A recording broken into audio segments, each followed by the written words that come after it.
Ideology and Utopia. An Introduction to the Sociology of Knowledge. By Karl Mannheim. Dedication to Julia Mannheim Lang. Table of Contents. I. Preliminary approach to the problem 23. 1. The sociological concept of thought 23. 2. The contemporary predicament of thought 26.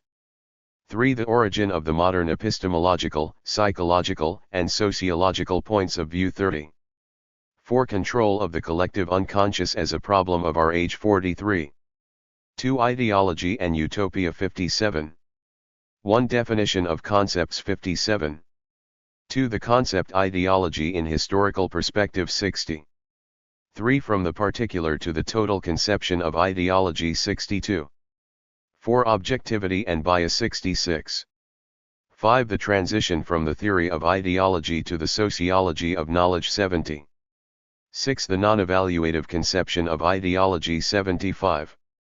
7. The transition from the non-evaluative to the evaluative conception of ideology 77. 8. Ontological judgments implicit in the non-evaluative conception of ideology 79. 9. The problem of false consciousness 81. 10. The quest for reality through ideological and utopian analysis 84. 3. The prospects of scientific politics, the relationship between social theory and political practice 91. 1. Why is there no science of politics? 91. 2. The political and social determinants of knowledge 96. 3. Synthesis of the various perspectives as a problem of political sociology 114. 4. The sociological problem of the intelligentsia 119. 5. The nature of political knowledge 127. 6. The communicability of political knowledge 132. 7. 3 varieties of the sociology of knowledge 141. 4. The utopian mentality 146. 1. Utopia, ideology, and the problem of reality 146. 2. Wish fulfillment and utopian mentality 152. 3. Changes in the configuration of the utopian mentality, its stages in modern times 156. The first form of the utopian mentality, the orgiastic chiasm of the Anabaptists 156. The second form of the utopian mentality, the liberal humanitarian idea 161. The third form of the utopian mentality, the conservative idea 168. The fourth form of the utopian mentality, the socialist communist utopia 174. 4. Utopia in the contemporary situation 178. V. The sociology of knowledge 188. 1. The nature and scope of the sociology of knowledge 188. Definition and subdivisions of the sociology of knowledge 188. The sociology of knowledge and the theory of ideology 188. 2. The two divisions of the sociology of knowledge 189. A. The theory of the social determination of knowledge 189. B. The epistemological consequences of the sociology of knowledge 202. 3. The demonstration of the partial nature of traditional epistemology 205. 4. The positive role of the sociology of knowledge 206. 5. Problems of technique in historical sociological research in the field of the sociology of knowledge 215. 6. Brief survey of the history of the sociology of knowledge 217. Bibliography 219. I. Epistemological aspects of the social sciences 219. 1. Presuppositions 219. 2. Bias and perspective 219. 3. Objectivity 220. 4. Symbols, meaning, communication, and language 221. 5. Evaluative and non-evaluative social science 225. 6. Historicism 225. 7. Generalizations 226. 2. Social movements and intellectual life 228. 1. Ideas and ideologies 228. 2. Utopian mentality 230. 3. Social stratification and Weltanschauung sociology of literature 231. 4. The intelligentsia and its role 234. 3. The social role of knowledge 235. 1. Rationality and dogma 235. 2. Education and indoctrination 236. 3. Propaganda 237. 4. Dissemination and popularization of knowledge 238. 5. Public opinion and collective action 238. 4. The sociology of knowledge 239. 1. Forerunners 239. 2. Present status 241. 3. Attempts at an application or modification of the method as presented in this book in recent empirical research 244. Request from the publisher 246. Forward. The present volume combines a number of different writings of the author. Parts 2, 4 represent Professor Mannheim's ideology und Utopie. Part V consists of his article Wissens Sociology, originally published in Alfred Weierkant's Handwörterbuch der Soziologie. Part I was especially written to introduce the present volume to the Anglo-Saxon reader. Whereas Parts 2, 4 deal with the central problems of the sociology of knowledge and exemplify the method of this emerging discipline as applied to some of the most significant phases of recent and contemporary social life, the last part seeks to formulate a concise prospectus of this new scientific interest. Stylistically, the first 4 parts of this book will be found to differ markedly from the last. Whereas the former develop their respective themes rather fully, the latter, being originally an article for an encyclopedia, is scarcely more than a schematic outline. A classified bibliography is appended containing all of the works cited by Professor Mannheim in the above-mentioned article. To these items have been added some of the more significant representative contributions of American, English, French, and German thought on this subject which appeared to the translators to be relevant and suggestive. Despite the involved language of the original, the translators have thought it worthwhile to adhere as closely as possible to the German text. While certain modifications have at times seemed necessary for the sake of intelligibility, strenuous efforts have been made to convey the author's meaning accurately. Thanks are due to Professor Robert Cooley Angell, of the University of Michigan, for reading sections of Parts 2 and V, and to Mr. Arthur Bergholz, of the University of Chicago, who read sections 1 to 9 of Ideology and Utopia. Thanks are also tendered to Mrs. E. Ginsberg, and Miss Jean MacDonald, London, for their help and valuable suggestions concerning the editing of the translation. The Social Science Research Committee of the University of Chicago generously provided assistance in typing the manuscript. Lewis Worth. Edward A. Schills. Preface. By Lewis Worth. The original German edition of Ideology and Utopia appeared in an atmosphere of acute intellectual tension marked by widespread discussion which subsided only with the exile or enforced silence of those thinkers who sought an honest and tenable solution to the problems raised.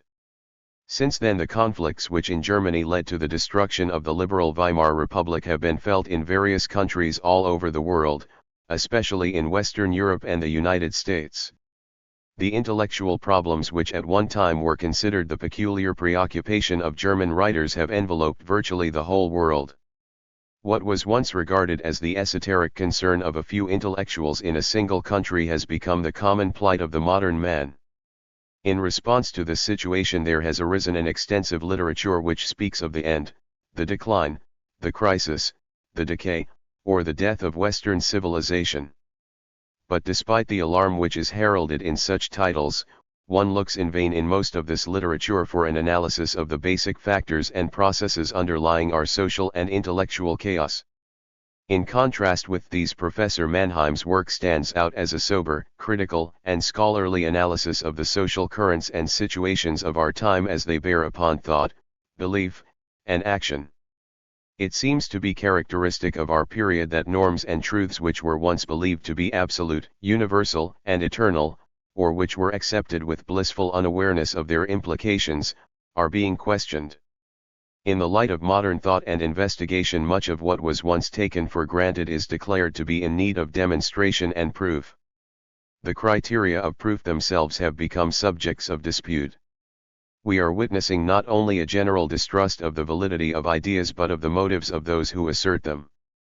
This situation is aggravated by a war of each against all in the intellectual arena, where personal self-aggrandizement rather than truth has come to be the coveted prize.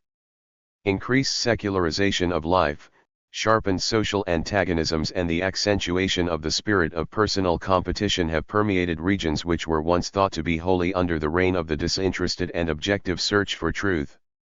However disquieting this change may appear to be, it has had its wholesome influences as well. Among these might be mentioned the tendency toward a more thoroughgoing self-scrutiny and toward a more comprehensive awareness of the interconnections between ideas and situations than had hitherto been suspected.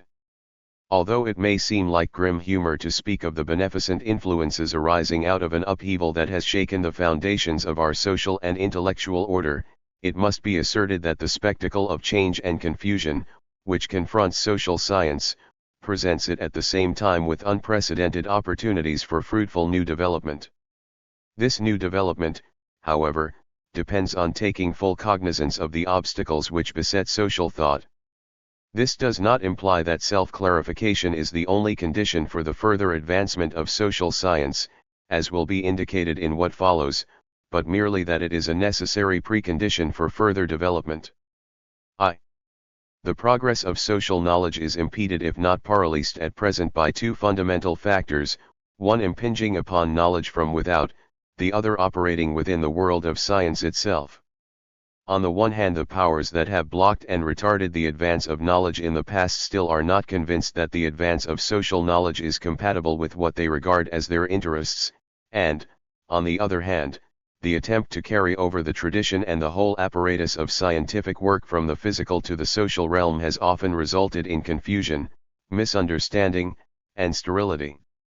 Scientific thought about social affairs up to now has had to wage war primarily against established intolerance and institutionalized suppression. It has been struggling to establish itself against its external enemies, the authoritarian interest of church, state, and tribe. In the course of the last few centuries, however, what amounts at least to a partial victory against these outside forces has been won, resulting in a measure of toleration of untrammeled inquiry, and even encouragement of free thought. For a brief interlude between the eras of medieval, spiritualized darkness and the rise of modern, secular dictatorships, the Western world gave promise of fulfilling the hope of the enlightened minds of all ages that by the full exercise of intelligence men might triumph over the adversities of nature and the perversities of culture. As so often in the past, however, this hope seems now to be chastened. Whole nations have officially and proudly given themselves up to the cult of irrationality, and even the Anglo-Saxon world, which was for so long the haven of freedom and reason, has recently provided revivals of intellectual witch hunts. In the course of the development of the Western mind, the pursuit of knowledge about the physical world resulted, after the travail of theological persecution, in the concession to natural science of an autonomous empire of its own. Since the 16th century, despite some spectacular exceptions, theological dogmatism has receded from one domain of inquiry after another until the authority of the natural sciences was generally recognized. In the face of the forward movement of scientific investigation, the Church has yielded and time after time readjusted its doctrinal interpretations so that their divergence from scientific discoveries would not be too glaring. At length the voice of science was heard with a respect approximating the sanctity which formerly was accorded only to authoritarian, religious pronouncements. The revolutions which the theoretical structure of science has undergone in recent decades have left the prestige of the scientific pursuit of truth unshaken. Even though in the last 5 years the cry has occasionally been raised that science was exerting a disruptive effect upon economic organization and that its output should therefore be restricted, whatever slowing down of the pace of natural science research has taken place during this period is probably more the result of the decreasing economic demand for the products of science than the deliberate attempt to hamper scientific progress in order to stabilize the existing order. The triumph of natural science over theological and metaphysical dogma is sharply contrasted with the development in the studies of social life. Whereas the empirical procedure had made deep inroads on the dogmas of the ancients concerning nature, the classical social doctrines proved themselves more impervious to the onslaught of the secular and empirical spirit. This may in part have been due to the fact that the knowledge and theorizing about social affairs on the part of the ancients was far in advance of their notions about physics and biology. The opportunity for demonstrating the practical utility of the new natural science had not yet come, and the disutility of existing social doctrines could not be convincingly established.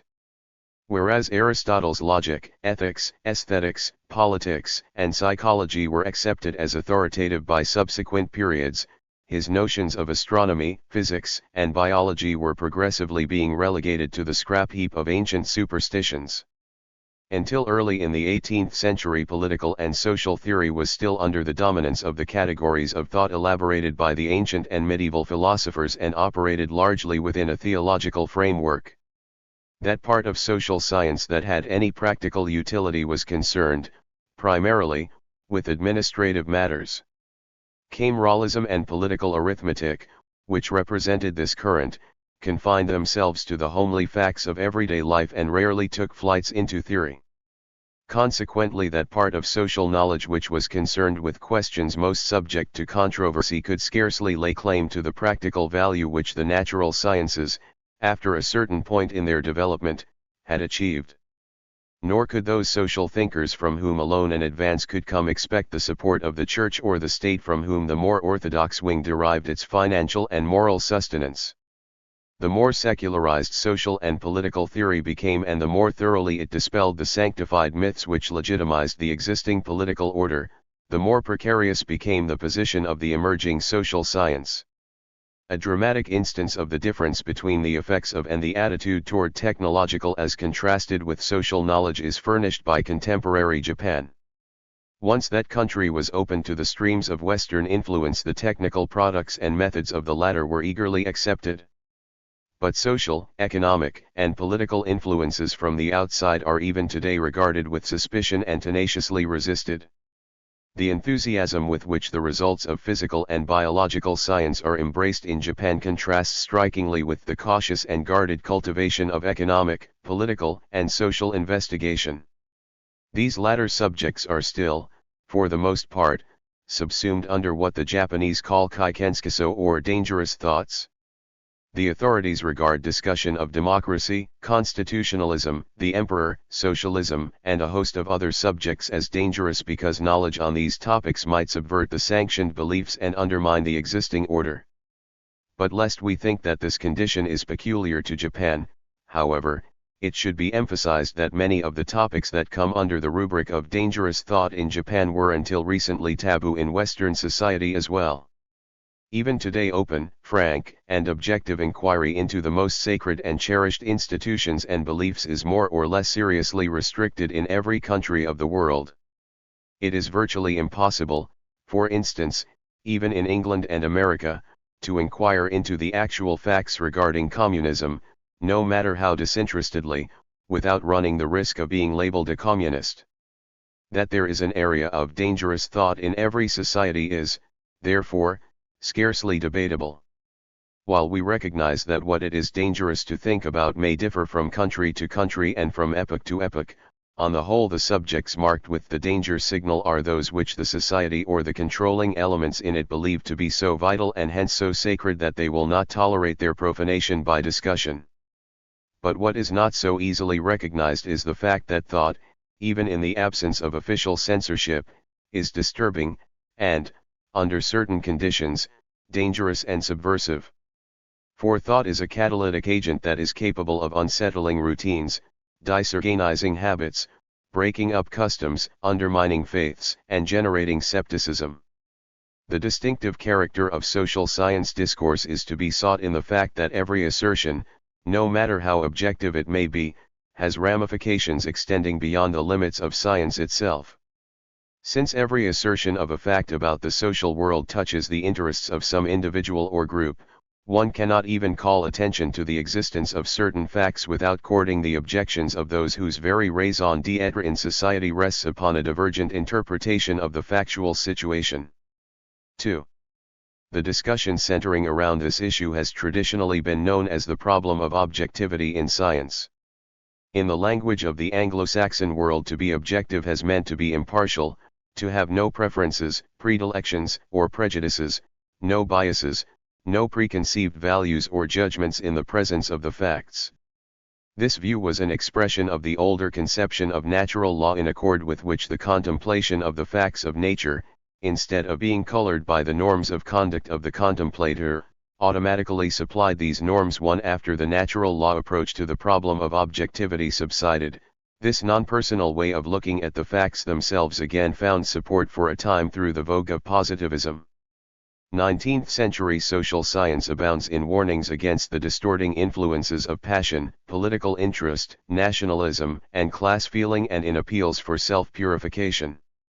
Indeed, a good share of the history of modern philosophy and science may be viewed as a trend, if not a concerted drive, toward this type of objectivity. This, it has been assumed, involves the search for valid knowledge through the elimination of biased perception and faulty reasoning on the negative side, and the formulation of a critically self-conscious point of view and the development of sound methods of observation and analysis on the positive side.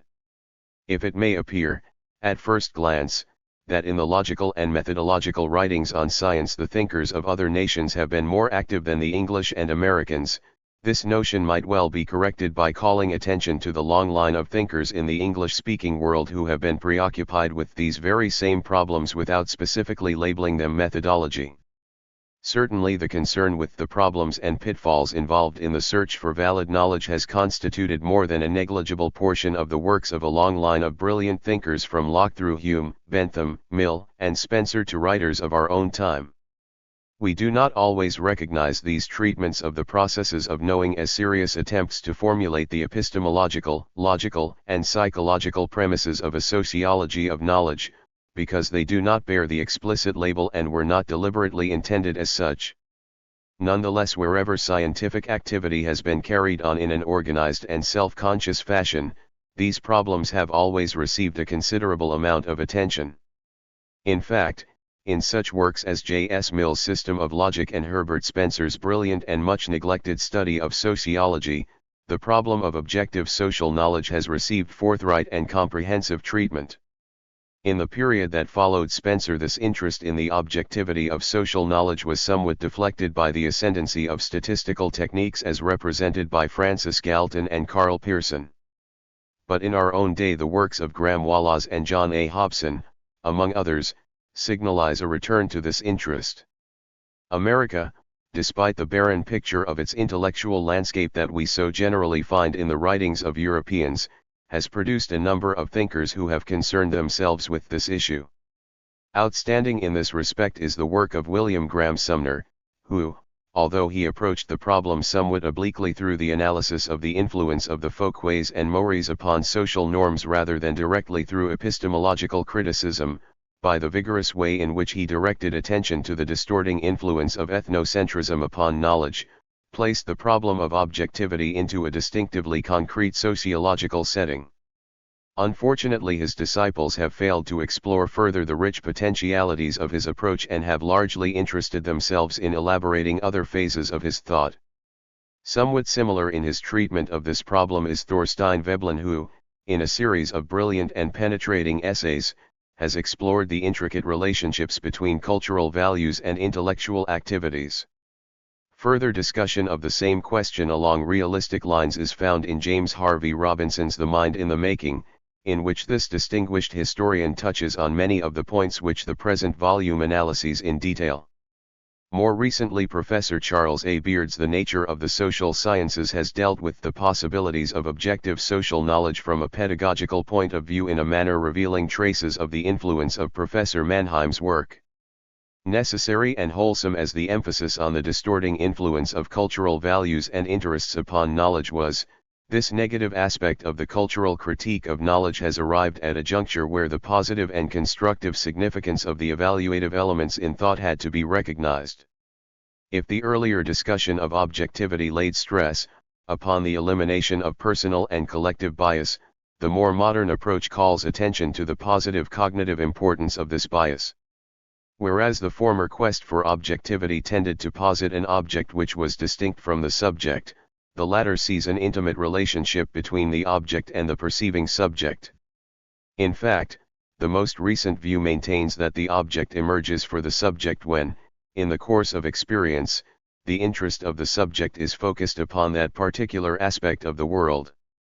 Objectivity thus appears in a twofold aspect: one, in which object and subject are discrete and separate entities, the other in which the interplay between them is emphasized.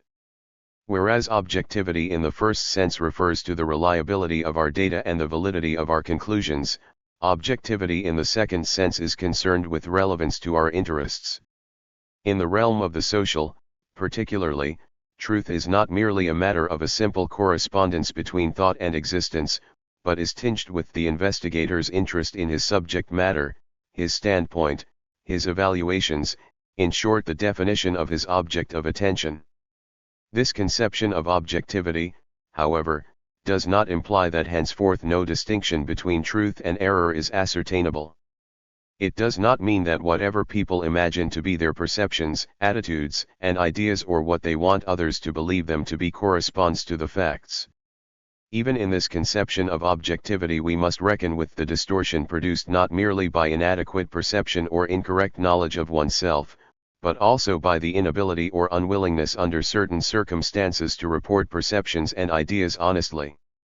This conception of the problem of objectivity which underlies Professor Mannheim's work will not be found totally strange by those who are familiar with that current of American philosophy represented by James, Peirce, Mead, and Dewey.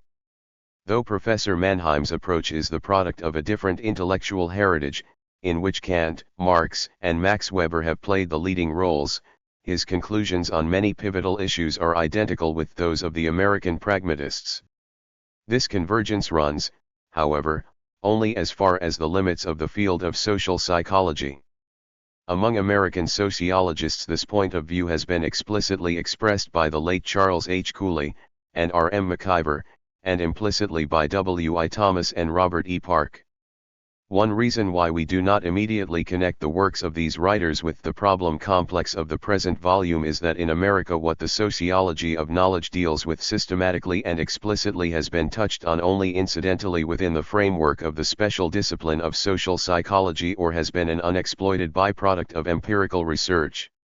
The quest for objectivity gives rise to peculiarly difficult problems in the attempt to establish a rigorous scientific method in the study of social life.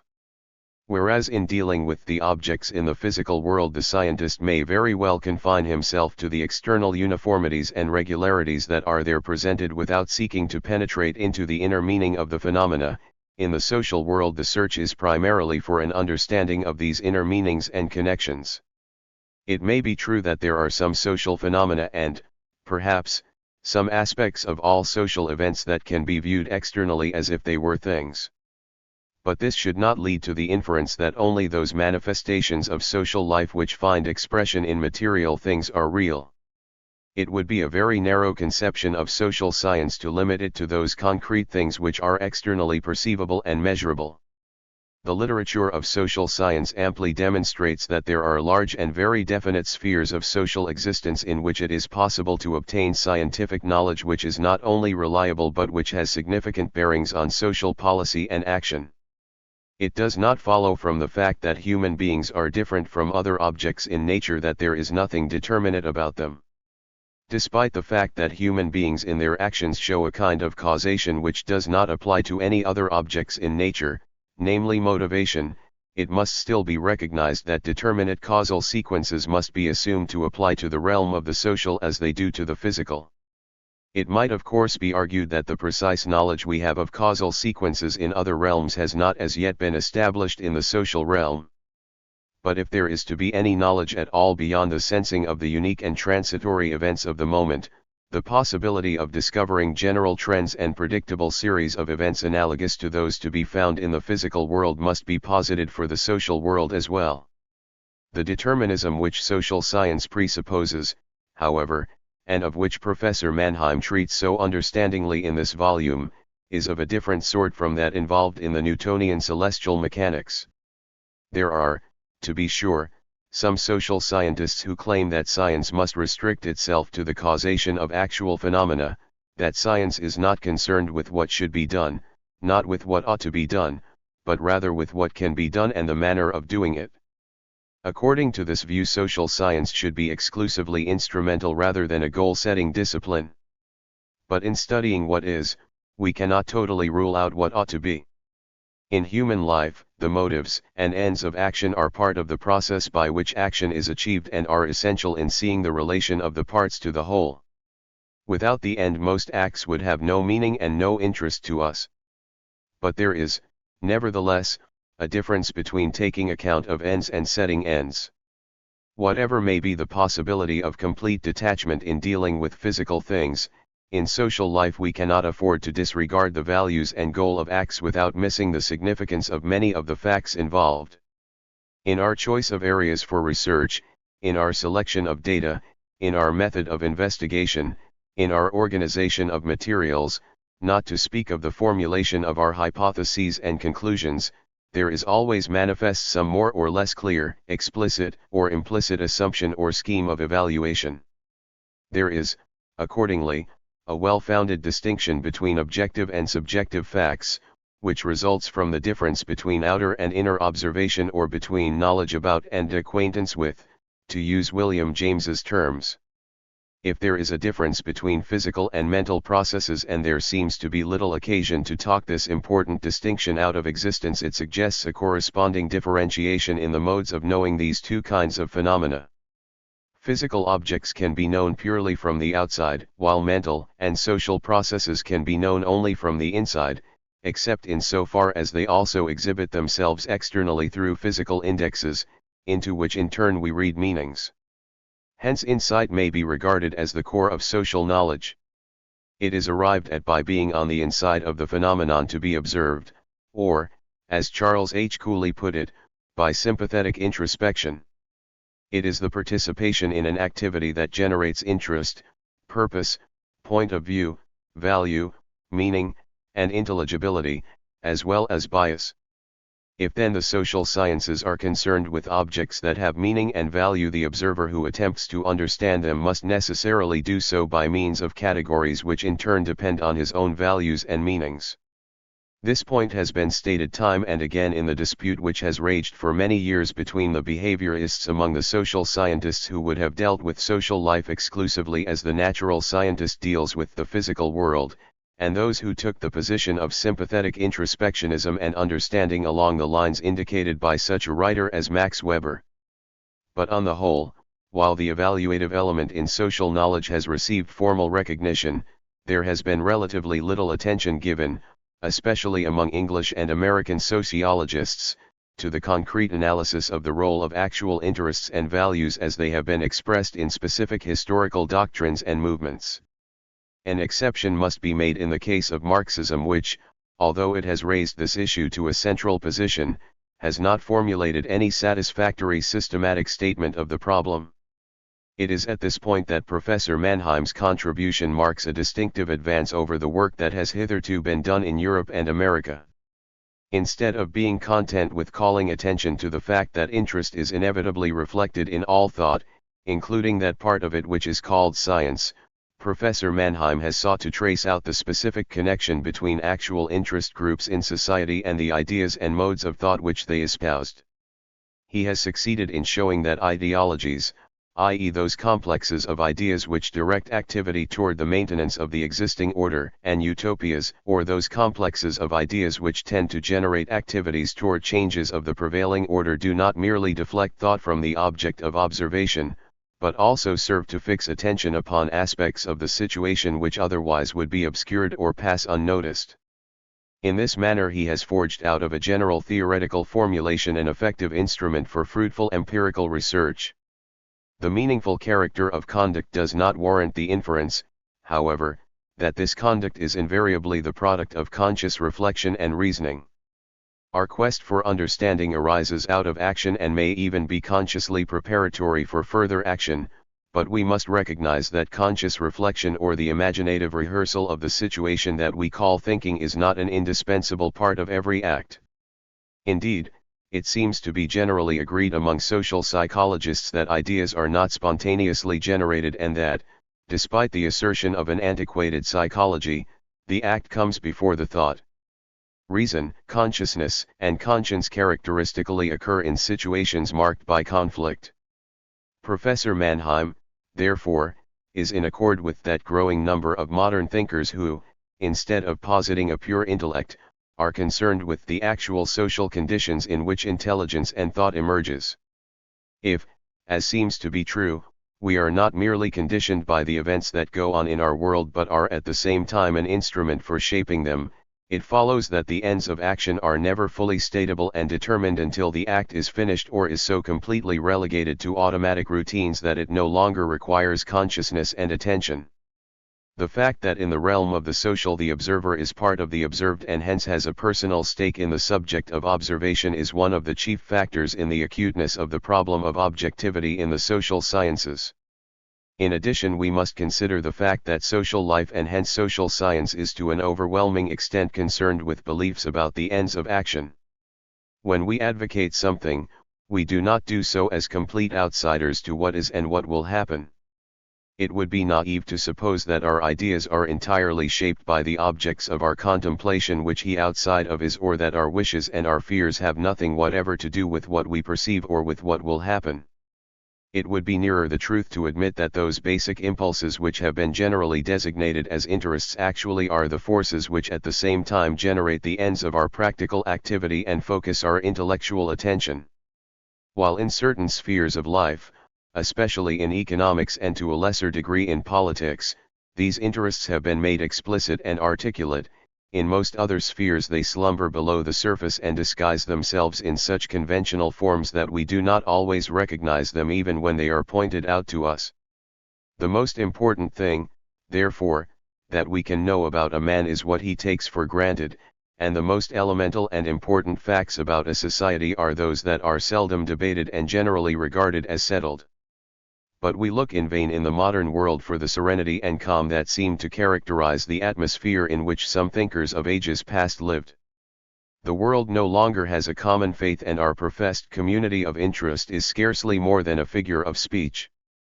With the loss of a common purpose and common interests, we have also been deprived of common norms, modes of thought, and conceptions of the world.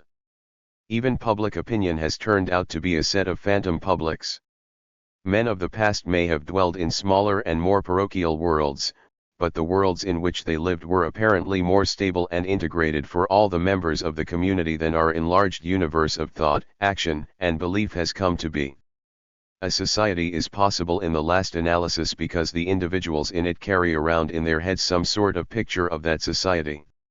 Our society, however, in this period of minute division of labor, of extreme heterogeneity and profound conflict of interests, has come to a pass where these pictures are blurred and incongruous. Hence we no longer perceive the same things as real, and coincident with our vanishing sense of a common reality we are losing our common medium for expressing and communicating our experiences. The world has been splintered into countless fragments of atomized individuals and groups.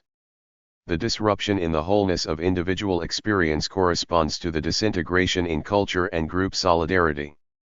When the bases of unified collective action begin to weaken, the social structure tends to break and to produce a condition which Émile Durkheim has termed anomie, by which he means a situation which might be described as a sort of social emptiness or void. Under such conditions suicide, crime, and disorder are phenomena to be expected because individual existence no longer is rooted in a stable and integrated social milieu and much of life's activity loses its sense and meaning.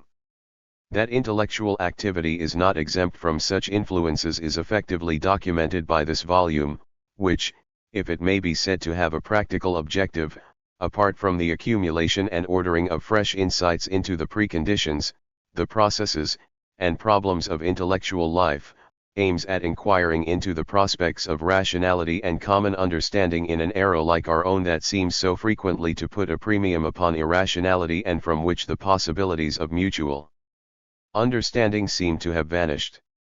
Whereas the intellectual world in earlier periods had at least a common frame of reference which offered a measure of certainty to the participants in that world and gave them a sense of mutual respect and trust, the contemporary intellectual world is no longer a cosmos but presents the spectacle of a battlefield of warring parties and conflicting doctrines. Not only does each of the conflicting factions have its own set of interests and purposes, but each has its picture of the world in which the same objects are accorded quite different meanings and values. In such a world the possibilities of intelligible communication and a fortiori of agreement are reduced to a minimum. The absence of a common apperception mass vitiates the possibility of appealing to the same criteria of relevance and truth, and since the world is held together to a large extent by words, when these words have ceased to mean the same thing to those who use them, it follows that men will of necessity misunderstand and talk past one another. Apart from this inherent inability to understand one another, there exists a further obstacle to the achievement of consensus in the downright obstinacy of partisans to refuse to consider or take seriously the theories of their opponents simply because they belong to another intellectual or political camp. This depressing state of affairs is aggravated by the fact that the intellectual world is not free from the struggle for personal distinction and power. This has led to the introduction of the wiles of salesmanship into the realm of ideas, and has brought about a condition where even scientists would rather be in the right than right. 3. If we feel more thoroughly appalled at the threatening loss of our intellectual heritage than was the case in previous cultural crises, it is because we have become the victims of more grandiose expectations. For at no time prior to our own were so many men led to indulge in such sublime dreams about the benefits which science could confer upon the human race. This dissolution of the supposedly firm foundations of knowledge and the disillusionment that has followed it have driven some of the tender-minded to romantic yearning for the return of an age that is past and for a certainty that is irretrievably lost.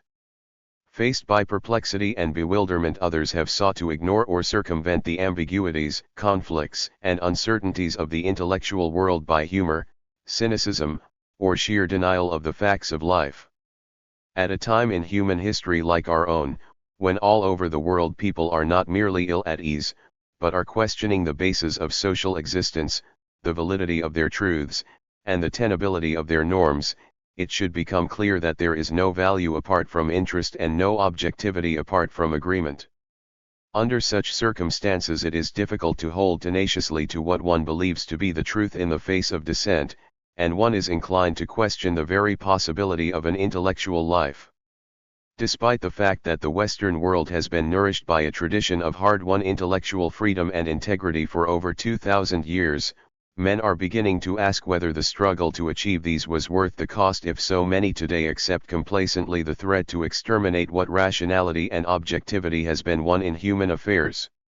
The widespread depreciation of the value of thought on the one hand and its repression on the other hand are ominous signs of the deepening twilight of modern culture. Such a catastrophe can be averted only by the most intelligent and resolute measures. Ideology and utopia is itself the product of this period of chaos and unsettlement. One of the contributions it makes toward the solution of our predicament is an analysis of the forces that have brought it about. It is doubtful whether such a book as this could have been written in any other period, for the issues with which it deals, fundamental as they are, could only be raised in a society and in an epoch marked by profound social and intellectual upheaval. It proffers no simple solution to the difficulties we face, but it does formulate the leading problems in a fashion that makes them susceptible of attack and carries the analysis of our intellectual crisis farther than has ever been done before. In the face of the loss of a common conception of the problems and in the absence of unanimously accepted criteria of truth, Professor Mannheim has sought to point out the lines along which a new basis for objective investigation of the controversial issues in social life can be constructed. Until relatively recently, knowledge and thinking, while regarded as the proper subject matter of logic and psychology, were viewed as lying outside the realm of social science because they were not considered social processes. Whereas some of the ideas that Professor Mannheim presents are the result of the gradual development in the critical analysis of thought processes and are an integral part of the scientific heritage of the Western world, the distinctive contribution of the present volume may turn out to be the explicit recognition that thought, besides being a proper subject matter for logic and psychology, becomes fully comprehensible only if it is viewed sociologically. This involves the tracing of the bases of social judgments to their specific interest-bound roots in society, through which the particularity, and hence the limitations, of each view will become apparent. It is not to be assumed that the mere revelation of these divergent angles of vision will automatically cause the antagonists to embrace one another's conceptions or that it will result immediately in universal harmony. But the clarification of the sources of these differences would seem to be a precondition for any sort of awareness on the part of each observer of the limitations of his own view and at least the partial validity of the views of the others. While this does not necessarily involve the holding of one's interests in abeyance, it does make possible at least a working agreement on what the facts in an issue are, and on a limited set of conclusions to be drawn from them. It is in some such tentative fashion as this that social scientists, even though they are in disagreement on ultimate values, can today erect a universe of discourse within which they can view objects from similar perspectives and can communicate their results to one another with a minimum of ambiguity. 4. To have raised the problems involved in the relations between intellectual activity and social existence squarely and lucidly is in itself a major achievement. But Professor Mannheim has not rested at this point.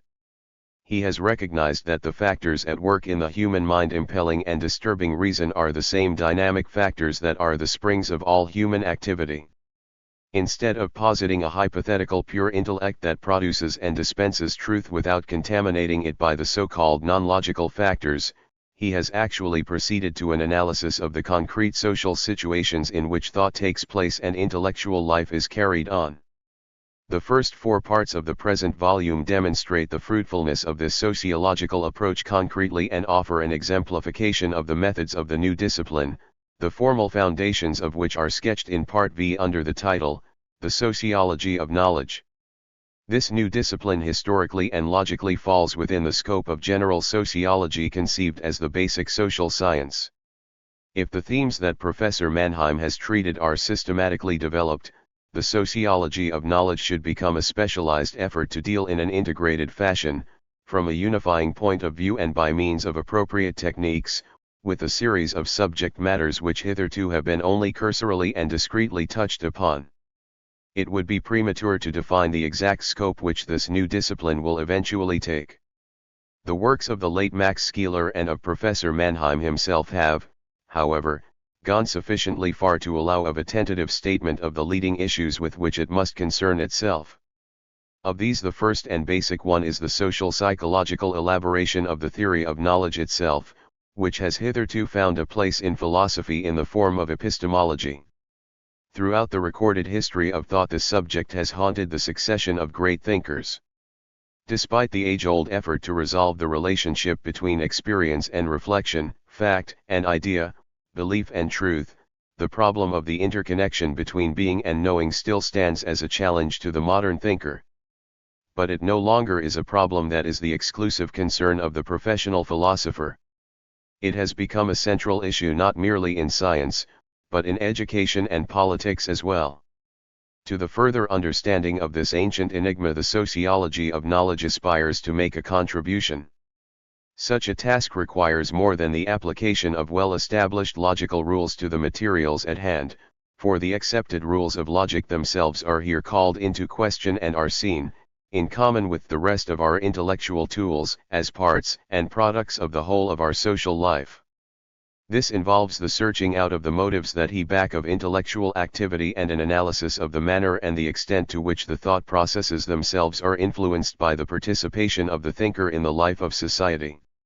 A closely allied field of interest for the sociology of knowledge lies in the reworking of the data of intellectual history with a view to the discovery of the styles and methods of thought that are dominant in certain types of historical social situations. In this connection it is essential to inquire into the shifts in intellectual interest and attention that accompany changes in other phases of social structure. It is here that Professor Mannheim's distinction between ideologies and utopias offers promising directives for research. In analyzing the mentality of a period or of a given stratum in society, the sociology of knowledge concerns itself not merely with the ideas and modes of thinking that happen to flourish, but with the whole social setting in which this occurs. This must necessarily take account of the factors that are responsible for the acceptance or the rejection of certain ideas by certain groups in society, and of the motives and interests that prompt certain groups consciously to promote these ideas and to disseminate them among wider sections. The sociology of knowledge furthermore seeks to throw light on the question of how the interests and purposes of certain social groups come to find expression in certain theories, doctrines, and intellectual movements. Of fundamental importance for the understanding of any society is the recognition accorded to the various types of knowledge and the corresponding share of the resources of society devoted to the cultivation of each of these. Equally significant is the analysis of the shifts in social relationships brought about by the advances in certain branches of knowledge such as technical knowledge and the increased mastery over nature and society that the application of this knowledge makes possible. Similarly, the sociology of knowledge, by virtue of its concern with the role of knowledge and ideas in the maintenance or change of the social order, is bound to devote considerable attention to the agencies or devices through which ideas are diffused and the degree of freedom of inquiry and expression that prevails. In connection with this, attention will be focused upon the types of educational systems that exist and the manner in which each reflects and molds the society in which it operates. At this point, the problem of indoctrination, which has recently received so much discussion in educational literature, finds a prominent place. In the same manner, the functions of the press, of the popularization of knowledge and of propaganda receive appropriate treatment. An adequate understanding of such phenomena as these will contribute to a more precise conception of the role of ideas in political and social movements and of the value of knowledge as an instrument in controlling social reality. Despite the vast number of specialized accounts of social institutions, the primary function of which centers around the intellectual activities in society, no adequate theoretical treatment of the social organization of intellectual life exists. One of the primary obligations of the sociology of knowledge consists, therefore, in a systematic analysis of the institutional organization within the framework of which intellectual activity is carried on. This involves, among other items, the study of schools, universities, academies, learned societies, museums, libraries, research institutes and laboratories, foundations, and publishing facilities. It is important to know how and by whom these institutions are supported, the types of activity they carry on, their policies, their internal organization and interrelations, and their place in the social organization as a whole. Finally, and in all of its aspects, the sociology of knowledge is concerned with the persons who are the bearers of intellectual activity, namely the intellectuals. In every society there are individuals whose special function it is to accumulate, preserve, reformulate, and disseminate the intellectual heritage of the group. The composition of this group, their social derivation and the method by which they are recruited, their organization, their class affiliation, the rewards and prestige they receive, their participation in other spheres of social life, constitute some of the more crucial questions to which the sociology of knowledge seeks answers. The manner in which these factors express themselves in the products of intellectual activity provides the central theme in all studies which are pursued in the name of the sociology of knowledge. In Ideology and Utopia, Professor Mannheim presents not merely the outlines of a new discipline which promises to give a new and more profound understanding of social life, but also offers a much-needed clarification of some of the major moral issues of today. It is in the hope that it will make some contribution to the solution of the problems which intelligent people in the English-speaking world are facing that the present volume has been translated. A preliminary approach to the problem. 1. The sociological concept of thought. This book is concerned with the problem of how men actually think. The aim of these studies is to investigate not how thinking appears in textbooks on logic, but how it really functions in public life and in politics as an instrument of collective action. Philosophers have too long concerned themselves with their own thinking. When they wrote of thought, they had in mind primarily their own history, the history of philosophy, or quite special fields of knowledge such as mathematics or physics. This type of thinking is applicable only under quite special circumstances, and what can be learned by analyzing it is not directly transferable to other spheres of life. Even when it is applicable, it refers only to a specific dimension of existence which does not suffice for living human beings who are seeking to comprehend and to mold their world. Meanwhile, acting men have, for better or for worse, proceeded to develop a variety of methods for the experiential and intellectual penetration of the world in which they live, which have never been analyzed with the same precision as the so-called exact modes of knowing. When, however, any human activity continues over a long period without being subjected to intellectual control or criticism, it tends to get out of hand. Hence it is to be regarded as one of the anomalies of our time that those methods of thought by means of which we arrive at our most crucial decisions, and through which we seek to diagnose and guide our political and social destiny, have remained unrecognized and therefore inaccessible to intellectual control and self-criticism. This anomaly becomes all the more monstrous when we call to mind that in modern times much more depends on the correct thinking through of a situation than was the case in earlier societies. The significance of social knowledge grows proportionately with the increasing necessity of regulatory intervention in the social process. This so-called pre-scientific inexact mode of thought, however, is not to be understood solely by the use of logical analysis. It constitutes a complex which cannot be readily detached either from the psychological roots of the emotional and vital impulses which underlie it or from the situation in which it arises and which it seeks to solve. It is the most essential task of this book to work out a suitable method for the description and analysis of this type of thought and its changes, and to formulate those problems connected with it which will both do justice to its unique character and prepare the way for its critical understanding. The method which we will seek to present is that of the sociology of knowledge. The principal thesis of the sociology of knowledge is that there are modes of thought which cannot be adequately understood as long as their social origins are obscured. It is indeed true that only the individual is capable of thinking. There is no such metaphysical entity as a group mind which thinks over and above the heads of individuals, or whose ideas the individual merely reproduces. Nevertheless, it would be false to deduce from this that all the ideas and sentiments which motivate an individual have their origin in him alone, and can be adequately explained solely on the basis of his own life experience.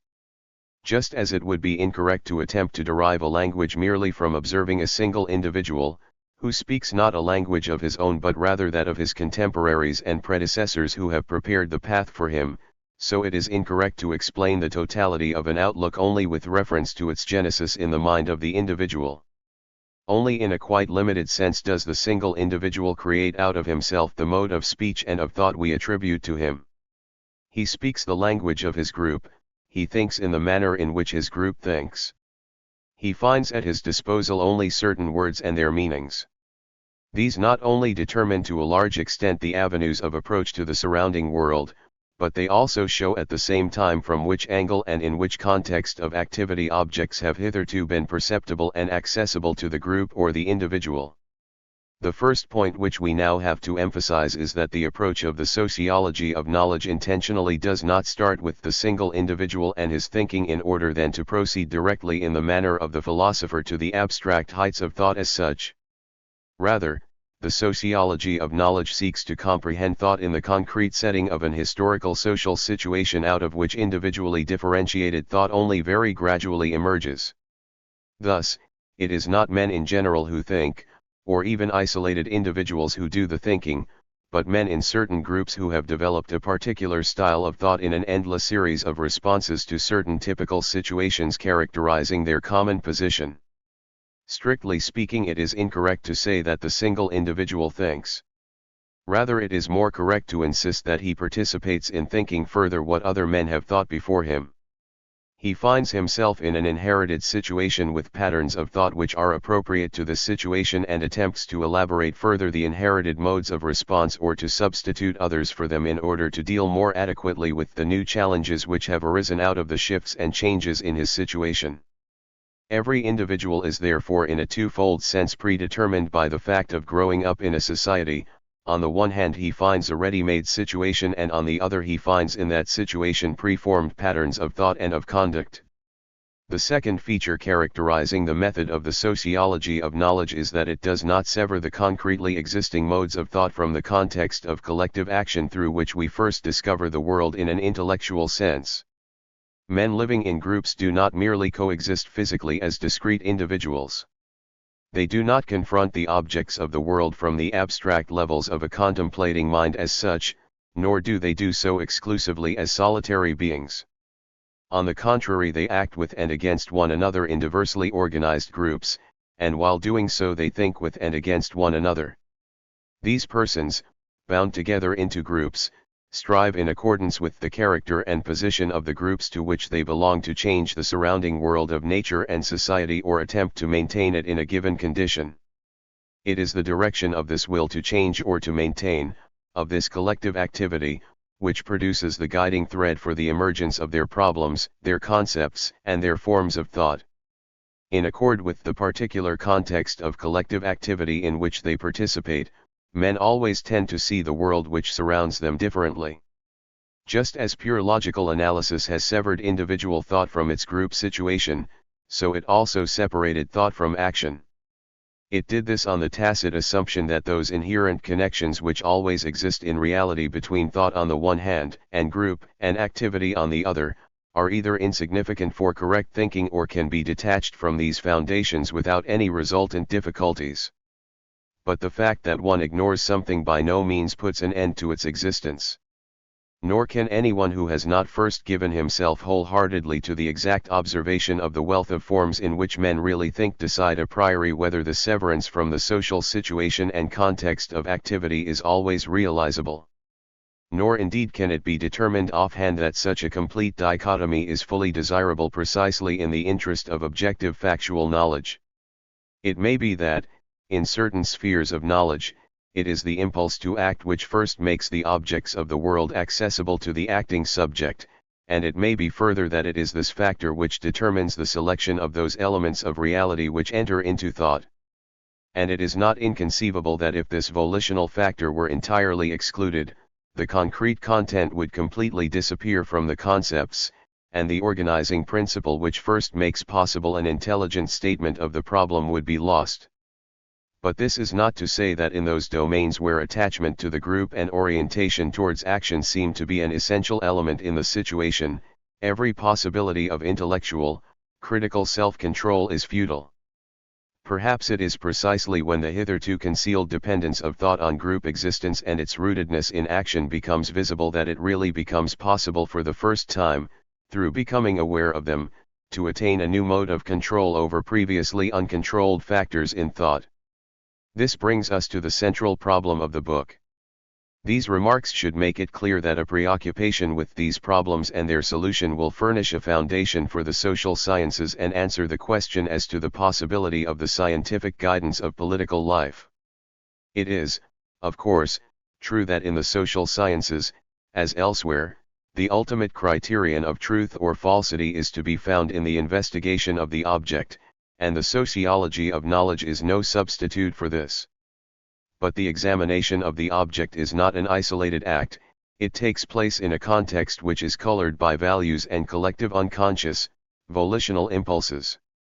In the social sciences it is this intellectual interest, oriented in a matrix of collective activity, which provides not only the general questions, but the concrete hypotheses for research and the thought models for the ordering of experience.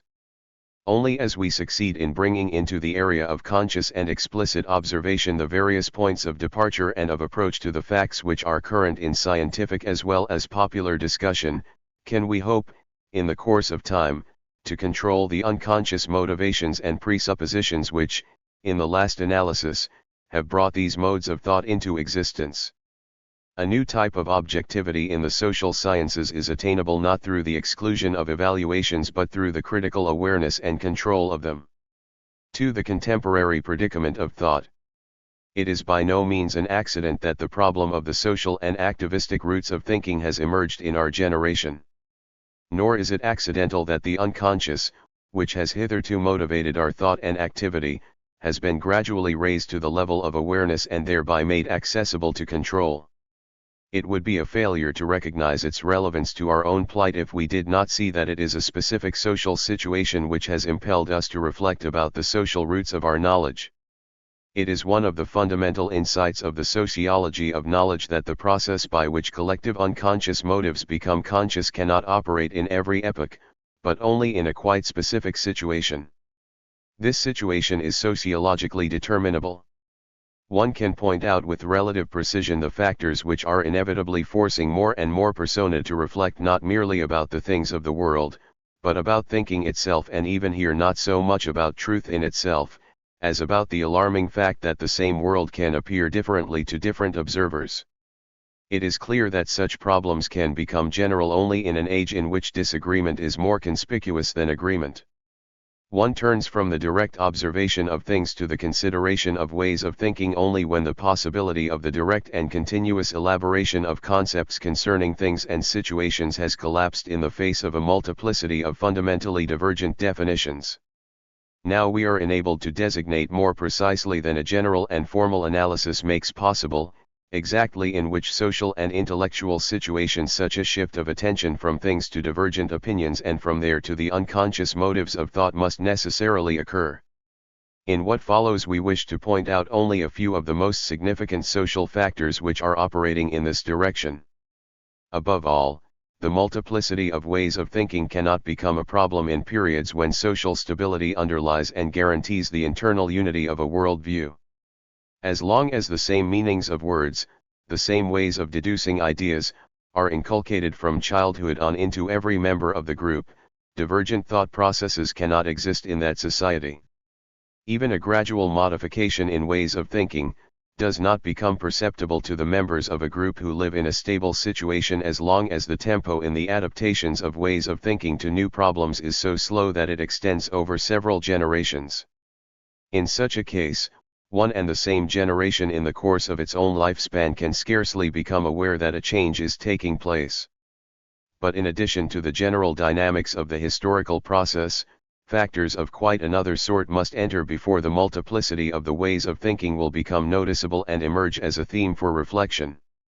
Thus it is primarily the intensification of social mobility which destroys the earlier illusion, prevalent in a static society, that all things can change, but thought remains eternally the same. And what is more, the two forms of social mobility, horizontal and vertical, operate in different ways to reveal this multiplicity of styles of thought. Horizontal mobility shows us that different peoples think differently.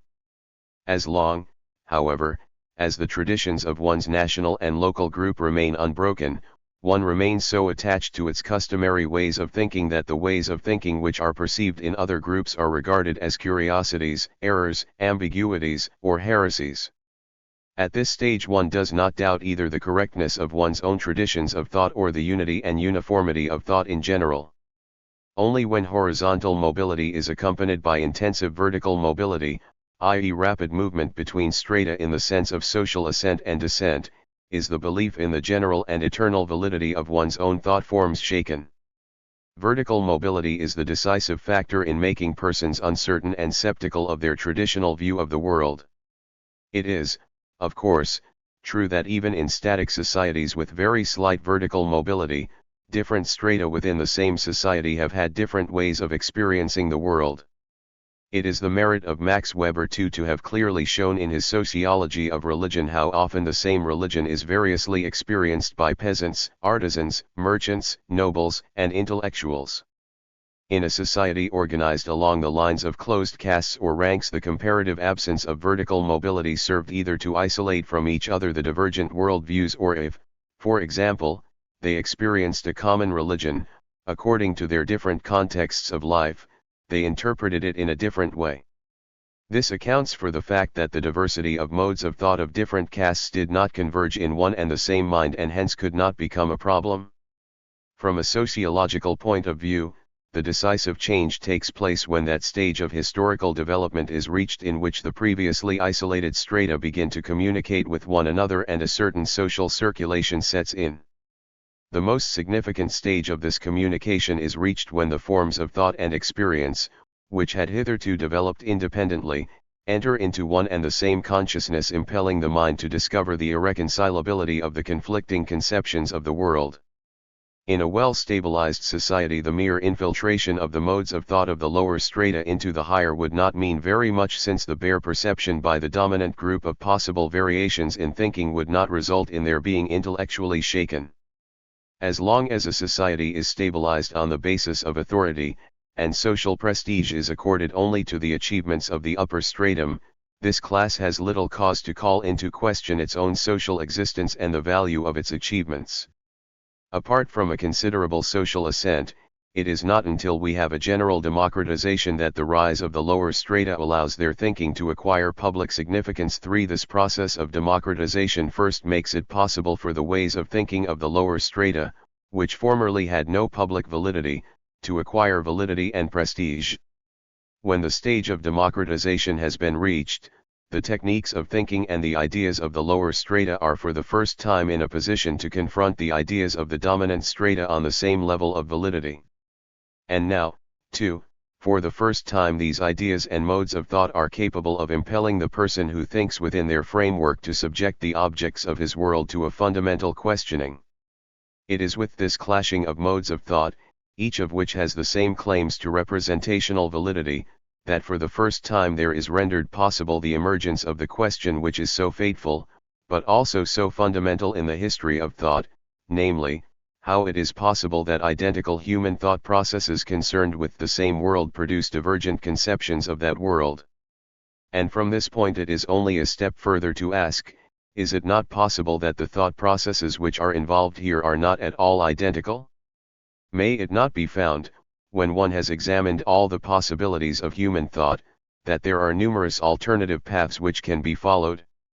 Was it not this process of social ascent which in the Athenian democracy called forth the first great surge of scepticism in the history of Occidental thought? Were not the sophists of the Greek Enlightenment the expression of an attitude of doubt which arose essentially out of the fact that in their thinking about every object, two modes of explanation collided? On the one hand was the mythology, which was the way of thinking of a dominant nobility already doomed to decline. On the other hand was the more analytical habit of thought of an urban artisan lower stratum, which was in the process of moving upwards. Inasmuch as these two forms of interpreting the world converged in the thought of the sophists, and since for every moral decision there were available at least two standards, and for every cosmic and social happening at least two explanations, it is no wonder that they had a sceptical notion of the value of human thought. It is therefore pointless to censure them in schoolmaster fashion for having been sceptics in their epistemological efforts. They simply had the courage to express what every person who was really characteristic of the epoch felt, namely, that the previous unambiguity of norms and interpretations had been shattered, and that a satisfactory solution was to be found only in a thoroughgoing questioning and thinking through of the contradictions. This general uncertainty was by no means a symptom of a world doomed to general decay, but it was rather the beginning of a wholesome process which marked a crisis leading to recovery. Was it not, furthermore, the great virtue of Socrates that he had the courage to descend into the abyss of this scepticism? Was he not originally also a sophist who took up the technique of raising questions and then raising further questions, and made it his own? And did he not overcome the crisis by questioning even more radically than the sophists, and thus arrive at an intellectual resting point which, at least for the mentality of that epoch, showed itself to be a reliable foundation? It is interesting to observe that thereby the world of norms and of being came to occupy the central place in his inquiry. Furthermore, he was at least as intensively concerned with the question as to how individuals are able to think of and judge the same facts in different ways as he was with the facts themselves. Even at this stage in the history of thought it becomes apparent that in various periods the problems of thinking can be solved, not solely by preoccupation with the object but rather only through discovering why opinions concerning them really differ. In addition to those social factors which account for the early unity and subsequent multiplicity in the dominant forms of thought, another important factor should be mentioned. In every society there are social groups whose special task it is to provide an interpretation of the world for that society. We call these the intelligentsia.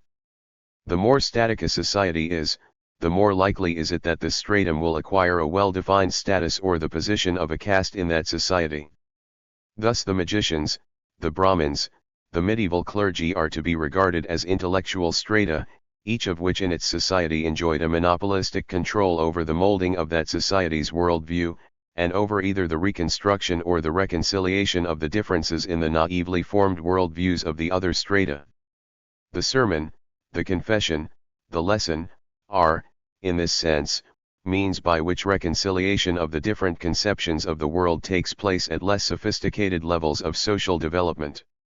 This intellectual stratum, organized as a caste and monopolizing the right to preach, teach, and interpret the world, is conditioned by the force of two social factors. The more it makes itself the exponent of a thoroughly organized collectivity, the more its thinking tends towards scholasticism. It must give a dogmatically binding force to modes of thought which formerly were valid only for a sect, and thereby sanction the ontology and epistemology implicit in this mode of thought. The necessity of having to present a unified front to outsiders compels this transition. The same result may also be brought about by the possibility that the concentration of power within the social structure will be so pronounced that uniformity of thought and experience can be imposed upon the members of at least one's own caste with greater success than heretofore. The second characteristic of this monopolistic type of thought is its relative remoteness from the open conflicts of everyday life, hence it is also scholastic in this sense, i.e. academic and lifeless. This type of thought does not arise primarily from the struggle with concrete problems of life, nor from trial and error, nor from experiences in mastering nature and society, but rather much more from its own need for systematization, which always refers the facts which emerge in the religious as well as in other spheres of life back to given traditional and intellectually uncontrolled premises. The antagonisms which emerge in these discussions do not embody the conflict of various modes of experience so much as various positions of power within the same social structure, which have at the time identified themselves with the different possible interpretations of the dogmatized traditional truth. The dogmatic content of the premises with which these divergent groups start and which this thought then seeks in different ways to justify turns out for the most part to be a matter of accident, if judged by the criteria of factual evidence. It is completely arbitrary in so far as it depends upon which sect happens to be successful, in accordance with historical political destiny, in making its own intellectual and experiential traditions the traditions of the entire clerical caste of the Church. From a sociological point of view, the decisive fact of modern times, in contrast with the situation during the Middle Ages, is that this monopoly of the ecclesiastical interpretation of the world which was held by the priestly caste is broken, and in the place of a closed and thoroughly organized stratum of intellectuals, a free intelligentsia has arisen. Its chief characteristic is that it is increasingly recruited from constantly varying social strata and life situations, and that its mode of thought is no longer subject to regulation by a caste-like organization. Due to the absence of a social organization of their own, the intellectuals have allowed those ways of thinking and experiencing to get a hearing which openly competed with one another in the larger world of the other strata. When one considers further that with the renunciation of the monopolistic privileges of a caste type of existence, free competition began to dominate the modes of intellectual production, one understands why, to the extent that they were in competition, the intellectuals adopted in an ever more pronounced fashion the most various modes of thought and experience available in society and played them off against one another.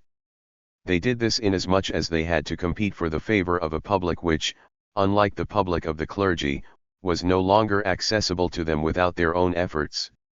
This competition for the favor of various public groups was accentuated because the distinctive modes of experiencing and thinking of each attained increasing public expression and validity. In this process, the intellectual's illusion that there is only one way of thinking disappears. The intellectual is now no longer, as formerly, a member of a caste or rank whose scholastic manner of thought represents for him thought as such.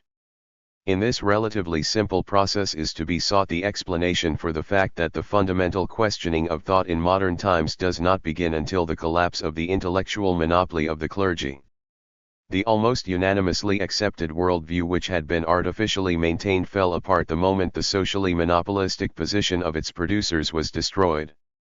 With the liberation of the intellectuals from the rigorous organization of the Church, other ways of interpreting the world were increasingly recognized.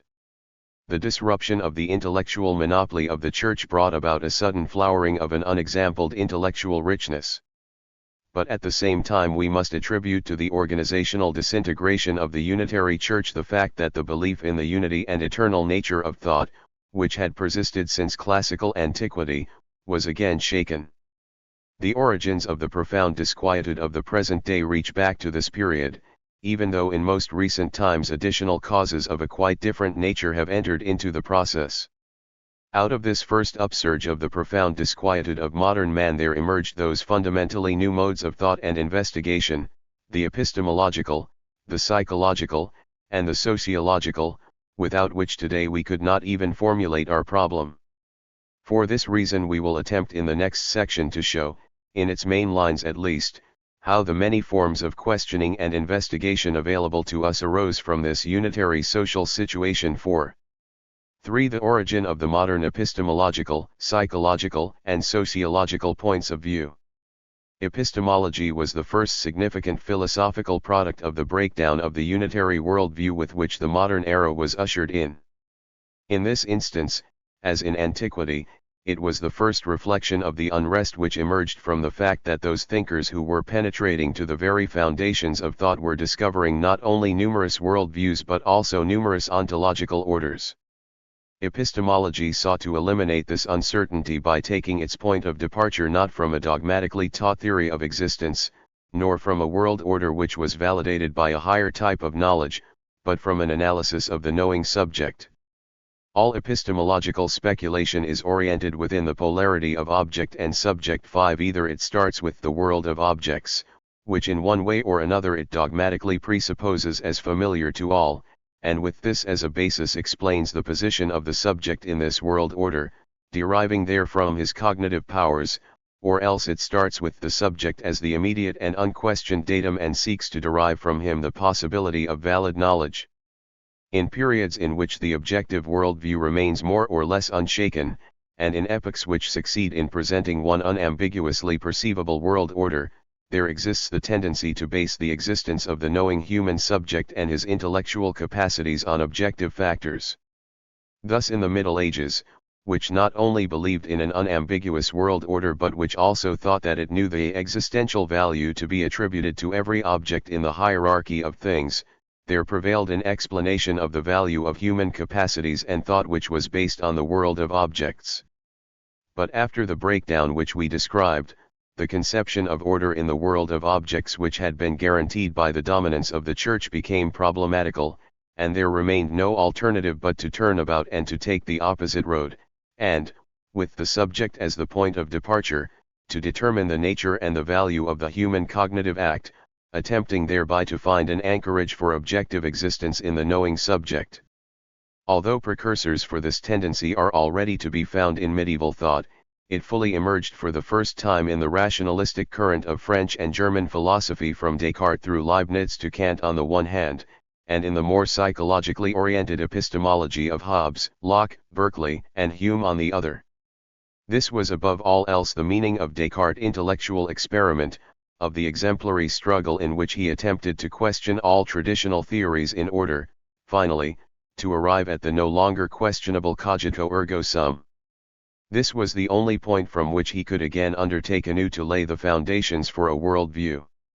All these attempts presuppose the more or less explicit consideration that the subject is more immediately accessible to us than the object, which has become too ambiguous as a result of the many divergent interpretations to which it has been subjected.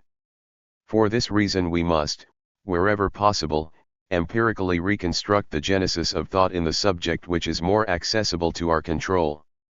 In the mere preference for the empirical observations and genetic criteria which gradually became supreme, the will to the destruction of the authoritarian principle was revealed in operation. It represents a centrifugal tendency in opposition to the Church as the official interpreter of the universe. Only that has validity which I can control in my own perception, which is corroborated in my own experimental activity, or which I myself can produce or at least conceptually construct as producible. Consequently, in place of the traditional, ecclesiastically guaranteed story of creation, there emerged a conception of the formation of the world, the various parts of which are subject to intellectual control. This conceptual model of the producibility of the world view from the cognitive act led to the solution of the epistemological problem. It was hoped that through insight into the origins of cognitive representation one could arrive at some notion of the role and significance of the subject for the act of knowing and of the truth value of human knowledge in general. It was indeed appreciated that this circuitous approach through the subject was a substitute and a makeshift in the absence of anything better. A complete solution of the problem would be possible only if an extra-human and infallible mind were to render a judgment about the value of our thinking. But precisely this method had failed in the past, because the farther one progressed in the criticism of earlier theories, the more clear did it become that those philosophies which made the most absolute claims were the most likely to fall into easily perceivable self-deceptions. Hence, the method which meanwhile had proved itself the most suitable one in the natural orientation to the world and in the natural sciences, namely the empirical method, came to be preferred. When, in the course of development, the philological and historical sciences were elaborated, the possibility arose in the analysis of thought of also drawing upon the historically evolving conceptions of the world and of understanding this wealth of philosophical and religious worldviews in terms of the genetic process through which they had come into existence. Thus thought came to be examined at very different levels of its development and in quite different historical situations. It became evident that much more could be said about the manner in which the structure of the subject influenced his worldview when one made use of animal psychology, child psychology, the psychology of language, the psychology of primitive peoples, and the psychology of intellectual history than when one set about it with a purely speculative analysis of the achievements of a transcendent subject. The epistemological recourse to the subject rendered possible in this way the emergence of a psychology which became ever more precise, including a psychology of thought which, as we have indicated above, broke up into numerous fields of specialization.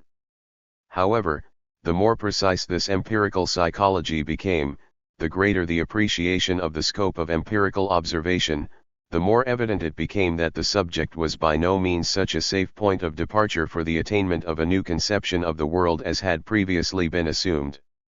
It is indeed true, in a certain sense, that inner experience is more immediately given than external experience, and that the inner connection between experiences can be more surely comprehended, if, among other things, one is able to have a sympathetic understanding of the motivations which produce certain actions.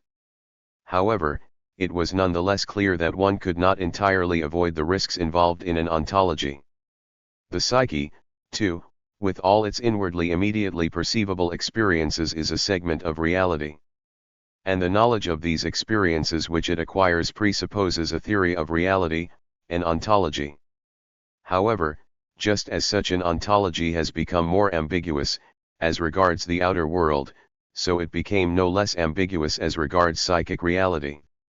The type of psychology which connected the Middle Ages with modern times, and which drew its contents from the self-observation of the religious man, does indeed still operate with certain concepts rich with content which evidence the continuing influence of a religious ontology of the soul. We are thinking, in this connection, of psychology as it has grown out of the inner struggle over the choice between good and evil, which was now conceived of as occurring in the subject. Such a psychology was developed in the conflicts of conscience and in the scepticism of men like Pascal and Montaigne down to Kierkegaard. Here we still find, pregnant with meaning, certain orientational concepts of an ontological sort such as despair, sin, salvation, and loneliness, which derive a certain richness from experience because every experience, which from its very beginning, is directed towards a religious goal, has its concrete content. Nonetheless these experiences, too, with the passage of time became more bare of content, thinner and more formal as in the outer world their original frame of reference, their religious ontology, became enfeebled.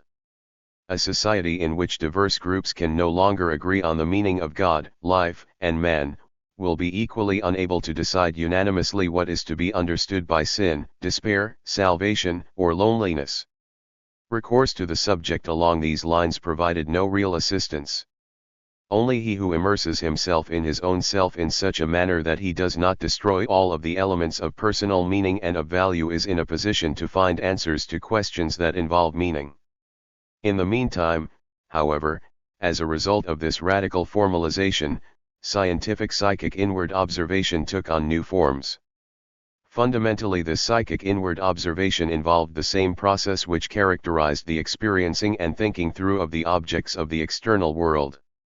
Such meaning-giving interpretations with qualitatively rich contents were replaced by formalized entities such as the feeling of anxiety, the perception of inner conflict, the experiencing of isolation, and the libido. These latter sought to apply interpretive schemes derived from mechanics to the inner experience of man. The aim here was not so much to comprehend as precisely as possible the inner contentual richness of experiences as they coexist in the individual and together operate towards the achievement of a meaningful goal. The attempt was rather to exclude all distinctive elements in experience from the content in order that, wherever possible, the conception of psychic events should approximate the simple scheme of mechanics.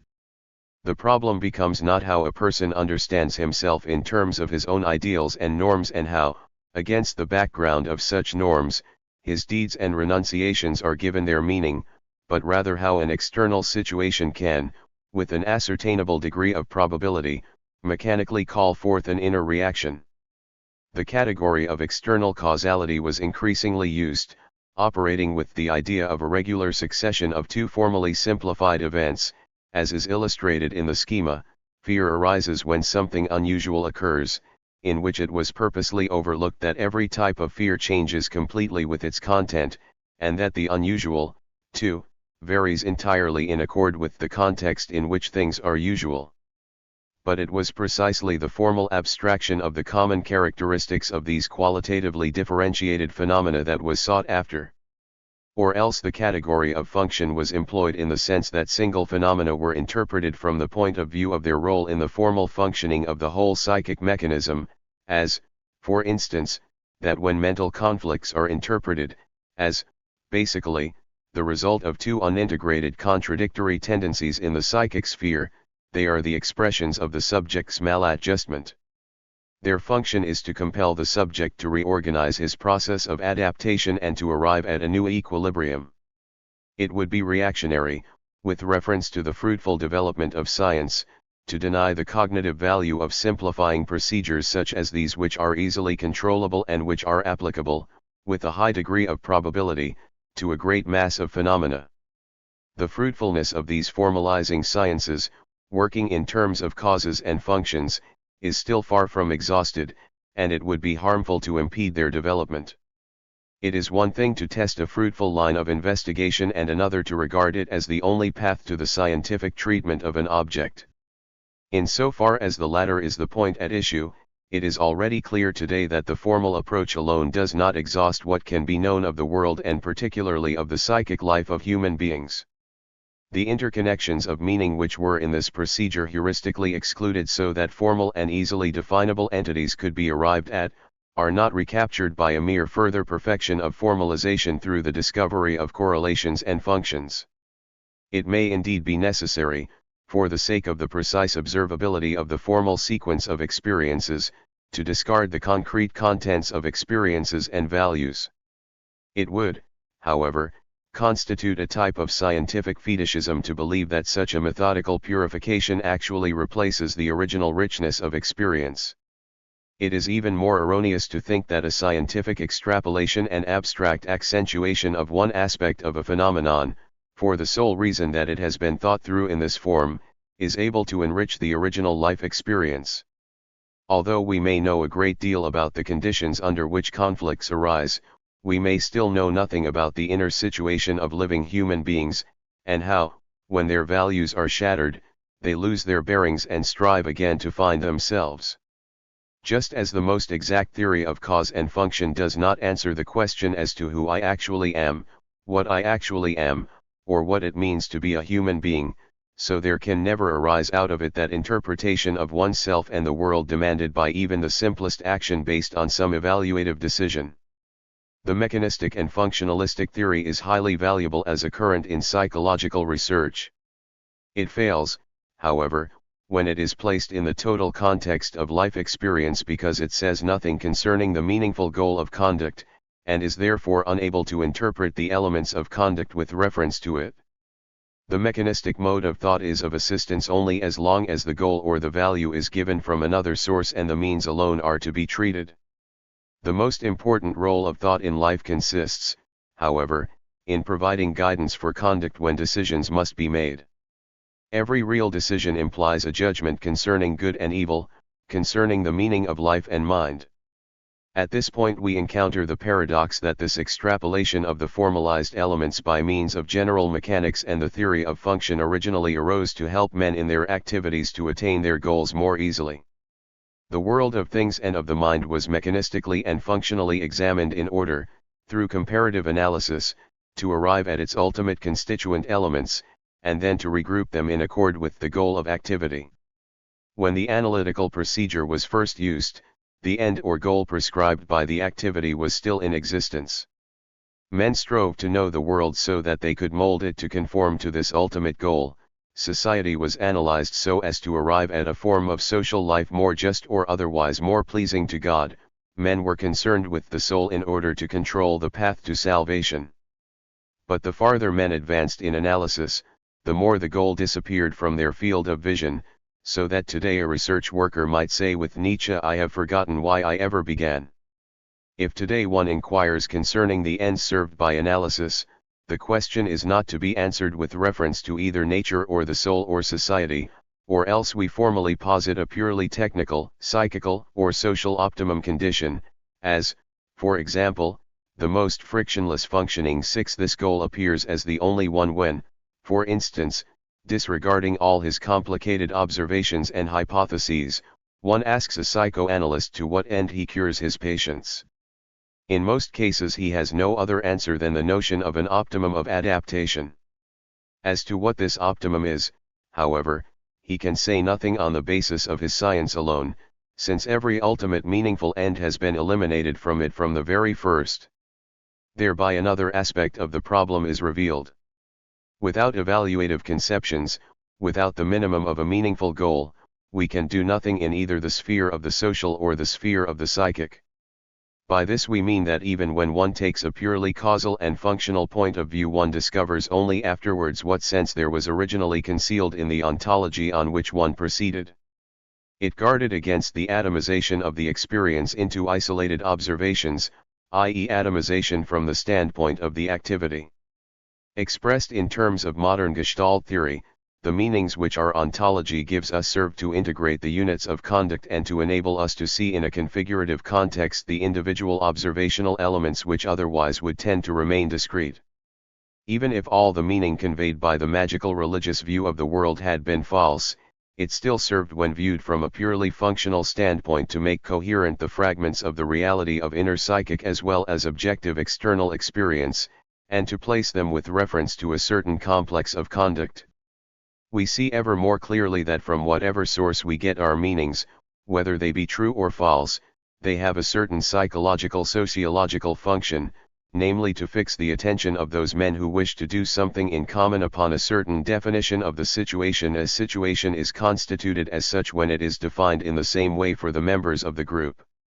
It may be true or false when one group calls another heretics, and as such struggles against them, but it is only through this definition that the struggle is a social situation. It may be true or false that a group struggles only to realize a fascist or a communist society, but it is only by means of this meaning-giving, evaluating definition that events produce a situation where activity and counter-activity are distinguishable, and the totality of events are articulated into a process. The juxtaposition ex post facto of elements voided of meaningful content does not bring home the unity of conduct. As a result of the extensive exclusion of meaningful elements from psychological theory, it becomes more and more evident that in psychology, too, psychic situations, to say nothing of inner life histories, cannot be perceived without meaningful context. Furthermore, from a purely functionalist point of view, the derivation of our meanings, whether they be true or false, plays an indispensable role, namely, it socializes events for a group. We belong to a group not only because we are born into it, not merely because we profess to belong to it, nor finally because we give it our loyalty and allegiance, but primarily because we see the world and certain things in the world the way it does. In every concept, in every concrete meaning, there is contained a crystallization of the experiences of a certain group. When someone says kingdom, he is using the term in the sense in which it has meaning for a certain group. Another for whom the kingdom is only an organization, as for instance an administrative organization such as is involved in a postal system, is not participating in those collective actions of the group in which the former meaning is taken for granted. In every concept, however, there is not only a fixation of individuals with reference to a definite group of a certain kind and its action, but every source from which we derive meaning and interpretation acts also as a stabilizing factor on the possibilities of experiencing and knowing objects with reference to the central goal of action which directs us. The world of external objects and of psychic experience appears to be in a continuous flux. Verbs are more adequate symbols for this situation than nouns. The fact that we give names to things which are in flux implies inevitably a certain stabilization oriented along the lines of collective activity. The derivation of our meanings emphasizes and stabilizes that aspect of things which is relevant to activity and covers up, in the interest of collective action, the perpetually fluid process underlying all things. It excludes other configurational organizations of the data which tend in different directions. Every concept represents a sort of taboo against other possible sources of meaning, simplifying and unifying the manifoldness of life for the sake of action. It is not improbable that the formalizing and functionalizing view of things became possible in our time only because the previously dominant taboos, which made man impervious to meanings derived from other sources, were already losing their force after the breakdown of the intellectual monopoly of the Church. The opportunity gradually arose under these circumstances for every oppositional group openly to reveal to the world those contradictory meanings which corresponded to their own peculiarly conceived understanding of the world. What was a king for one was a tyrant for another. It has already been pointed out, however, that too many conflicting sources from which meanings with regard to a given object are derived in the same society leads in the end to the dissolution of every system of meaning. In such a society, internally divided with regard to any concrete system of meaning, consensus can be established only with reference to the formalized elements of the objects. In this and similar definitions, everything substantial, every evaluation for which a consensus can no longer be found, is reinterpreted in functional terms. Returning then to our discussion of the origins of modern psychology with the subject as the point of departure, it is now clear that the original difficulty, which was to have been solved through recourse to and concentration on the subject, was not thereby obviated. It is true that much that is new was discovered by the new empirical methods. They enabled us to gain insight into the psychic genesis of many cultural phenomena, but the answers which were brought forward deflected our attention from the fundamental question concerning the existence of mind in the order of reality. Especially was the unity of the mind as well as that of the person lost through the functionalization and mechanization of psychic phenomena. A psychology without a psyche cannot take the place of an ontology. Such a psychology was itself the outcome of the fact that men were attempting to think in the framework of categories which strove to negate every evaluation, every trace of common meaning, or of total configuration. What may be valuable for a specialized discipline as a research hypothesis may, however, be fatal for the conduct of human beings. The uncertainty which arises from relying upon scientific psychology in practical life becomes recurrently obvious as soon as the pedagogue or the political leader turns to it for guidance. The impression which he gets upon such an occasion is that psychology exists in another world and records its observations for citizens living in some society other than our own. This form of modern man's experience, which because of a highly differentiated division of labor tends towards directionlessness, finds its counterpart in the rootlessness of a psychology with whose categories not even the simplest life process can be thought through. That this psychology actually constitutes a trained incapacity to deal with problems of the mind accounts for the fact that it offers no foothold to living human beings in their daily life. Thus two fundamentally different tendencies characterize modern psychology. Both became possible because the medieval world, which gave a single set of meanings to men in the Western world, was in the process of dissolution. The first of these is the tendency to look behind every meaning and to understand it in terms of its genesis in the subject. The second tendency consists in the attempt to construct a sort of mechanical science of the elements of psychic experience which have been formalized and emptied of meaning. It becomes evident here that the mechanistic thought model is not, as was originally supposed, confined to the world of mechanical objects. The mechanistic thought model represents primarily a kind of first approximation to objects in general. Here the aim is not the exact comprehension of qualitative peculiarities and unique constellations, but rather the determination of the most obvious regularities and principles of order obtaining between formalized simplified elements. We have traced out this last mentioned method in detail and seen how the mechanistic method, in spite of the concrete achievements for which we are indebted to it, has, from the point of view of life orientation and conduct, contributed very much to the general insecurity of modern man. The acting man must know who he is, and the ontology of psychic life fulfills a certain function in action. To the extent that mechanistic psychology and its parallel in actual life, the social impulsion towards all-embracing mechanization, negated these ontological values, they destroyed an important element in the self-orientation of human beings in their everyday life. We should like to turn now to the genetic approach. Here we should first point out that the genetic point of view, which is bound up with the psychological approach, has contributed in many ways to a deeper understanding of life in the sense above indicated. The dogmatic exponents of classical logic and philosophy are accustomed to maintain that the genesis of an idea has nothing to say concerning its validity or meaning. They always evoke the hackneyed example to the effect that our knowledge of the life of Pythagoras and of his inner conflicts, etc., is of little value in understanding the Pythagorean proposition. I do not believe, however, that this point holds for all intellectual accomplishments. I believe that from the standpoint of strict interpretation, we are infinitely enriched when we attempt to understand the biblical sentence, "The last shall be first," as the psychic expression of the revolt of oppressed strata. I believe that we shall understand it better if, as Nietzsche and others have indicated in various ways, we consider and become aware of the significance of resentment in the formation of moral judgments. In this case, for example, one could say in the case of Christianity, it was resentment which gave the lower strata courage to emancipate themselves, at least psychically, from the domination of an unjust system of values and to set up their own in opposition to it. We do not intend to raise the question here whether with the aid of this psychological genetic analysis which deals with the value-generating function of resentment we can decide whether the Christians or the Roman ruling classes were in the right. In any case, through this analysis we are led more deeply into the comprehension of the meaning of the sentence.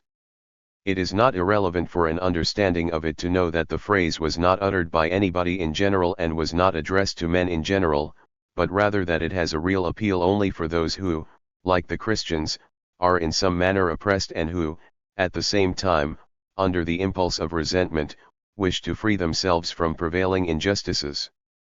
The interconnection between psychic genesis, the motivation which leads to meaning, and the meaning itself is, in the case just cited, different from that which exists in the Pythagorean propositions.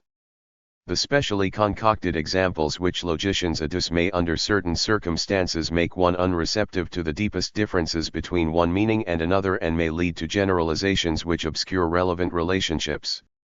The psychogenetic approach may then contribute in a great many cases to a deeper understanding of meaning, where we are concerned not with the most abstract and formal interrelationships but rather with meanings, the motivation of which can be sympathetically experienced, or with a complex of meaningful conduct, which can be understood in terms of its motivational structure and experiential context. So, for example, when I know what a man was as a child, what severe conflicts he experienced and in which situations they occurred and how he solved them, I will know more about him than if I merely had a few bare details of his external life history. I will know the context 7 from which novelty is produced in him and in the light of which every detail of his experience will have to be interpreted. It is the great achievement of the psychogenetic method that it destroyed the earlier mechanical conception which treated norms and cultural values as material things. When confronted with a sacred text, the genetic method has replaced the formally acquiescent obedience to a norm with the living appreciation of the process in which norms and cultural values first arise and with which they must be kept in continual contact in order that they may be ever newly interpreted and mastered. It has shown thereby that the life of a psychic phenomenon is the phenomenon itself. The meaning of history and life is contained in their becoming and in their flux. These insights were first stumbled upon by the Romantics and by Hegel, but since then have had to be rediscovered again and again. There was, however, from the very beginning a twofold limit to this concept of psychic genesis as it gradually developed and penetrated into the cultural sciences, and this limit threatened in time to become a definite restriction on the value of this approach. The most essential limitation of the psychogenetic approach is the important observation that every meaning is to be understood in the light of its genesis and in the original context of life experience which forms its background. But this observation contains within it the injurious constriction that this approach will be found only in an individualistic application. In most cases the genesis of a meaning has been sought in the individual context of experience rather than in its collective context. Thus, for example, if one had before one some idea and wished to explain it genetically, one would fasten upon the individual biography of the author and attempt to understand the idea exclusively on the basis of the special events and motivations of the author's personal history. Now it is clear that very much can be done with this method, for just as the experiences that truly motivate me have their original source and locus in my own life history, just so the author's life history is the locus of his experiences. But it is also clear that while it may be sufficient for the genetic explanation of a quite special individual mode of behavior to go back to the early period of an individual's history, for a mode of behavior of social significance, such as the transvaluation of values which transforms the whole system of life of a society in all its ramifications, preoccupation with the purely individual life history and its analysis is not sufficient. The transvaluation, as indicated in the sentence above, has its roots basically in a group situation in which hundreds and thousands of persons, each in his own way, participate in the overthrow of the existing society. Each of these persons prepares and executes this transvaluation in the sense that he acts in a new way in a whole complex of life situations which impinge upon him. The genetic method of explanation, if it goes deep enough, cannot in the long run limit itself to the individual life history, but must piece together so much that finally it touches on the interdependence of the individual life history and the more inclusive group situation.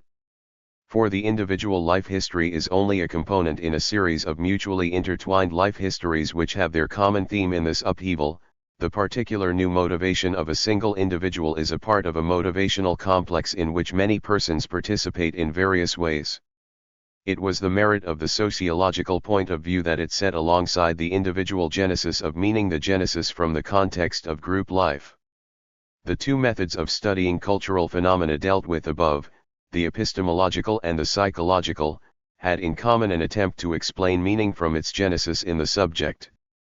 What is important in this case is not so much whether they were thinking of the concrete individual or of a generalized mind as such, but that in both cases the individual mind was conceived as separate from the group.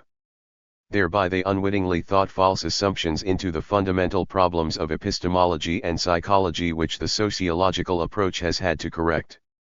What is most important about the latter is that it puts an end to the fiction of the detachment of the individual from the group, within the matrix of which the individual thinks and experiences.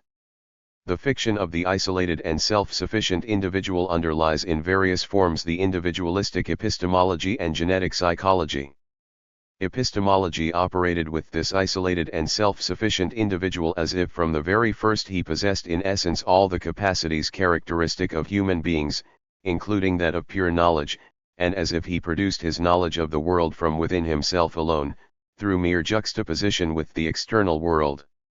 Similarly in the individualistic developmental psychology, the individual passes of necessity through certain stages of development in the course of which the external physical and social environment have no other function than to release these preformed capacities of the individual. Both of these theories grew out of the soil of an exaggerated theoretical individualism which could have been produced only in a social situation in which the original connection between individual and group had been lost sight of.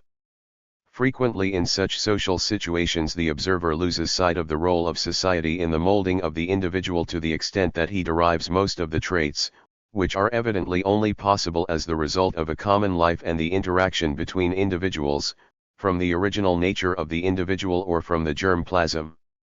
In actuality it is far from correct to assume that an individual of more or less fixed absolute capacities confronts the world and in striving for the truth constructs a worldview out of the data of his experience. Nor can we believe that he then compares his worldview with that of other individuals who have gained theirs in a similarly independent fashion, and in a sort of discussion the true worldview is brought to light and accepted by the others.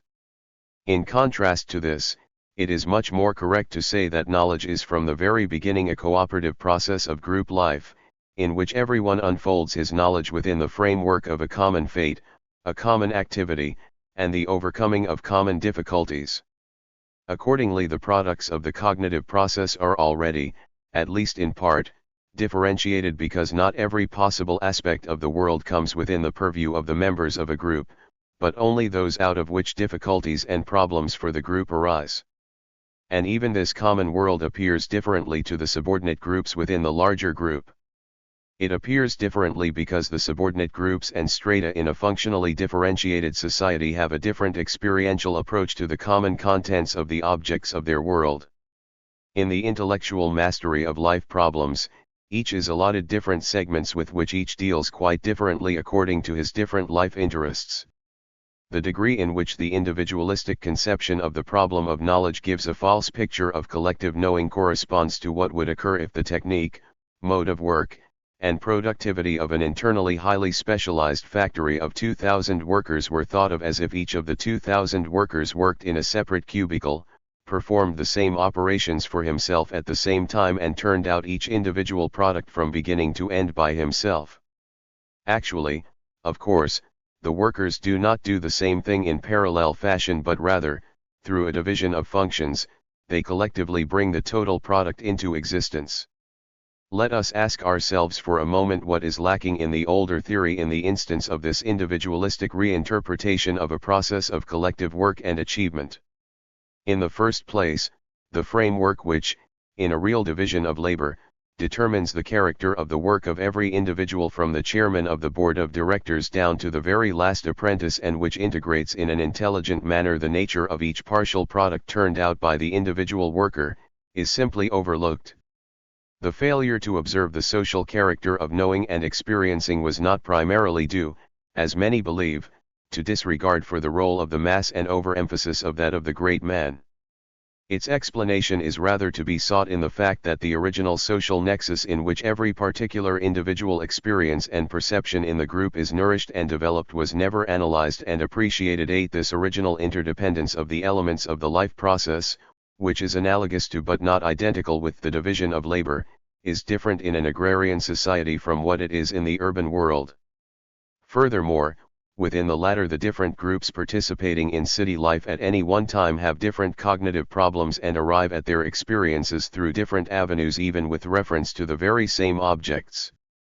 Only when the point of view is introduced into the genetic approach from the very beginning, according to which a group of 2,000 persons do not perceive the same thing 2,000 times, but in which, in accord with the inner articulation of group life and with various functions and interests, subgroups arise which act and think collectively with and against each other. Only when things are seen from this angle can we achieve an understanding of how, in the same inclusive society, diverse meanings can arise due to the divergent social origins of the different members of the whole society. An additional unconscious distortion committed by classical epistemology in its characterization of the genesis of the cognitive process is that it proceeds as if knowledge arose out of an act of purely theoretical contemplation. Here it seems to be elevating a marginal case to the level of a central principle. As a rule, human thought is not motivated by a contemplative impulse since it requires a volitional and emotional unconscious undercurrent to assure the continuous orientation for knowledge in group life. Precisely because knowing is fundamentally collective knowing, it presupposes a community of knowing which grows primarily out of a community of experiencing prepared for in the subconscious. However, once the fact has been perceived that the largest part of thought is erected upon a basis of collective actions, one is impelled to recognize the force of the collective unconscious. The full emergence of the sociological point of view regarding knowledge inevitably carries with it the gradual uncovering of the irrational foundation of rational knowledge.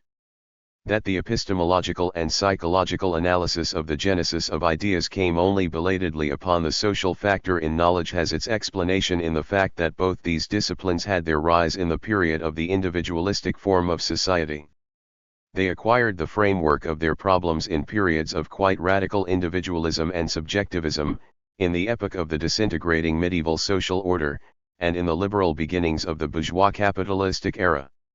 In these periods, those who concerned themselves with these problems, the intellectuals and the well-to-do educated persons in bourgeois society, found themselves in circumstances in which the original interconnectedness of the social order must of necessity have been largely invisible to them. They could, therefore, in all good faith, present knowledge and experience as typically individualistic phenomena. Especially since they had in mind only that segment of reality which concerned the dominant minorities and which was characterized by the competition of individuals, social happenings could appear as though autonomous individuals supplied from within themselves the initiative for acting and knowing. Seen from this segment, society appeared as if it were only an incalculably complex multiplicity of spontaneous individual acts of doing and knowing. This extremely individualistic character does not even hold for the so-called liberal social structure as a whole, inasmuch as here too the relatively free initiative of leading individuals both in acting and knowing is directed and guided by the circumstances of social life and by the tasks which they present. On the other hand, this much is undoubtedly true, that there are social structures in which there is the possibility for certain strata to have a greater degree of individualization in their thought and conduct. It is, however, incorrect to define the nature of thought in general on the basis of this special historical situation in which a relatively individualized way of thinking was allowed to develop under exceptional conditions. It would do violence to the historical facts to regard this exceptional condition as if it were the axiomatic characteristic of the psychology of thought and of epistemology. We will not succeed in attaining an adequate psychology and theory of knowledge as a whole as long as our epistemology fails, from the very beginning, to recognize the social character of knowing, and fails to regard individualized thinking only as an exceptional instance.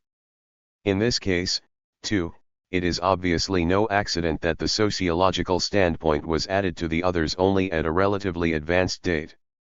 Nor is it by chance that the outlook which brings together the social and the cognitive spheres emerges in a time in which the greatest exertion of mankind once more consists in the attempt to counteract the tendency of an individualistic indirect society, which is verging toward anarchy, with a more organic type of social order. In such a situation there must arise a general sense of interdependence, of the interdependence which binds the single experience to the stream of experience of single individuals, and these in turn to the fabric of the wider community of experience and activity. Thus, the newly arising theory of knowledge too is an attempt to take account of the rootedness of knowledge in the social texture. In it a new sort of life orientation is at work, seeking to stay the alienation and disorganization which arose out of the exaggeration of the individualistic and mechanistic attitude. The epistemological, the psychological, and the sociological ways of stating problems are the three most important forms of raising questions about and investigating the nature of the cognitive process. We have sought to present them so that they would appear as parts of a unitary situation, emerging one after the other in a necessary sequence and reciprocally penetrating one another. In this form they provide the basis of the reflections recorded in this volume. For control of the collective unconscious as a problem of our age. The emergence of the problem of the multiplicity of thought styles which have appeared in the course of scientific development and the perceptibility of collective unconscious motives hitherto hidden, is only one aspect of the prevalence of the intellectual restiveness which characterizes our age. In spite of the democratic diffusion of knowledge, the philosophical, psychological, and sociological problems which we presented above have been confined to a relatively small intellectual minority. This intellectual unrest came gradually to be regarded by them as their own professional privilege, and might have been considered as the private preoccupation of these groups had not all strata, with the growth of democracy, been drawn into the political and philosophical discussion. The preceding exposition has already shown, however, that the roots of the discussion carried on by the intellectuals reached deeply into the situation of society as a whole. In many respects their problems were nothing else than the sublimated intensification and rational refinement of a social and intellectual crisis which at bottom embraced the entire society. The breakdown of the objective view of the world, of which the guarantee in the Middle Ages was the Church, was reflected even in the simplest minds. What the philosophers fought out among themselves in a rational terminology was experienced by the masses in the form of religious conflict. When many churches took the place of one doctrinal system guaranteed by revelation with the aid of which everything essential in an agrarian static world could be explained, when many small sects arose where there had formerly been a world religion, the minds of simple men were seized by tensions similar to those which the intellectuals experienced on the philosophical level in terms of the coexistence of numerous theories of reality and of knowledge. At the beginning of modern times, the Protestant movement set up in the place of revealed salvation, guaranteed by the objective institution of the Church, the notion of the subjective certainty of salvation. It was assumed in the light of this doctrine that each person should decide according to his own subjective conscience whether his conduct was pleasing to God and conducive to salvation. Thus Protestantism rendered subjective a criterion which had hitherto been objective, thereby paralleling what modern epistemology was doing when it retreated from an objectively guaranteed order of existence to the individual subject. It was not a long step from the doctrine of the subjective certainty of salvation to a psychological standpoint in which gradually the observation of the psychic process, which developed into a veritable curiosity, became more important than the hearkening to the criteria of salvation which men had formerly tried to detect in their own souls. Nor was it conducive to the public belief in an objective world order when most political states in the period of enlightened absolutism attempted to weaken the Church by means which they had taken over from the Church itself, namely, through attempting to replace an objective interpretation of the world guaranteed by the Church, by one guaranteed by the state. In doing this, it advanced the cause of the Enlightenment, which at the same time was one of the weapons of the rising bourgeoisie. Both the modern state and the bourgeoisie achieved success in the measure that the rationalistic naturalistic view of the world increasingly displaced the religious one. This took place, however, without the permeation into the broadest strata of that fullness of knowledge required for rational thinking. Furthermore, this diffusion of the rationalistic worldview was realized without the strata involved in it being brought into a social position which would have allowed an individualization of the forms of living and thinking. Without, however, a social life situation compelling and tending toward individualization, a mode of life which is devoid of collective myths is scarcely bearable. The merchant, the entrepreneur, the intellectual, each in his own way occupies a position which requires rational decisions concerning the tasks set by everyday life. In arriving at these decisions, it is always necessary for the individual to free his judgments from those of others and to think through certain issues in a rational way from the point of view of his own interests. This is not true for peasants of the older type nor for the recently emerged mass of subordinate white-collar workers who hold positions requiring little initiative, and no foresight of a speculative kind. Their modes of behavior are regulated to a certain extent on the basis of myths, traditions, or mass faith in a leader.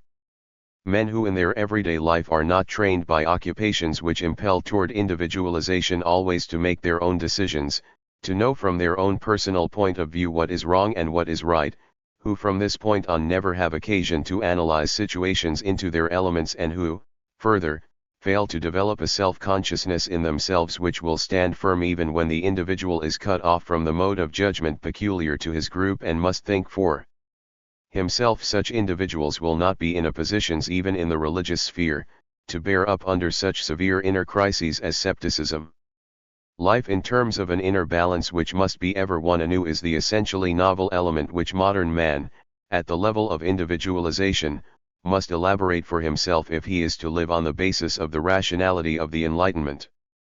a society which in its division of labor and functional differentiation cannot offer to each individual a set of problems and fields of operation in which full initiative and individual judgment can be exercised, also cannot realize a thoroughgoing individualistic and rationalistic Weltanschauung which can aspire to become an effective social reality.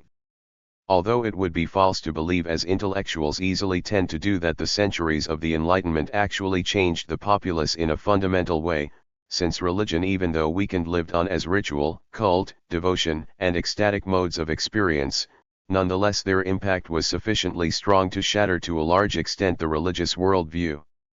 The forms of thought characteristic of industrial society gradually penetrated into those areas which had any contact whatever with industry, and sooner or later undermined one element after another of the religious explanation of the world.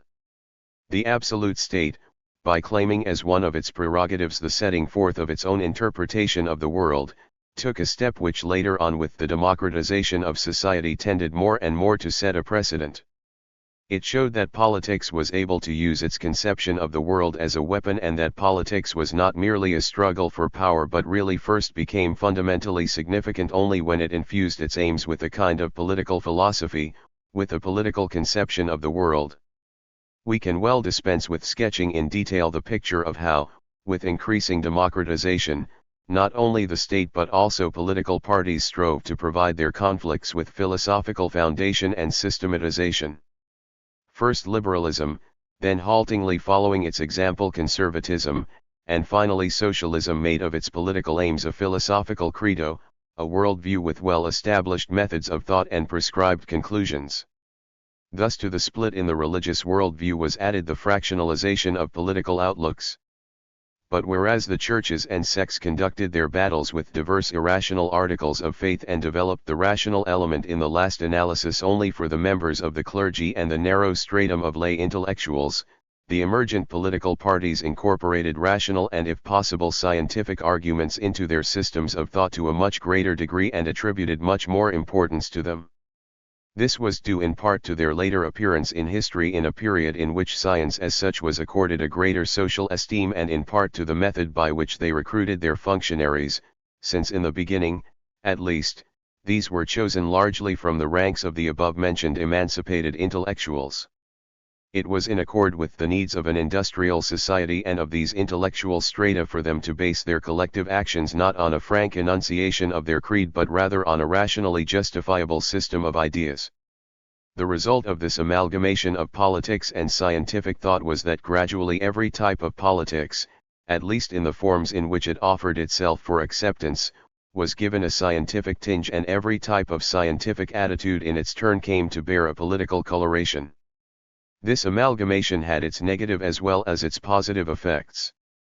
It so facilitated the diffusion of scientific ideas that ever broader strata in the whole of their political existence had to seek theoretical justifications for their positions. They learned thereby, even though frequently in a very propagandist's manner, to think about society and politics with the categories of scientific analysis. It was also helpful to political and social science in that it gained a concrete grip on reality, and in so doing gave itself a theme for stating its problems, which furnished a continuous link between it and that field of reality within which it had to operate, namely, society. The crises and the exigencies of social life offered the empirical subject matter, the political and social interpretations, and the hypotheses through which events became analyzable. The theories of Adam Smith as well as those of Marx, to mention only these two, were elaborated and extended with their attempts to interpret and analyze collectively experienced events. The principal liability, however, in this direct connection between theory and politics lies in the fact that while knowledge always has to retain its experimental character if it wishes to do justice to new sets of facts, thinking which is dominated by a political attitude cannot allow itself to be continuously readapted to new experiences. Political parties, because of the very fact of their being organized, can neither maintain an elasticity in their methods of thought nor be ready to accept any answer that might come out of their inquiries. Structurally they are public corporations and fighting organizations. This in itself already forces them into a dogmatic direction. The more intellectuals became party functionaries, the more they lost the virtue of receptivity and elasticity which they had brought with them from their previous label situation. The other danger which arises from this alliance between science and politics is that the crises affecting political thinking also become the crises of scientific thought. Out of this complex we will concentrate on only one fact which, however, became significant for the contemporary situation. Politics is conflict and tends increasingly to become a life and death struggle. The more violent this struggle became, the more tightly did it grip the emotional undercurrents which formerly operated unconsciously but all the more intensively, and forced them into the open domain of the conscious. Political discussion possesses a character fundamentally different from academic discussion. It seeks not only to be in the right but also to demolish the basis of its opponent's social and intellectual existence. Political discussion, therefore, penetrates more profoundly into the existential foundation of thinking than the kind of discussion which thinks only in terms of a few selected points of view and considers only the theoretical relevance of an argument. Political conflict, since it is from the very beginning a rationalized form of the struggle for social predominance, attacks the social status of the opponent, his public prestige, and his self-confidence. It is difficult to decide in this case whether the sublimation or substitution of discussion for the older weapons of conflict, the direct use of force and oppression, really constituted a fundamental improvement in human life. Physical repression is, it is true, harder to bear externally, but the will to psychic annihilation, which took its place in many instances, is perhaps even more unbearable. It is therefore no wonder that particularly in this sphere every theoretical refutation was gradually transformed into a much more fundamental attack on the whole life situation of the opponent, and with the destruction of his theories one hoped also to undermine his social position. Further, it is not surprising that in this conflict, in which from the very start one paid attention not only to what a person said but also the group for which he was the spokesman and with what action in view he set forth his arguments, one viewed thought in connection with the mode of existence to which it was bound. It is true that thought has always been the expression of group life and group action. But the difference was either that in religious conflicts, theoretical issues were not of primary significance or that in analyzing their adversaries, men did not get to an analysis of their adversaries' groups because, as we have seen, the social elements in intellectual phenomena had not become visible to the thinkers of an individualistic epoch. In political discussion in modern democracies where ideas were more clearly representative of certain groups, the social and existential determination of thought became more easily visible. In principle it was politics which first discovered the sociological method in the study of intellectual phenomena. Basically it was in political struggles that for the first time men became aware of the unconscious collective motivations which had always guided the direction of thought. Political discussion is, from the very first, more than theoretical argumentation, it is the tearing off of disguises, the unmasking of those unconscious motives which bind the group existence to its cultural aspirations and its theoretical arguments. To the extent, however, that modern politics fought its battles with theoretical weapons, the process of unmasking penetrated to the social roots of theory. The discovery of the social situational roots of thought at first, therefore, took the form of unmasking. In addition to the gradual dissolution of the unitary objective worldview, which to the simple man in the street took the form of a plurality of divergent conceptions of the world, and to the intellectuals presented itself as the irreconcilable plurality of thought styles, there entered into the public mind the tendency to unmask the unconscious situational motivations in group thinking. This final intensification of the intellectual crisis can be characterized by two slogan-like concepts, ideology and utopia, which because of their symbolic significance have been chosen as the title for this book. The concept ideology reflects the one discovery which emerged from political conflict, namely, that ruling groups can in their thinking become so intensively interest-bound to a situation that they are simply no longer able to see certain facts which would undermine their sense of domination. There is implicit in the word ideology the insight that in certain situations the collective unconscious of certain groups obscures the real condition of society both to itself and to others and thereby stabilizes it. The concept of utopian thinking reflects the opposite discovery of the political struggle, namely that certain oppressed groups are intellectually so strongly interested in the destruction and transformation of a given condition of society that they unwittingly see only those elements in the situation which tend to negate it. Their thinking is incapable of correctly diagnosing an existing condition of society. They are not at all concerned with what really exists, rather in their thinking they already seek to change the situation that exists. Their thought is never a diagnosis of the situation, it can be used only as a direction for action. In the utopian mentality, the collective unconscious, guided by wishful representation and the will to action, hides certain aspects of reality.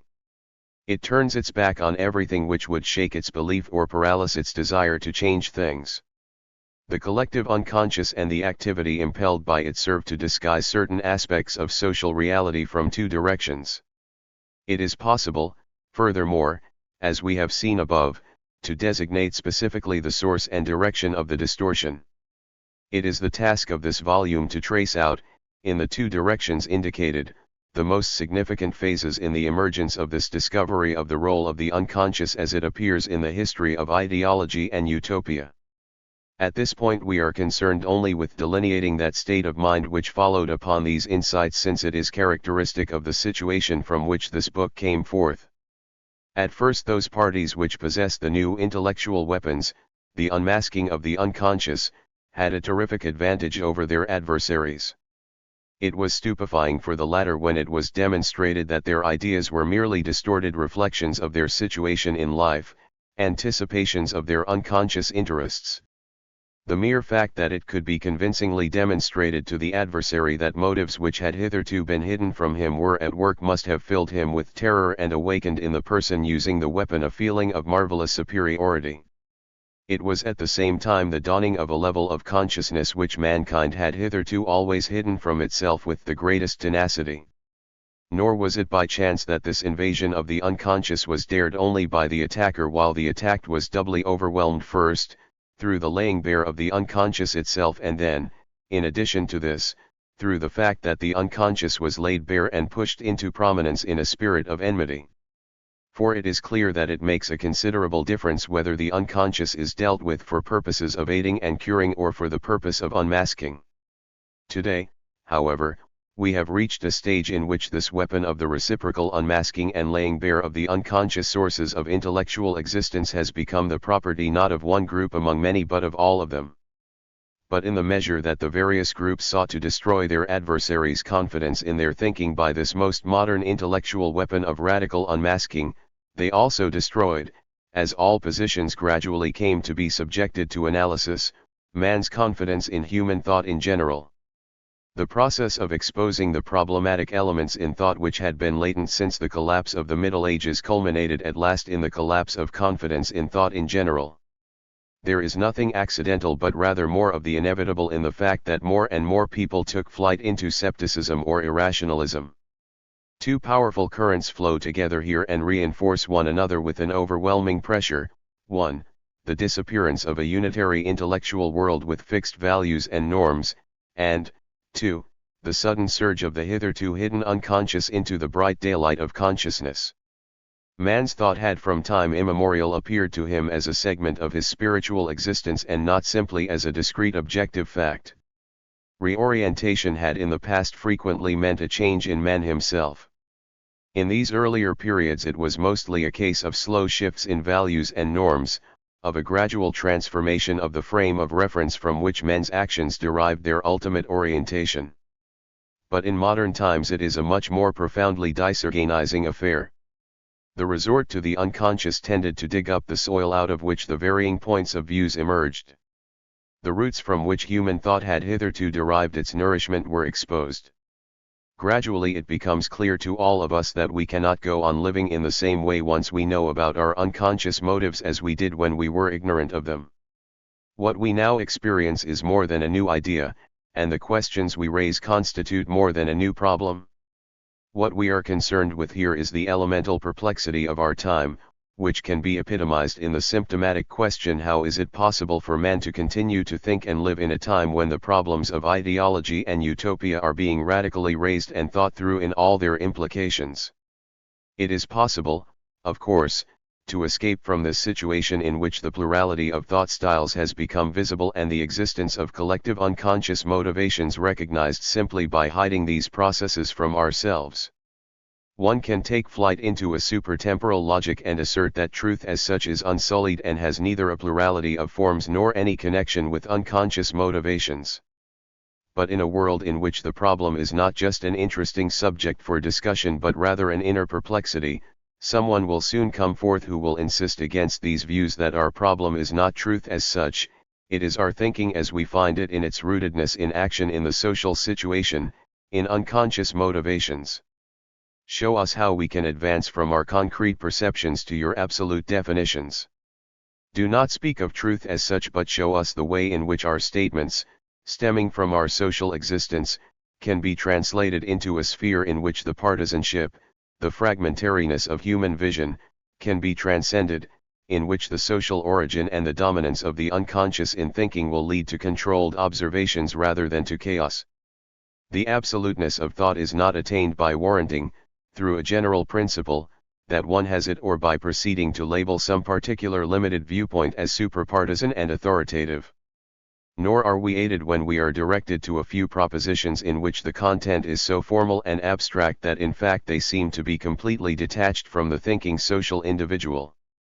The battle is not about these propositions but about that greater wealth of factual determinations in which man concretely diagnoses his individual and social situation, in which concrete interdependences in life are perceived and in which happenings external to us are first correctly understood.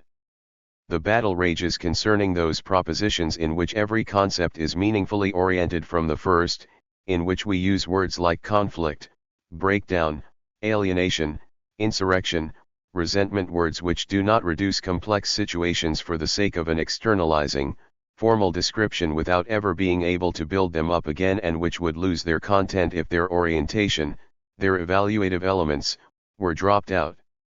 We have already shown elsewhere that the development of modern science led to the growth of a technique of thought by means of which all that was only meaningfully intelligible was excluded. Behaviorism has pushed to the foreground this tendency towards concentration on entirely externally perceivable reactions, and has sought to construct a world of facts in which there will exist only measurable data, only correlations between series of factors in which the degree of probability of modes of behavior in certain situations will be predictable. It is possible, and even probable, that sociology must pass through the stage in which its contents will undergo a mechanistic dehumanization and formalization, just as psychology did, so that out of devotion to an ideal of narrow exactitude nothing will remain except statistical data, tests, surveys, etc., and in the end every significant formulation of a problem will be excluded. All that can be said here is that this reduction of everything to a measurable or inventory-like describability is significant as a serious attempt to determine what is unambiguously ascertainable and, further, to think through what becomes of our psychic and social world when it is restricted to purely externally measurable relationships. There can no longer be any doubt that no real penetration into social reality is possible through this approach. Let us take for example the relatively simple phenomenon denoted by the term situation. What is left of it, or is it even at all intelligible when it is reduced to an external constellation of various reciprocally related but only externally visible patterns of behavior? It is clear, on the other hand, that a human situation is characterizable only when one has also taken into account those conceptions which the participants have of it, how they experience their tensions in this situation and how they react to the tensions so conceived. Or, let us take some milieu, for instance, the milieu in which a certain family exists. Are not the norms which prevail in this family, and which are intelligible only through meaningful interpretation, at least as much a part of the milieu as the landscape or the furniture of the household? Still further, must not this same family, other things being equal, be considered as a completely different milieu if its norms have changed? If we wish to comprehend such a concrete phenomenon as a situation or the normative content of a milieu, the purely mechanistic scheme of approach will never suffice and there must be introduced in addition concepts adequate for the understanding of meaningful and non-mensurative elements. but it would be false to assume that the relations between these elements are less clear and less precisely perceivable than those that obtain between purely measurable phenomena. Quite on the contrary, the reciprocal interdependence of the elements making up an event is much more intimately comprehensible than that of strictly external formalized elements. Here that approach which, following Dilthey, I should like to designate as the understanding of the primary interdependence of experience comes into its own. In this approach, by use of the technique of understanding, the reciprocal functional interpenetration of psychic experiences and social situations becomes immediately intelligible. We are confronted here with a realm of existence in which the emergence of psychic reactions from within becomes evident of necessity and is not comprehensible merely as is an external causality, according to the degree of probability of its frequency. Let us take certain of the observations which sociology has worked up by the use of the method of understanding and consider the nature of its scientific evidence. When one has stated concerning the ethics of the earliest Christian communities, that it was primarily intelligible in terms of the resentment of oppressed strata, and when others have added that this ethical outlook was entirely unpolitical because it corresponded to the mentality of that stratum which had as yet no real aspirations to rule, and when it has been said further that this ethic is not a tribal ethic but a world ethic, since it arose from the soil of the already disintegrated tribal structure of the Roman Empire, it is clear that these interconnections between social situations on the one hand and psychic ethical modes of behavior on the other are not, it is true, measurable but can nonetheless be much more intensively penetrated in their essential character than if coefficients of correlation were established between the various factors. The interconnections are evident because we have used an understanding approach to those primary interdependences of experience from which these norms arose. It has become clear that the principal propositions of the social sciences are neither mechanistically external nor formal, nor do they represent purely quantitative correlations but rather situational diagnoses in which we use, by and large, the same concrete concepts and thought models which were created for activistic purposes in real life.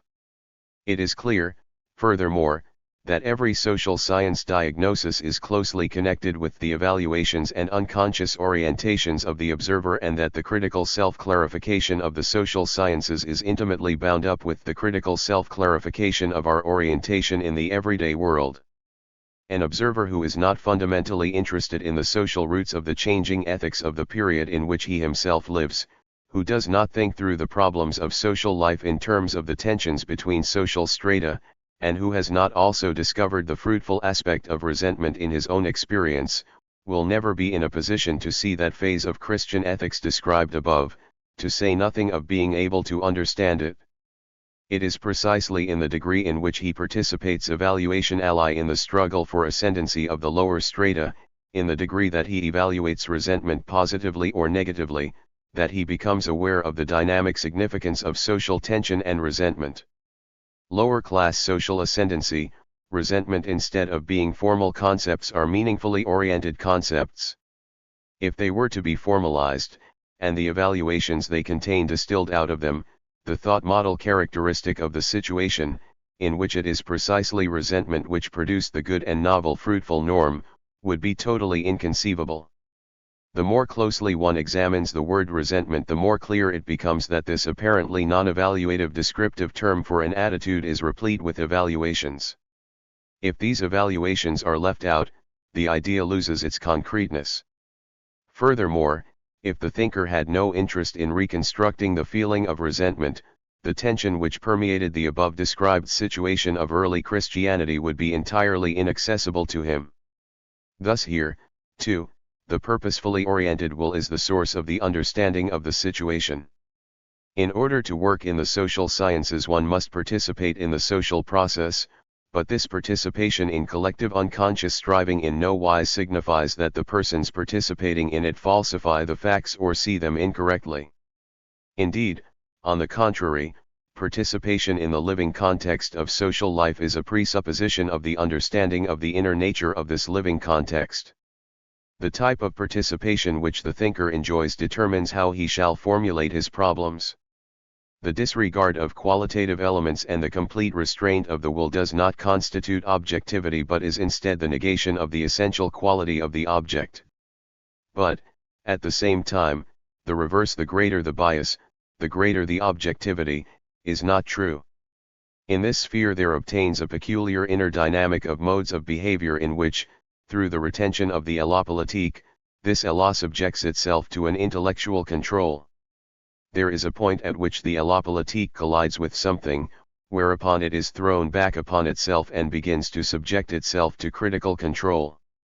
There is a point where the movement of life itself, especially in its greatest crisis, elevates itself above itself and becomes aware of its own limits.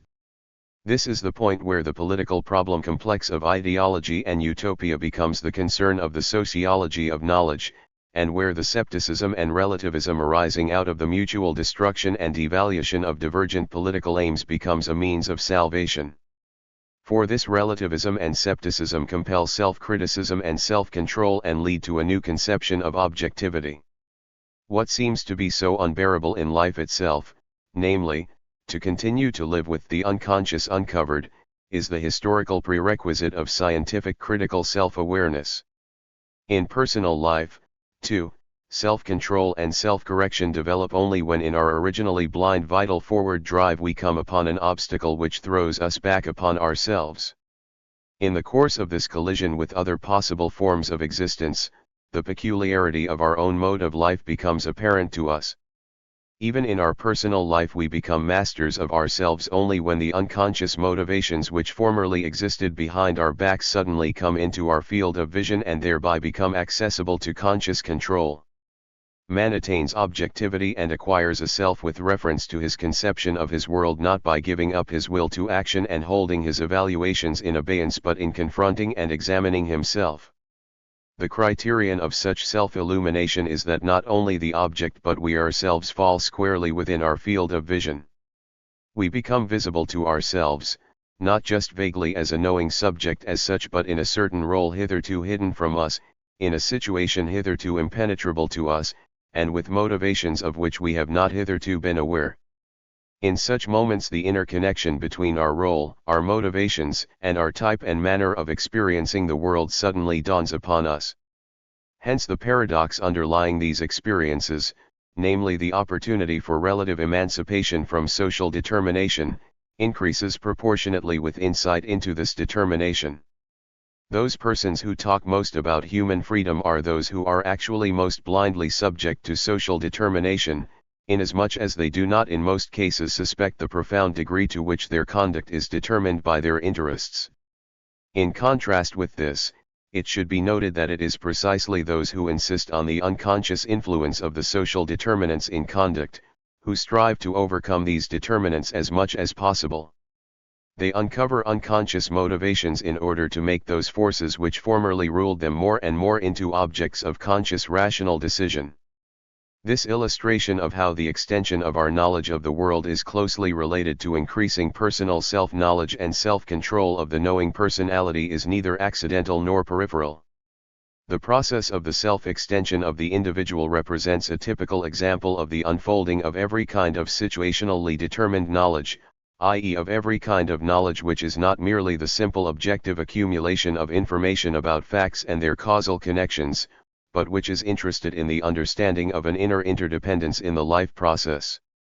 Inner interdependence can be grasped only by the understanding method of interpretation, and the stages of this understanding of the world are bound at every step to the process of individual self-clarification.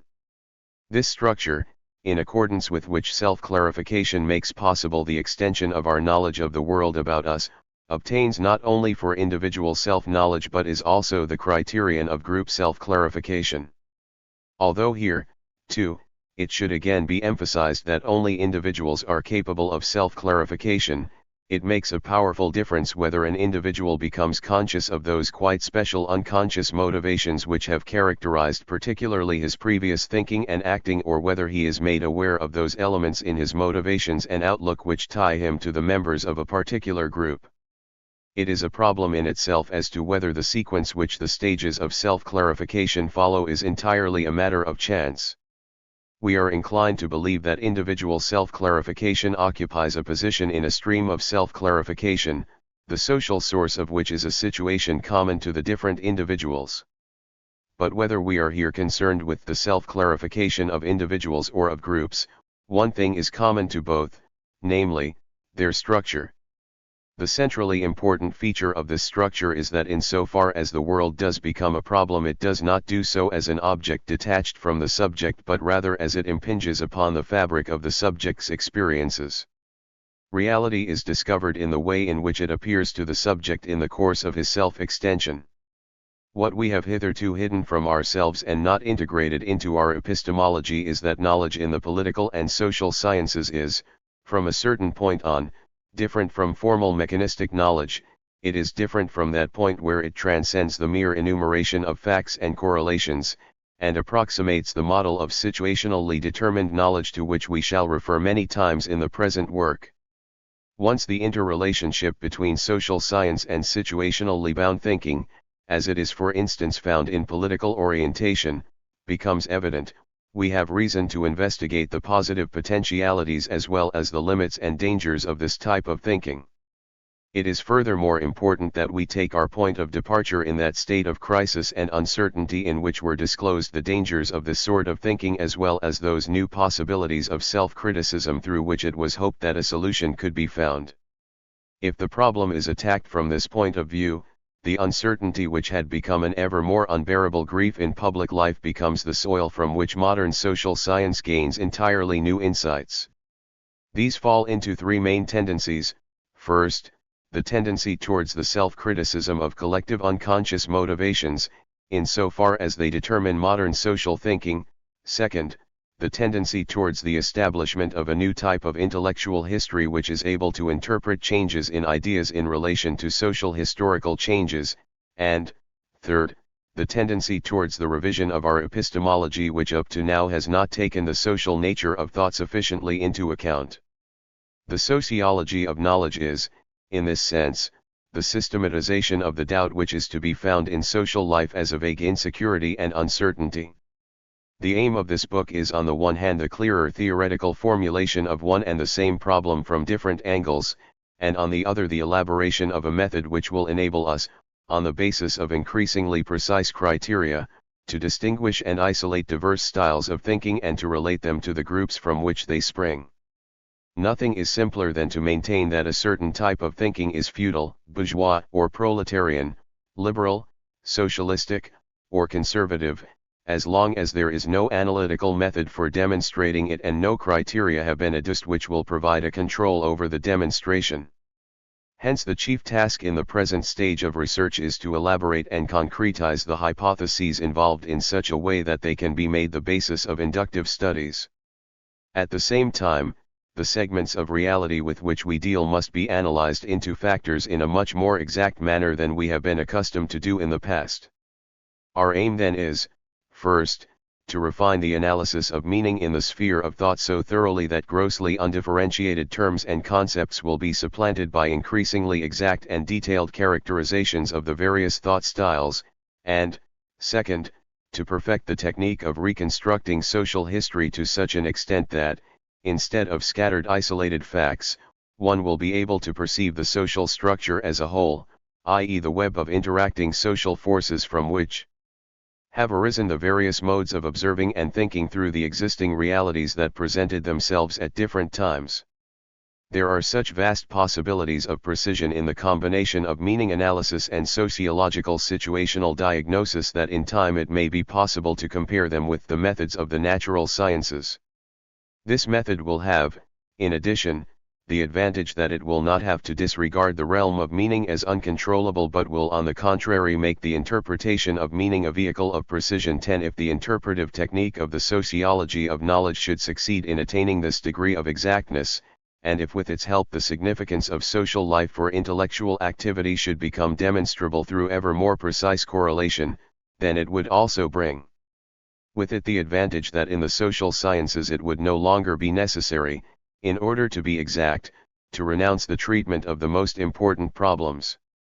For it is not to be denied that the carrying over of the methods of natural science to the social sciences gradually leads to a situation where one no longer asks what one would like to know and what will be of decisive significance for the next step in social development, but attempts only to deal with those complexes of facts which are measurable according to a certain already existent method. Instead of attempting to discover what is most significant with the highest degree of precision possible under the existing circumstances, one tends to be content to attribute importance to what is measurable merely because it happens to be measurable. At the present stage of development we are still far from having unambiguously formulated the problems connected with the theory of the sociology of knowledge, nor have we yet worked out the sociological analysis of meaning to its ultimate refinement. This feeling of standing at the beginning of a movement instead of the end conditions the manner in which the book is presented. There are problems about which neither textbooks nor perfectly consistent systems can be written. They are those questions which an age has as yet neither fully perceived nor fully thought through. For such problems earlier centuries, which were shaken by the repercussions of the revolution in thought and experience from the 16th to the 18th centuries, invented the form of the scientific essay. The technique of the thinkers of that period consisted in leaping into any immediate problem which was conveniently at hand and observing it for so long and from so many angles that finally some marginal problem of thought and existence was disclosed and illuminated by means of the accidental individual case. This form of presentation, which since has so frequently proved its worth, served as a prototype to the author when in the present volume, with the exception of the last part, he chose to employ the essay form and not the systematic style of treatment. These studies are attempts to apply a new way of looking at things and a new method of interpretation to various problems and bodies of facts. They were written at different times and independently of one another and, although they center about a unitary problem, each of these essays has its own intellectual objective. This essayistic experimental attitude in thought also explains why here and there repetitions have not been eliminated and contradictions resolved. The reason for not eliminating repetitions was that the same idea presented itself in a new context and was therefore disclosed in a new light. Contradictions have not been corrected because it is the author's conviction that a given theoretical sketch may often have latent in it varied possibilities which must be permitted to come to expression in order that the scope of the exposition may be truly appreciated. 11. It is his further conviction that frequently in our time various notions derived from contradictory styles of thought are at work in the same thinker. We do not note them, however, only because the systematic thinker carefully hides his contradictions from himself and his readers. Whereas contradictions are a source of discomfiture to the systematizer, the experimental thinker often perceives in them points of departure from which the fundamentally discordant character of our present situation becomes for the first time really capable of diagnosis and investigation. A brief summary of the contents of the parts that follow should provide a background for the analyses undertaken in them. Part 2 examines the most important changes in the conception of ideology, pointing out on the one hand how these changes in meaning are bound up with social and historical changes, and attempting on the other hand to demonstrate with concrete examples how the same concept in different phases of its history can mean at one time an evaluative and at another time a non-evaluative attitude, and how the very ontology of the concept is involved in its historical changes, which pass almost unnoticed. Part 3 deals with the problem of scientific politics. How is a science of politics possible in face of the inherently ideological character of all thought?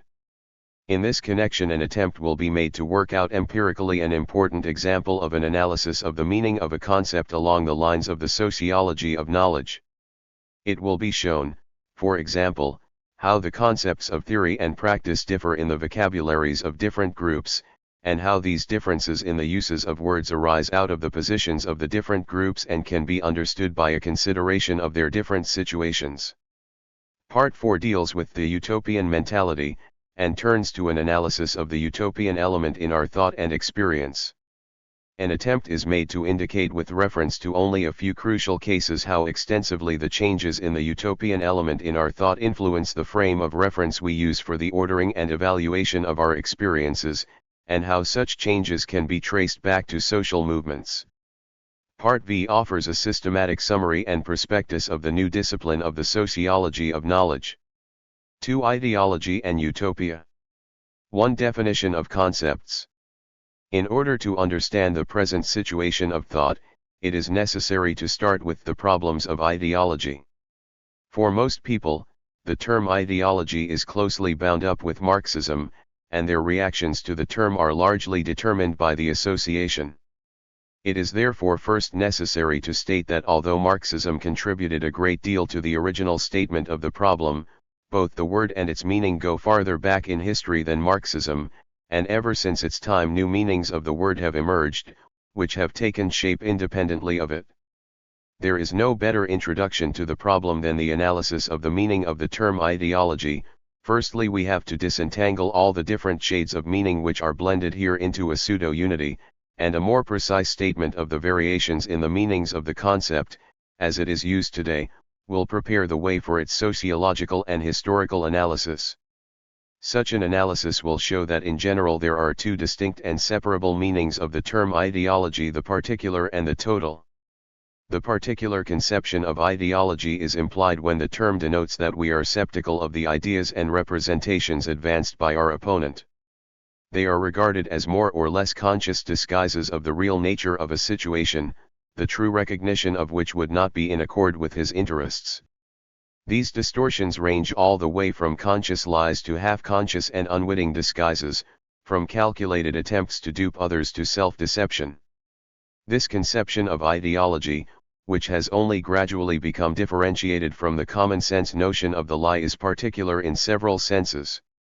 Its particularity becomes evident when it is contrasted with the more inclusive total conception of ideology. Here we refer to the ideology of an age or of a concrete historico-social group, e.g. of a class, when we are concerned with the characteristics and composition of the total structure of the mind of this epoch or of this group. The common as well as the distinctive elements of the two concepts are readily evident.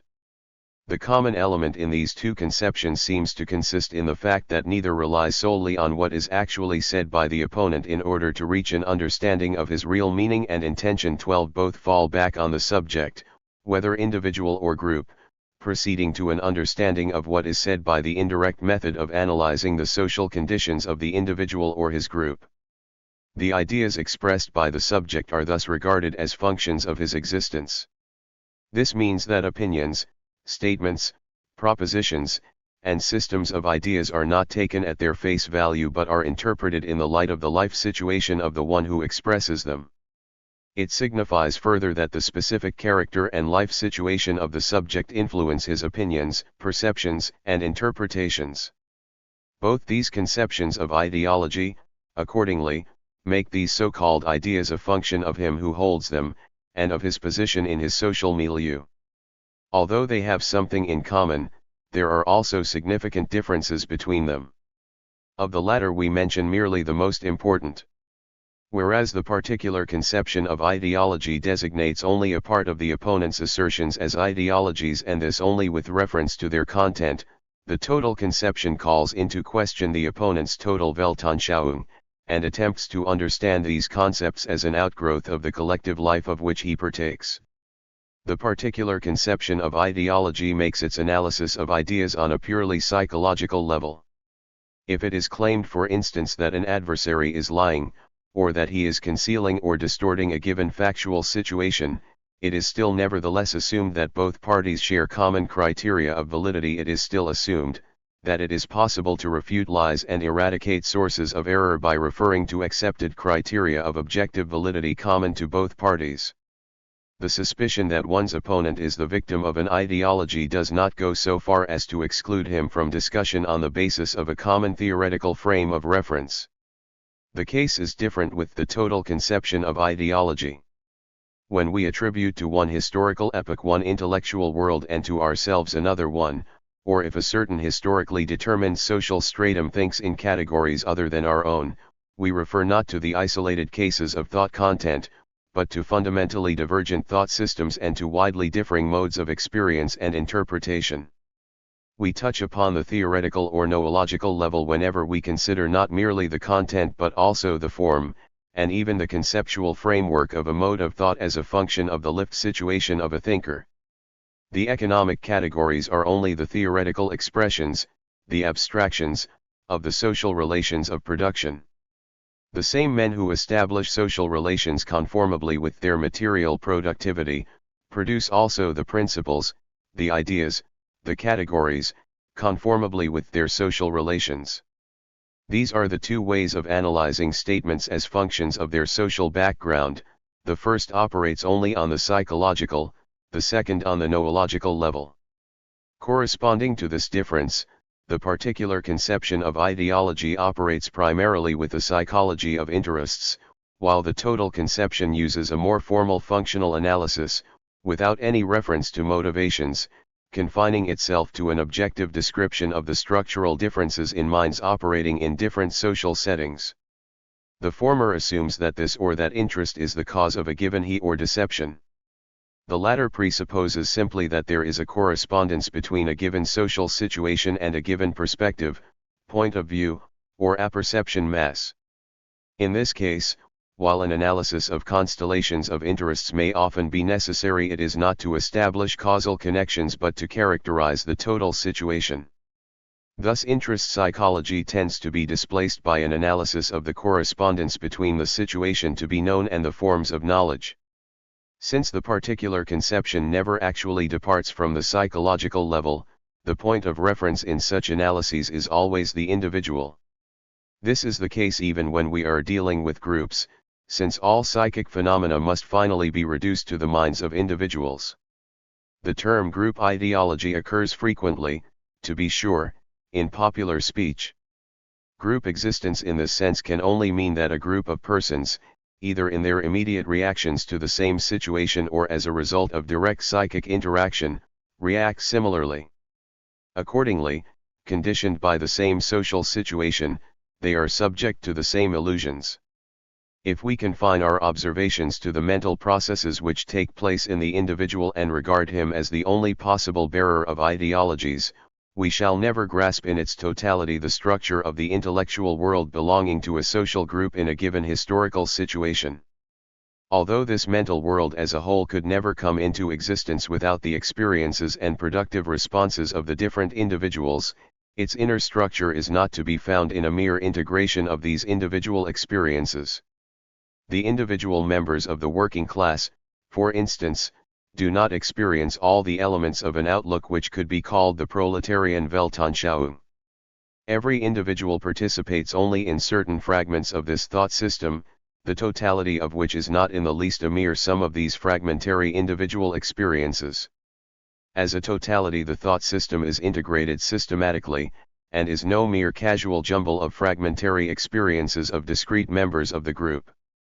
Thus it follows that the individual can only be considered as the bearer of an ideology as long as we deal with that conception of ideology which, by definition, is directed more to detached contents than to the whole structure of thought, uncovering false ways of thought and exposing lies. As soon as the total conception of ideology is used, we attempt to reconstruct the whole outlook of a social group, and neither the concrete individuals nor the abstract sum of them can legitimately be considered as bearers of this ideological thought system as a whole. The aim of the analysis on this level is the reconstruction of the systematic theoretical basis underlying the single judgments of the individual. Analyses of ideologies in the particular sense, making the content of individual thought largely dependent on the interests of the subject, can never achieve this basic reconstruction of the whole outlook of a social group. They can at best reveal the collective psychological aspects of ideology, or lead to some development of mass psychology, dealing either with the different behavior of the individual in the crowd, or with the results of the mass integration of the psychic experiences of many individuals. And although the collective psychological aspect may very often approach the problems of the total ideological analysis, it does not answer its questions exactly. It is one thing to know how far my attitudes and judgments are influenced and altered by the coexistence of other human beings, but it is another thing to know what are the theoretical implications of my mode of thought which are identical with those of my fellow members of the group or social stratum. We content ourselves here merely with stating the issue without attempting a thoroughgoing analysis of the difficult methodological problems which it raises. 2. The concept ideology in historical perspective. Just as the particular and total conceptions of ideology can be distinguished from one another on the basis of their differences in meaning, so the historical origins of these two concepts may also be differentiated even though in reality they are always intertwined. We do not as yet possess an adequate historical treatment of the development of the concept of ideology, to say nothing of a sociological history of the many variations 13 in its meaning. Even if we were in a position to do so, it would not be our task, for the purposes we have in mind, to write a history of the changing meanings in the concept of ideology. Our aim is simply to present such facts from the scattered evidence as will most clearly exhibit the distinction between the two terms made in the previous chapter, and to trace the process which gradually led to the refined and specialized meaning which the terms have come to possess. Corresponding to the dual meaning of the term ideology, which we have designated here as the particular and total conceptions, respectively, are two distinct currents of historical development. The distrust and suspicion which men everywhere evidence towards their adversaries, at all stages of historical development, may be regarded as the immediate precursor of the notion of ideology. But it is only when the distrust of man toward man, which is more or less evident at every stage of human history, becomes explicit and is methodically recognized, that we may properly speak of an ideological taint in the utterances of others. We arrive at this level when we no longer make individuals personally responsible for the deceptions which we detect in their utterances, and when we no longer attribute the evil that they do to their malicious cunning. It is only when we more or less consciously seek to discover the source of their untruthfulness in a social factor, that we are properly making an ideological interpretation. We begin to treat our adversaries' views as ideologies only when we no longer consider them as calculated lies and when we sense in his total behavior an unreliability which we regard as a function of the social situation in which he finds himself. The particular conception of ideology therefore signifies a phenomenon intermediate between a simple he at one pole, and an error, which is the result of a distorted and faulty conceptual apparatus, at the other. It refers to a sphere of errors, psychological in nature, which, unlike deliberate deception, are not intentional, but follow inevitably and unwittingly from certain causal determinants. According to this interpretation, Bacon's theory of the idola may be regarded to a certain extent as a forerunner of the modern conception of ideology. The idols were phantoms or preconceptions, and there were, as we know, the idols of the tribe, of the cave, of the market, and of the theater. All of these are sources of error derived sometimes from human nature itself, sometimes from particular individuals. They may also be attributed to society or to tradition. In any case, they are obstacles in the path to true knowledge. 14 There is certainly some connection between the modern term ideology and the term as used by Bacon, signifying a source of error. Furthermore, the realization that society and tradition may become sources of error is a direct anticipation of the sociological point of view. 15 Nevertheless, it cannot be claimed that there is an actual relationship, directly traceable through the history of thought, between this and the modern conception of ideology. It is extremely probable that everyday experience with political affairs first made man aware of and critical toward the ideological element in his thinking. During the Renaissance, among the fellow citizens of Machiavelli, there arose a new adage calling attention to a common observation of the time, namely that the thought of the palace is one thing, and that of the public square is another. 16 This was an expression of the increasing degree to which the public was gaining access to the secrets of politics. Here we may observe the beginning of the process in the course of which what had formerly been merely an occasional outburst of suspicion and skepticism toward public utterances developed into a methodical search for the ideological element in all of them. The diversity of the ways of thought among men is even at this stage attributed to a factor which might, without unduly stretching the term, be denominated as sociological. Machiavelli, with his relentless rationality, made it his special task to relate the variations in the opinions of men to the corresponding variations in their interests. Accordingly, when he prescribes a medicina forte for every bias of the interested parties in a controversy, 17 he seems to be making explicit and setting up as a general rule of thought what was implicit in the common sense adage of his time. There seems to be a straight line leading from this point in the intellectual orientation of the Western world to the rational and calculating mode of thought characteristic of the period of the Enlightenment. The psychology of interest seems to flow from the same source.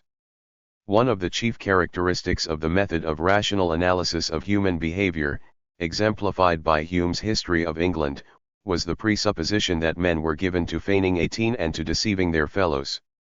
The same characteristic is found in contemporary historians who operate with the particular conception of ideology. This mode of thought will always strive in accordance with the psychology of interests to cast doubt upon the integrity of the adversary and to deprecate his motives. This procedure, nevertheless, has positive value as long as in a given case we are interested in discovering the genuine meaning of a statement that lies concealed behind a camouflage of words. This debunking tendency in the thought of our time has become very marked. 19 And even though in wide circles this trait is considered undignified and disrespectful, this intellectual position is forced upon us in an era of transition like our own, which finds it necessary to break with many antiquated traditions and forms. 3. From the particular to the total conception of ideology. It must be remembered that the unmasking which takes place on the psychological level is not to be confused with the more radical skepticism and the more thoroughgoing and devastating critical analysis which proceeds on the ontological and noological levels. But the two cannot be completely separated. The same historical forces that bring about continuous transformations in one are also operative in the other. In the former, psychological illusions are constantly being undermined. In the latter, ontological and logical formulations arising out of given worldviews and modes of thought are dissolved in a conflict between the interested parties. Only in a world in upheaval, in which fundamental new values are being created and old ones destroyed, can intellectual conflict go so far that antagonists will seek to annihilate not merely the specific beliefs and attitudes of one another, but also the intellectual foundations upon which these beliefs and attitudes rest. As long as the conflicting parties lived in and tried to represent the same world, even though they were at opposite poles in that world, or as long as one feudal clique fought against its equal, such a thoroughgoing mutual destruction was inconceivable. This profound disintegration of intellectual unity is possible only when the basic values of the contending groups are worlds apart. At first, in the course of this ever-deepening disintegration, naive distrust becomes transformed into a systematic particular notion of ideology, which, however, remains on the psychological plane.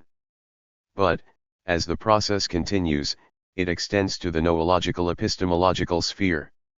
The rising bourgeoisie which brought with it a new set of values was not content with merely being assigned a circumscribed place within the old feudal order.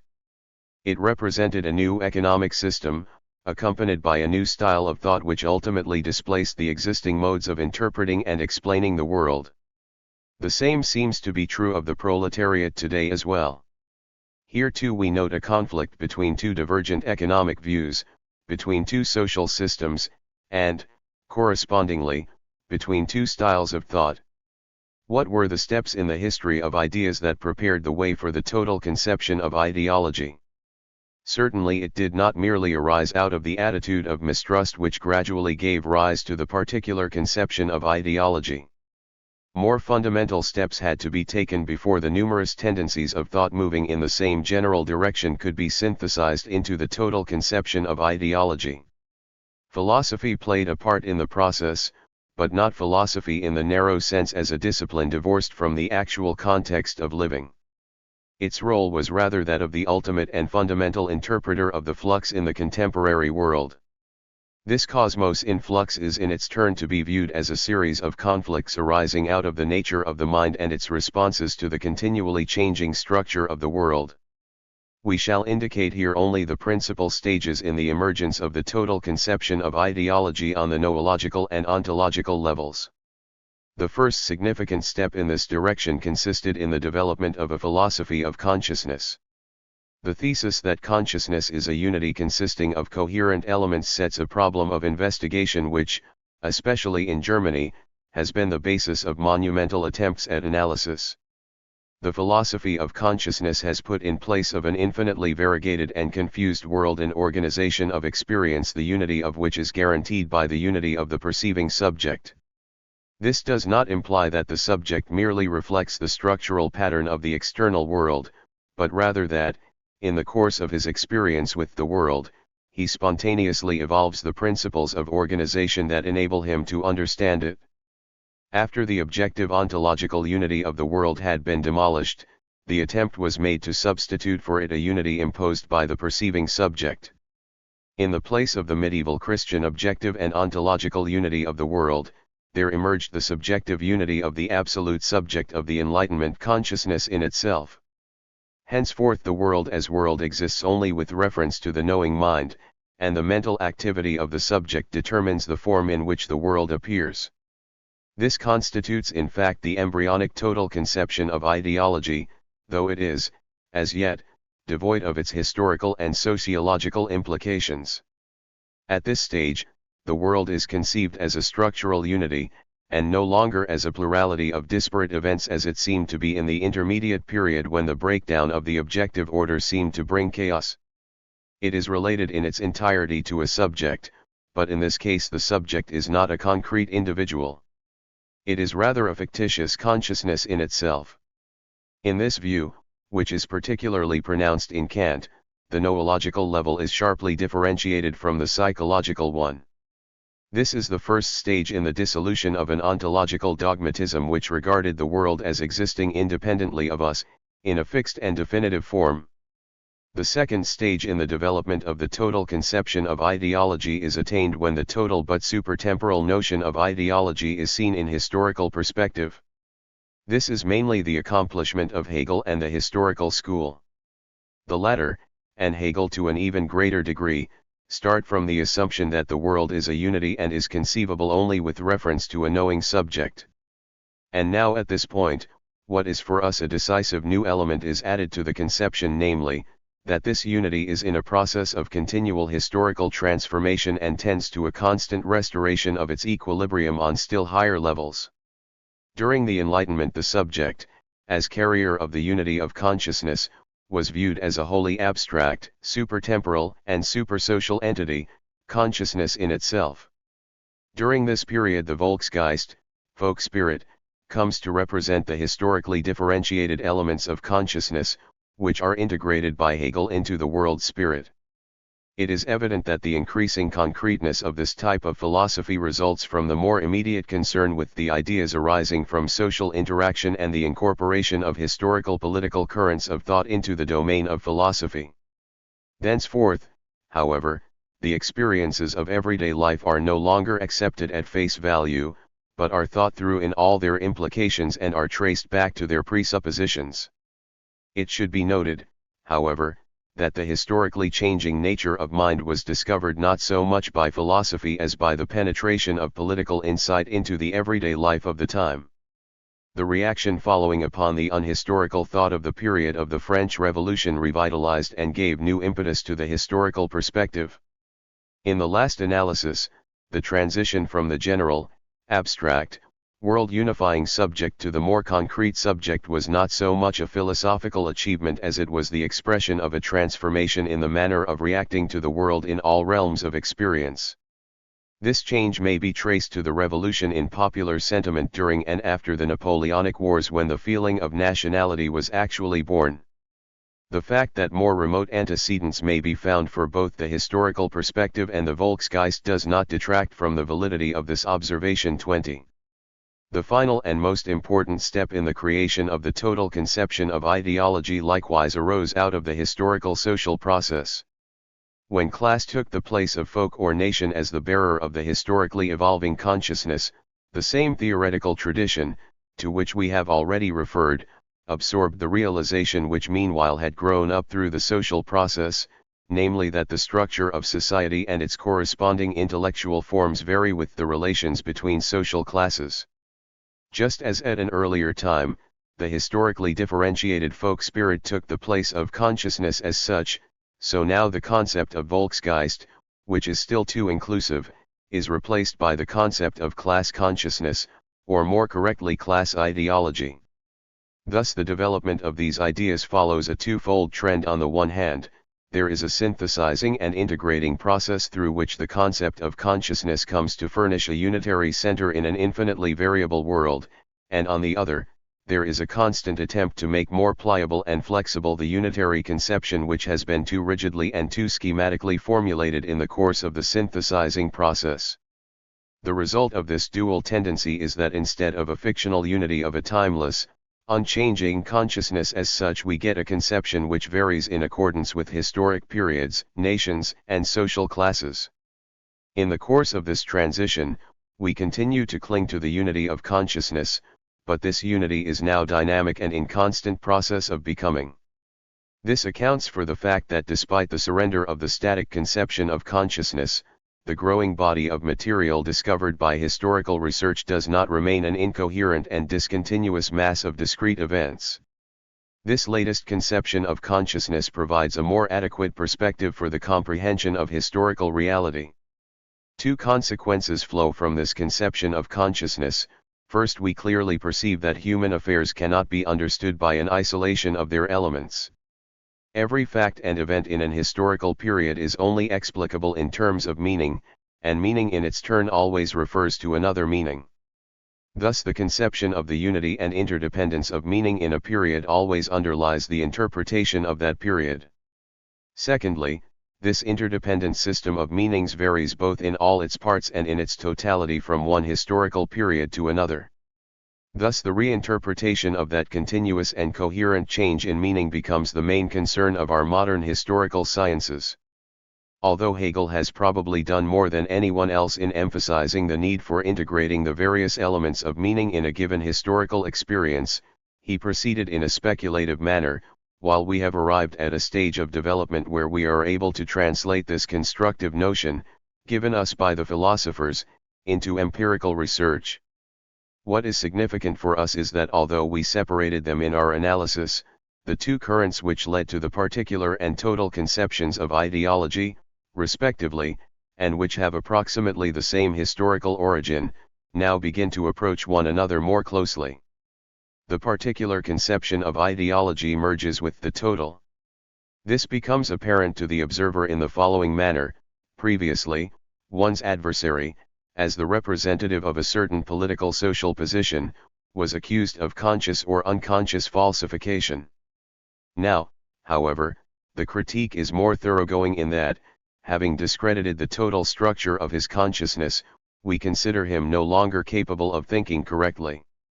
This simple observation means, in the light of a structural analysis of thought, that in earlier attempts to discover the sources of error, distortion was uncovered only on the psychological plane by pointing out the personal roots of intellectual bias.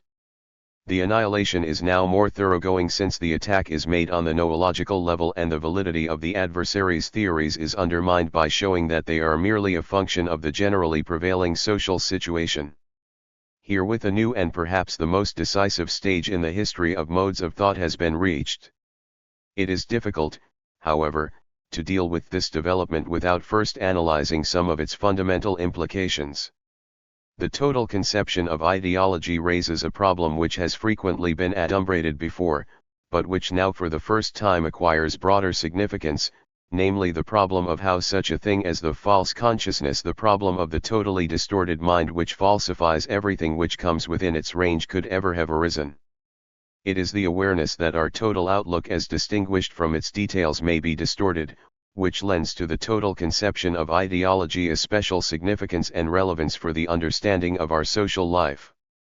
Out of this recognition grows the profound disquietude which we feel in our present intellectual situation, but out of it grows also whatever in it is fruitful and stimulating. 4. Objectivity and bias. The suspicion that there might be such a thing as false consciousness, every cognition of which is necessarily wrong, where the he lay in the soul, dates back to antiquity. It is of religious origin, and has come down to us as part of our ancient intellectual heritage. It appears as a problem whenever the genuineness of a prophet's inspiration or vision is questioned either by his people or by himself. 21.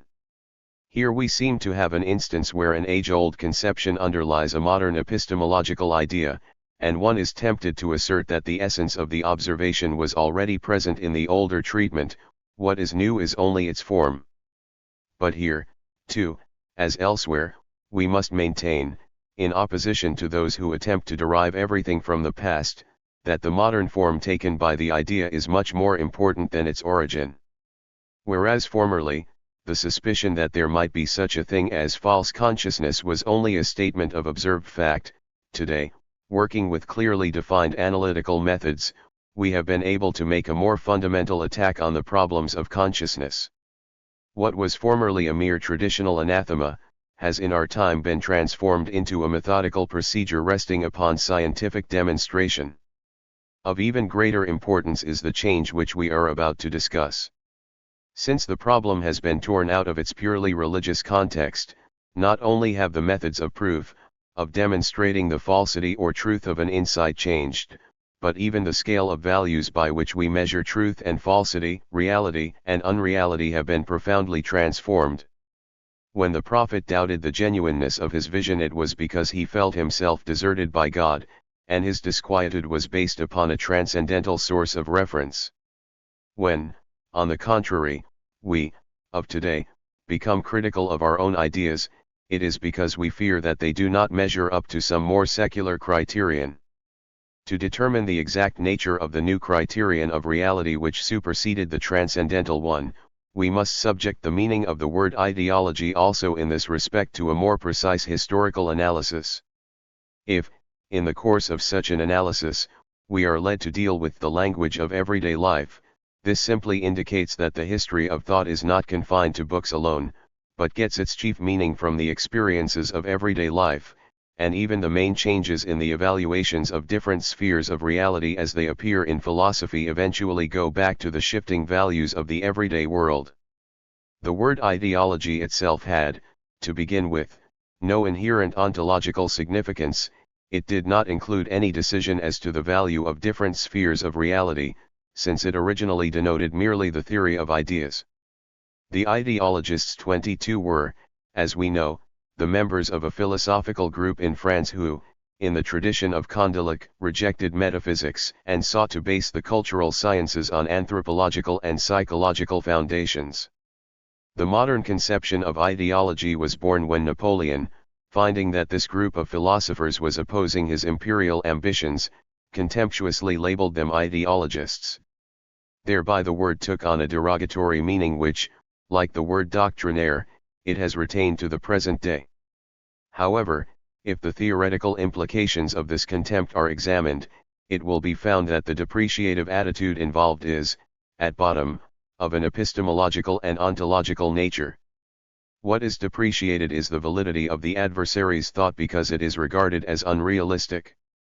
But if one asked further, unrealistic with reference to what, the answer would be, unrealistic with reference to practice, unrealistic when contrasted with the affairs that transpire in the political arena. Thenceforth, all thought labeled as ideology is regarded as futile when it comes to practice, and the only reliable access to reality is to be sought in practical activity. When measured by the standards of practical conduct, mere thinking or reflection on a given situation turns out to be trivial. It is thus clear how the new meaning of the term ideology bears the imprint of the position and the point of view of those who coined it, namely, the political men of action. The new word gives sanction to the specific experience of the politician with reality 23, and it lends support to that practical irrationality which has so little appreciation for thought as an instrument for grasping reality. During the 19th century, the term ideology, used in this sense, gained wide currency. This signifies that the politician's feeling for reality took precedence over and displaced the scholastic, contemplative modes of thought and of life. Henceforward the problem implicit in the term ideology, what is really real, never disappeared from the horizon. But this transition needs to be correctly understood. The question as to what constitutes reality is by no means a new one, but that the question should arise in the arena of public discussion seems to indicate an important change. The new connotation which the word ideology acquired, because it was redefined by the politician in terms of his experiences, seems to show a decisive turn in the formulation of the problem of the nature of reality. If, therefore, we are to rise to the demands put upon us by the need for analyzing modern thought, we must see to it that a sociological history of ideas concerns itself with the actual thought of society, and not merely with self-perpetuating and supposedly self-contained systems of ideas elaborated within a rigid academic tradition. If erroneous knowledge was formerly checked by appeal to divine sanction, which unfailingly revealed the true and the real, or by pure contemplation, in which true ideas were supposedly discovered, at present the criterion of reality is found primarily in an ontology derived from political experience. The history of the concept of ideology from Napoleon to Marxism, despite changes in content, has retained the same political criterion of reality. This historical example shows, at the same time, that the pragmatic point of view was already implicit in the accusation which Napoleon hurled at his adversaries. Indeed, we may say that for modern man pragmatism has, so to speak, become in some respects, the inevitable and appropriate outlook, and that philosophy in this case has simply appropriated this outlook and from it proceeded to its logical conclusion. We have called attention to the nuance of meaning which Napoleon gave to the word ideology in order to show clearly that common speech often contains more philosophy and is of greater significance for the further statement of problems than academic disputes which tend to become sterile because they fail to take cognizance of the world outside the academic walls. 24. We are carried a step farther in our analysis, and are able to bring out another aspect of this problem by referring to the example just cited in another connection.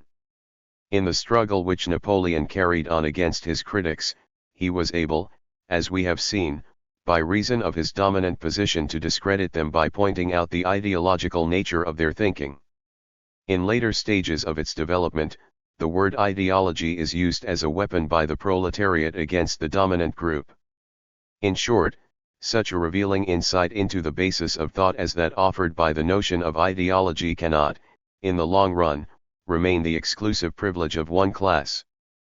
But it is precisely this expansion and diffusion of the ideological approach which leads finally to a juncture at which it is no longer possible for one point of view and interpretation to assail all others as ideological without itself being placed in the position of having to meet that challenge. In this manner we arrive inadvertently at a new methodological stage in the analysis of thought in general. There were indeed times when it seemed as if it were the prerogative of the militant proletariat to use the ideological analysis to unmask the hidden motives of its adversaries.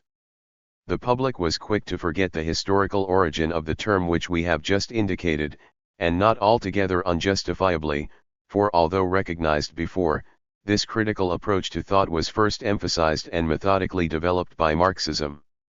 It was Marxist theory which first achieved a fusion of the particular and total conceptions of ideology. It was this theory which first gave due emphasis to the role of class position and class interests in thought. Due largely to the fact that it originated in Hegelianism, Marxism was able to go beyond the mere psychological level of analysis and to posit the problem in a more comprehensive, philosophical setting. The notion of a false consciousness 25 hereby acquired a new meaning. Marxist thought attached such decisive significance to political practice conjointly with the economic interpretation of events, that these two became the ultimate criteria for disentangling what is mere ideology from those elements in thought which are more immediately relevant to reality. Consequently, it is no wonder that the conception of ideology is usually regarded as integral to, and even identified with, the Marxist proletarian movement. But in the course of more recent intellectual and social developments, however, this stage has already been passed. It is no longer the exclusive privilege of socialist thinkers to trace bourgeois thought to ideological foundations and thereby to discredit it. Nowadays groups of every standpoint use this weapon against all the rest. As a result, we are entering upon a new epoch in social and intellectual development. In Germany, the first beginnings in this direction were made by Max Weber, Sombart, and Troeltsch, to mention only the more outstanding representatives of this development. The truth of Max Weber's words becomes more clear as time goes on. The materialistic conception of history is not to be compared to a cab that one can enter or alight from at will, for once they enter it, even the revolutionaries themselves are not free to leave it. 26. The analysis of thought and ideas in terms of ideologies is much too wide in its application and much too important a weapon to become the permanent monopoly of any one party. nothing was to prevent the opponents of Marxism from availing themselves of the weapon and applying it to Marxism itself. 5. The transition from the theory of ideology to the sociology of knowledge. The previous chapter traced a process of which numerous examples can be found in social and intellectual history. In the development of a new point of view, one party plays the pioneering role, while other parties, in order to cope with the advantage of their adversary in the competitive struggle, must of necessity themselves make use of this point of view. This is the case with the notion of ideology. Marxism merely discovered a clue to understanding and a mode of thought, in the gradual rounding out of which the whole 19th century participated. The complete formulation of this idea is not the sole achievement of any single group and is not linked exclusively with any single intellectual and social position. The role that Marxism played in this process was one that deserves a high rank in intellectual history and should not be minimized. The process, however, by which the ideological approach is coming into general use, is going on before our very eyes, and hence is subject to empirical observation. It is interesting to observe that, as a result of the expansion of the ideological concept, a new mode of understanding has gradually come into existence. This new intellectual standpoint constitutes not merely a change of degree in a phenomenon already operating.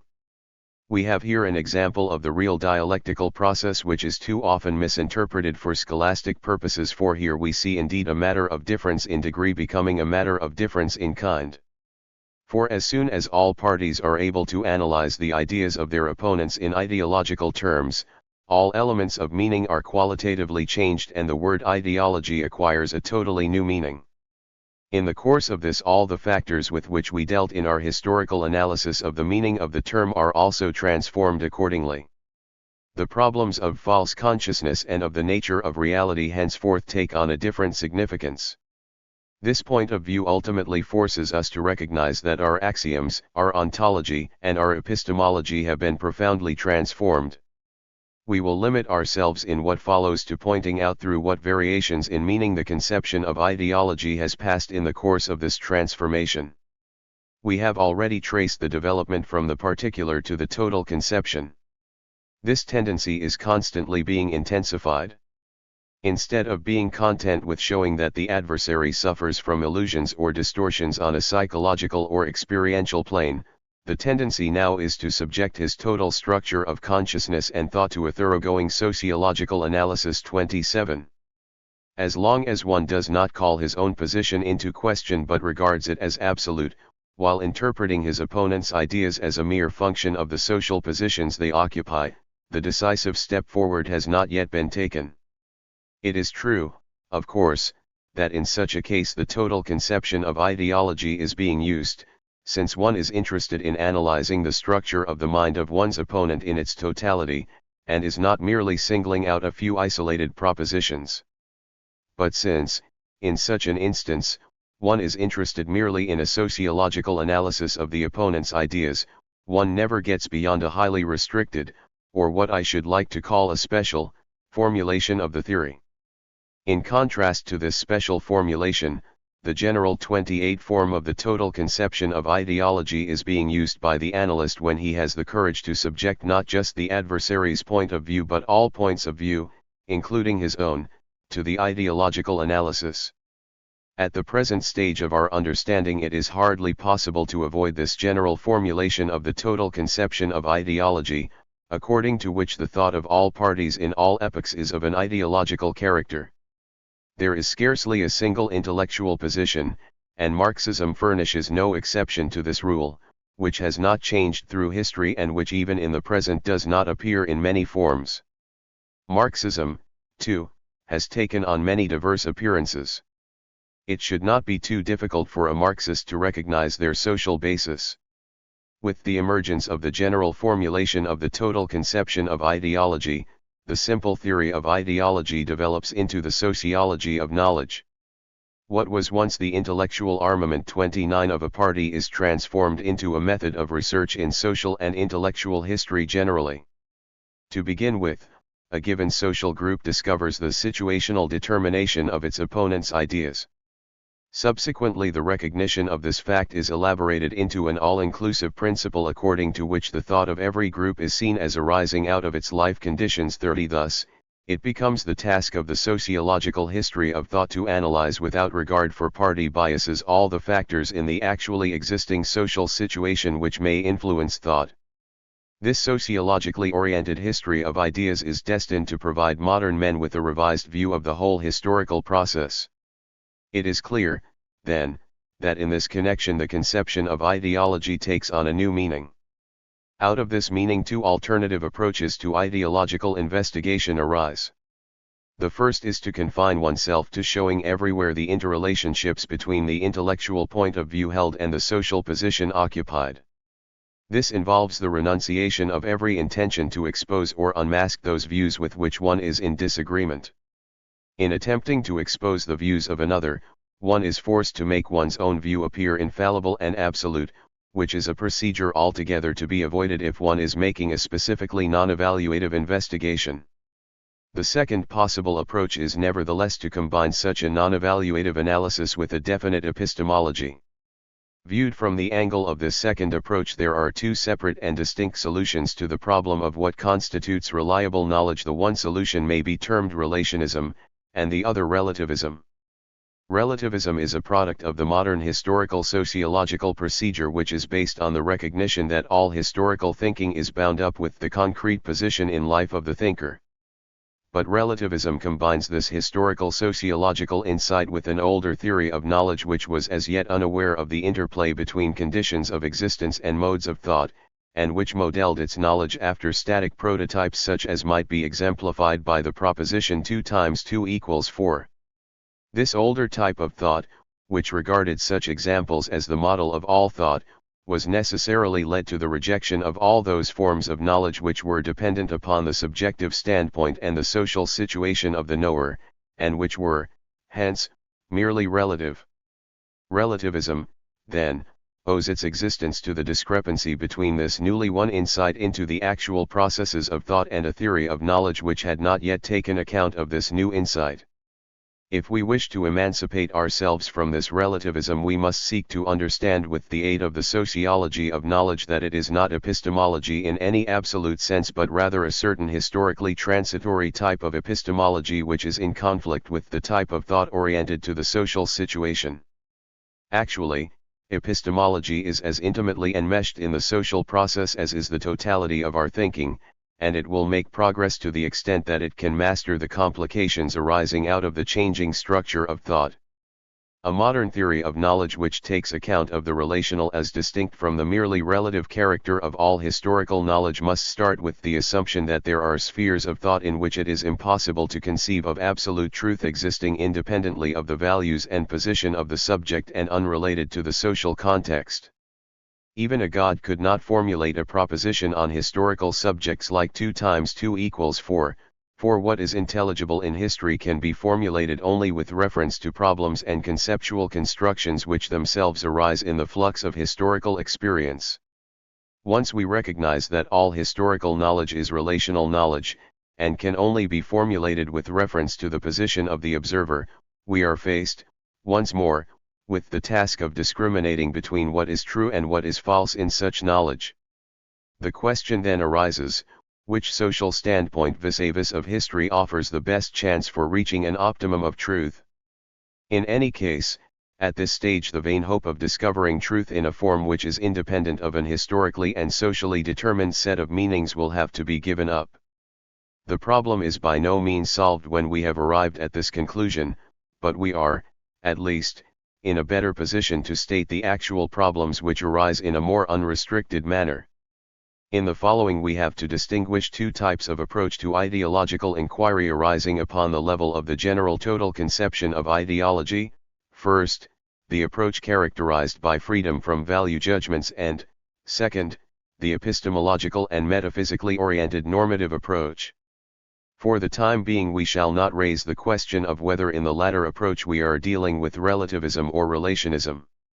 The non-evaluative general total conception of ideology is to be found primarily in those historical investigations, where, provisionally and for the sake of the simplification of the problem, no judgments are pronounced as to the correctness of the ideas to be treated.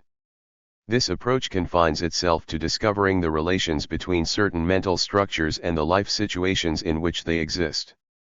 We must constantly ask ourselves how it comes about that a given type of social situation gives rise to a given interpretation. Thus the ideological element in human thought, viewed at this level, is always bound up with the existing life situation of the thinker. According to this view, human thought arises, and operates, not in a social vacuum but in a definite social milieu.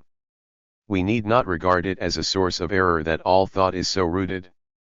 Just as the individual who participates in a complex of vital social relations with other men thereby enjoys a chance of obtaining a more precise and penetrating insight into his fellows, so a given point of view and a given set of concepts, because they are bound up with and grow out of a certain social reality, offer, through intimate contact with this reality, a greater chance of revealing its meaning. The circumstance, however, that thought is bound by the social and life situation in which it arises creates handicaps as well as opportunities. It is clearly impossible to obtain an inclusive insight into problems if the observer or thinker is confined to a given place in society. For instance, as has already been pointed out, it was not possible for the socialist idea of ideology to have developed of itself into the sociology of knowledge. It seems inherent in the historical process itself that the narrowness and the limitations which restrict one point of view tend to be corrected by clashing with the opposite points of view. The task of a study of ideology, which tries to be free from value judgments, is to understand the narrowness of each individual point of view and the interplay between these distinctive attitudes in the total social process. We are here confronted with an inexhaustible theme. The problem is to show how, in the whole history of thought, certain intellectual standpoints are connected with certain forms of experience, and to trace the intimate interaction between the two in the course of social and intellectual change. In the domain of morals, for instance, it is necessary to show not only the continuous changes in human conduct but the constantly altering norms by which this conduct is judged. Deeper insight into the problem is reached if we are able to show that morality and ethics themselves are conditioned by certain definite situations, and that such fundamental concepts as duty, transgression, and sin have not always existed but have made their appearance as correlatives of distinct social situations. 31. The prevailing philosophic view which cautiously admits that the content of conduct has been historically determined, but which at the same time insists upon the retention of eternal forms of value and of a formal set of categories, is no longer tenable. The fact that the distinction between the content and the forms of conduct was made and recognized is an important concession to the historical sociological approach, which makes it increasingly difficult to set up contemporary values as absolutes. Having arrived at this recognition, it becomes necessary also to remember that the fact that we speak about social and cultural life in terms of values is itself an attitude peculiar to our time. The notion of value arose and was diffused from economics, where the conscious choice between values was the starting point of theory.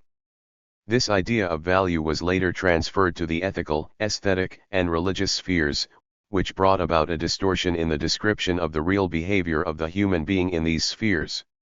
Nothing could be more wrong than to describe the real attitude of the individual when enjoying a work of art quite unreflectively, or when acting according to ethical patterns inculcated in him since childhood, in terms of conscious choice between values.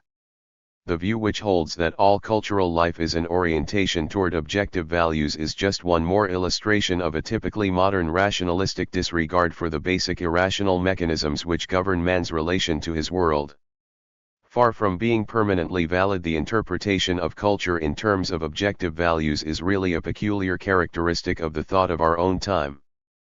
But even granting for the moment that this conception had some merit, the existence of certain formal realms of values and their specific structure would be intelligible only with reference to the concrete situations to which they have relevance and in which they are valid. 32. There is, then, no norm which can lay claim to formal validity and which can be abstracted as a constant universal formal element from its historically changing content. Today we have arrived at the point where we can see clearly that there are differences in modes of thought, not only in different historical periods but also in different cultures. Slowly it dawns upon us that not only does the content of thought change but also its categorical structure.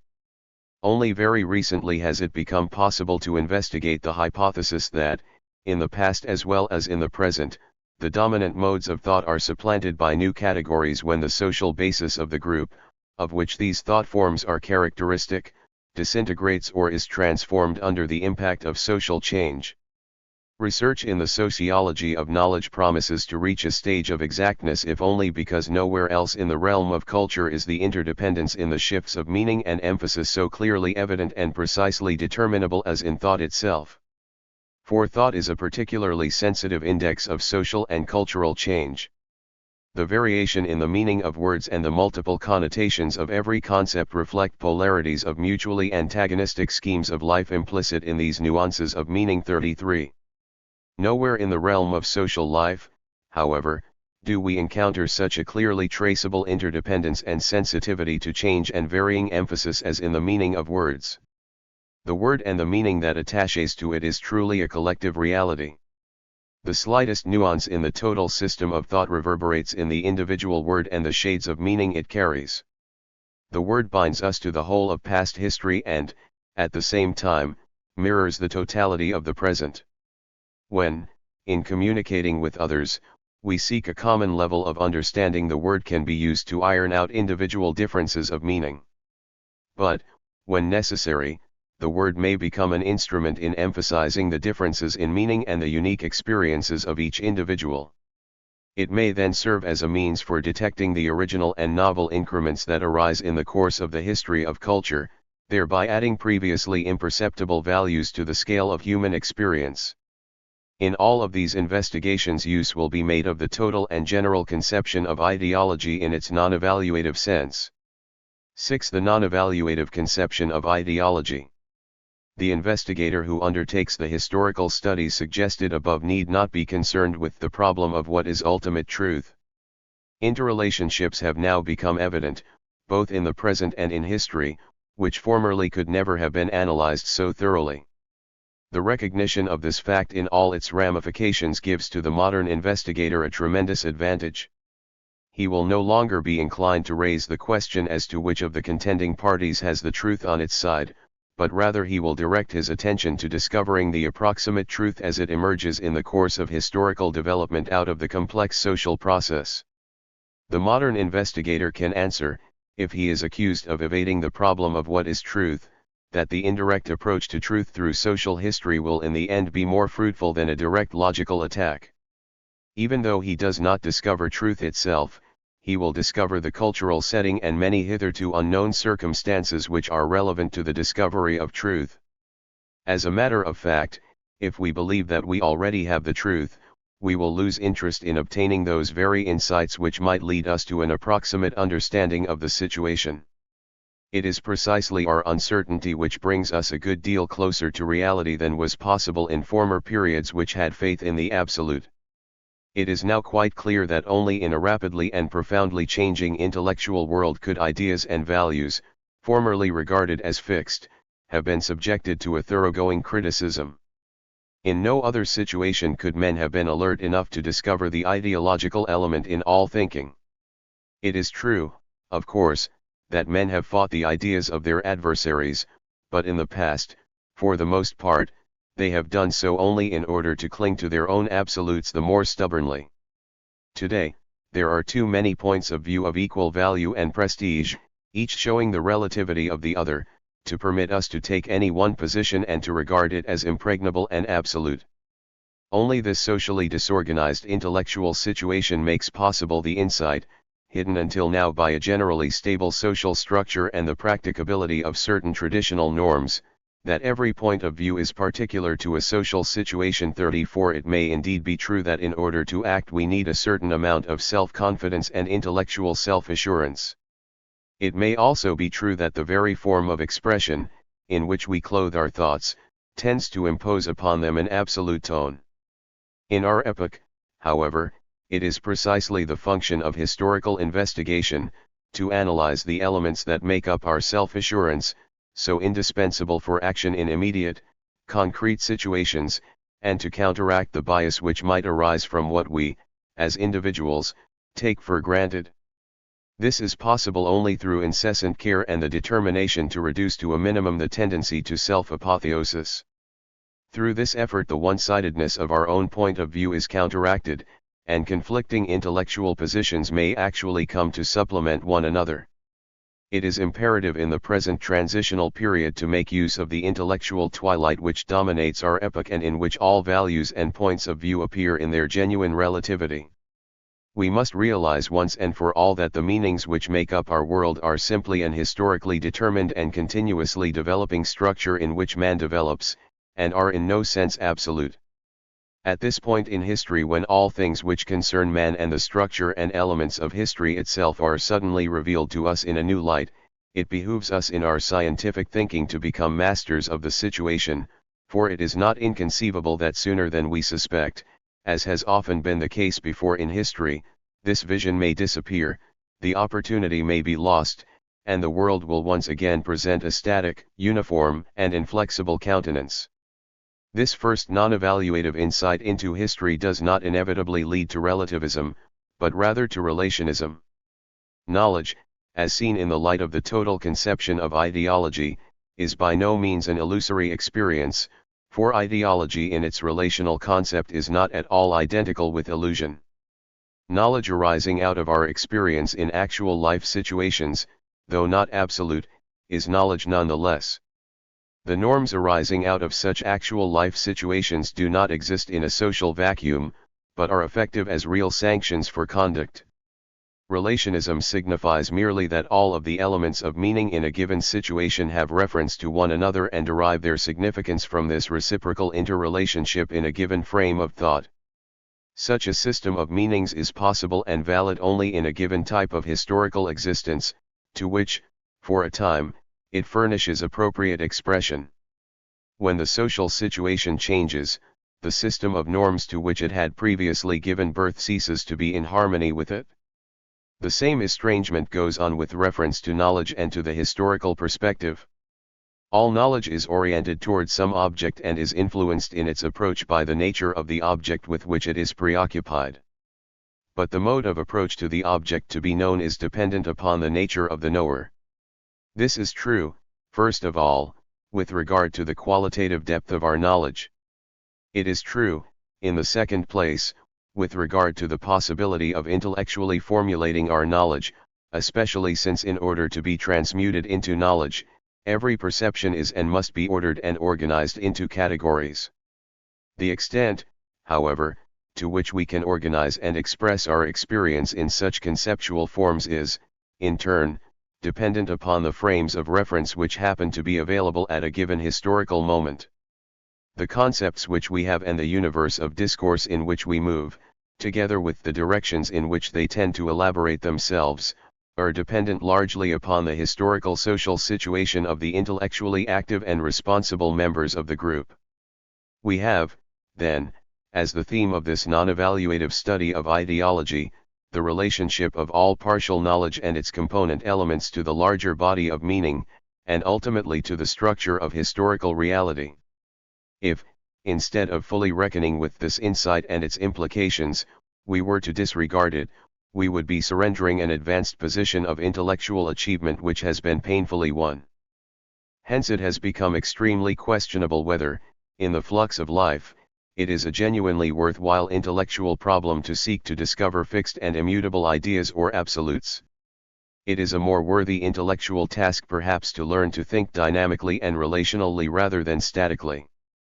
In our contemporary social and intellectual plight, it is nothing less than shocking to discover that those persons who claim to have discovered an absolute are usually the same people who also pretend to be superior to the rest.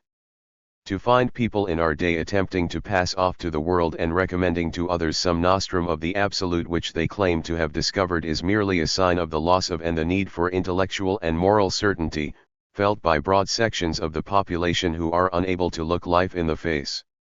It may possibly be true that, to continue to live on and to act in a world like ours, it is vitally necessary to seek a way out of this uncertainty of multiple alternatives, and accordingly people may be led to embrace some immediate goal as if it were absolute, by which they hope to make their problems appear concrete and real.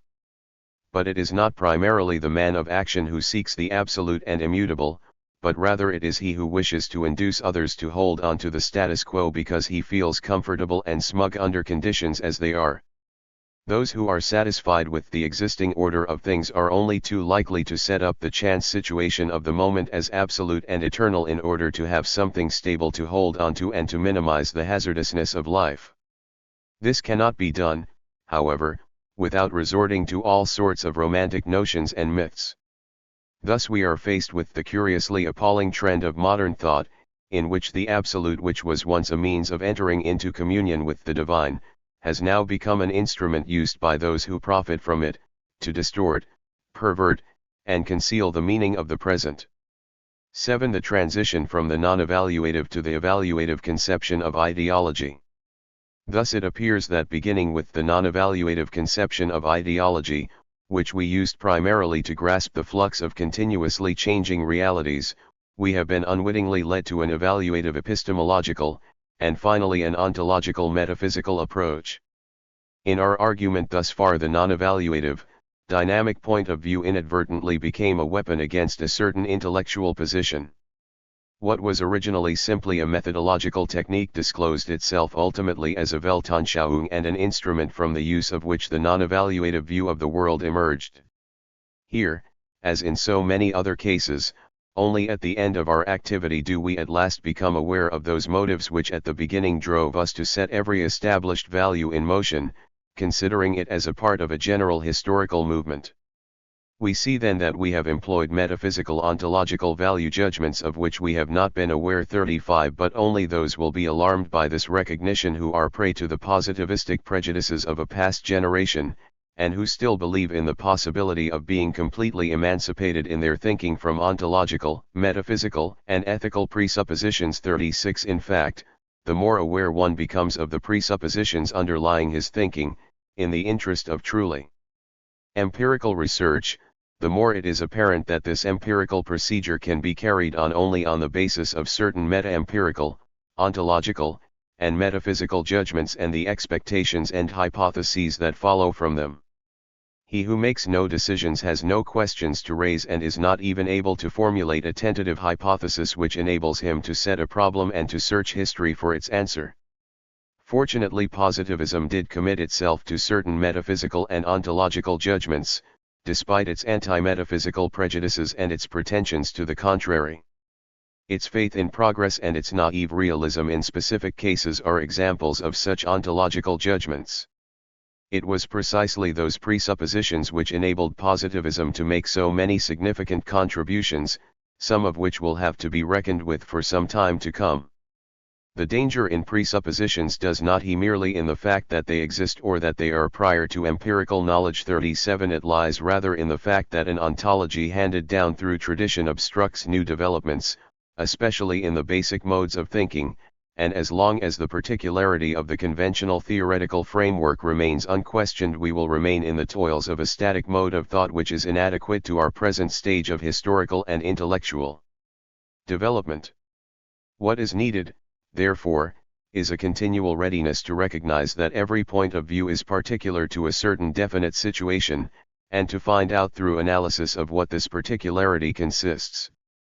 A clear and explicit avowal of the implicit metaphysical presuppositions which underlie and make possible empirical knowledge will do more for the clarification and advancement of research than a verbal denial of the existence of these presuppositions accompanied by their surreptitious admission through the back door. 8 Ontological judgments implicit in the non-evaluative conception of ideology. We have taken this excursion into the fields of ontology 38 and positivism because it seemed essential to get a correct understanding of the movements of thought in this most recent phase of intellectual history. What we described as an invisible shift from the non-evaluative approach to the evaluative one not only characterizes our own thought, it is typical of the whole development of contemporary thought. Our conclusion as a result of this analysis is that historical and sociological investigation in this period was originally dominated by the non-evaluative point of view, out of which developed two significant, alternative, metaphysical orientations. The choice between these two alternatives resolves itself in the present situation into the following: on the one hand it is possible to accept as a fact the transitory character of the historical event, when one is of the belief that what really matters does not he either in the change itself or in the facts which constitute that change. According to this view, all that is temporal, all that is social, all the collective myths, and all the content of meanings and interpretations usually attributed to historical events can be ignored, because it is felt that beyond the abundance and multiplicity of the details, out of which ordered historical sequence emerge, the ultimate and permanent truths which transcend history and to which historical detail is irrelevant. Accordingly there is thought to be an intuitive and inspired source of history which actual history itself only imperfectly reflects. Those who are versed in intellectual history will recognize that this standpoint is derived directly from mysticism. The mystics had already maintained that there are truths and values beyond time and space, and that time and space and all that occurs within them are merely illusory appearances, when compared with the reality of the mystics' ecstatic experience. But in their time the mystics were not able to demonstrate the truth of their statements. The daily order of events was accepted as a stable and concrete matter of fact, and the unusual incident was thought of as the arbitrary will of God. Traditionalism was supreme in a world which, although alive with events, admitted only one way, and that a stable way, of interpreting them. Traditionalism moreover did not accept the revelations of mysticism in their pure form, rather it interpreted them in the light of their relation with the supernatural, since this ecstatic experience was regarded as a communion with God. The general interdependence of all the elements of meaning and their historical relativity has in the meantime become so clearly recognized that it has almost become a common-sense truth generally taken for granted. What was once the esoteric knowledge of a few initiates can today be methodically demonstrated to everybody. So popular has this approach become that the sociological interpretation, not unlike the historical interpretation, will under certain circumstances be used to deny the reality of everyday experience and of history by those who see reality as lying outside of history, in the realm of ecstatic and mystical experience. On the other hand, there is an alternative mode of approach which may also lead to sociological and historical research. It arises out of the view that the changes in relationships between events and ideas are not the result of willful and arbitrary design, but that these relationships, both in their simultaneousness and in their historical sequence, must be regarded as following a certain necessary regularity, which, although not superficially evident, does nevertheless exist and can be understood. Once we understand the inner meaning of history and realize that no stage of history is permanent and absolute, but rather that the nature of the historical process presents an unsolved and challenging problem, we will no longer be content with the mystic's self-satisfied disregard for history as mere history. One may admit that human life is always something more than it was discovered to be in any one historical period or under any given set of social conditions, and even that after these have been accounted for there still remains an eternal, spiritual realm beyond history, which is never quite subsumed under history itself and which puts meaning into history and into social experience.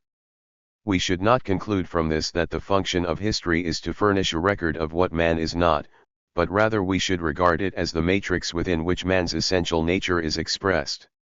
The ascent of human beings from mere pawns of history to the stature of men proceeds and becomes intelligible in the course of the variation in the norms, the forms and the works of mankind, in the course of the change in institutions and collective aims, in the course of its changing assumptions and points of view, in terms of which each social historical subject becomes aware of himself and acquires an appreciation of his past. There is, of course, the disposition more and more to regard all of these phenomena as symptoms and to integrate them into a system whose unity and meaning it becomes our task to understand. And even if it be granted that mystical experience is the only adequate means for revealing man's ultimate nature to himself, still it must be admitted that the ineffable element at which the mystic's aim must necessarily bear some relation to social and historical reality. In the final analysis, the factors that mold historical and social reality somehow also determine man's own destiny. May it not be possible that the ecstatic element in human experience, which in the nature of the case is never directly revealed or expressed, and the meaning of which can never be fully communicated, can be discovered through the traces which it leaves on the path of history, and thus be disclosed to us? This point of view, which is based without doubt on a particular attitude towards historical and social reality, reveals both the possibilities and the limits inherent in it for the understanding of history and social life. Because of its contempt for history, a mystical view, which regards history from an otherworldly standpoint, runs the risk of overlooking whatever important lessons history has to offer. A true understanding of history is not to be expected from an outlook which depreciates the significance of historical reality. A more circumspect examination of the facts will show that even though no final crystallization emerges out of the historical process, something of profound significance does transpire in the realm of the historical.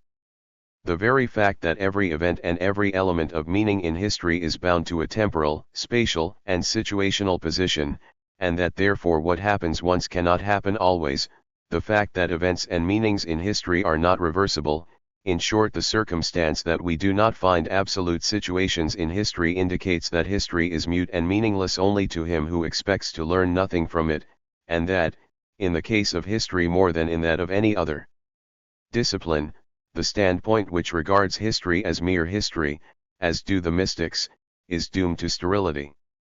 The study of intellectual history can and must be pursued in a manner which will see in the sequence and coexistence of phenomena more than mere accidental relationships, and will seek to discover in the totality of the historical complex the role, significance, and meaning of each component element.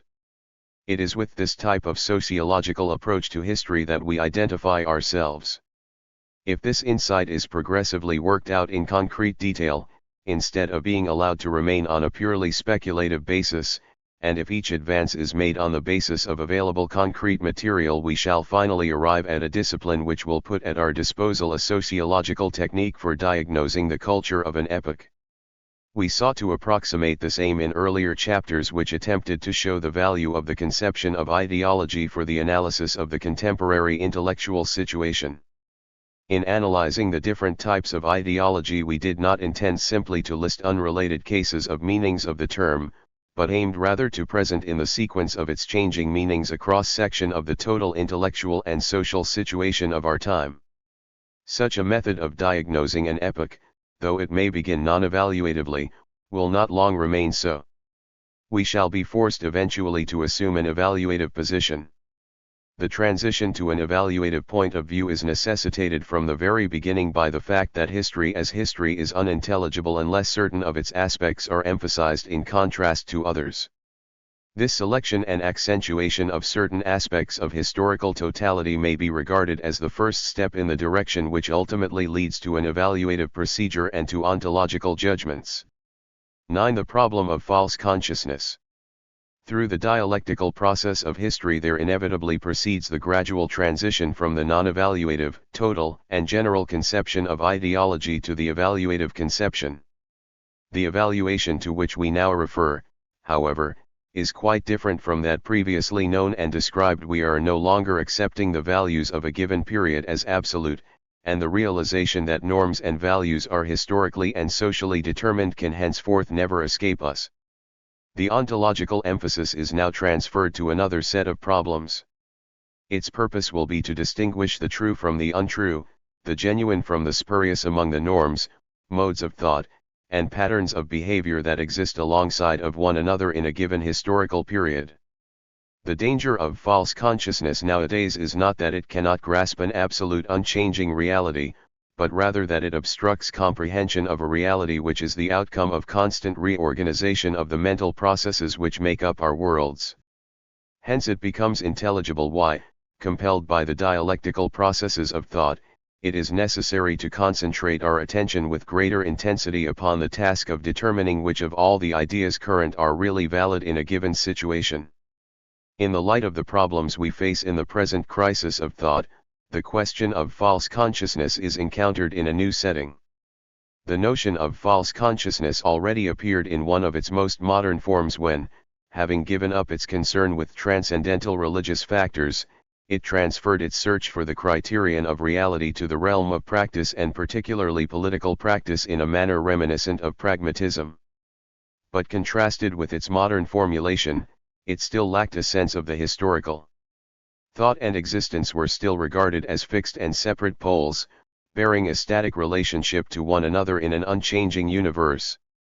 It is only now that the new historical sense is beginning to penetrate and a dynamic concept of ideology and reality can be conceived of.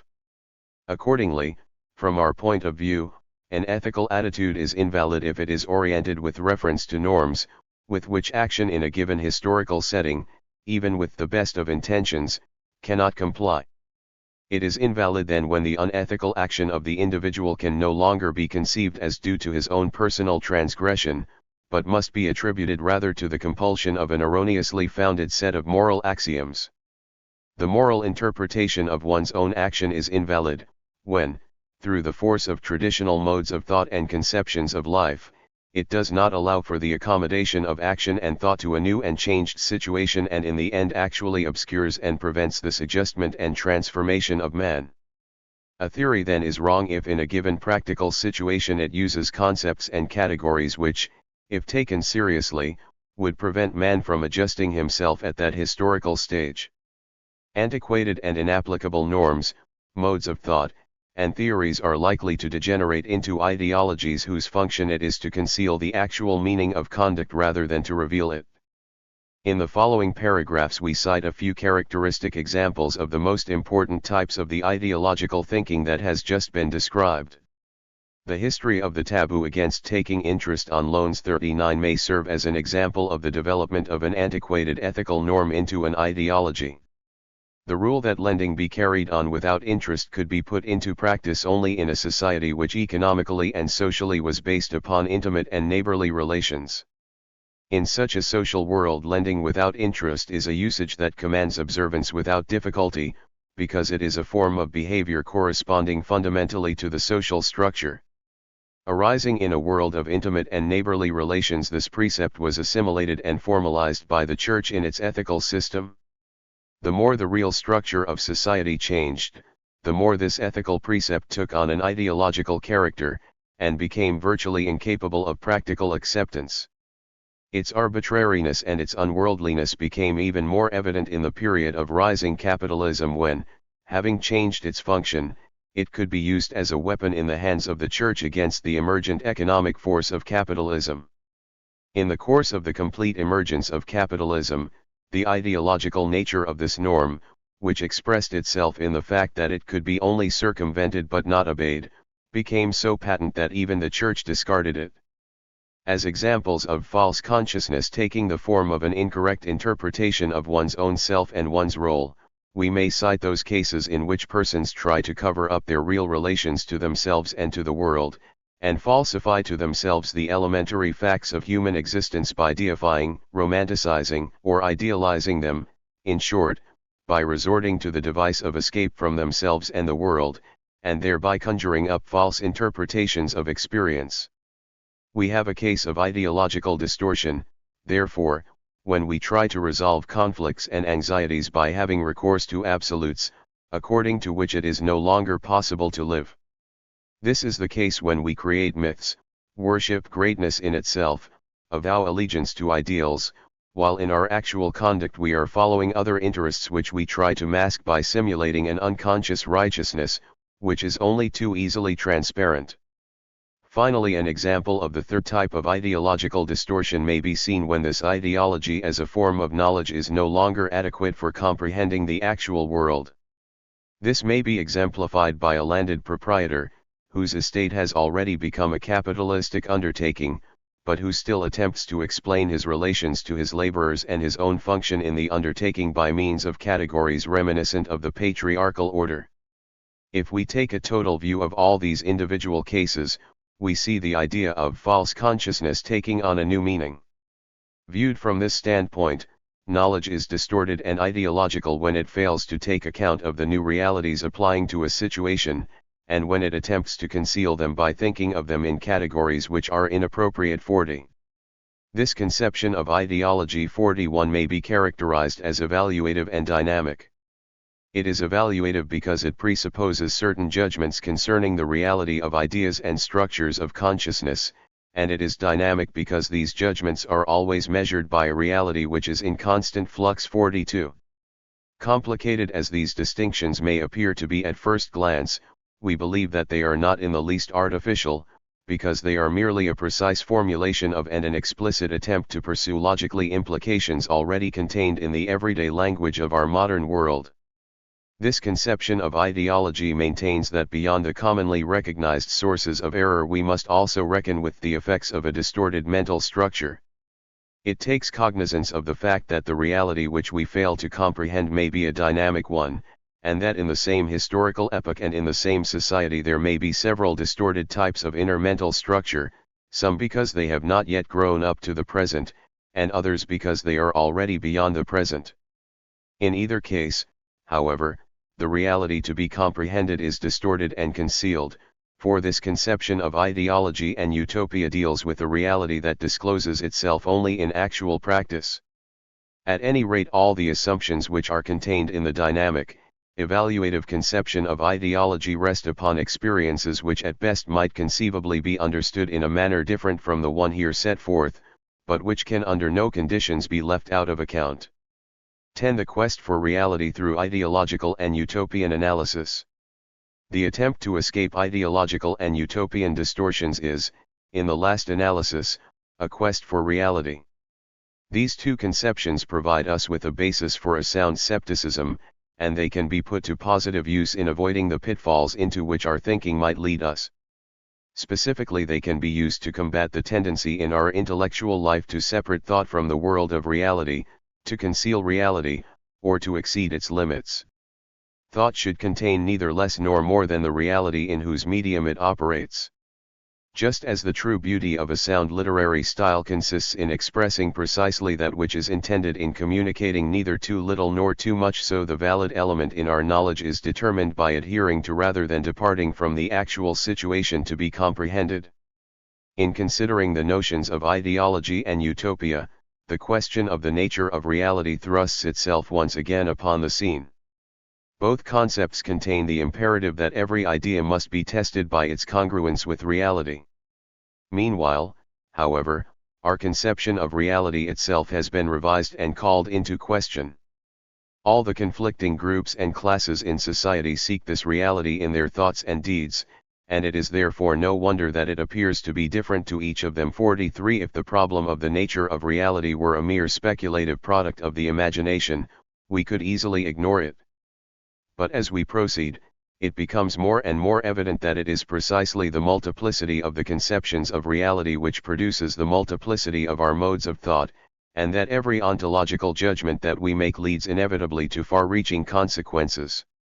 If we examine the many types of ontological judgments with which different groups confront us, we begin to suspect that each group seems to move in a separate and distinct world of ideas, and that these different systems of thought, which are often in conflict with one another, may in the last analysis be reduced to different modes of experiencing the same reality. We could, of course, ignore this crisis in our intellectual life, as is generally done in everyday practical life, in the course of which we are content to encounter things and relationships as discrete events in no more than their immediate particular setting. 44. As long as we see the objects in our experience from a particular standpoint only, and as long as our conceptual devices suffice for dealing with a highly restricted sphere of life, we might never become aware of the need for inquiring into the total interrelationship of phenomena. At best, under such circumstances, we occasionally encounter some obscurity which, however, we are usually able to overcome in practice. Thus everyday experience has operated for a very long time with magical systems of explanation, and up to a certain stage of historical development, these were adequate for dealing empirically with the primitive life situations encountered. The problem for earlier epochs as well as for ours may be stated as follows. Under what conditions may we say that the realm of experience of a group has changed so fundamentally that a discrepancy becomes apparent between the traditional mode of thought and the novel objects of experience? It would be too intellectualistic an explanation to assume that the older explanations were abandoned for any theoretical reasons. But in these earlier periods it was the actual change in social experiences which brought about the elimination of certain attitudes and schemes of interpretation which were not congruous with certain fundamental new experiences. The special cultural sciences from the point of view of their particularity are no better than everyday empirical knowledge.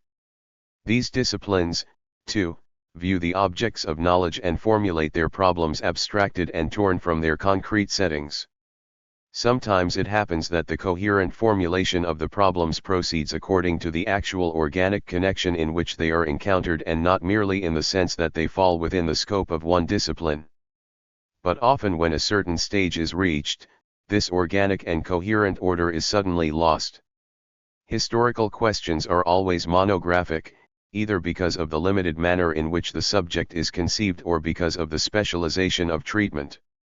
For history this is indeed necessary, since the academic division of labor imposes certain limitations. But when the empirical investigator glories in his refusal to go beyond the specialized observation dictated by the traditions of his discipline, be they ever so inclusive, he is making a virtue out of a defense mechanism which ensures him against questioning his presuppositions. Even the sort of investigation which never transcends the limits of its specialization can add to our data and enrich our experience. It is perhaps even true that at one time this point of view was the appropriate one.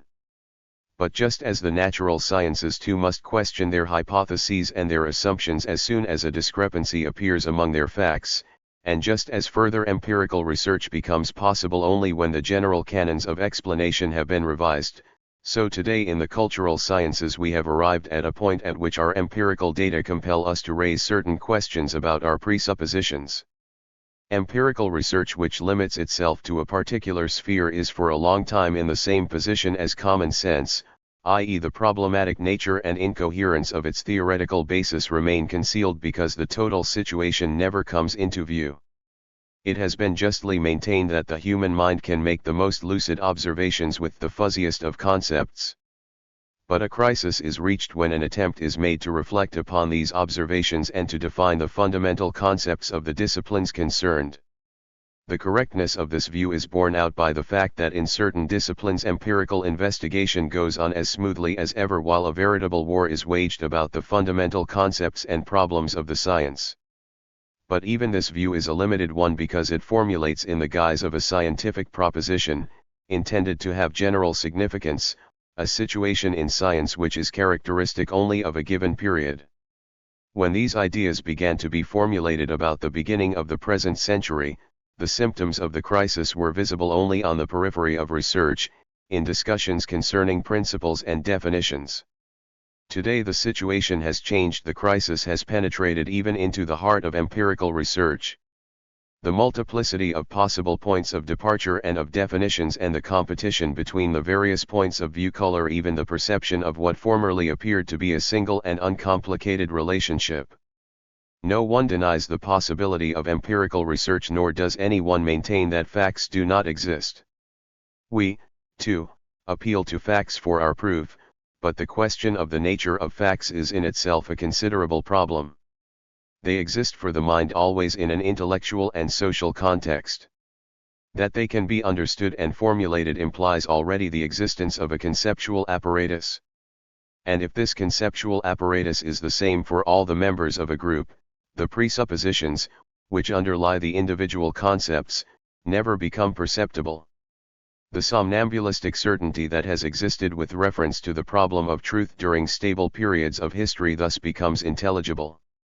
However, once the unanimity is broken, 45 the fixed categories which used to give experience its reliable and coherent character undergo an inevitable disintegration. There arise divergent and conflicting modes of thought which order the same facts of experience into different systems of thought, and cause them to be perceived through different logical categories.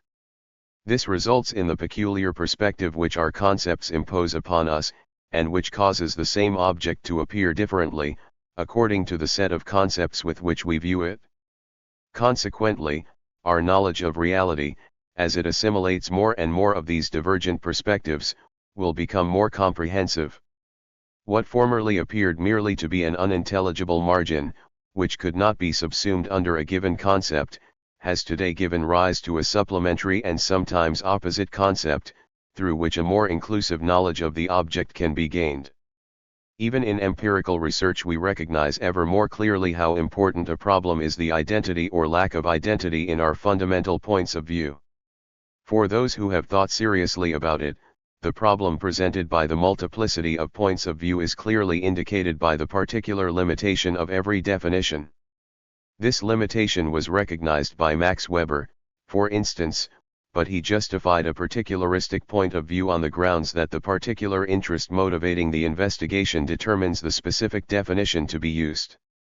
Our definition of concepts depends upon our position and point of view, which, in turn, is influenced by a good many unconscious steps in our thinking.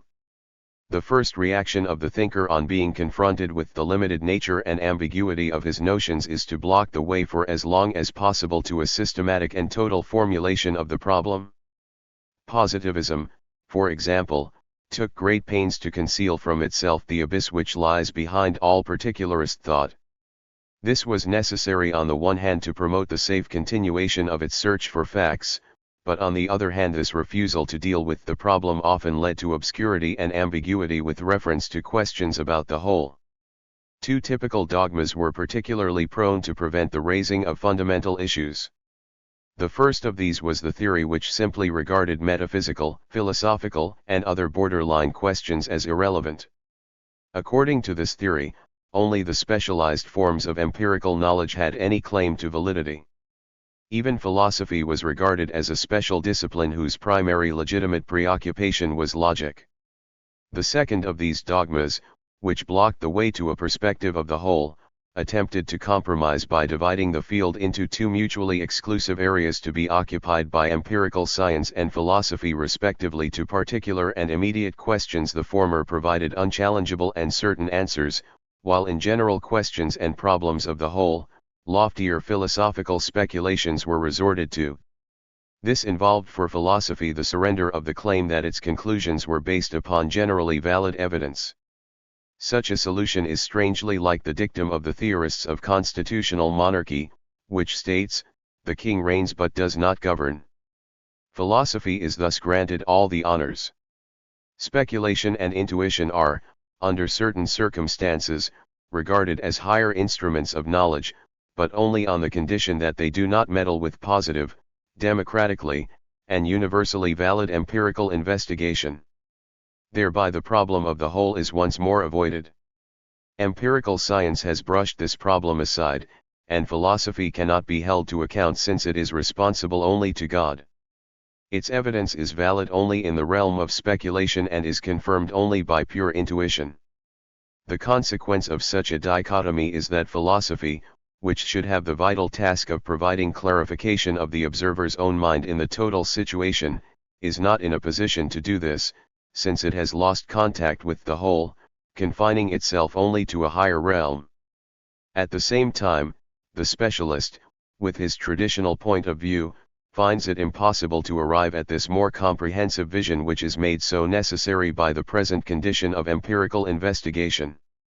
For mastery of each historical situation, a certain structure of thought is required which will rise to the demands of the actual, real problems encountered, and is capable of integrating what is relevant in the various conflicting points of view. In this case, too, it is necessary to find a more fundamental axiomatic point of departure, a position from which it will be possible to synthesize the total situation. A fearful and uncertain concealment of contradictions and gaps will no more lead us out of the crisis than the methods of the extreme right and left, who exploit it in propaganda for the glorification of the past or future, forgetting for the moment that their own position is subject to the same criticism. Nor will it be of much help to interpret the one-sidedness and limited character of the adversary's perspective as merely another proof of the crisis in his camp. This is practicable only if one's method is not challenged by anyone else, and as long, consequently, as one is not conscious of the limitations of one's own point of view. Only when we are thoroughly aware of the limited scope of every point of view are we on the road to the sought-for comprehension of the whole. The crisis in thought is not a crisis affecting merely a single intellectual position, but a crisis of a whole world which has reached a certain stage in its intellectual development. To see more clearly the confusion into which our social and intellectual life has fallen represents an enrichment rather than a loss. That reason can penetrate more profoundly into its own structure is not a sign of intellectual bankruptcy. nor is it to be regarded as intellectual incompetence on our part when an extraordinary broadening of perspective necessitates a thoroughgoing revision of our fundamental conceptions. Thought is a process determined by actual social forces, continually questioning its findings and correcting its procedure. The most promising aspect of the present situation, however, is that we can never be satisfied with narrow perspectives, but will constantly seek to understand and interpret particular insights from an ever more inclusive context. Even Ranke in his politest Gespräch put the following words into the mouth of Frederick: "You will never be able to arrive at truth by merely listening to extreme statements. Truth always lies outside the realm where error is to be found. Even from all the forms of error taken together it would be impossible to extract truth. Truth will have to be sought and found for its own sake, in its own realm. All the heresies in the world will not teach you what Christianity is. It can be learned only from the Gospel." 46 Such simple and unsophisticated ideas as these, in their purity and naivete, are reminiscent of some intellectual Eden that knows nothing of the upheaval of knowledge after the fall. Only too often is it found that the synthesis, which is presented with the assurance that it embraces the whole, turns out in the end to be the expression of the narrowest provincialism, and that an unquestioning espousal of any point of view that is at hand is one of the most certain ways of preventing the attainment of the ever-broadening and more comprehensive understanding which is possible today. Totality in the sense in which we conceive it is not an immediate and eternally valid vision of reality attributable only to a divine eye. It is not a self-contained and stable view. On the contrary, a total view implies both the assimilation and transcendence of the limitations of particular points of view. It represents the continuous process of the expansion of knowledge, and has as its goal not achievement of a supertemporally valid conclusion but the broadest possible extension of our horizon of vision.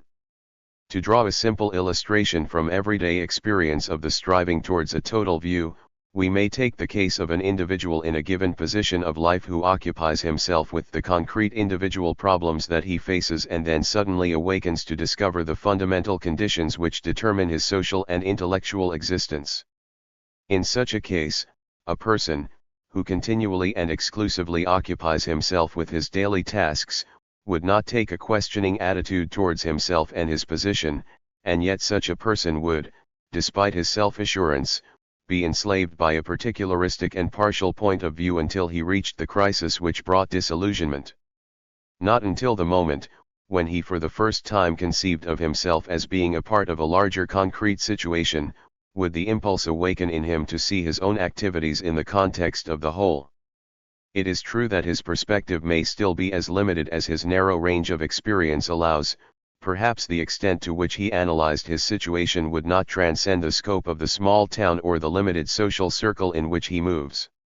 Nevertheless, to treat events and human beings as parts of situations similar to those situations in which he finds himself, is something quite different from merely reacting immediately to a stimulus or to a direct impression. Once the individual has grasped the method of orienting himself in the world, he is inevitably driven beyond the narrow horizon of his own town and learns to understand himself as part of a national, and later of a world, situation. In the same manner, he will be able to understand the position of his own generation, his own immediate situation within the epoch in which he lives, and in turn this period as part of the total historical process. In its structural outlines, this sort of orientation to one's situation represents in miniature the phenomenon that we speak of as the ever-widening drive towards a total conception.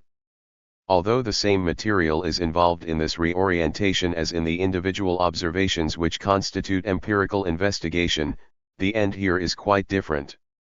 The situational analysis is the natural mode of thinking in every form of experience which rises above the commonplace level. The possibilities of this approach are not fully utilized by the special disciplines because ordinarily their objects of study are delimited by highly specialized points of view. The sociology of knowledge, however, aims to see even the crisis in our thought as a situation which we then strive to view as part of a larger whole. If in as complicated a situation as our own, preceded by as differentiated an intellectual development as ours has been, new problems of thought arise, men must learn to think anew, because man is a kind of creature who must continually readapt himself to his changing history. Until the present, our attitudes towards our intellectual processes were not much different from those of any naive person. That is, men were accustomed to act in situations without clearly understanding them. But just as there was a moment in political history at which the difficulties of action became so great that they could not be directly overcome without reflecting on the situation itself, and just as man was forced to learn more and more to act, first on the basis of external impressions of the situation and afterwards by structurally analyzing it, just so we may regard it as the natural development of a tendency, that man is actually grappling with the critical situation that has arisen in his thinking and is striving to envisage more clearly the nature of this crisis. Crises are not overcome by a few hasty and nervous attempts at suppressing the newly arising and troublesome problems, nor by flight into the security of a dead past. The way out is to be found only through the gradual extension and deepening of newly won insights and through careful advances in the direction of control. 3. The prospects of scientific politics, the relationship between social theory and political practice. 1. Why is there no science of politics? The emergence and disappearance of problems on our intellectual horizon are governed by a principle of which we are not yet fully aware. Even the rise and disappearance of whole systems of knowledge may ultimately be reduced to certain factors and thus become explicable. There have already been attempts in the history of art to discover why and in what periods such plastic arts as sculpture, relief modeling or other arts arise and become the dominant art form of a period. In the same manner, the sociology of knowledge should seek to investigate the conditions under which problems and disciplines come into being and pass away. The sociologist in the long run must be able to do better than to attribute the emergence and solution of problems to the mere existence of certain talented individuals. The existence of and the complex interrelationship between the problems of a given time and place must be viewed and understood against the background of the structure of the society in which they occur, although this may not always give us an understanding of every detail. The isolated thinker may have the impression that his crucial ideas occurred to him personally, independent of his social setting. It is easy for one living in a provincial and circumscribed social world to think that the events which touch him are isolated facts for which fate alone is responsible. Sociology, however, cannot be content with understanding immediate problems and events emerging from this myopic perspective which obscures every significant relationship. These seemingly isolated and discrete facts must be comprehended in the ever-present but constantly changing configurations of experience in which they actually are lived.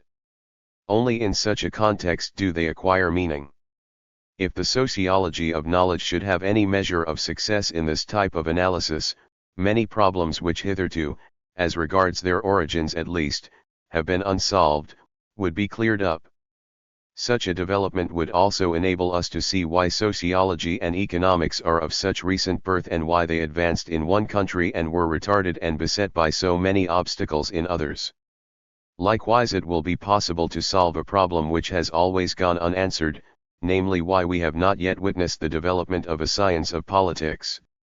In a world which is as permeated by a rationalistic ethos, as is our own, this fact represents a striking anomaly. There is scarcely a sphere of life about which we do not have some scientific knowledge as well as recognized methods of communicating this knowledge. Is it conceivable then, that the sphere of human activity on the mastery of which our fate rests, is so unyielding that scientific research cannot force it to give up its secrets? The disquieting and puzzling features of this problem cannot be disregarded. The question must have already occurred to many whether this is merely a temporary condition, to be overcome at a later date, or whether we have reached, in this sphere, the outermost limit of knowledge which can never be transcended. It may be said in favor of the former possibility that the social sciences are still in their infancy.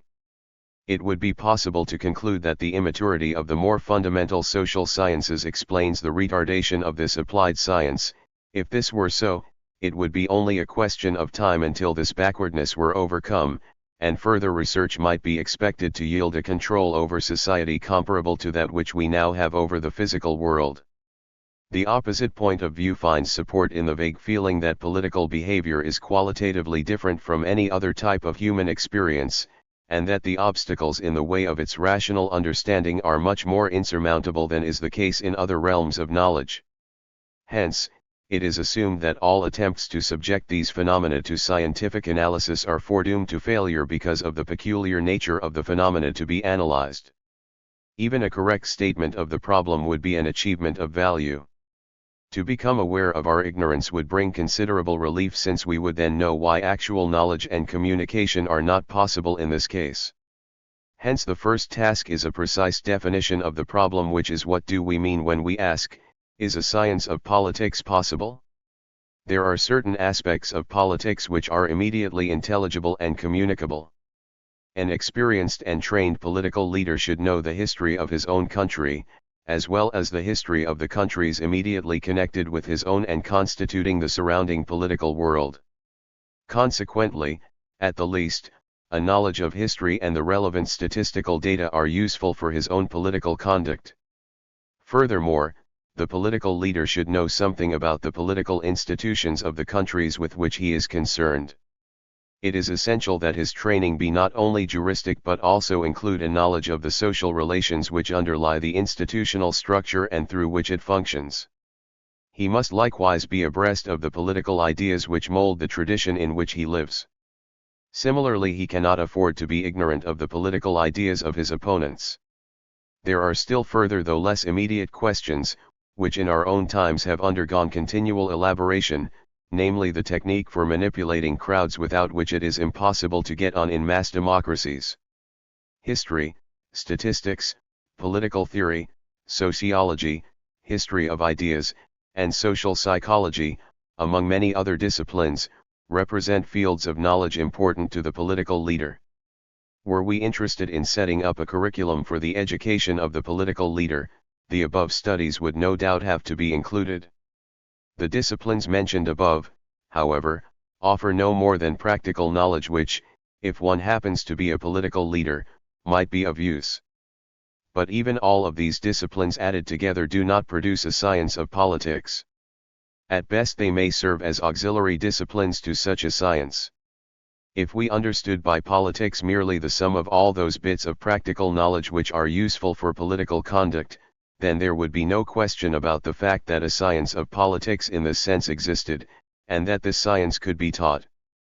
The only pedagogical problem would consist, then, in selecting from the infinite store of existing facts those most relevant for the purposes of political conduct. However, it is probably evident from this somewhat exaggerated statement that the questions under what conditions is a science of politics possible and how may it be taught, do not refer to the above-mentioned body of practical information. In what then does the problem consist?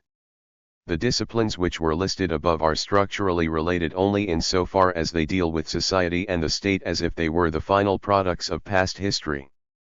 Political conduct, however, is concerned with the state and society in so far as they are still in the process of becoming. Political conduct is confronted with a process in which every moment creates a unique situation and seeks to disentangle out of this ever-flowing stream of forces something of enduring character. The question then is there a science of this becoming, a science of creative activity? The first stage in the delineation of the problem is thus attained. What is the significance of this contrast between what has already become and what is in the process of becoming? The Austrian sociologist and statesman, Albert Schäufele 47 pointed out that at any moment of socio-political life two aspects are discernible: first, a series of social events which have acquired a set pattern and recur regularly, and, second, those events which are still in the process of becoming, in which, in individual cases, decisions have to be made that give rise to new and unique situations. The first he called the routine affairs of state, Lauf- and Staatsleben, the second politics. The meaning of this distinction will be clarified by a few illustrations. When, in the accustomed life of an official, current business is disposed of in accordance with existing rules and regulations, we are, according to Schäufele, in the realm of administration rather than of politics. Administration is the domain where we can see exemplified what Schäufele means by routine affairs of state. Wherever each new case may be taken care of in a prescribed manner, we are faced not with politics but with the settled and recurrent side of social life. Schaffel uses an illuminating expression from the field of administration itself to give point to his distinction. For such cases as can be settled by merely consulting an established rule, i.e. according to precedent, the German word Schimmel 48, which is derived from the Latin simile, is used, signifying that the case in hand is to be disposed of in a manner similar to precedents that already exist. We are in the realm of politics when envoys to foreign countries conclude treaties which were never made before, when parliamentary representatives carry through new measures of taxation, when an election campaign is waged, when certain opposition groups prepare a revolt or organize strikes, or when these are suppressed. It must be admitted that the boundary between these two classes is in reality rather flexible. For instance, the cumulative effect of a gradual shift of administrative procedure in a long series of concrete cases may actually give rise to a new principle. Or, to take a reverse instance, something as unique as a new social movement may be deeply permeated with stereotyped and routinizing elements. Nevertheless, the contrast between the routine affairs of state and politics offers a certain polarity which may serve as a fruitful point of departure. If the dichotomy is conceived more theoretically, we may say, every social process may be divided into a rationalized sphere consisting of settled and routinized procedures in dealing with situations that recur in an orderly fashion, and the irrational by which it is surrounded. 49. We are, therefore, distinguishing between the rationalized structure of society and the irrational matrix. A further observation presents itself at this point. The chief characteristic of modern culture is the tendency to include as much as possible in the realm of the rational and to bring it under administrative control and, on the other hand, to reduce the irrational element to the vanishing point. A simple illustration will clarify the meaning of this assertion. The traveler of 150 years ago was exposed to 1,000 accidents. Today everything proceeds according to schedule. Fare is exactly calculated and a whole series of administrative measures have made travel into a rationally controlled enterprise. The perception of the distinction between the rationalized scheme and the irrational setting in which it operates provides the possibility for a definition of the concept conduct. The action of a petty official who disposes of a file of documents in the prescribed manner, or of a judge who finds that a case falls under the provisions of a certain paragraph in the law and disposes of it accordingly, or finally of a factory worker who produces a screw by following the prescribed technique, would not fall under our definition of conduct. Nor for that matter would the action of a technician who, in achieving a given end, combines certain general laws of nature. All these modes of behavior would be considered as merely reproductive because they are executed in a rational framework, according to a definite prescription entailing no personal decision whatsoever. Conduct, in the sense in which we use it, does not begin until we reach the area where rationalization has not yet penetrated, and where we are forced to make decisions in situations which have as yet not been subjected to regulation. It is in such situations that the whole problem of the relations between theory and practice arises. Concerning this problem, on the basis of the analyses thus far made, we may even at this stage venture a few further remarks. There is no question that we do have some knowledge concerning that part of social life in which everything and life itself has already been rationalized and ordered. Here the conflict between theory and practice does not become an issue because, as a matter of fact, the mere treatment of an individual case by subjecting it to a generally existing law can hardly be designated as political practice. Rationalized as our life may seem to have become, all the rationalizations that have taken place so far are merely partial, since the most important realms of our social life are even now anchored in the irrational. Our economic life, although extensively rationalized on the technical side, and in some limited connections calculable, does not, as a whole, constitute a planned economy. In spite of all tendencies towards trustification and organization, free competition still plays a decisive role. Our social structure is built along class lines, which means that not objective tests but irrational forces of social competition and struggle decide the place and function of the individual in society.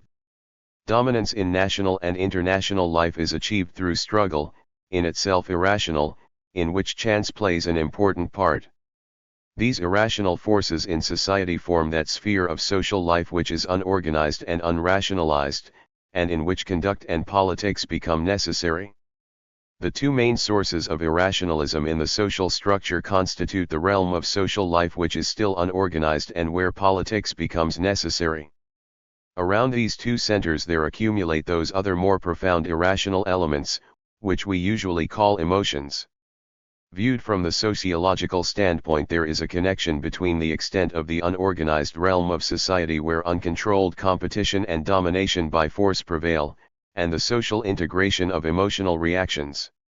The problem then must be stated: what knowledge do we have or is possible concerning this realm of social life and of the type of conduct which occurs in it? 50. But now our original problem has been stated in the most highly developed form in which it seems to lend itself to clarification. Having determined where the realm of the political truly begins, and where conduct in a true sense is possible, we can indicate the difficulties existing in the relationship between theory and practice. The great difficulties which confront scientific knowledge in this realm arise from the fact that we are not dealing here with rigid, objective entities but with tendencies and strivings in a constant state of flux. A further difficulty is that the constellation of the interacting forces changes continuously. Wherever the same forces, each unchanging in character, interact, and their interaction, too, follows a regular course, it is possible to formulate general laws. This is not quite so easy where new forces are incessantly entering the system and forming unforeseen combinations. Still another difficulty is that the observer himself does not stand outside the realm of the irrational, but is a participant in the conflict of forces. This participation inevitably binds him to a partisan view through his evaluations and interests. Furthermore, and most important, is the fact that not only is the political theorist a participant in the conflict because of his values and interests, but the particular manner in which the problem presents itself to him, his most general mode of thought including even his categories, are bound up with general political and social undercurrents. So true is this that, in the realm of political and social thinking, we must, in my judgment, recognize actual differences in styles of thought, differences that extend even into the realm of logic itself. In this, doubtless, lies the greatest obstacle to a science of politics. For according to ordinary expectations, a science of conduct would be possible only when the fundamental structure of thought is independent of the different forms of conduct being studied. Even though the observer be a participant in the struggle, the basis of his thinking, i.e. his observational apparatus and his method of settling intellectual differences, must be above the conflict. A problem cannot be solved by obscuring its difficulties, but only by stating them as sharply and as pronouncedly as possible. Hence it is our task definitely to establish the thesis that in politics the statement of a problem and the logical techniques involved vary with the political position of the observer. 2. The political and social determinants of knowledge. We shall now make an effort to show by means of a concrete example that political historical thinking assumes various forms, in accordance with different political currents.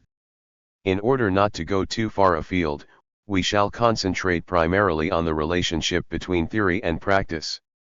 We shall see that even this most general and fundamental problem of a science of political conduct is differently conceived by the different historical political parties. This may be easily seen by a survey of the various political and social currents of the 19th and 20th centuries. As the most important representative ideal types, we cite the following. 1. Bureaucratic conservatism. 2. Conservative historicism. 3. Liberal democratic bourgeois thought. 4. The socialist communist conception. 5. Fascism. The mode of thought of bureaucratic conservatism will be considered first. The fundamental tendency of all bureaucratic thought is to turn all problems of politics into problems of administration. As a result, the majority of books on politics in the history of German political science are de facto treatises on administration. If we consider the role that bureaucracy has always played, especially in the Prussian state, and to what extent the intelligentsia was largely an intelligentsia drawn from the bureaucracy, this one-sidedness of the history of political science in Germany becomes easily intelligible. The attempt to hide all problems of politics under the cover of administration may be explained by the fact that the sphere of activity of the official exists only within the limits of laws already formulated. Hence the genesis or the development of law falls outside the scope of his activity. As a result of his socially limited horizon, the functionary fails to see that behind every law that has been made there he the socially fashioned interests and the Weltanschauungen of a specific social group. He takes it for granted that the specific order prescribed by the concrete law is equivalent to order in general. He does not understand that every rationalized order is only one of many forms in which socially conflicting irrational forces are reconciled. The administrative, legalistic mind has its own peculiar type of rationality. When faced with the play of hitherto unharnessed forces, as, for example, the eruption of collective energies in a revolution, it can conceive of them only as momentary disturbances. It is, therefore, no wonder that in every revolution the bureaucracy tries to find a remedy by means of arbitrary decrees rather than to meet the political situation on its own grounds. It regards revolution as an untoward event within an otherwise ordered system and not as the living expression of fundamental social forces on which the existence, the preservation, and the development of society depends. The juristic administrative mentality constructs only closed static systems of thought, and is always faced with the paradoxical task of having to incorporate into its system new laws, which arise out of the unsystematized interaction of living forces as if they were only a further elaboration of the original system. A typical example of the military bureaucratic mentality is every type of the stab in the back legend, Dolchus Tos legend, which interprets a revolutionary outbreak as nothing but a serious interference with its own neatly planned strategy. The exclusive concern of the military bureaucrat is military action and, if that proceeds according to plan, then all the rest of life is in order too. This mentality is reminiscent of the joke about the specialist in the medical world, who is reputed to have said, "The operation was a splendid success. Unfortunately, the patient died." Every bureaucracy, therefore, in accord with the peculiar emphasis on its own position, tends to generalize its own experience and to overlook the fact that the realm of administration and of smoothly functioning order represents only a part of the total political reality. Bureaucratic thought does not deny the possibility of a science of politics, but regards it as identical with the science of administration.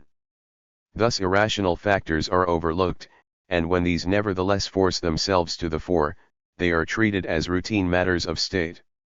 A classic expression of this standpoint is contained in a saying which originated in these circles: "A good administration is better than the best constitution." 51.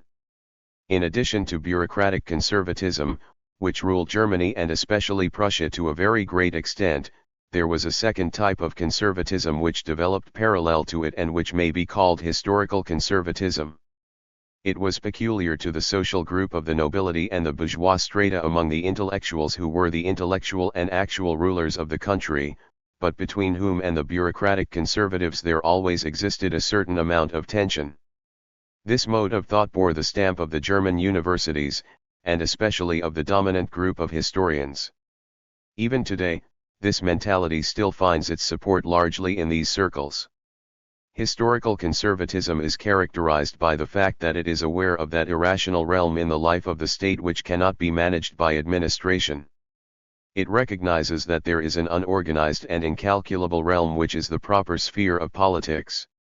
Indeed, it focuses its attention almost exclusively on the impulsive, irrational factors which furnish the real basis for the further development of state and society. It regards these forces as entirely beyond comprehension and infers that, as such, human reason is impotent to understand or to control them. Here only a traditionally inherited instinct, silently working spiritual forces, the folk spirit, Volksgeist, drawing their strength out of the depths of the unconscious, can be of aid in molding the future. This attitude was already stated at the end of the 18th century by Burke, who served as the model for most of the German conservatives, in the following impressive words: "The science of constructing a commonwealth or renovating it or reforming it, is like every other experimental science, not to be taught a priori." nor is it a short experience that can instruct us in that practical science. 52. The sociological roots of this thesis are immediately evident. It expressed the ideology of the dominant nobility in England and in Germany, and it served to legitimize their claims to leadership in the state. The je-ne-sais quoi element in politics, which can be acquired only through long experience, and which reveals itself as a rule only to those who for many generations have shared in political leadership, is intended to justify government by an aristocratic class. This makes clear the manner in which the social interests of a given group make the members of that group sensitive to certain aspects of social life to which those in another position do not respond. Whereas the bureaucracy is blinded to the political aspect of a situation by reason of its administrative preconceptions, from the very beginning the nobility is perfectly at home in this sphere. Right from the start, the latter have their eyes on the arena where intra- and interstate spheres of power collide with one another. In this sphere, petty textbook wisdom deserts us and solutions to problems cannot be mechanically deduced from premises. Hence it is not individual intelligence which decides issues. Rather is every event the resultant of actual political forces. The historical conservative theory, which is essentially the expression of a feudal tradition 53 becomes self-conscious, is primarily concerned with problems which transcend the sphere of administration. The sphere is regarded as a completely irrational one which cannot be fabricated by mechanical methods but which grows of its own accord. This outlook relates everything to the decisive dichotomy between construction according to calculated plan and allowing things to grow. 54 For the political leader it is not sufficient to possess merely the correct knowledge and the mastery of certain laws and norms. In addition to these he must possess that inborn instinct, sharpened through long experience, which leads him to the right answer. Two types of irrationalism have joined to produce this irrational way of thinking: on the one hand, pre-capitalistic, traditionalistic, irrationalism, and, on the other hand, romantic irrationalism. A mode of thought is thus created which conceives of history as the reign of pre- and super-rational forces. Even Ranke, the most eminent representative of the historical school, spoke from this intellectual outlook when he defined the relations of theory and practice. 55 Politics is not, according to him, an independent science that can be taught. The statesman may indeed study history profitably, but not in order to derive from it rules of conduct, but rather because it serves to sharpen his political instinct. This mode of thought may be designated as the ideology of political groups which have traditionally occupied a dominant position but which have rarely participated in the administrative bureaucracy. If the two solutions thus far presented are contrasted, it will become clear that the bureaucrat tends to conceal the political sphere while the historicist sees it all the more sharply and exclusively as irrational, even though he singles out for emphasis the traditional factors in historical events and in the acting subjects. At this stage we come to the chief adversary of this theory which, as has been pointed out, arose originally out of aristocratic feudal mentality, namely, the liberal democratic bourgeoisie and its theories. 56 The rise of the bourgeoisie was attended by an extreme intellectualism. Intellectualism, as it is used in this connection, refers to a mode of thought which either does not see the elements in life and in thought which are based on will, interest, emotion, and Weltanschauung, or, if it does recognize their existence, treats them as though they were equivalent to the intellect and believes that they may be mastered by and subordinated to reason. This bourgeois intellectualism expressly demanded a scientific politics, and actually proceeded to found such a discipline. Just as the bourgeoisie found the first institutions into which the political struggle could be canalized, so it also created a systematic place for the new discipline of politics. The organizational anomaly of bourgeois society appears also in its social theory. The bourgeois attempt at a thoroughgoing rationalization of the world is forced nevertheless to halt when it reaches certain phenomena. By sanctioning free competition and the class struggle, it even creates a new irrational sphere. Likewise, in this type of thought, the irrational residue in reality remains undissolved. Furthermore, just as Parliament is a formal organization, a formal rationalization of the political conflict but not a solution of it, so bourgeois theory attains merely an apparent, formal intellectualization of the inherently irrational elements. The bourgeois mind is, of course, aware of this new irrational realm, but it is intellectualistic insofar as it attempts solely through thought, discussion, and organization to master, as if they were already rationalized, the power and other irrational relationships that dominate here. Thus, inter alia, it was believed that political action could without difficulty be scientifically defined. The science in question was assumed to fall into three parts.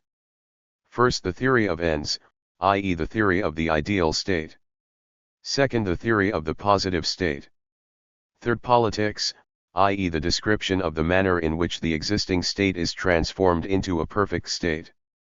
As an illustration of this type of thought we may refer to the structure of Fichte's closed commercial state, which in this sense has recently been very acutely analyzed by Heinrich Rickert 57, who himself, however, completely accepts this position. There is then a science of ends and a science of means. The most striking fact about it is the complete separation between theory and practice, of the intellectual sphere from the emotional sphere. Modern intellectualism is characterized by its tendency not to tolerate emotionally determined and evaluative thinking. When, nevertheless, this type of thought is encountered, the attempt is made so to construe the phenomena that the evaluative elements will appear separable, and that there will remain at least a residue of pure theory. In this, the question is not even raised whether the emotional element may not under certain circumstances be so intertwined with the rational as to involve even the categorical structure itself and to make the required isolation of the evaluative elements de facto unrealizable. Bourgeois intellectualism, however, does not worry over these difficulties. With undaunted optimism, it strives to conquer a sphere completely purged of irrationalism. As regards ends, this theory teaches that there is one right set of ends of political conduct which, insofar as it has not already been found, may be arrived at by discussion. Thus the original conception of parliamentarism was, as Carl Schmitt has so clearly shown, that of a debating society in which truth is sought by theoretical methods. 58 We know all too well and can understand sociologically wherein the self-deception in this mode of thought lay. Today we recognize that behind every theory there are collective forces expressive of group purposes, power, and interests.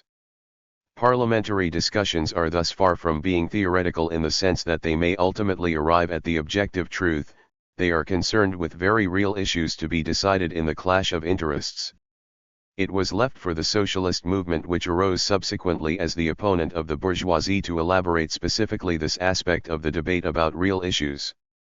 In our treatment of socialist theory we are not for the time being differentiating between socialism and communism, for we are here concerned not so much with the plethora of historical phenomena as with the tendencies which cluster around the opposite poles that essentially determine modern thought. In the struggle with its bourgeois opponent, Marxism discovered anew that in historical and political matters there can be no pure theory. It sees that behind every theory there are collective points of view.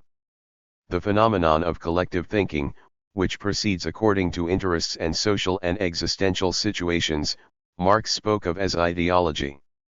In this case, as so often in political struggles, an important discovery was made, which, once it became known, had to be followed up to its final conclusion. This was the more so since this discovery contained the heart of the problem of political thought in general. The concept ideology serves to point out the problem, but the problem is thereby by no means solved or cleared up. 59 A thoroughgoing clarification is attainable only by getting rid of the one-sidedness inherent in the original conception. First of all, therefore, it will be necessary for our purpose to make two corrections. To begin with, it could easily be shown that those who think in socialist and communist terms discern the ideological element only in the thinking of their opponents, while regarding their own thought as entirely free from any taint of ideology. As sociologists, there is no reason why we should not apply to Marxism the perceptions which it itself has produced, and point out from case to case its ideological character. Moreover, it should be explained that the concept ideology is being used here not as a negative value judgment, in the sense of insinuating a conscious political he, but is intended to designate the outlook inevitably associated with a given historical and social situation, and the Weltanschauung and style of thought bound up with it. This meaning of the term, which bears more closely on the history of thought, must be sharply differentiated from the other meaning. Of course, we do not deny that in other connections it may also serve to reveal conscious political lies. Through this procedure, nothing that has a positive value for scientific research in the notion of ideology has been discarded. The great revelation it affords is that every form of historical and political thought is essentially conditioned by the life situation of the thinker and his groups. It is our task to disentangle this insight from its one-sided political incrustation, and to elaborate in a systematic manner the thesis that how one looks at history and how one construes a total situation from given facts, depends on the position one occupies within society. In every historical and political contribution it is possible to determine from what vantage point the objects were observed. However, the fact that our thinking is determined by our social position is not necessarily a source of error. On the contrary, it is often the path to political insight. The significant element in the conception of ideology, in our opinion, is the discovery that political thought is integrally bound up with social life. This is the essential meaning of the oft-quoted sentence, "It is not the consciousness of men that determines their existence but, on the contrary, their social existence which determines their consciousness." 60. But closely related to this is another important feature of Marxist thought, namely a new conception of the relationship between theory and practice. Whereas the bourgeois theorist devoted a special chapter to setting forth his ends, and whereas this always proceeded from a normative conception of society, one of the most significant steps Marx took was to attack the utopian element in socialism. From the beginning he refused to lay down an exhaustive set of objectives. There is no norm to be achieved that is detachable from the process itself. Communism for us is not a condition that is to be established nor an ideal to which reality must adjust itself. We call communism the actual movement which abolishes present conditions. The conditions under which this movement proceeds result from those now existing. 61. If today we ask a communist, with a Leninist training, what the future society will actually be like, he will answer that the question is an undialectical one, since the future itself will be decided in the practical dialectical process of becoming. But what is this practical dialectical process? It signifies that we cannot calculate a priori what a thing should be like and what it will be like. We can influence only the general trend of the process of becoming. The ever-present concrete problem for us can only be the next step ahead. It is not the task of political thought to set up an absolute scheme of what should be. Theory, even including communist theory, is a function of the process of becoming. The dialectical relationship between theory and practice consists in the fact that, first of all, theory arising out of a definitely social impulse clarifies the situation. And in the process of clarification reality undergoes a change. We thereby enter a new situation out of which a new theory emerges. The process is, then, as follows: theory is a function of reality, this theory leads to a certain kind of action, action changes the reality, or in case of failure, forces us to a revision of the previous theory. The change in the actual situation brought about by the act gives rise to a new theory. 62. This view of the relationship between theory and practice bears the imprint of an advanced stage in the discussion of the problem. One notes that it was preceded by the one-sidedness of an extreme intellectualism and a complete irrationalism, and that it had to circumvent all the dangers which were already revealed in bourgeois and conservative thought and experience. The advantages of this solution he in the fact that it has assimilated the previous formulation of the problem, and in its awareness of the fact that in the realm of politics the usual run of thought is unable to accomplish anything. On the other hand, this outlook is too thoroughly motivated by the desire for knowledge to fall into a complete irrationalism like conservatism. The result of the conflict between the two currents of thought is a very flexible conception of theory. A basic lesson derived from political experience which was most impressively formulated by Napoleon in the maxim, "On s engage, pousse en voit," 63 here finds its methodological sanction. 64 Indeed, political thought cannot be carried on by speculating about it from the outside. Rather, thought becomes illuminated when a concrete situation is penetrated, not merely through acting and doing, but also through the thinking which must go with them. Socialist communist theory is then a synthesis of intuitionism and a determined desire to comprehend phenomena in an extremely rational way. Intuitionism is present in this theory because it denies the possibility of exact calculations of events in advance of their happening. The rationalist tendency enters because it aims to fit into a rational scheme whatever novelty comes to view at any moment. At no time is it permissible to act without theory, but the theory that arises in the course of action will be on a different level from the theory that went before 65. It is especially revolutions that create a more valuable type of knowledge. This constitutes the synthesis which men are likely to make when they live in the midst of irrationality and recognize it as such, but do not despair of the attempt to interpret it rationally. Marxist thought is akin to conservative thought in that it does not deny the existence of an irrational sphere and does not try to conceal it as the bureaucratic mentality does, or treat it in a purely intellectual fashion as if it were rational, as liberal democratic thinkers do. It is distinguished from conservative thought, however, in that it conceives of this relative irrationality as potentially comprehensible through new methods of rationalization. 66 For even in this type of thought, the sphere of the irrational is not entirely irrational, arbitrary, or incomprehensible. It is true that there are no statically fixed and definite laws to which this creative process conforms, nor are there any exactly recurring sequences of events, but at the same time only a limited number of situations can occur even here. And this after all is the decisive consideration. Even when new elements in historical development emerge, they do not constitute merely a chain of unexpected events. The political sphere itself is permeated by tendencies which, even though they are subject to change, through their very presence do nevertheless determine to a large extent the various possibilities.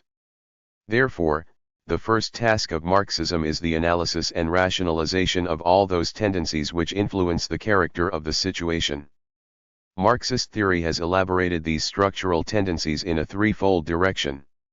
First, it points out that the political sphere in a given society is based on and is always characterized by the state of productive relations prevailing at the time. 67 The productive relations are not regarded statically as a continually recurring economic cycle, but, dynamically, as a structural interrelationship which is itself constantly changing through time. Secondly, it sees that changes in this economic factor are most closely connected with transformations in class relations, which involves at the same time a shift in the kinds of power and an ever-varying distribution of power. But, thirdly, it recognizes that it is possible to understand the inner structure of the system of ideas dominating men at any period and to determine theoretically the direction of any change or modification in this structure. Still more important is the fact that these three structural patterns are not considered independently of one another. It is precisely their reciprocal relations which are made to constitute a single group of problems. The ideological structure does not change independently of the class structure, and the class structure does not change independently of the economic structure. And it is precisely the interconnection and intertwining of this threefold formulation of the problem, the economic, the social, and the ideological, that gives to Marxist ideas their singularly penetrating quality. Only this synthetic power enables it to formulate ever anew the problem of the structural totality of society, not only for the past but also for the future.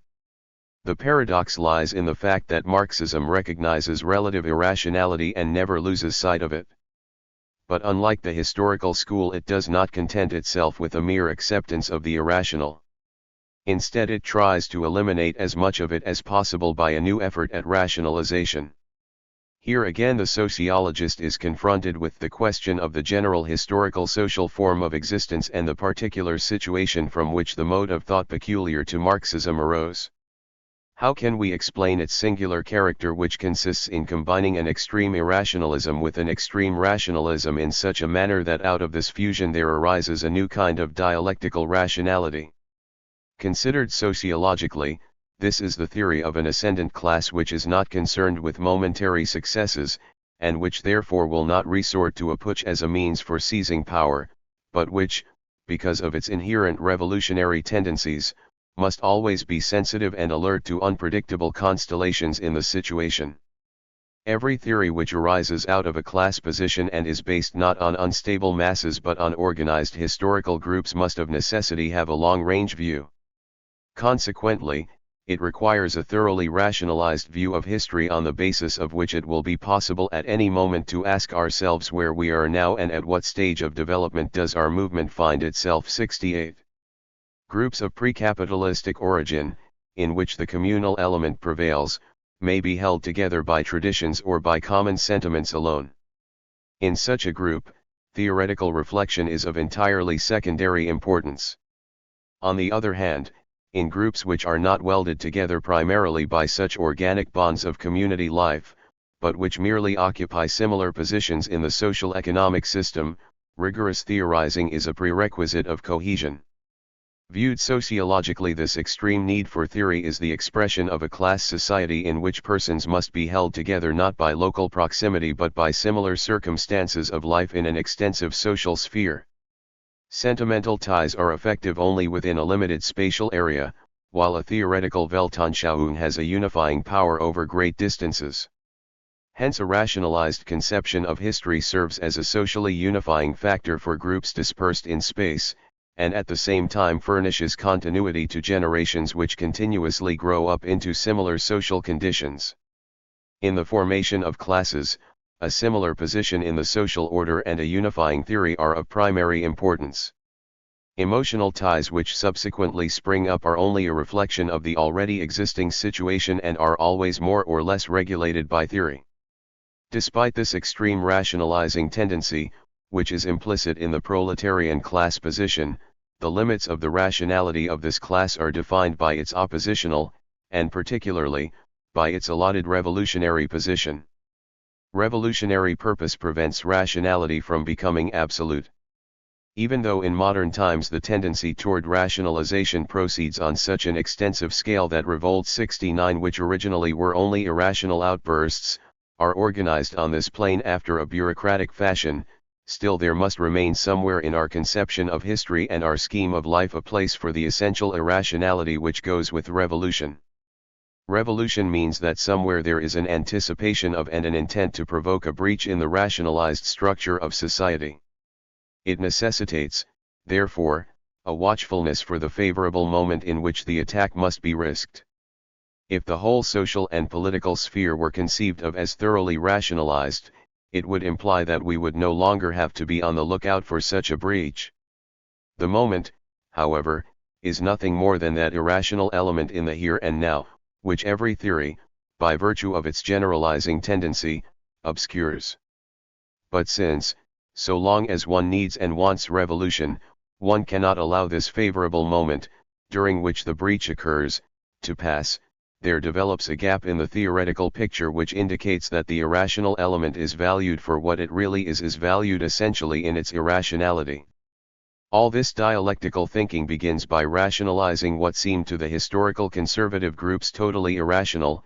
It does not, however, go so far in its rationalizing tendency as to yield a totally static picture of what is in process of becoming. This element of the irrational is embodied in the concept of dialectical transformation. The dominant tendencies in the political sphere are not here construed as mathematically calculable combinations of forces, but rather as capable, at a certain point, of sudden transformation when thrown out of the orbit of their original tendencies. Naturally, this transformation is never subject to prediction. On the contrary, it always depends on the revolutionary act of the proletariat. Thus intellectualism is by no means deemed legitimate in all situations. Quite on the contrary, there appear to be two occasions in which the intuition necessary to comprehend the situation is aroused. First, it always remains incalculable and is left for political intuition to ascertain when the situation is ripe for revolutionary transformation, and, second, historical events are never so exactly determinable in advance that it is superfluous to invoke action to change them. Marxist thought appears as the attempt to rationalize the irrational. The correctness of this analysis is vouched for by the fact that to the extent that Marxian proletarian groups rise to power, they shake off the dialectical elements of their theory and begin to think in the generalizing methods of liberalism and democracy, which seek to arrive at universal laws, whilst those who, because of their position, still have to resort to revolution, cling to the dialectical element. Dialectical thinking is in fact rationalistic, but it culminates in irrationalism. It is constantly striving to answer two questions: first, what is our position in the social process at the moment? Second, what is the demand of the moment? Action is never guided simply by impulse but by a sociological understanding of history. Nevertheless, it is not to be assumed that irrational impulses can be entirely eliminated by a logical analysis of the situation and of momentary occurrences.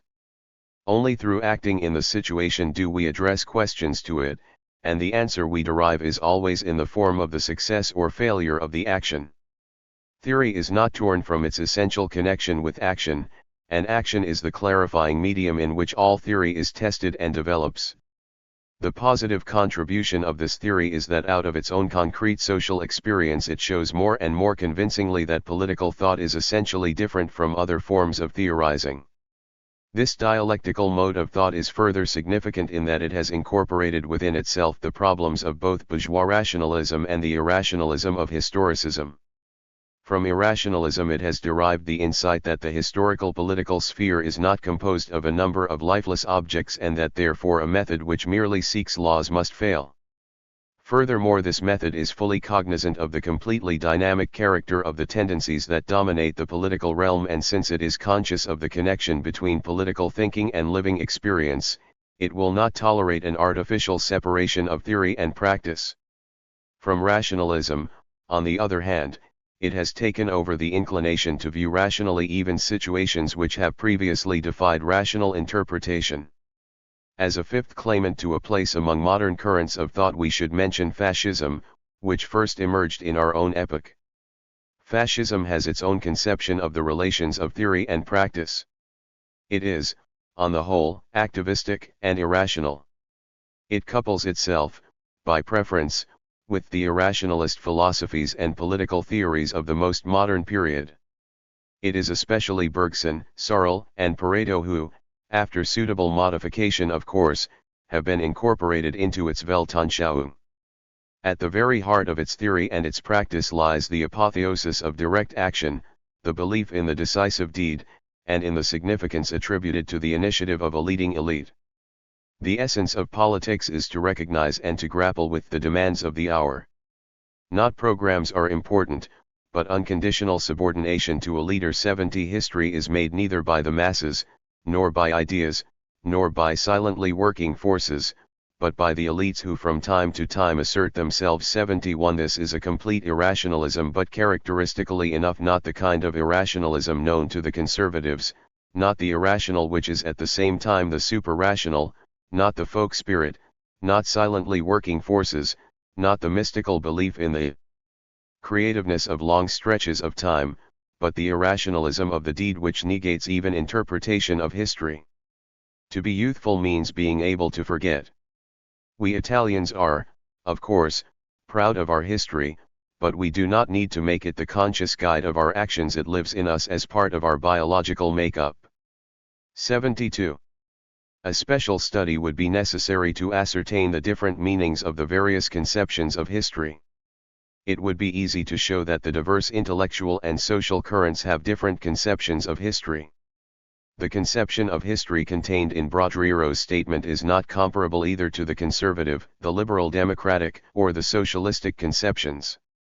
All these theories, otherwise so antagonistic, share the assumption that there is a definite and ascertainable structure in history within which, so to speak, each event has its proper position. Not everything is possible in every situation. 73 This framework, which is constantly changing and revolving, must be capable of comprehension. Certain experiences, actions, modes of thought, etc., are possible only in certain places and in certain epochs. Reference to history and the study of history or of society are valuable because orientation to them can and must become a determining factor in conduct and in political activity.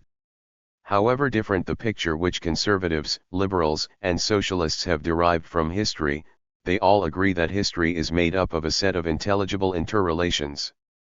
At first it was believed that it revealed the plan of divine providence, later that it showed the higher purpose of a dynamically and pantheistically conceived spirit. These were only metaphysical gropings towards an extremely fruitful hypothesis for which history was not merely a heterogeneous succession of events in time, but a coherent interaction of the most significant factors. The understanding of the inner structure of history was sought in order to derive therefrom a measuring rod for one's own conduct.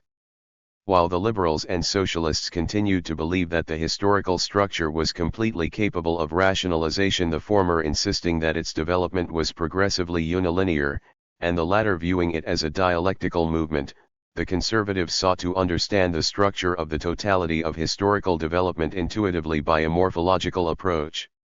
Different as these points of view were in method and content, they all understood political activity as proceeding on an historical background, and they all agreed that in our own epoch, it becomes necessary to orient oneself to the total situation in which one happens to be placed, if political aims are to be realized. This idea of history as an intelligible scheme disappears in the face of the irrationality of the fascist apotheosis of the deed. To a certain degree this was already the case with its syndicalist forerunner, Sarl 74, who had already denied the idea of evolution in a similar sense. The conservatives, the liberals, the socialists were one in assuming that in history it can be shown that there is an interrelationship between events and configurations through which everything, by virtue of its position, acquires significance. Not every event could possibly happen in every situation. Fascism regards every interpretation of history as a mere fictive construction destined to disappear before the deed of the moment as it breaks through the temporal pattern of history. 75. That we are dealing here with a theory which holds that history is meaningless is not changed by the fact that in fascist ideology, especially since its turn to the right, there are found the ideas of the national war and the ideology of the Roman Empire. Apart from the fact that these ideas were, from the very first, consciously experienced as myths, i.e. as fictions, it should be understood that historically oriented thought and activity do not mean the romantic idealization of some past epoch or event, but consist rather in the awareness of one's place in the historical process which has a clearly articulated structure. It is this dear articulation of the structure which makes one's own participation in the process intelligible. The intellectual value of all political and historical knowledge qua knowledge, disappears in the face of this purely intuitional approach, which appreciates only its ideological and mythological aspect. Thought is significant here only in so far as it exposes the illusory character of these fruitless theories of history and unmasks them as self-deceptions. For this activistic intuitionism, thought only clears the way for the pure deed free from illusions. The superior person, the leader, knows that all political and historical ideas are myths. He himself is entirely emancipated from them, but he values them, and this is the obverse side of his attitude because they are derivations which stimulate enthusiastic feelings and set in motion irrational residues in men, and are the only forces that lead to political activity. 76. This is a translation into practice of what Sarl and Pareto 77 formulated in their theories of the myth and which resulted in their theory of the role of the elites and advance guards. The profound skepticism towards science and especially cultural sciences which arises from the intuitional approach is not difficult to understand. Whereas Marxism placed an almost religious faith in science, Pareto saw in it only a formal social mechanics. In fascism we see the sober skepticism of this representative of the late bourgeois epoch combined with the self-confidence of a movement still in its youth. Pareto's skepticism towards the knowable is maintained intact, but is supplemented by a faith in the deed as such and in its own vitality. 78. When everything which is peculiarly historical is treated as inaccessible to science, all that remains for scientific research is the exploration of that most general stratum of regularities which are the same for all men and for all times. Apart from social mechanics, social psychology alone is recognized. The knowledge of social psychology is of value to the leaders purely as a technique for manipulating the masses. This primitive deep-lying stratum of man's psyche is alike in all men whether we deal with the men of today, or of ancient Rome, or of the Renaissance. We find here that this intuitionism has suddenly fused with the quest of the contemporary bourgeoisie for general laws. The result was the gradual elimination from positivism, as represented by Kant for instance, of all traces of a philosophy of history in order to build a generalizing sociology. On the other hand, the beginnings of the conception of ideology which marks the theory of useful myths may be traced largely to Marxism. There are, nevertheless, upon closer examination essential differences. Marxism, too, raises the issue of ideology in the sense of the tissue of lies, the mystifications, the fictions which it seeks to expose. It does not, however, bring every attempt at an interpretation of history into this category but only those to which it is in opposition. Not every type of thought is labeled ideology. Only social strata who have need for disguises and who, from their historical and social situation will not and cannot perceive the true interrelations as they actually exist, necessarily fall victims to these deceptive experiences. But every idea, even a correct one, through the very fact that it can be conceived, appears to be related to a certain historical social situation. The fact that all thought is related to a certain historical social situation does not, however, rob it of all possibility of attaining the truth. The intuitional approach on the other hand, which so repeatedly asserts itself in fascist theory, conceives of knowledge and rationalizability as somewhat uncertain and of ideas as of altogether secondary significance. 79 Only a limited knowledge about history or politics is possible, namely that which is contained in the social mechanics and social psychology referred to above. For fascism, the Marxian idea of history as a structural integration of economic and social forces in the final analysis is also merely a myth. Just as the character of the historical process is, in the course of time, disintegrated, so the class conception of society is rejected too. There is no proletariat, there are only proletariats. It is characteristic of this type of thought and this mode of life that history dissolves itself into a number of transitory situations in which two factors are decisive, on the one hand, the élan of the great leader and of the vanguard or elites, and on the other the mastery of the only type of knowledge which it is believed possible to obtain concerning the psychology of the masses and the technique of their manipulation. Politics is then possible as a science only in a limited sense insofar, namely, as it clears the way for action. It does this in a twofold manner: first, by destroying all the illusions which make us see history as a process, and, secondly, by reckoning with and observing the mass mind, especially its power impulses and their functioning. Now to a great extent this mass psyche does, in fact, follow timeless laws because it itself stands outside the course of historical development. By way of contrast, the historical character of the social psyche is perceptible only to groups and persons occupying a definite position in the historical social structure. In the final analysis, this theory of politics has its roots in Machiavelli, who already laid down its fundamental tenets. The idea of virtue anticipates the élan of the great leader. A disillusioning realism which destroys all idols, and constant recourse to a technique for the psychic manipulation of the deeply despised masses, are also to be found in his writings, even though they may differ in detail from the fascist conceptions. Finally, the tendency to deny that there is a plan in history and the espousal of the theory of direct intervention of the deed are likewise anticipated. Even the bourgeoisie has often made room in its theory for this doctrine concerning political technique and placed it, as Stahl quite rightly saw, alongside the idea of natural law, which served a normative function. 81 Without, however, connecting the two. The more bourgeois ideals and the corresponding view of history were in part realized and in part disintegrated by disillusionment through the accession to power of the bourgeoisie, the more this rational calculation, without any consideration for the historical setting of facts, was recognized as the only form of political knowledge. In the most recent period, this totally detached political technique became associated with activism and intuitionism which denied the intelligibility of history. It became the ideology of those groups who prefer a direct, explosive collision with history to a gradual evolutionary change.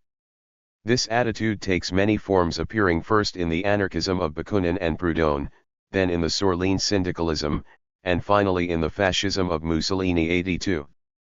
From a sociological point of view, this is the ideology of putschist groups led by intellectuals who are outsiders to the liberal bourgeois and socialist stratum of leaders, and who hope to seize power by exploiting the crises which constantly beset modern society in its period of transformation. This period of transformation, whether it leads to socialism or to a capitalistically planned economy, is characterized by the fact that it offers intermittent opportunities for the use of putschist tactics. In the degree that it contains within itself the irrational factors of modern social and economic life, it attracts the explosive irrational elements in the modern mind. The correctness of the interpretation of this ideology as the expression of a certain social stratum is proved by the fact that historical interpretations made from this point of view are oriented towards the irrational sphere referred to above.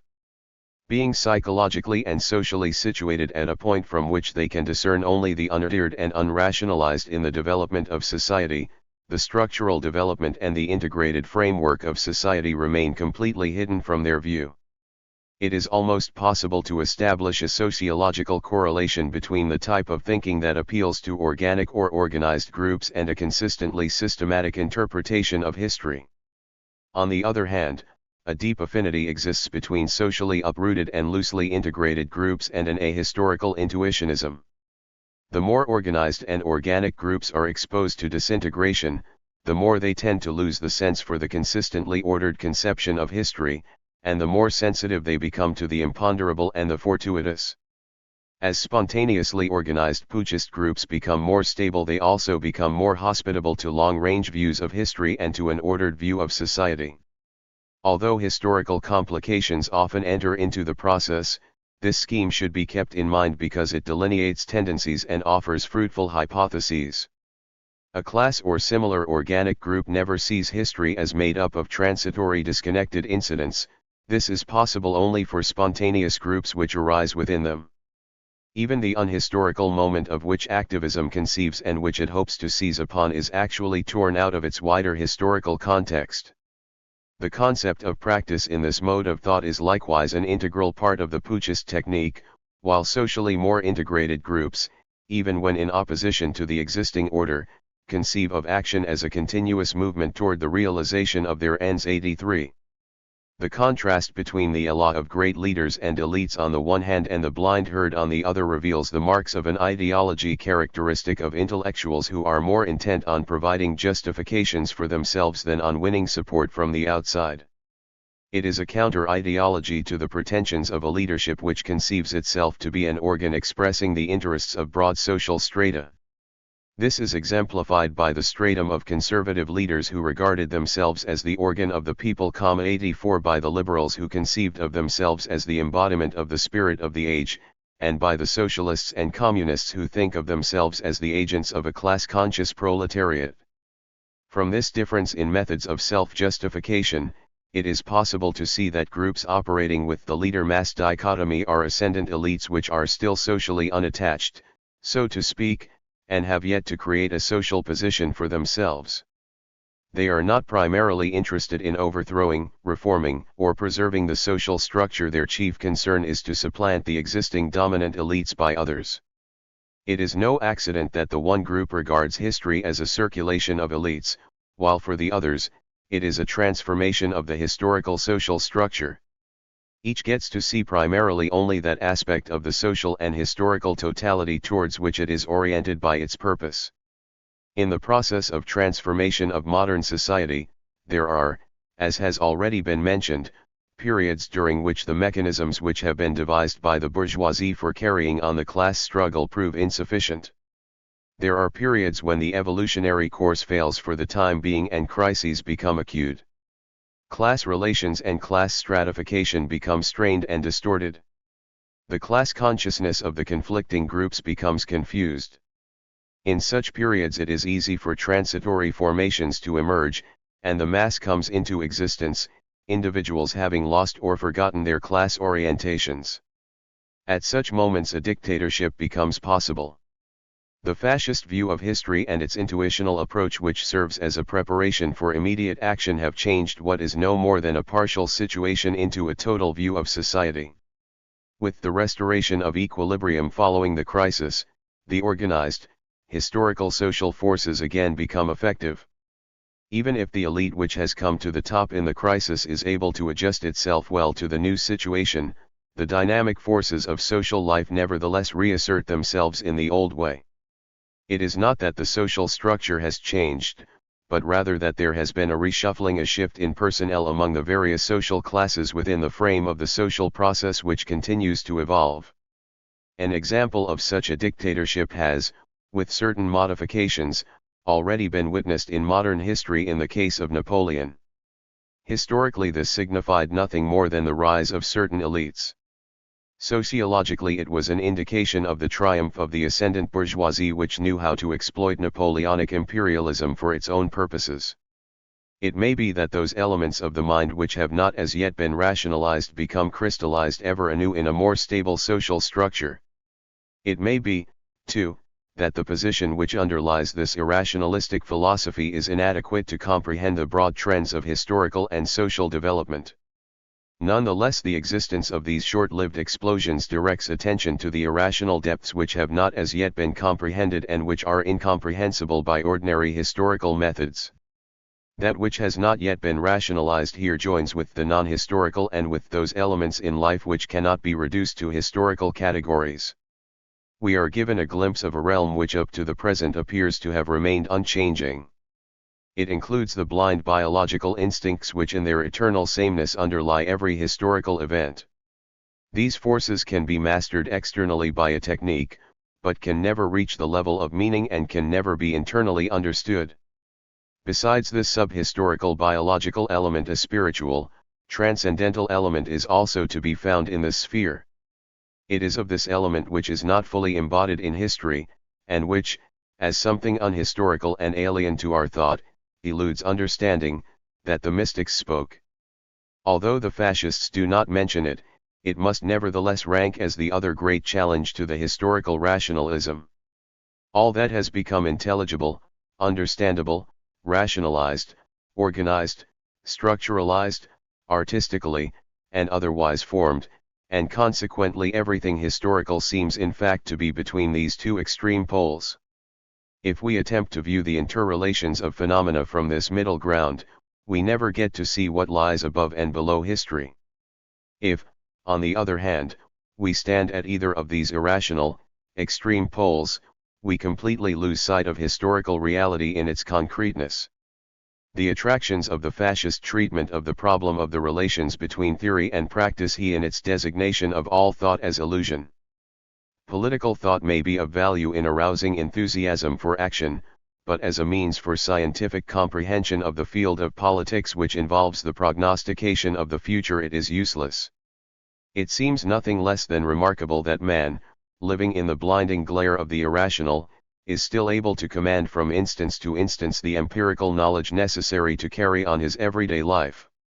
Searle once remarked apropos of this, "We know that the social myths do not prevent men from being able to take advantage of all the observations made in the course of everyday life, nor do they interfere with their execution of their regular tasks." In a footnote he added, "It has often been noted that American and English sectarians, whose religious exaltation is sustained by apocalyptic myths, are nonetheless in many cases very practical people." 85 Thus man can act despite the fact that he thinks. It has often been insisted that even Leninism contains a tinge of fascism. But it would be misleading to overlook the differences in emphasizing the similarities. The common element in the two views is confined merely to the activity of aggressive minorities.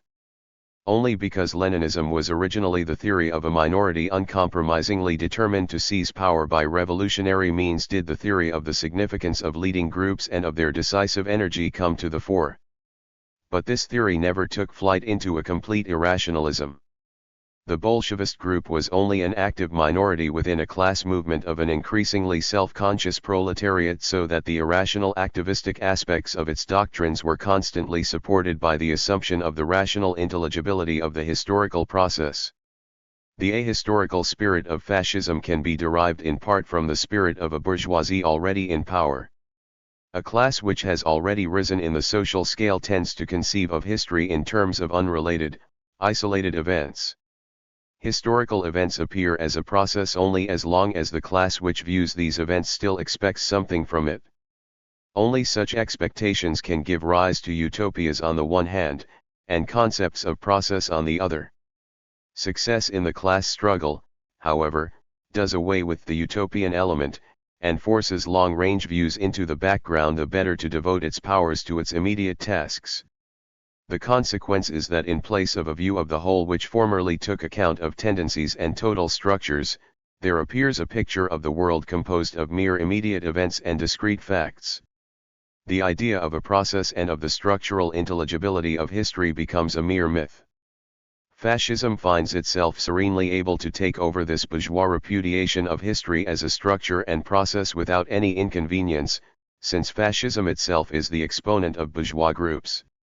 It accordingly has no intention of replacing the present social order by another, but only of substituting one ruling group for another within the existing class arrangements. 86 The chances for a fascist victory as well as for the justification of its historical theory depend upon the arrival of junctures in which a crisis so profoundly disorganizes the capitalist bourgeois order, that the more evolutionary means of carrying on the conflict of interests no longer suffice. At moments like these, the chances for power are with him who knows how to utilize the moment with the necessary energy by stimulating active minorities to attack, thus seizing power. 3. Synthesis of the various perspectives as a problem of political sociology. In the preceding pages we attempted to show concretely how one and the same problem, namely the relation between theory and practice, took a different form in accordance with the differing political positions from which it was approached.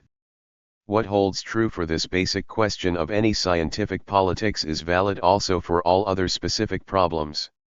It could be shown in all cases that not only do fundamental orientations, evaluations, and the content of ideas differ, but that the manner of stating a problem, the sort of approach made, and even the categories in which experiences are subsumed, collected, and ordered vary according to the social position of the observer. If the course of political struggles thus far has decisively shown that there is an intimate relationship between the nature of political decisions and intellectual perspective, then it would seem to follow that a science of politics is impossible. But it is precisely at this point, where the difficulties become most pronounced, that we reach a turning point.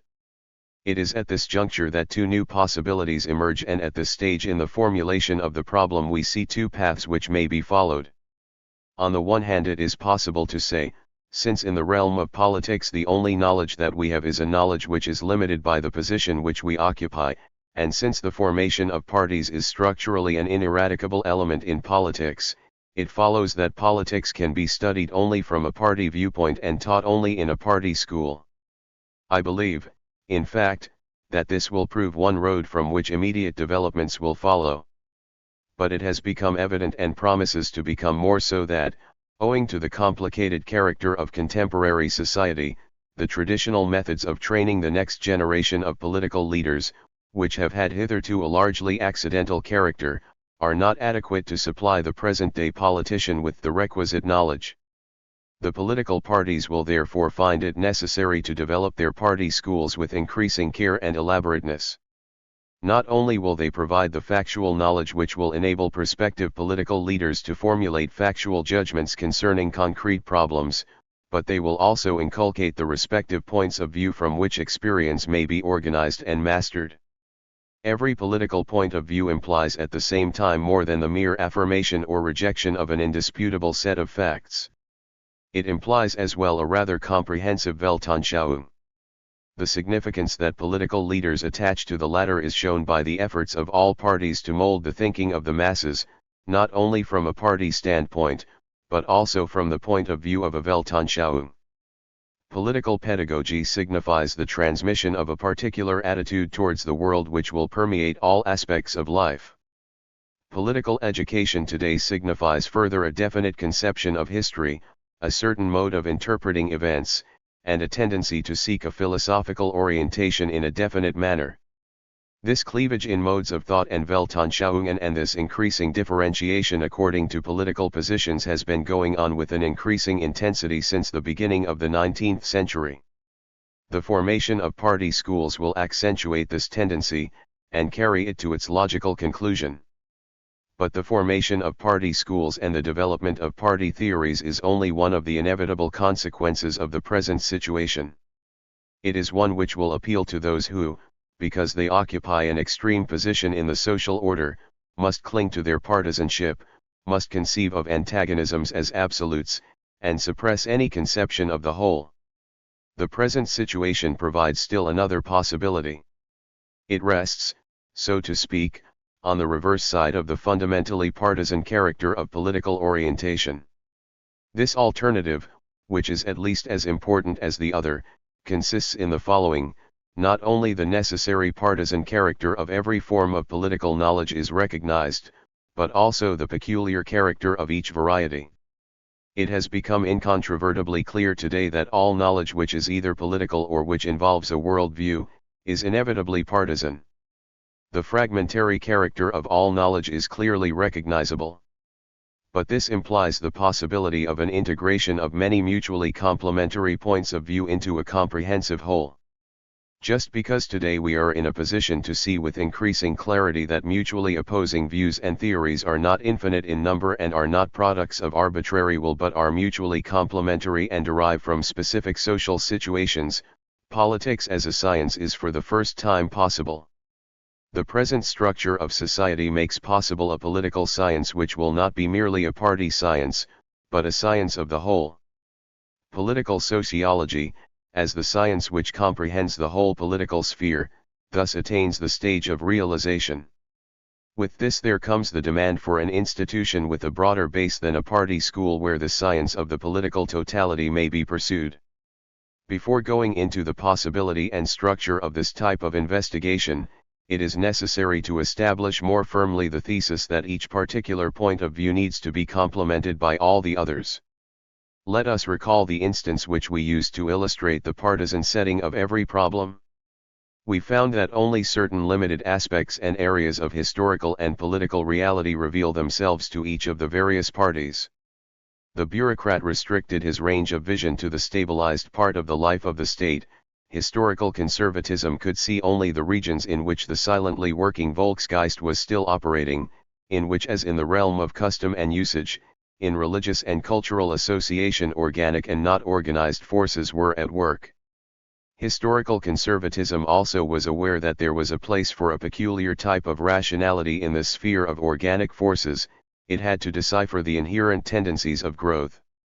Even though the one-sidedness of historical conservatism consisted in the exaggeration of the significance of the irrational elements in the mind and of the irrational social forces corresponding to it in social historical reality, it did nevertheless bring out an important point which could not have been perceived from another standpoint. The same is true of the remaining points of view. Bourgeois democratic thought both discovered and developed the possibility of a rational means of carrying on the conflict of interests in society which will retain its reality and function in modern life as long as peaceful methods of class conflict are possible. The development of this approach to political problems was an historical and lasting achievement of the bourgeoisie, and its value may be appreciated even though the one-sidedness of its intellectualism has been completely laid bare. The bourgeois mind had a vital social interest in concealing from itself, by means of this intellectualism, the limits of its own rationalization.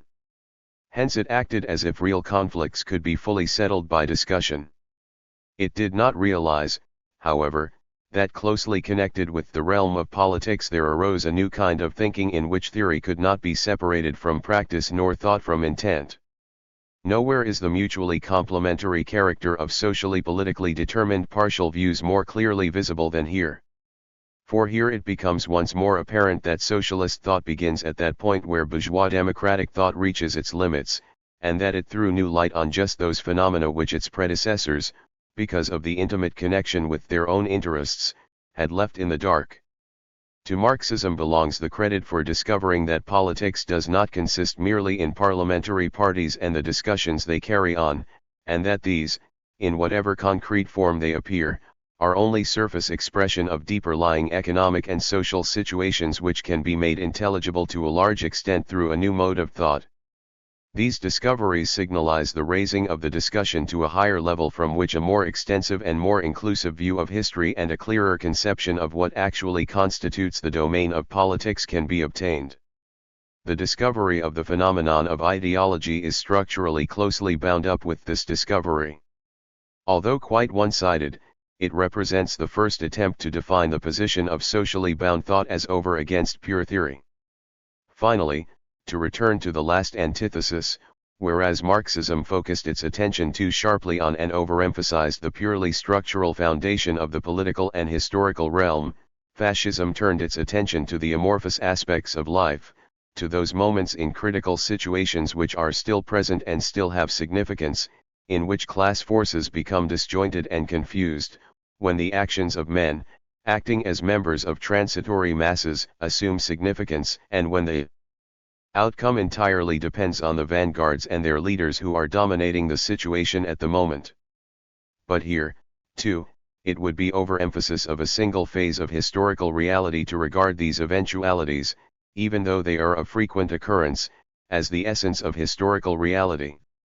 The divergence of political theories is accounted for mainly by the fact that the different positions and social vantage points as they emerge in the stream of social life enable each one from its particular point in the stream to recognize the stream itself. Thus, at different times, different elementary social interests emerge and accordingly different objects of attention in the total structure are illuminated and viewed as if they were the only ones that existed. All points of view in politics are but partial points of view because historical totality is always too comprehensive to be grasped by any one of the individual points of view which emerge out of it.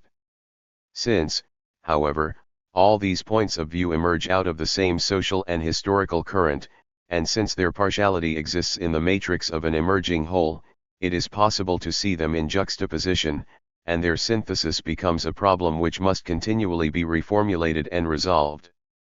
The continuously revised and renewed synthesis of the existing particular viewpoints becomes all the more possible because the attempts at synthesis have no less a tradition than has the knowledge founded upon partisanship. Did not Hegel, coming at the end of a relatively closed epoch, attempt to synthesize in his own work the tendencies which hitherto had developed independently? Even though these syntheses time and again turned out to be partial syntheses, and disintegrated in the course of subsequent development, producing, example left and right Hegelianism, though they were, nevertheless, not absolute but relative syntheses, as such they pointed in a very promising direction. A demand for an absolute, permanent synthesis would, as far as we are concerned, mean a relapse into the static worldview of intellectualism. In a realm in which everything is in the process of becoming, the only adequate synthesis would be a dynamic one, which is reformulated from time to time. There is still the necessity, however, to solve one of the most important problems that can be posited, namely, that of furnishing the most comprehensive view of the whole which is attainable at a given time. Attempts at synthesis do not come into being unrelated to one another, because each synthesis prepares the road for the next by summarizing the forces and views of its time. A certain progress towards an absolute synthesis in the utopian sense may be noted in that each synthesis attempts to arrive at a wider perspective than the previous one, and that the later ones incorporate the results of those that have gone before. At this stage of the discussion, two difficulties arise even in connection with the relative synthesis. The first comes from the fact that we can no longer conceive of the partiality of a point of view as merely being a matter of degree. If the cleavage in political and philosophical perceptions consisted merely in the fact that each was concerned with another side or section of the whole, that each illuminated only a particular segment of historical events, an additive synthesis would be possible without further ado. All that would be necessary would be to add up these partial truths and to join them into a whole. But this simplified conception is no longer tenable when we have seen that the determination of particular viewpoints by their situations is based not only on the selection of subject matter, but also on the divergence in aspects and in ways of setting the problem, and finally in the divergence of categorical apparatus and principles of organization. The question then is this: is it possible for different styles of thought to be fused with one another and to undergo synthesis? The course of historical development shows that such a synthesis is possible. Every concrete analysis of thinking which proceeds sociologically and seeks to reveal the historical succession of thought styles indicates that styles of thought undergo uninterrupted fusion and interpenetration. Moreover, syntheses in thought styles are not made only by those who are primarily synthesists, and who more or less consciously attempt to comprehend a whole epoch in their thinking. They are achieved also by contending groups insofar as they try to unify and reconcile at least all those conflicting currents which they encounter in their own limited sphere. Thus Stahl essayed to bring together in conservatism all the hitherto existing contributory tendencies of thought, as, for example, connecting historicism with theism. Marx devoted himself to the fusion of the liberal bourgeois generalizing tendency in thinking with Hegelian historicism, which itself was of conservative origin. It is clear then that not merely the contents of thought but also the basis of thought itself is subject to synthesis. This synthesis of hitherto separately developing thought styles seems to be all the more necessary, since thinking must constantly aim to broaden the capacity of its categorical formal scope if it is to master the problems which daily grow in number and difficulty. If even those whose standpoints are party-bound are finding it necessary to have a broader perspective, this tendency should be all the more pronounced among those, who from the beginning have sought the most inclusive possible understanding of the totality. For the sociological problem of the intelligentsia. The second difficulty arising at the present stage of the problem is this: how are we to conceive of the social and political bearers of whatever synthesis there is? What political interest will undertake the problem of synthesis as its task and who will strive to realize it in society? Just as at an earlier period we should have slipped back into a static intellectualism if instead of aiming at a dynamic relative synthesis we had leaped into a supertemporal absolute one, similarly here we are in danger of losing sight of the hitherto constantly emphasized interest-bound nature of political thought and of assuming that the synthesis will come from a source outside the political arena. If it be once granted that political thought is always bound up with a position in the social order, it is only consistent to suppose that the tendency towards a total synthesis must be embodied in the will of some social group. And indeed a glance at the history of political thought shows that the exponents of synthesis have always represented definite social strata, mainly classes who feel threatened from above and below and who, out of social necessity, seek a middle way out. But this search for a compromise from the very beginning assumes both a static as well as dynamic form. The social position of the group with which the carriers of the synthesis are affiliated determines largely which of these two alternatives is to be emphasized.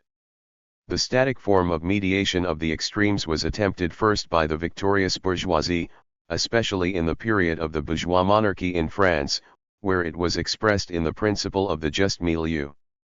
This catchphrase, however, is rather a caricature of a true synthesis than a solution of it, which can only be a dynamic one. For that reason it may serve to show what errors a solution must avoid.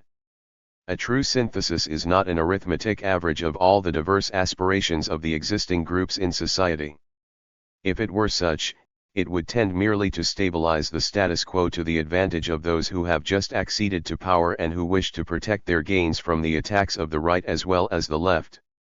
On the contrary, a valid synthesis must be based on a political position which will constitute a progressive development in the sense that it will retain and utilize much of the accumulated cultural acquisitions and social energies of the previous epoch. At the same time, the new order must permeate the broadest ranges of social life, must take natural root in society in order to bring its transforming power into play. This position calls for a peculiar alertness towards the historical reality of the present. The spatial here and the temporal now in every situation must be considered in the historical and social sense and must always be kept in mind in order to determine from case to case what is no longer necessary and what is not yet possible.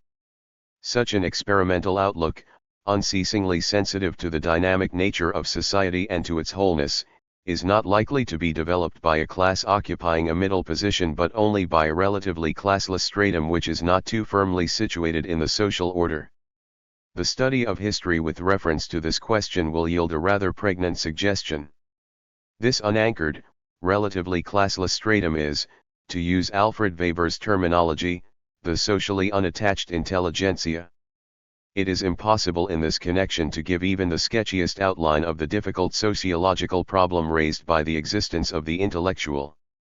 But the problems we are considering could not be adequately formulated, much less solved, without touching upon certain phases of the position of the intellectuals. A sociology which is oriented only with reference to social economic classes will never adequately understand this phenomenon. According to this theory, the intellectuals constitute either a class or at least an appendage to a class. Thus it might describe correctly certain determinants and components of this unattached social body, but never the essential quality of the whole. It is, of course, true that a large body of our intellectuals come from rentier strata, whose income is derived directly or indirectly from rents and interest on investments. But for that matter certain groups of the officials and the so-called liberal professions are also members of the intelligentsia.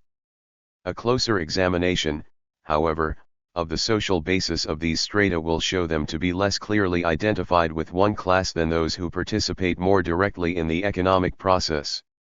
If this sociological cross-section is completed by an historical view, further heterogeneity among the intellectuals will be disclosed.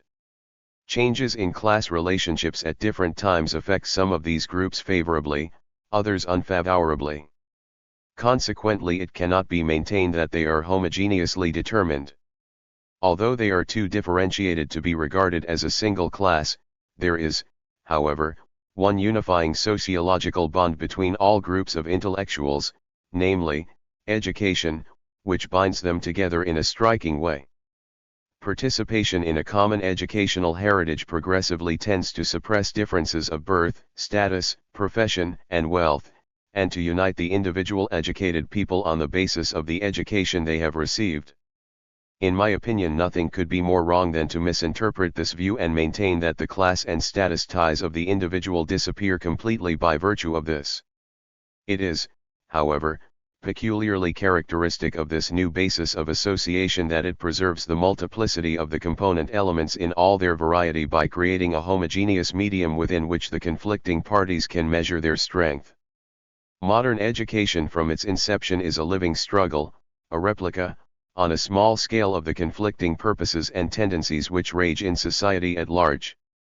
Accordingly, the educated man, as concerns his intellectual horizon, is determined in a variety of ways. This acquired educational heritage subjects him to the influence of opposing tendencies in social reality, while the person who is not oriented toward the whole through his education, but rather participates directly in the social process of production, merely tends to absorb the Weltanschauung of that particular group and to act exclusively under the influence of the conditions imposed by his immediate social situation. One of the most impressive facts about modern life is that in it, unlike preceding cultures, intellectual activity is not carried on exclusively by a socially rigidly defined class, such as a priesthood, but rather by a social stratum which is to a large degree unattached to any social class and which is recruited from an increasingly inclusive area of social life. This sociological fact determines essentially the uniqueness of the modern mind, which is characteristically not based upon the authority of a priesthood, which is not closed and finished, but which is rather dynamic, elastic, in a constant state of flux, and perpetually confronted by new problems. Even humanism was already largely the expression of such a more or less socially emancipated stratum, and where the nobility became the bearer of culture it broke through the fixedness of a class-bound mentality in many respects. But not until we come to the period of bourgeois ascendancy does the level of cultural life become increasingly detached from a given class. The modern bourgeoisie had from the beginning a twofold social root: on the one hand the owners of capital, on the other those individuals whose only capital consisted in their education. It was common therefore to speak of the propertied and educated class, the educated element being, however, by no means ideologically in agreement with the property-owning element 87. There arises, then, in the midst of this society, which is being deeply divided by class cleavages, a stratum, which a sociology oriented solely in terms of class either can only slightly comprehend. Nevertheless, the specific social position of this stratum can be quite adequately characterized. Although situated between classes, it does not form a middle class. Not, of course, that it is suspended in a vacuum into which social interests do not penetrate. On the contrary, it subsumes in itself all those interests with which social life is permeated. With the increase in the number and variety of the classes and strata from which the individual groups of intellectuals are recruited, there comes greater multiformity and contrast in the tendencies operating on the intellectual level which ties them to one another. The individual, then, more or less takes a part in the mass of mutually conflicting tendencies. While those who participate directly in the process of production, the worker and the entrepreneur, being bound to a particular class and mode of life, have their outlooks and activities directly and exclusively determined by their specific social situations. The intellectuals, besides undoubtedly bearing the imprint of their specific class affinity, are also determined in their outlook by this intellectual medium which contains all those contradictory points of view. This social situation always provided the potential energy which enabled the more outstanding intellectuals to develop the social sensibility that was essential for becoming attuned to the dynamically conflicting forces. Every point of view was examined constantly as to its relevance to the present situation. Furthermore, precisely through the cultural attachments of this group, there was achieved such an intimate grasp of the total situation, that the tendency towards a dynamic synthesis constantly reappeared, despite the temporary distortions with which we have yet to deal. Hitherto, the negative side of the unattachedness of the intellectuals, their social instability, and the predominantly deliberate character of their mentality has been emphasized almost exclusively. It was especially the politically extreme groups who, demanding a definite declaration of sympathies, branded this as characterlessness. It remains to be asked, however, whether in the political sphere, a decision in favor of a dynamic mediation may not be just as much a decision as the ruthless espousal of yesterday's theories or the one-sided emphasis on tomorrow's. There are two courses of action which the unattached intellectuals have actually taken as ways out of this middle-of-the-road position. First, what amounts to a largely voluntary affiliation with one or the other of the various antagonistic classes. Second, scrutiny of their own social moorings and the quest for the fulfillment of their mission as the predestined advocate of the intellectual interests of the whole. As regards the first way out, unattached intellectuals are to be found in the course of history in all camps. Thus they always furnished the theorists for the conservatives who themselves, because of their own social stability, could only with difficulty be brought to theoretical self-consciousness. They likewise furnished the theorists for the proletariat which, because of its social conditions, lacked the prerequisites for the acquisition of the knowledge necessary for modern political conflict. Their affiliation with the liberal bourgeoisie has already been discussed. This ability to attach themselves to classes to which they originally did not belong, was possible for intellectuals because they could adapt themselves to any viewpoint and because they alone were in a position to choose their affiliation, while those who were immediately bound by class affiliations were only in rare exceptions able to transcend the boundaries of their class outlook. This voluntary decision to join in the political struggles of a certain class did indeed unite them with the particular class during the struggle, but it did not free them from the distrust of the original members of that class.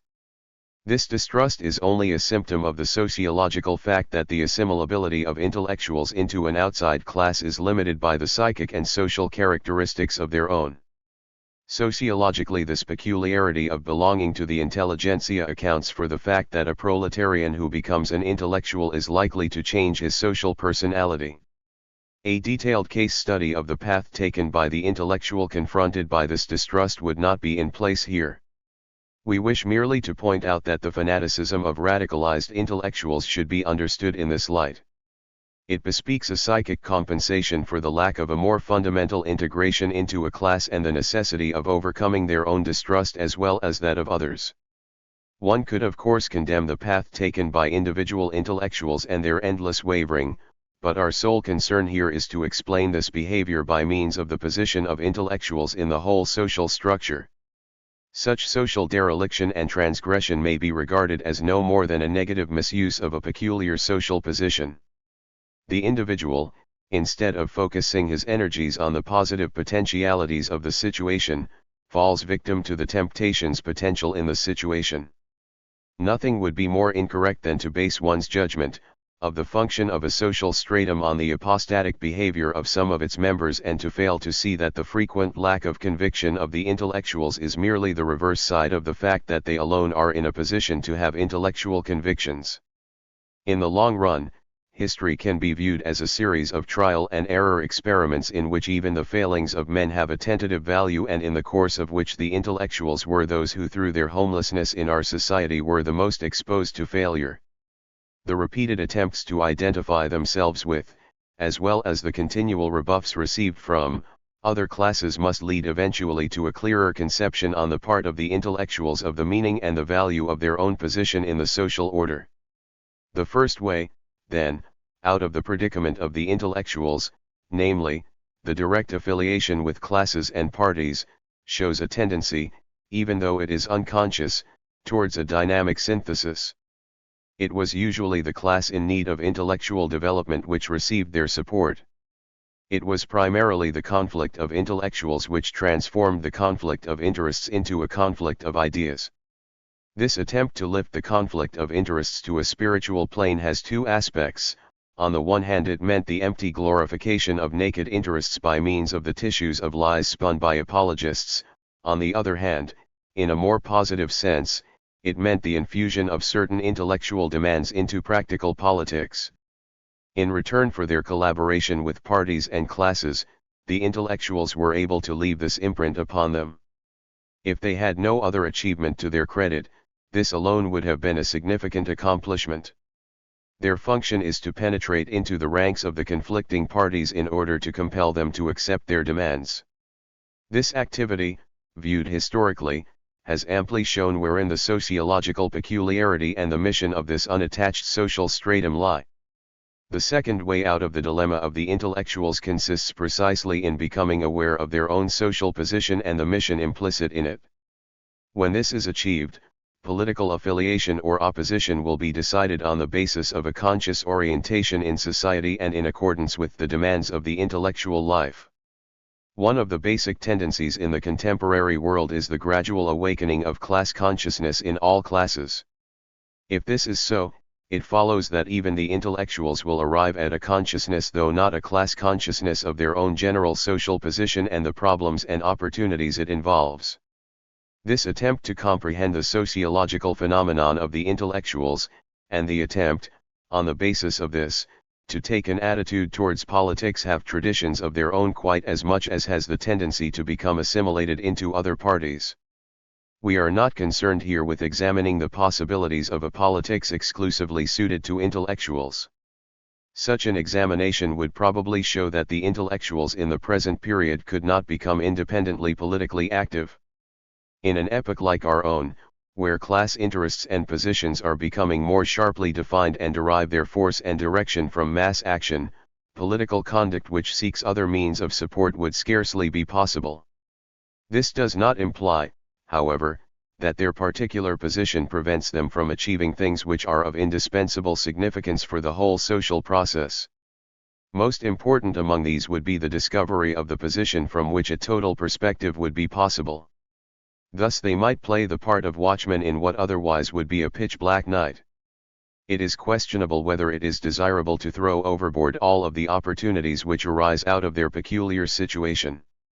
A group whose class position is more or less definitely fixed already has its political viewpoint decided for it. Where this is not so, as with the intellectuals, there is a wider area of choice and a corresponding need for total orientation and synthesis. This latter tendency which arises out of the position of the intellectuals exists even though the relation between the various groups does not lead to the formation of an integrated party. Similarly, the intellectuals are still able to arrive at a total orientation even when they have joined a party. Should the capacity to acquire a broader point of view be considered merely as a liability? Does it not rather present a mission? Only he who really has the choice has an interest in seeing the whole of the social and political structure. Only in that period of time and that stage of investigation which is dedicated to deliberation is the sociological and logical locus of the development of a synthetic perspective to be sought. The formation of a decision is truly possible only under conditions of freedom based on the possibility of choice which continues to exist even after the decision has been made. We owe the possibility of mutual interpenetration and understanding of existent currents of thought to the presence of such a relatively unattached lack of conviction of the intellectuals is merely the reverse side of the fact that they alone are in a position to have intellectual convictions. In the long run, history can be viewed as a series of trial and error experiments in which even the failings of men have a tentative value, and in the course of which the intellectuals were those who through their homelessness in our society were the most exposed to failure. The repeated attempts to identify themselves with, as well as the continual rebuffs received from, other classes must lead eventually to a clearer conception on the part of the intellectuals of the meaning and the value of their own position in the social order. The first way, then, out of the predicament of the intellectuals, namely, the direct affiliation with classes and parties, shows a tendency, even though it is unconscious, towards a dynamic synthesis.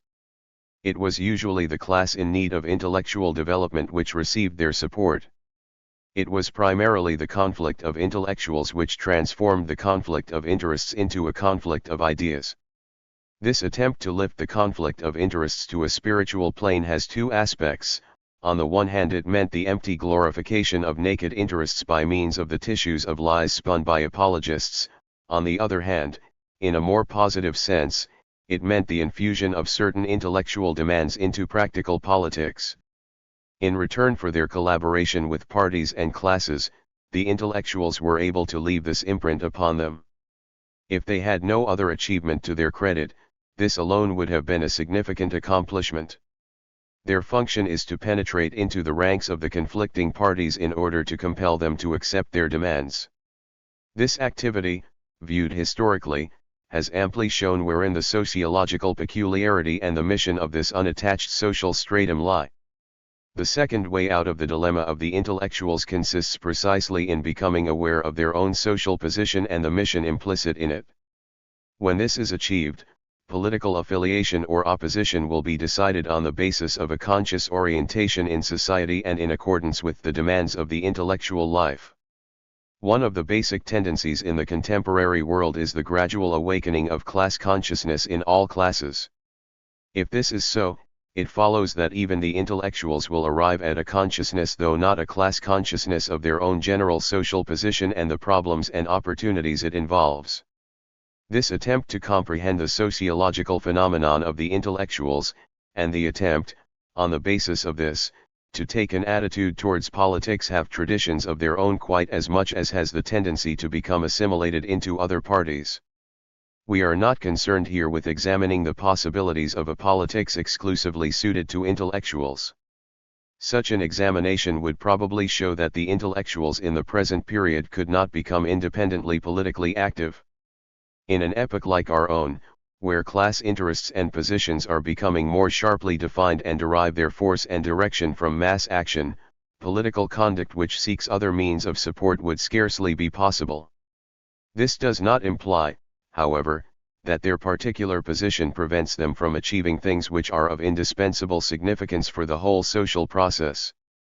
Most important among these would be the discovery of the position from which a total perspective would be possible. Thus they might play the part of watchmen in what otherwise would be a pitch-black night. It is questionable whether it is desirable to throw overboard all of the opportunities which arise out of their peculiar situation. A group whose class position is more or less definitely fixed already has its political viewpoint decided for it. Where this is not so, as with the intellectuals, there is a wider area of choice and a corresponding need for total orientation and synthesis. His latter tendency which arises out of the position of the intellectuals exists even though the relation between the various groups does not lead to the formation of an integrated party. Similarly, the intellectuals are still able to arrive at a total orientation even when they have joined a party. Should the capacity to acquire a broader point of view be considered merely as a liability? Does it not rather present a mission? Only he who really has the choice has an interest in seeing the whole of the social and political structure. Only in that period of time and that stage of investigation which is dedicated to deliberation is the sociological and logical locus of the development of a synthetic perspective to be sought. The formation of a decision is truly possible only under conditions of freedom based on the possibility of choice which continues to exist even after the decision has been made. We owe the possibility of mutual interpenetration and understanding of existent currents of thought to the presence of such a relatively unattached middle stratum which is open to the constant influx of individuals from the most diverse social classes and groups with all possible points of view. Only under such conditions can the incessantly fresh and broadening synthesis, to which we have referred, arise. Even Romanticism, because of its social position, had already included in its program the demand for a broad, dynamic mediation of conflicting points of view. In the nature of the case, this demand led to a conservative perspective. The generation that followed Romanticism, however, supplanted this conservative view with a revolutionary one as being in accord with the needs of the time.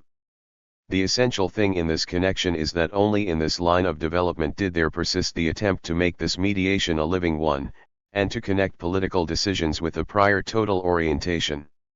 Today more than ever it is expected of such a dynamic middle group that it will strive to create a forum outside the party schools in which the perspective of and the interest in the whole is safeguarded. It is precisely to these latent tendencies that we owe our present realization that all political interest and knowledge are necessarily partisan and particular. It is only today, when we have become aware of all the currents and are able to understand the whole process by which political interests and Weltanschauungen come into being in the light of a sociologically intelligible process, that we see the possibility of politics as science. Since it is likely, in accord with the spirit of the age, that more and more party schools will arise, it is all the more desirable that an actual forum be established, whether it be in the universities or in specialized higher institutions of learning, which shall serve the pursuit of this advanced form of political science. If the party schools address themselves exclusively to those whose political decisions have been made in advance by parties, this mode of study will appeal to those whose decision remains yet to be made. Nothing is more desirable than that those intellectuals who have a background of pronounced class interests should, especially in their youth, assimilate this point of view and conception of the whole. Even in such a school it is not to be assumed that the teachers should be partyless. It is not the object of such a school to avoid arriving at political decisions. But there is a profound difference between a teacher who, after careful deliberation, addresses his students, whose minds are not yet made up, from a point of view which has been attained by careful thinking leading to a comprehension of the total situation, and a teacher who is exclusively concerned with inculcating a party outlook already firmly established. A political sociology which aims not at inculcating a decision but prepares the way for arriving at decisions will be able to understand relationships in the political realm which have scarcely even been noticed before. Such a discipline will be especially valuable in illuminating the nature of socially bound interests. It will uncover the determining factors underlying these class judgments, disclosing thereby the manner in which collective forces are bound up with class interests, of which everyone who deals with politics must take account. Relationships like the following will be clarified: given such and such interests, in a given juncture of events, there will follow such and such a type of thinking and such a view of the total social process. However, what these specific sets of interest will be depends on the specific set of traditions which, in turn, depends on the structural determinants of the social situation. Only he who is able to formulate the problem in such a manner is in a position to transmit to others a survey of the structure of the political scene, and to aid them in getting a relatively complete conception of the whole. This direction in research will give a better insight into the nature of historical and political thought and will demonstrate more clearly the relationships that always exist between conceptions of history and political points of view. Those with this approach, however, are too sophisticated politically to believe that political decisions themselves are teachable or that they can, while they are still prevailing, be arbitrarily suspended. To summarize, whatever your interests, they are your interests as a political person, but the fact that you have this or that set of interests implies also that you must do this or that to realize them, and that you must know the specific position you occupy in the whole social process. 88. While we believe that interests and purposes cannot be taught, the investigation and communication, however, of the structural relationship between judgment and point of view, between the social process and the development of interest, is possible. Those who demand of politics as a science that it teach norms and ends should consider that this demand implies actually the denial of the reality of politics. The only thing that we can demand of politics as a science is that it see reality with the eyes of acting human beings, and that it teach men, in action, to understand even their opponents in the light of their actual motives and their position in the historical social situation. Political sociology in this sense must be conscious of its function as the fullest possible synthesis of the tendencies of an epoch. It must teach what alone is teachable, namely, structural relationships. The judgments themselves cannot be taught, but we can become more or less adequately aware of them and we can interpret them. 5. The nature of political knowledge. The question, whether a science of politics is possible and whether it can be taught, must, if we summarize all that we have said thus far, be answered in the affirmative. Of course, our solution implies a quite different form of knowledge from one customarily conceived. Pure intellectualism would not tolerate a science which is so intimately tied up with practice. The fact that political science in its spontaneous form does not fit into the existing framework of science, as we understand it, and that it is in contradiction with our present-day conception of science does not mean that politics is at fault. Rather, it should be a stimulus to the revision of our conception of science as a whole. Even a passing glance at contemporary notions of science and its institutional organization will show that we have not been able to deal satisfactorily with theories where the science in question is closely concerned with practical problems.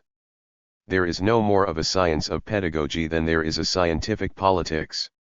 Still, there would be nothing gained if, after having realized that we have not been able to resolve the most important problems in these branches of science, we were to dismiss what is peculiarly pedagogical and political as arts or intuitive skills. All that would be accomplished thereby would be an escape from problems which must be faced. Actual experience shows that in teaching as well as in politics it is precisely in the course of actual conduct that specific and relevant knowledge is attainable in increasing measure, and under certain conditions communicable. Consequently, it appears that our conception of science is much narrower than the scope of present-day knowledge, and that attainable and communicable knowledge by no means ends at the boundaries of established present-day sciences. If, however, it is true, that life affords possibilities of knowledge and understanding even where science plays no part, it is no solution to designate such knowledge as prescientific or to relegate it to the sphere of intuition, simply in order to preserve the purity of an arbitrary definition of science. On the contrary, it is above all our duty to inquire into the inner nature of these still unformulated types of knowledge and then to learn whether the horizons and conceptions of science cannot be so extended as to include these ostensibly pre-scientific areas of knowledge. The difference between scientific and pre-scientific depends of course on what we presuppose the limits of science to be. It should be evident by now that hitherto the definition has been too narrow, and that only certain sciences, for historical reasons, have become models of what a science should be. It is, for instance, well known how modern intellectual development reflects the dominant role of mathematics. Strictly speaking, from this point of view, only what is measurable should be regarded as scientific. In this most recent epoch, the ideal of science has been mathematically and geometrically demonstrable knowledge, while everything qualitative has been admissible only as a derivative of the quantitative. Modern positivism has always adhered to this ideal of science and of truth.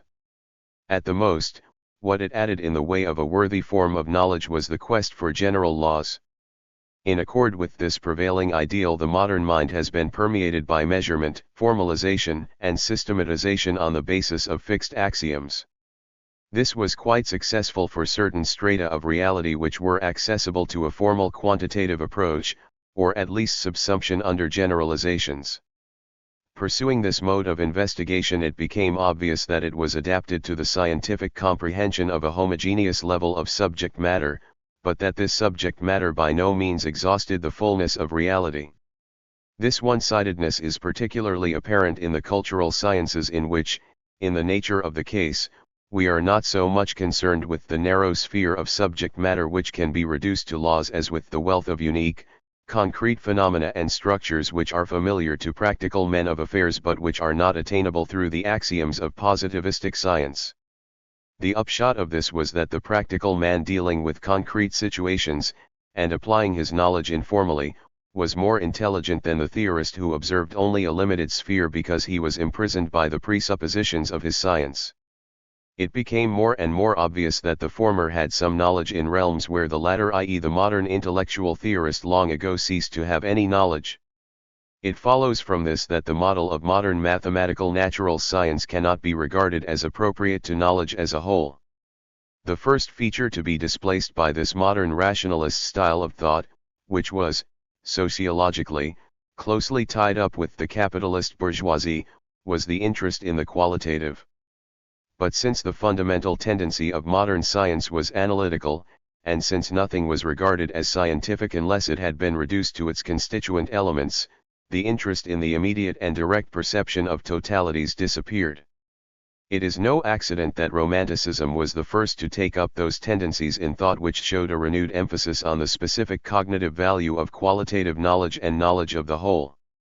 And Romanticism, it should be recalled, represented the modern counter-current which in Germany delivered, even in the realm of politics, the counter-attack against the bourgeois rationalistic world outlook. Similarly, it is no accident that today the Gestalt theory of perception, and the theories of morphology and characterology, etc., which constitute a scientific and methodological counter-attack against positivistic methodology, are coming to the fore in an atmosphere which derives its Weltanschauung and political outlook from neo-romanticism. It is not our task here to give a detailed account of the interplay between political movements and currents in scientific methodology. However, the argument up to this point shows that the intellectualistic conception of science, underlying positivism, is itself rooted in a definite Weltanschauung and has progressed in close connection with definite political interests. From the standpoint of the sociology of knowledge, we have not fully revealed the essential character of this style of thinking when we have indicated its analytical and quantitative tendencies. We must refer back to the political and social interests which are expressed by these methodological tenets. This will be possible only after an examination of the basic criterion of reality assumed by the exponents of this style of thought. This is contained in the thesis that nothing is regarded as true or knowable except what could be presented as universally valid and necessary, these two requirements being predicated without further ado as synonymous. It was simply assumed without further analysis that only that is necessary which is universally valid, i.e. communicable to everyone. Making these two synonymous, however, is not necessarily correct, since it is easily possible that there are truths or correct intuitions which are accessible only to a certain personal disposition or to a definite orientation of interests of a certain group. The democratic cosmopolitanism of the ascendant bourgeoisie denied the value and the right to existence of these insights. With this, there was revealed a purely sociological component in the criterion of truth, namely, the democratic demand that these truths should be the same for everyone. This demand for universal validity had marked consequences for the accompanying theory of knowledge. It followed therefrom that only those forms of knowledge were legitimate which touched and appealed to what is common in all human beings. The elaboration of the notion of a consciousness in itself is no more than a distillation of those traits in the individual human consciousness which we may assume to be the same in all men, be they Negroes or Europeans, medievals or moderns. The primary common foundation of this common consciousness was found first of all in the conceptions of time and space, and in close connection therewith, in the purely formal realm of mathematics. Here, it was felt, a platform had been erected which every man could share. And, similarly, it was felt that an economic man, a political man, etc., irrespective of time and race, could be constructed on the basis of a few axiomatic characteristics. Only what could be known by the application of these axioms was considered as knowable. Everything else was simply due to the perverse manifoldness of the real, concerning which pure theory need not worry itself. The foremost aim of this mode of thought was a purified body of generally valid knowledge which is knowable by all and communicable to all. All knowledge which depended upon the total receptivity of men, or upon certain historical social characteristics of men in the concrete, was suspect and was to be eliminated. Thus, in the first place, all experience was suspect which rested upon the purely personal perceptions of the individual. The repudiation of qualitative knowledge, which has already been mentioned, grew out of this. Since the sense perception of the individual, in its concrete and unique form, is a function of the living subject as a whole, and since this sense perception could be communicated only with difficulty, one was inclined to deny it any specific value whatsoever. Similarly, every kind of knowledge which only certain specific historical social groups could acquire was distrusted. Only that kind of knowledge was wanted which was free from all the influences of the subject's Weltanschauung. What was not noticed was that the world of the purely quantifiable and analyzable was itself only discoverable on the basis of a definite Weltanschauung. Similarly, it was not noticed that a Weltanschauung is not of necessity a source of error, but often gives access to spheres of knowledge otherwise closed. Most important, however, was the attempt to eliminate the interests and values which constitute the human element in man. In the characterization of bourgeois intellectualism, attention was directed to the endeavor to eliminate interests even from politics and to reduce political discussion to a kind of general and universal consciousness which is determined by natural law. Thereby the organic connection between man as an historical subject and as a member of society on the one hand and his thought on the other hand was arbitrarily severed. This constitutes the chief source of the error with which, in this context, we must first deal. It may be said for formal knowledge that it is essentially accessible to all and that its content is unaffected by the individual subject and his historical social affiliations. But, on the other hand, it is certain that there is a wide range of subject matter which is accessible only either to certain subjects, or in certain historical periods, and which becomes apparent through the social purposes of individuals. An illustration of the first is that only one who loves or hates gets to see in the loved or hated object certain characteristics which are invisible to others who are merely spectators. Furthermore, there is a type of knowledge which can never be conceived within the categories of a purely contemplative consciousness as such, and whose first assumption is the fact that we come to know our associates only in living and acting with them, not only because it takes time to observe things, but because human beings do not have traits which can be viewed apart from them and which, as we are erroneously accustomed to say, automatically come to light. We are dealing here with a dynamic process in man, in that his characteristics emerge in the course of his concrete conduct and in confrontation with actual problems. Self-consciousness itself does not arise from mere self-contemplation but only through our struggles with the world, i.e. in the course of the process in which we first become aware of ourselves.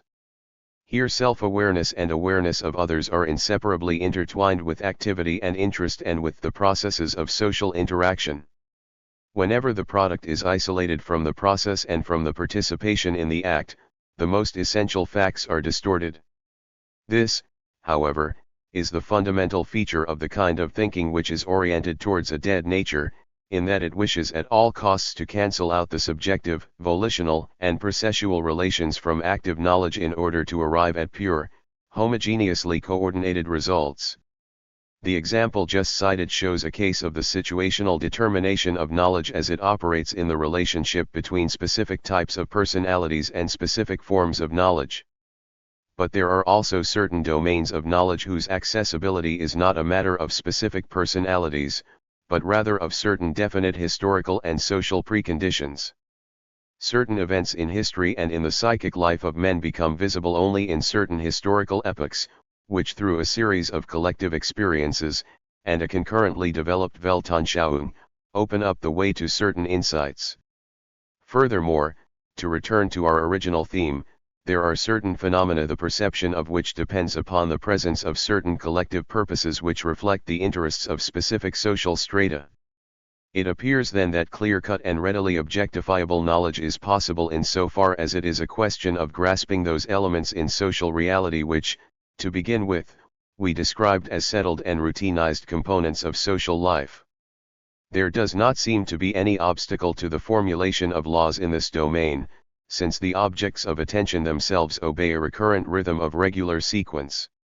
When, however, we enter the realm of politics, in which everything is in process of becoming and where the collective element in us, as knowing subjects, helps to shape the process of becoming, where thought is not contemplation from the point of view of a spectator, but rather the active participation and reshaping of the process itself, a new type of knowledge seems to emerge, namely, that in which decision and standpoint are inseparably bound up together. In these realms, there is no such thing as a purely theoretical outlook on the part of the observer. It is precisely the purposes that a man has that give him his vision, even though his interests throw only a partial and practical illumination on that segment of the total reality in which he himself is enmeshed, and towards which he is oriented by virtue of his essential social purposes.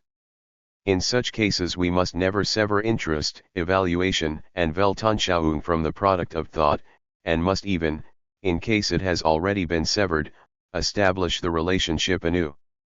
This is the task of sociology insofar as it is the science of the political. It accepts no theoretical contention as absolutely valid in itself, but reconstructs the original standpoints, viewed from which the world appeared thus and such, and tries to understand the whole of the views derived from the various perspectives through the whole of the process. Politics as a science in the form of a political sociology is never a closed and finished realm of knowledge which can be separated from the continuous process out of which it developed.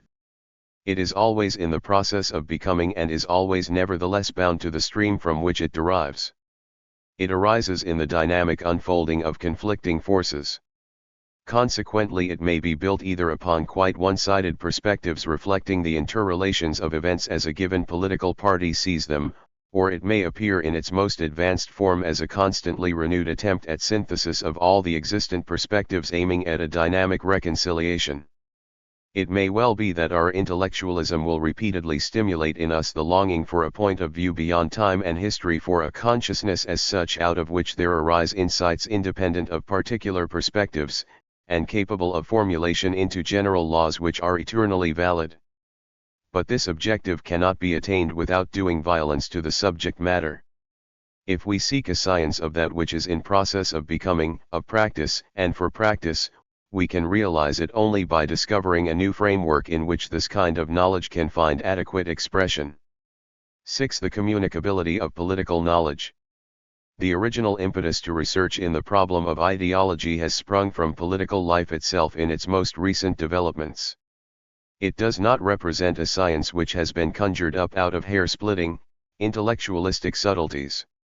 We have already too many such formulations of problems, and it would indeed be harmful to increase their number.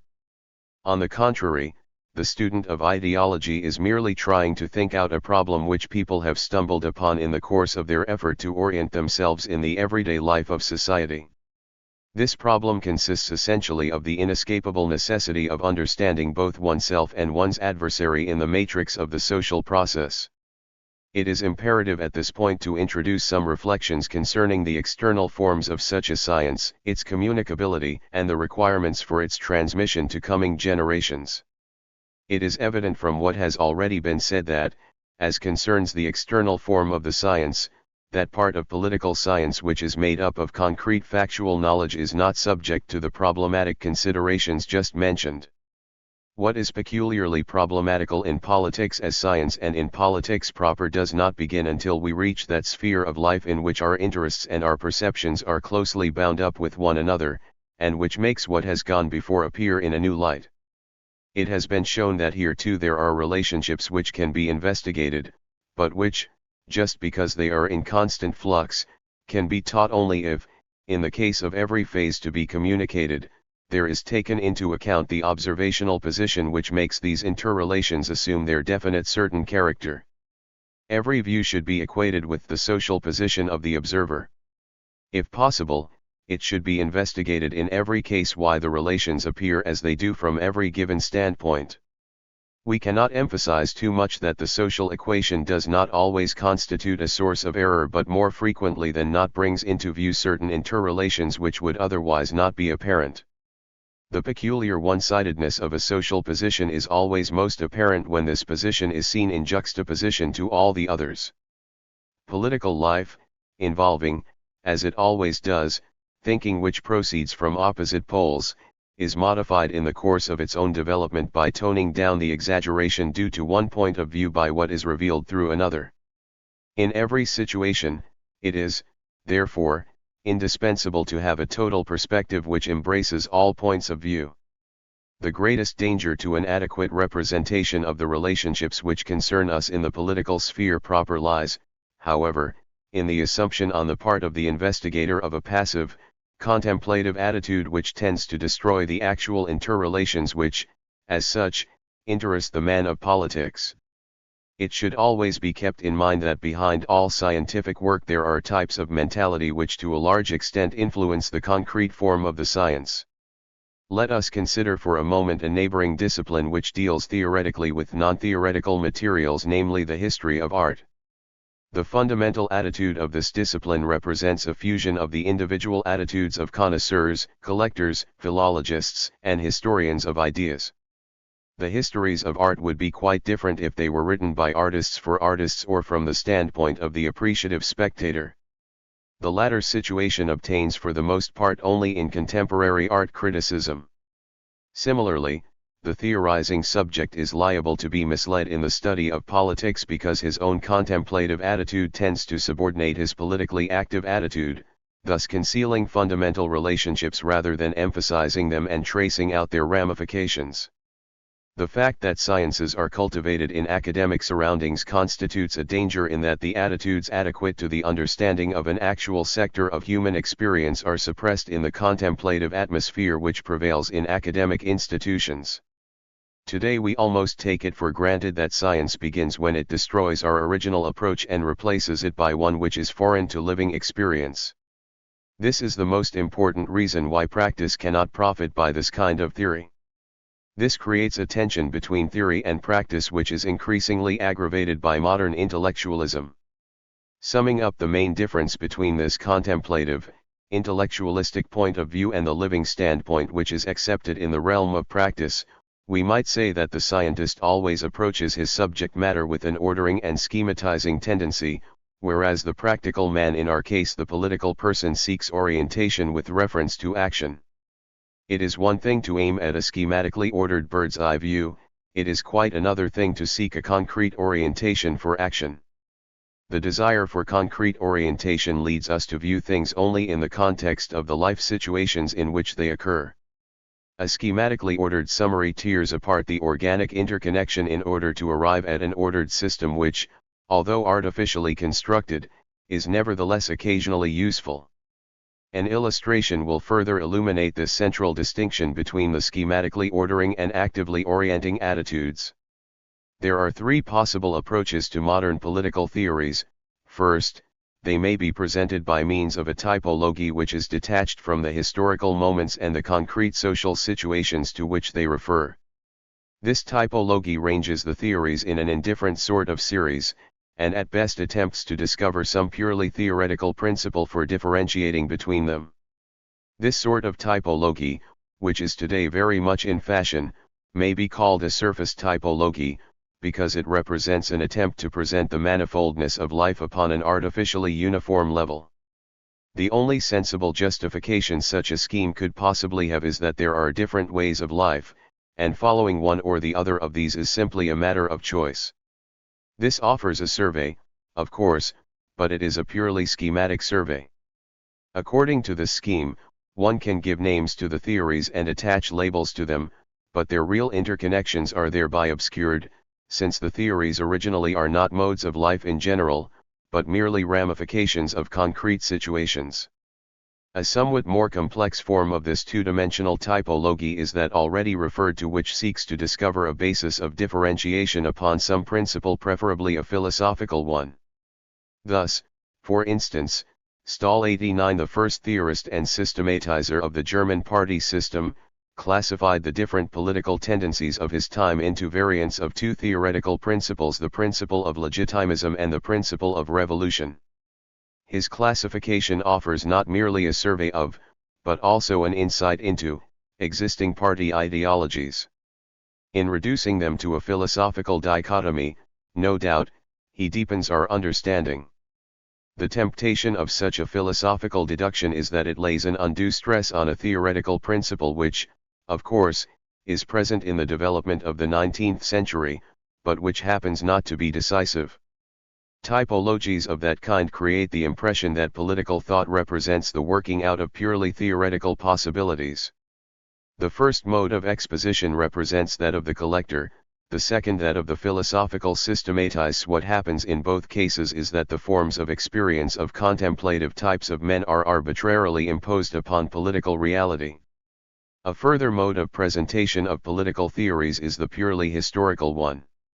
This procedure does not, of course, tear theories out of the immediate historical context in which they developed in order to juxtapose them upon an abstract level, but it commits the opposite error of clinging too closely to the historical.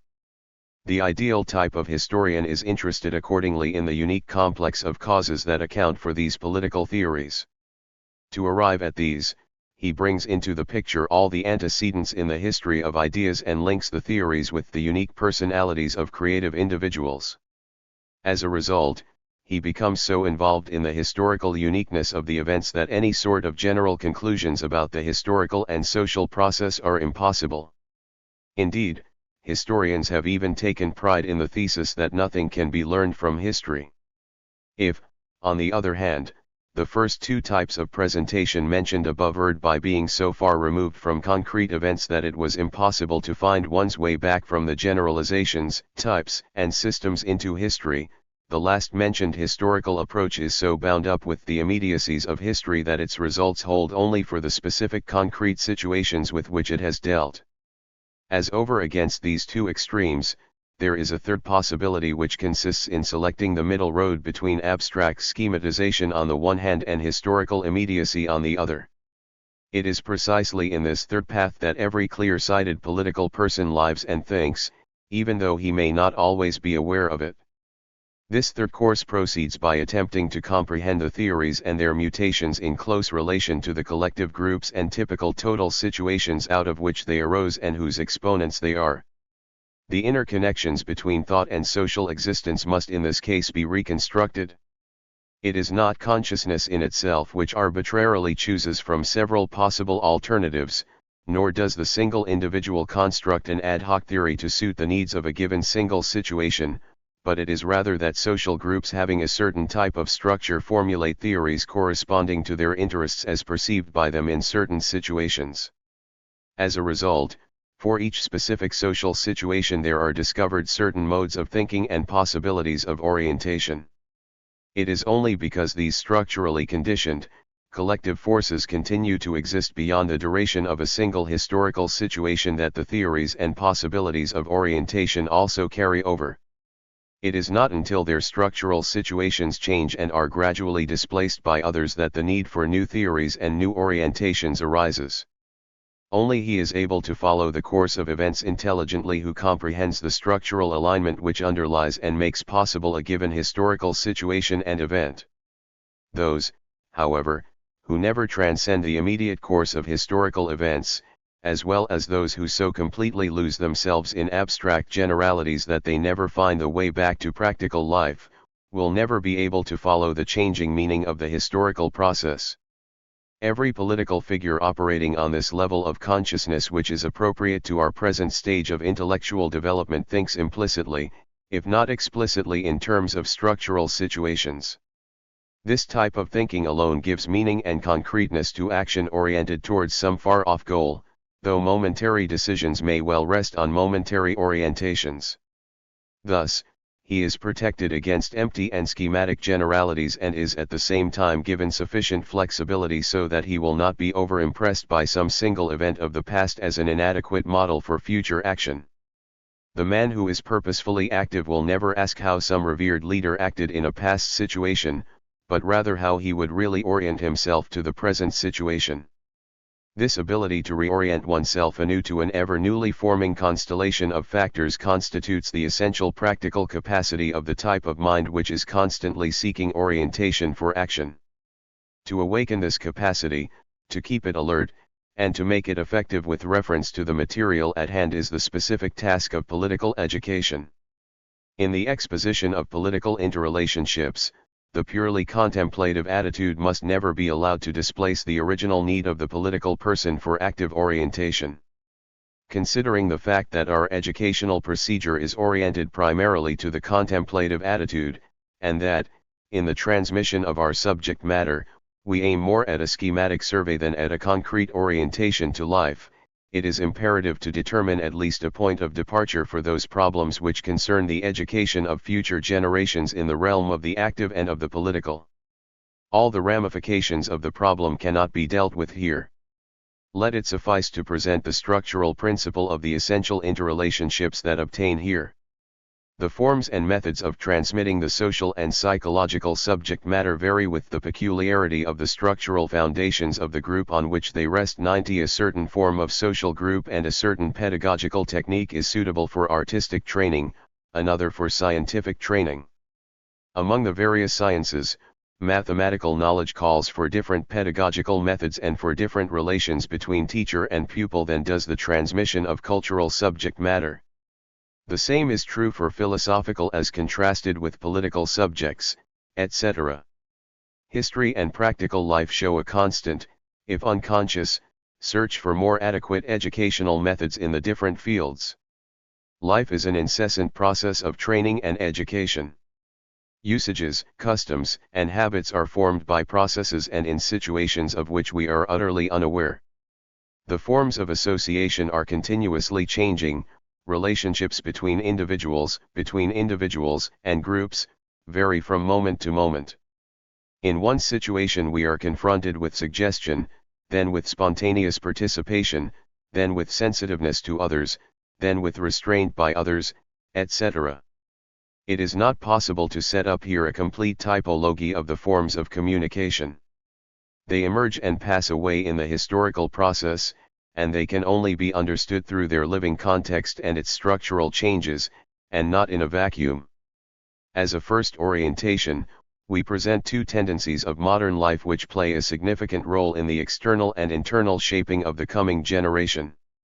On the one hand there is the tendency, in accord with modern intellectualism, to make homogeneous and to intellectualize the forms of education and of the propagation of knowledge. As a countercurrent to this, there is Romanticism, which desires the return to older and more original forms of education. The meaning of this will be made clear by an illustration. For the transmission of purely classificatory knowledge, the lecture is the most suitable type of pedagogical technique. If knowledge has to be systematized, classified into types, or otherwise ordered, the most adequate pedagogical form seems to consist in that peculiar sort of subordination which is evident when one listens to a lecture. The listener, as mere listener, takes cognizance of it. Underlying this is the assumption implicit in the lecture itself that purely subjective personal factors have been eliminated. Thus intellect acts upon intellect in a rarefied atmosphere detached from the concrete situation. But since the subject matter of the lecture is not concerned with sacred and authoritative texts, but with materials that are public, and subject to free and independent investigation which can be checked, discussion after the lecture is possible. This justifies the so-called seminar procedure. Here, too, the essential feature is that subjective and emotional impulses and personal relations are pushed into the background as far as possible so that abstract possibilities are considered, one over against the other, on a factual basis. From the standpoint of subject matter, this type of pedagogical association of lecturer and audience, and the type of communication it implies, seem to be justified in the case of those sciences which Alfred Weber 91 has called civilizational, i.e. those forms of knowledge which are not subject to the influences of Weltanschauung or of personal volitional impulses. It is problematical whether this type of communication applies to the cultural sciences and even more to those oriented towards immediate practice. It is in accord with the type of knowledge and the tendency inherent in modern intellectualism that it should set up as a model this one specific mode of association between teacher and student and this specific form of communication, and attempt to carry it over into other realms of knowledge. The educational institutions of medieval scholasticism and perhaps even more the universities in the age of absolutism, whose main purpose was the training of state officials, were instrumental in the elaboration and stabilization of this type of instruction. Only the sects and conventicles which were not primarily interested in specialized technical training and for which spiritual awakening was the prerequisite for knowledge and insight, developed the tradition of other forms of human association in the pedagogical process and cultivated other modes of intellectual transmission. In our own epoch, the inadequacy of an educational system which confined itself to merely handing down and communicating knowledge to the student by the lecture system, which subordinated the listener to the lecturer, became acutely evident in those fields which we are accustomed to refer to as the arts. Here, too, training in organized academies has displaced the older form of student-teacher association, the prototype of which was the workshop. Nonetheless, the type of association characteristic of the workshop is better suited to the sort of substratum to be communicated than is training in academies. The workshop brings about a relationship of mutual participation between master and apprentice. Here nothing is systematically expounded to be taken cognizance of by the apprentice. All that is communicated is shown in concrete situations as opportunities arise, and not merely said. Apprentice and master work together, assist one another, and participate in common in the completion of those creative enterprises which may have originated with either one of them. The initiative is transmitted from the teacher to the pupil, and there finds a response. Along with the transmission of the technique, there goes also the transmission of the idea, the style, not by means of theoretical discussion, but in the course of creative collaborative clarification of the aim which unites them. Thus the whole person is affected, and there is a wide difference between this human relationship and the mere taking cognizance which is involved in the lecture system. It is not a schematic system which is taught, but always a concrete orientation.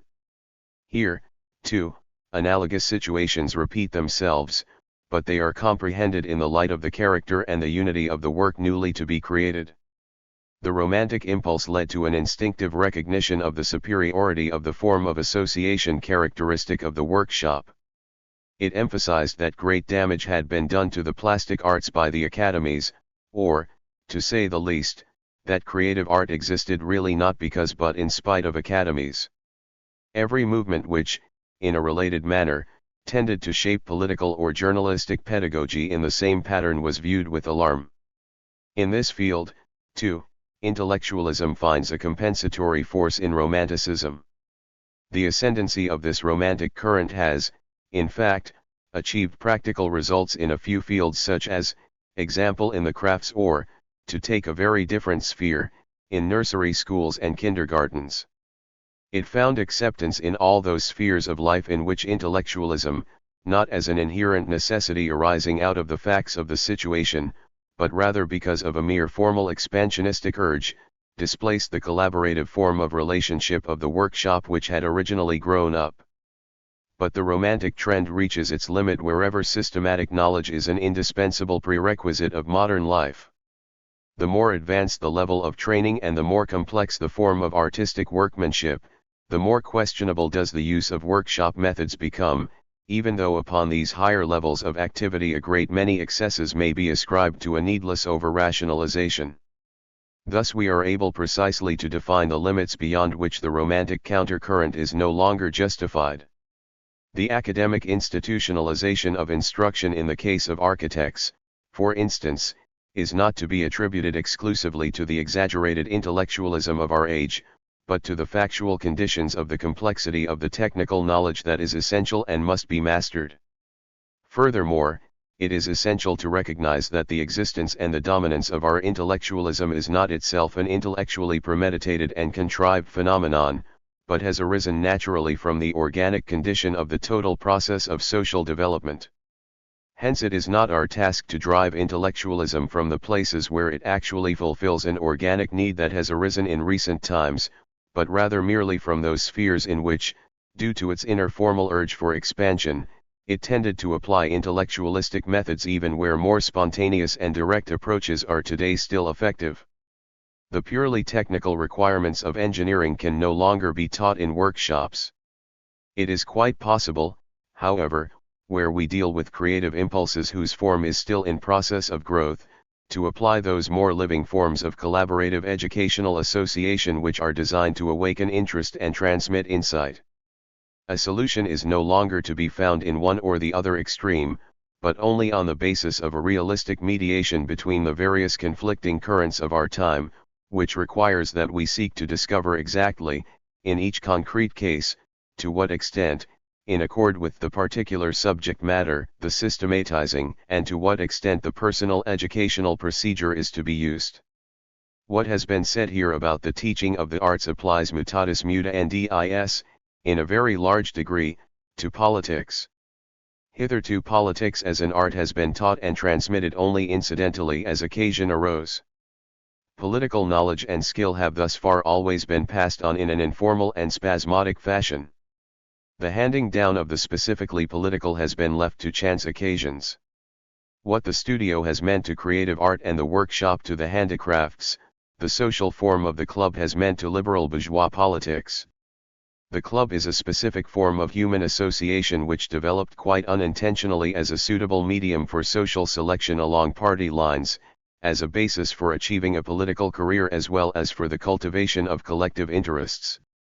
The peculiar sociological structure of the club is the key to the understanding of the most significant forms of direct and informal transmission of political knowledge, growing out of the interest of those concerned. But in this case, as in the arts, we note that the more original and spontaneous forms of learning and training, which rest upon chance occasions, do not suffice.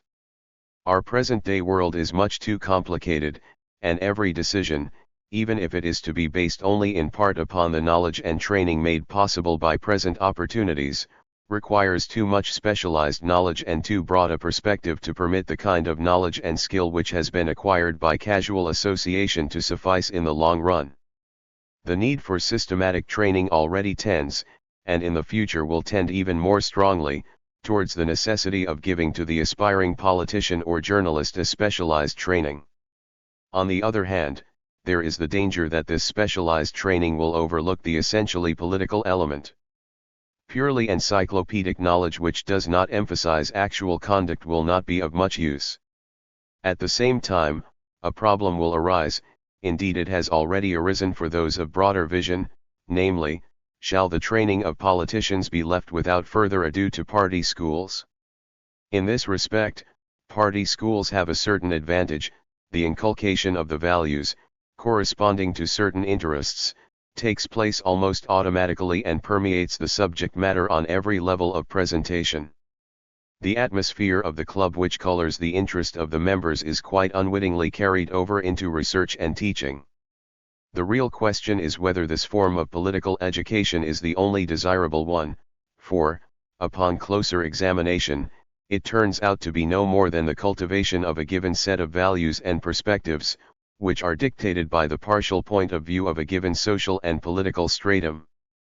But should there not and could there not be a form of political education which presupposes a relatively free choice among alternatives, which is and should become to an even greater degree the foundation of the modern intellectual stratum? Would we not, without further ado, be giving up a significant achievement of European history precisely in the critical moment when party machinery threatens to overwhelm us, if we did not make the attempt to strengthen those tendencies which enable us to make decisions on the basis of a prior total orientation? Can interests be aroused only by means of indoctrination? Are not interests which have been subjected to and have arisen out of criticism also interests, and perhaps a higher type or form of interest which should not be renounced without considerable reflection? One should not allow oneself to be captivated by the limited doctrinal world, the terminology and outlook of the extremist groups. One must not assume that only inculcated interests are interests, and that only revolutionary or counter-revolutionary action is truly action. Here both the extreme wings of the political movement insist on imposing their one-sided conception of practice upon us and thereby conceal what is problematical. Must it be assumed that only that is politics which is preparation for an insurrection?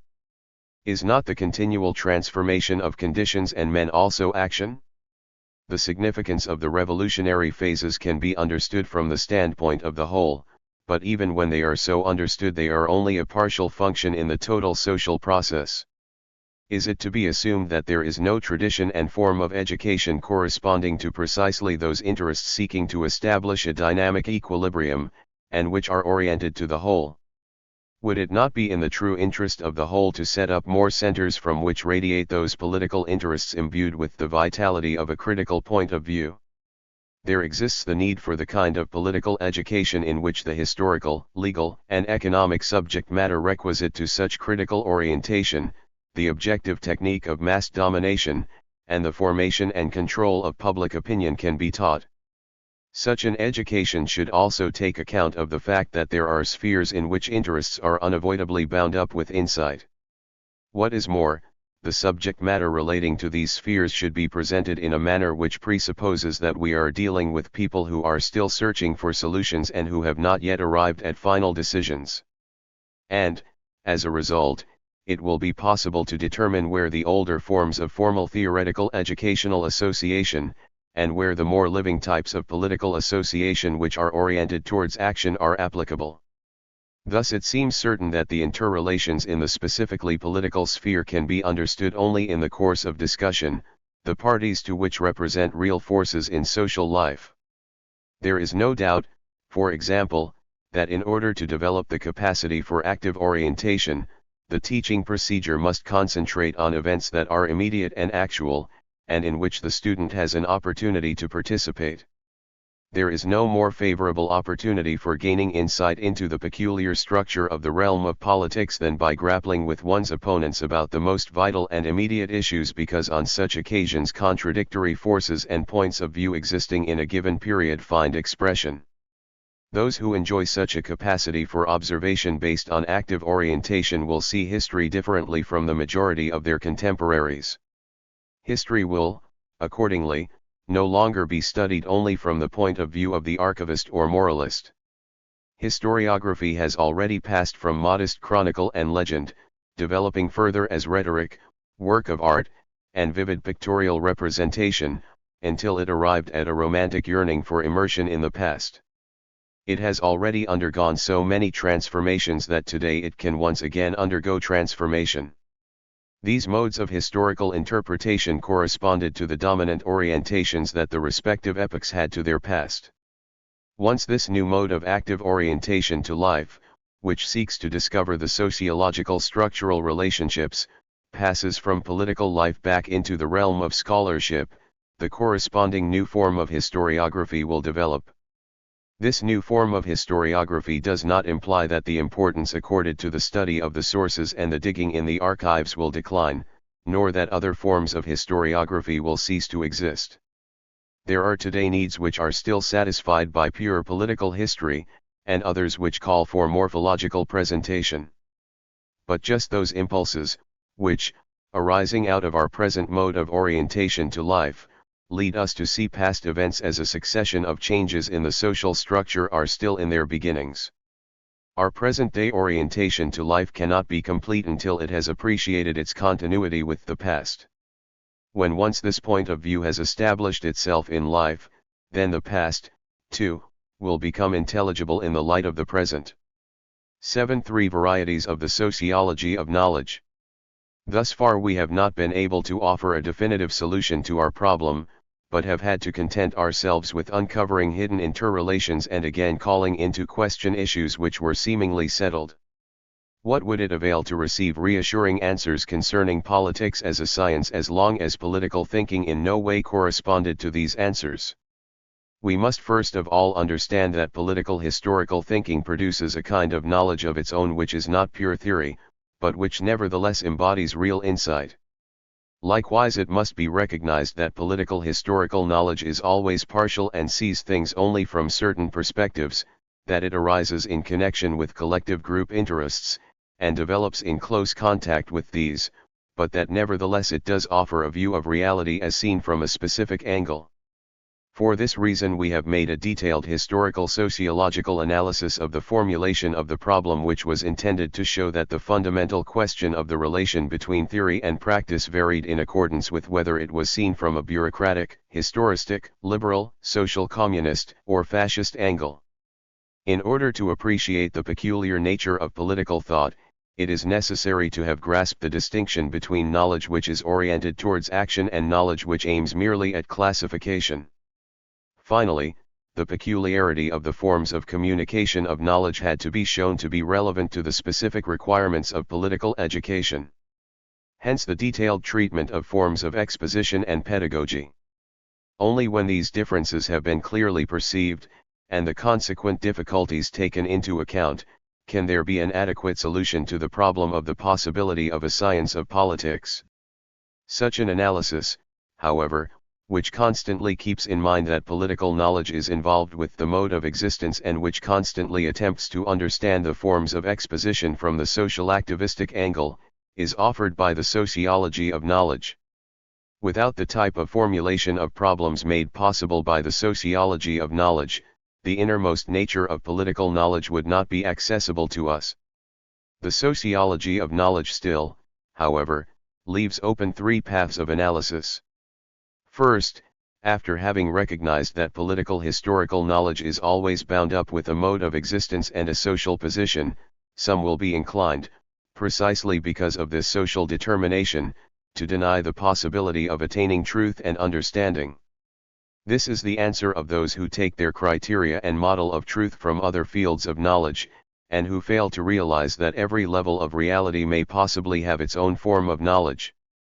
Nothing could be more dangerous than such a one-sided and narrow orientation to the problem of knowledge. If one has already examined the problem from this point of view and arrived at these conclusions, there arises the possibility of taking another approach. This consists in the attempt to assign to the sociology of knowledge the task of discovering and analyzing the social equation present in every historical political view. This means that the sociology of knowledge has the task of disentangling from every concretely existing bit of knowledge the evaluative and interest-bound element, and eliminating it as a source of error with a view to arriving at a non-evaluative, super-social, super-historical realm of objectively valid truth.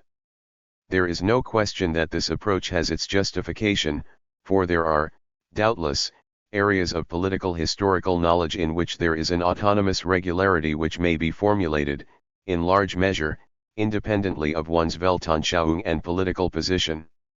We have seen that there is a sphere in the psychic life which can be dealt with, to a large extent, by means of mass psychology, without going into the question of subjective meaning. Similarly, there is an area of social life in which may be perceived certain general structural regularities, i.e. the most general forms of human association. Max Weber, in his Wirtschaft und Gesellschaft, made it his central task to work out this stratum of purely objectively perceivable relations, in order to arrive at such a non-evaluative objective field of sociology. Finally, even the attempts to distill a pure theory out of the sphere of political economy, free from the entanglements of one's social position and Weltanschauung, is another instance of the aim to distinguish sharply between evaluation and factual content. It is not yet certain how far the separation of these two spheres can go. It is by no means impossible that there are domains in which this can be done. The non-evaluative, supra-historical, super-social character of these spheres will be fundamentally assured only after we have analyzed the body of axioms or the categorical apparatus which we employ with reference to its roots in a Weltanschauung. Altogether too frequently we are inclined to accept as objective those categorical structures and ultimate postulates which we ourselves have unconsciously read into our experience, and which, for the sociologist of knowledge, are revealed only subsequently as the partial, historically and socially conditioned axioms of a particular current of thought. Nothing is more self-evident than that precisely the forms in which we ourselves think are those whose limited nature is most difficult for us to perceive, and that only further historical and social development gives us the perspective from which we realize their particularity. On that account, even those who are striving to attain a non-evaluative sphere separable from the rest of knowledge must at least as a corrective continually search out the social equation in their thinking by some such means as the sociology of knowledge. While the result of such a procedure cannot be predicted in advance, this much may be said: if, after the influence of political social position upon knowledge has been accounted for, there should still remain a realm of non-evaluative knowledge, if there should turn out to be such a sphere, it would be attainable only by taking account of all the social equations in thinking which are accessible to us. We arrive then at the third alternative to which we ourselves are committed. It is the view that, at the point where what is properly political begins, the evaluative element cannot easily be separated out, at least not in the same degree as is possible in formal sociological thinking and other sorts of purely formalizing knowledge. This position will insist that the voluntaristic element has an essential significance for knowledge in the political and historical sphere proper, even though in the course of history we may observe a gradual selection of categories which more and more acquire validity for all parties. Nonetheless, though there is a consensus ex post 92 or an increasingly broader stratum of knowledge which is valid for all parties, we should not allow ourselves to be misled by this or to overlook the fact that at every given historical point in time there is a substantial amount of knowledge which is accessible to us only seen in social perspective. But since we do not as yet live in a period free from mundane troubles and beyond history, our problem is not how to deal with a kind of knowledge which shall be truth in itself, but rather how man deals with his problems of knowing, bound as he is in his knowledge by his position in time and society. If we advocate a comprehensive view of that which is not yet synthesizable into a system, we do this because we regard it as the relative optimum possibility in our present situation, and because in so doing we believe we are taking the necessary steps preparatory to the next synthesis. But having stated the solution to the problem, we should be ready to add at once that the disposition to achieve a synthesis from the most comprehensive and most progressive point of view also has implicit in it a prior judgment, namely, our decision to arrive at a dynamic intellectual mediation. Certainly we would be the last to deny that we have made this value judgment. Indeed, it is our main thesis that political knowledge, as long as politics conforms to the definition previously made, is impossible without some such decision, and that this decision in favor of dynamic intellectual mediation must be seen as an element in the total situation. But it makes a good deal of difference whether this presupposition influences one's point of view unconsciously and naively, or whether it appears only after everything of which we can become aware and which we already know has entered into our deliberations. The very quintessence of political knowledge seems to us to lie in the fact that increased knowledge does not eliminate decisions but only forces them farther and farther back. But what we gain through this retreat from decisions is an expansion of our horizon and a greater intellectual mastery of our world. Consequently, we may expect, from the advances in sociological research into ideology, that interrelations of social position, motives, and points of view, which have hitherto been only partially known, will now become more and more transparent. This will enable us, as we have already indicated, to calculate more precisely collective interests and their corresponding modes of thought and to predict approximately the ideological reactions of the different social strata. The fact that the sociology of knowledge gives us a certain foundation does not free us from the responsibility of arriving at decisions. It does, however, enlarge the field of vision within the limits of which decisions must be made. Those who fear that an increased knowledge of the determining factors which enter into the formation of their decisions will threaten their freedom may rest in peace. Actually, it is the one who is ignorant of the significant determining factors and who acts under the immediate pressure of determinants unknown to him who is least free and most thoroughly predetermined in his conduct. Whenever we become aware of a determinant which has dominated us, we remove it from the realm of unconscious motivation into that of the controllable, calculable, and objectified.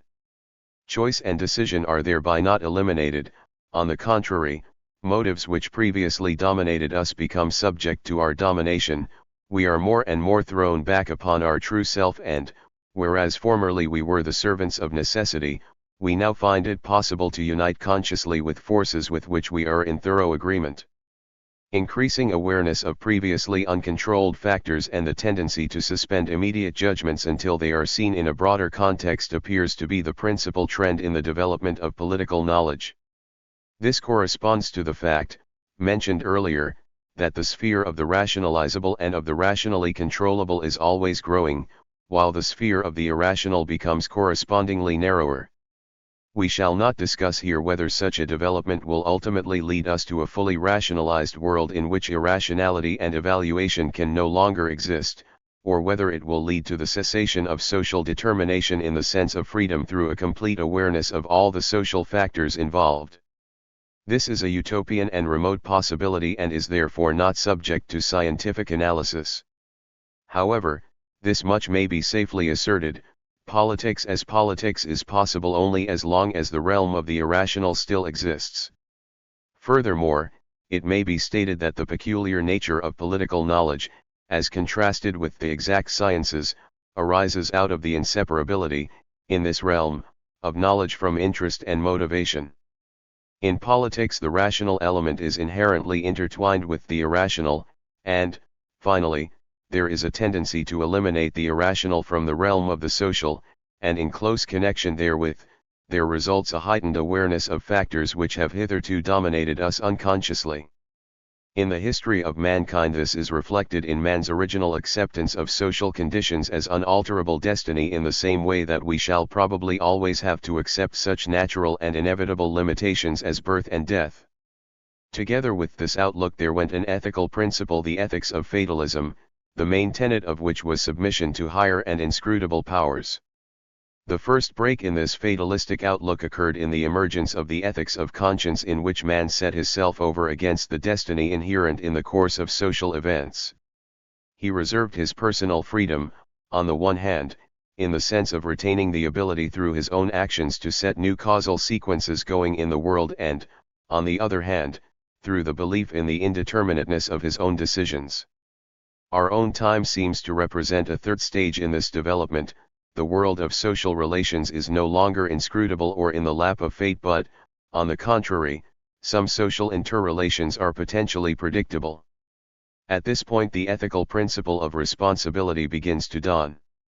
Its chief imperatives are, first, that action should not only be in accord with the dictates of conscience, but should take into consideration the possible consequences of the action insofar as they are calculable, and, second, which can be added on the basis of our previous discussion, that conscience itself should be subjected to critical self-examination in order to eliminate all the blindly and compulsively operating factors. Max Weber has furnished the first acceptable formulation of this conception of politics. His ideas and researches reflect the stage in ethics and politics in which blind fate seems to be at least partially in the course of disappearance in the social process, and the knowledge of everything knowable becomes the obligation of the acting person. It is at this point, if at any, that politics can become a science, since on the one hand the structure of the historical realm, which is to be controlled, has become transparent, and on the other hand out of the new ethics a point of view emerges which regards knowledge not as a passive contemplation but as critical self-examination, and in this sense prepares the road for political action. For the utopian mentality. 1. Utopia, ideology, and the problem of reality. A state of mind is utopian when it is incongruous with the state of reality within which it occurs.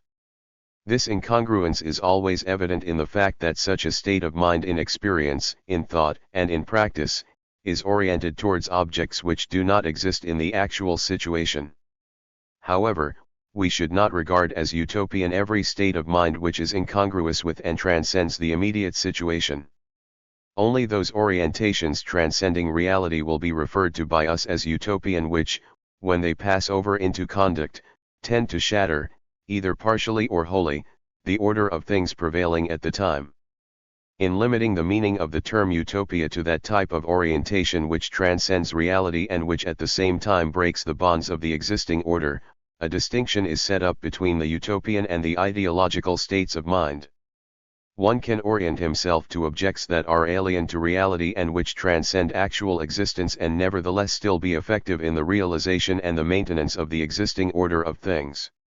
In the course of history, man has occupied himself more frequently with objects transcending his scope of existence than with those immanent in his existence, and, despite this, actual and concrete forms of social life have been built upon the basis of such ideological states of mind which were incongruent with reality. Such an incongruent orientation became utopian only when in addition it tended to burst the bonds of the existing order. Consequently, representatives of a given order have not in all cases taken a hostile attitude towards orientations transcending the existing order. Rather, they have always aimed to control those situationally transcendent ideas and interests which are not realizable within the bounds of the present order, and thereby to render them socially impotent, so that such ideas would be confined to a world beyond history and society, where they could not affect the status quo. Every period in history has contained ideas transcending the existing order, but these did not function as utopias. They were rather the appropriate ideologies of this stage of existence as long as they were organically and harmoniously integrated into the worldview characteristic of the period. As long as the clerically and feudally organized medieval order was able to locate its paradise outside of society, in some other worldly sphere which transcended history and dulled its revolutionary edge, the idea of paradise was still an integral part of medieval society. Not until certain social groups embodied these wish images into their actual conduct, and tried to realize them, did these ideologies become utopian. If for the moment we follow Landauer's terminology 93 and, in conscious opposition to the usual definition, call every actually existing and ongoing social order utopia, then these wish images which take on a revolutionary function will become utopias. It is clear that a definite conception of existence and a corresponding conception of the transcendence of existence underlies the above distinction. This assumption must be thoroughly investigated before proceeding farther. The nature of reality or existence as such is a problem which belongs to philosophy, and is of no concern here. However, what is to be regarded as real historically or sociologically at a given time is of importance to us and fortunately can be definitely ascertained. Inasmuch as man is a creature living primarily in history and society, the existence that surrounds him is never existence as such, but is always a concrete historical form of social existence. For the sociologist, existence is that which is concretely effective, i.e. a functioning social order, which does not exist only in the imagination of certain individuals but according to which people really act. Every concretely operating order of life is to be conceived and characterized most clearly by means of the particular economical and political structure on which it is based. But it embraces also all those forms of human living together which the structure makes possible or requires, and also all those modes and forms of experience and thought which are characteristic of this social system and are consequently congruous with it. But every actually operating order of life is at the same time enmeshed by conceptions which are to be designated as transcendent or unreal because their contents can never be realized in the societies in which they exist, and because one could not live and act according to them within the limits of the existing social order. In a word, all those ideas which do not fit into the current order are situationally transcendent or unreal. Ideas which correspond to the concretely existing and de facto order are designated as adequate and situationally congruous. These are relatively rare, and only a state of mind that has been sociologically fully clarified operates with situationally congruous ideas and motives. Contrasted with situationally congruous and adequate ideas are the two main categories of ideas which transcend the situation: ideologies and utopias. Ideologies are the situationally transcendent ideas which never succeed de facto in the realization of their projected contents. Though they often become the good-intentioned motives for the subjective conduct of the individual, when they are actually embodied in practice their meanings are most frequently distorted. The idea of Christian brotherly love, for instance, in a society founded on serfdom remains an unrealizable and, in this sense, ideological idea, even when the intended meaning is, in good faith, a motive in the conduct of the individual. To live consistently, in the light of Christian brotherly love, in a society which is not organized on the same principle is impossible. The individual in his personal conduct is always compelled insofar as he does not resort to breaking up the existing social structure to fall short of his own nobler motives. The fact that this ideologically determined conduct always falls short of its intended meaning may present itself in several forms, and corresponding to these forms there is a whole series of possible types of ideological mentality. As the first type in this series we may regard the case in which the conceiving and thinking subject is prevented from becoming aware of the incongruence of his ideas with reality by the whole body of axioms involved in his historically and socially determined order, evil itself. Just as the representatives of an existing order did not differentiate between the varieties of utopia, so the anarchist may be accused of blindness to the existing order. We perceive in Landauer what is characteristic of all anarchists, namely the antithesis between the authoritarian and the libertarian, a contrast which simplifies everything and blurs all partial differences, which lumps together as authoritarian everything ranging from the police state through the democratic republican to the socialistic state, while only anarchism is regarded as libertarian. The same tendency towards simplification is also operative in the way history is pictured. This crude dichotomy obscures the undoubted qualitative differences in the individual forms of the state. Similarly, by laying the evaluative emphasis on utopia and revolution, the possibility of noting any kind of evolutionary trend in the realm of the historical and institutional is obscured. From this point of view, every historical event is an ever-renewed deliverance from utopia by a utopia, which arises out of it. Only in utopia and revolution is there true life. The institutional order is always only the evil residue which remains from ebbing utopias and revolutions. Hence, the road of history leads from one topia over a utopia to the next topia, etc. The one-sidedness of this view of the world and conceptual structure is too obvious to require further elaboration. Its merit, however, is that in opposition to the conservative outlook which speaks for the established order, it prevents the existing order from becoming absolute, in that it envisages it as only one of the possible topias from which will emanate those utopian elements which in their turn will undermine the existing order. It is thus clear that in order to find the correct conception of utopia, or more modestly, the one most adequate for our present stage of thinking, the analysis based on the sociology of knowledge must be employed to set the one-sidednesses of those individual positions over against one another and to eliminate them. This will make it clear precisely wherein the particularity of the previous conceptions consists. Not until this ground has been cleared is it possible on the basis of one's own judgment to arrive at a more inclusive solution, which overcomes the one-sidednesses that have become apparent. The conception of utopia which we have used above seems in this sense to be the most inclusive. It strives to take account of the dynamic character of reality, inasmuch as it assumes not a reality as such as its point of departure, but rather a concrete historically and socially determined reality which is in a constant process of change. It proposes further to arrive at a qualitatively, historically, and socially differentiated conception of utopia, and finally to keep distinct the relatively and absolutely utopian. All this happens in the last analysis because it is our intention not to establish purely abstractly and theoretically some sort of arbitrary relationship between existence and utopia, but rather if possible to do justice to the concrete fullness of the historical and social transformation of utopia in a given period. Furthermore, we do this because we not only seek to view contemplatively and to describe morphologically this transformation of form in the conception of utopia, but also because we wish to single out the living principle which links the development of utopia with the development of an existing order. In this sense, the relationship between utopia and the existing order turns out to be a dialectical one. By this is meant that every age allows to arise those ideas and values in which are contained in condensed form the unrealized and the unfulfilled tendencies which represent the needs of each age. These intellectual elements then become the explosive material for bursting the limits of the existing order. The existing order gives birth to utopias which in turn break the bonds of the existing order, leaving it free to develop in the direction of the next order of existence.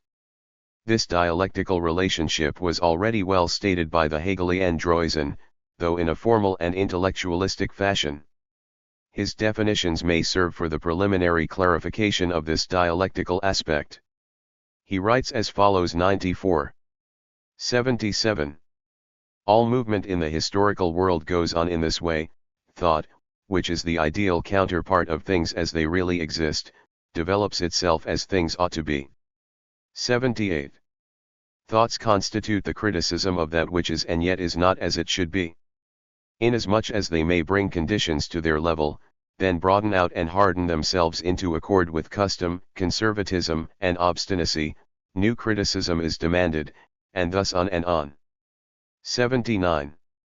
That out of the already given conditions, new thoughts arise, and out of the thoughts new conditions. This is the work of men.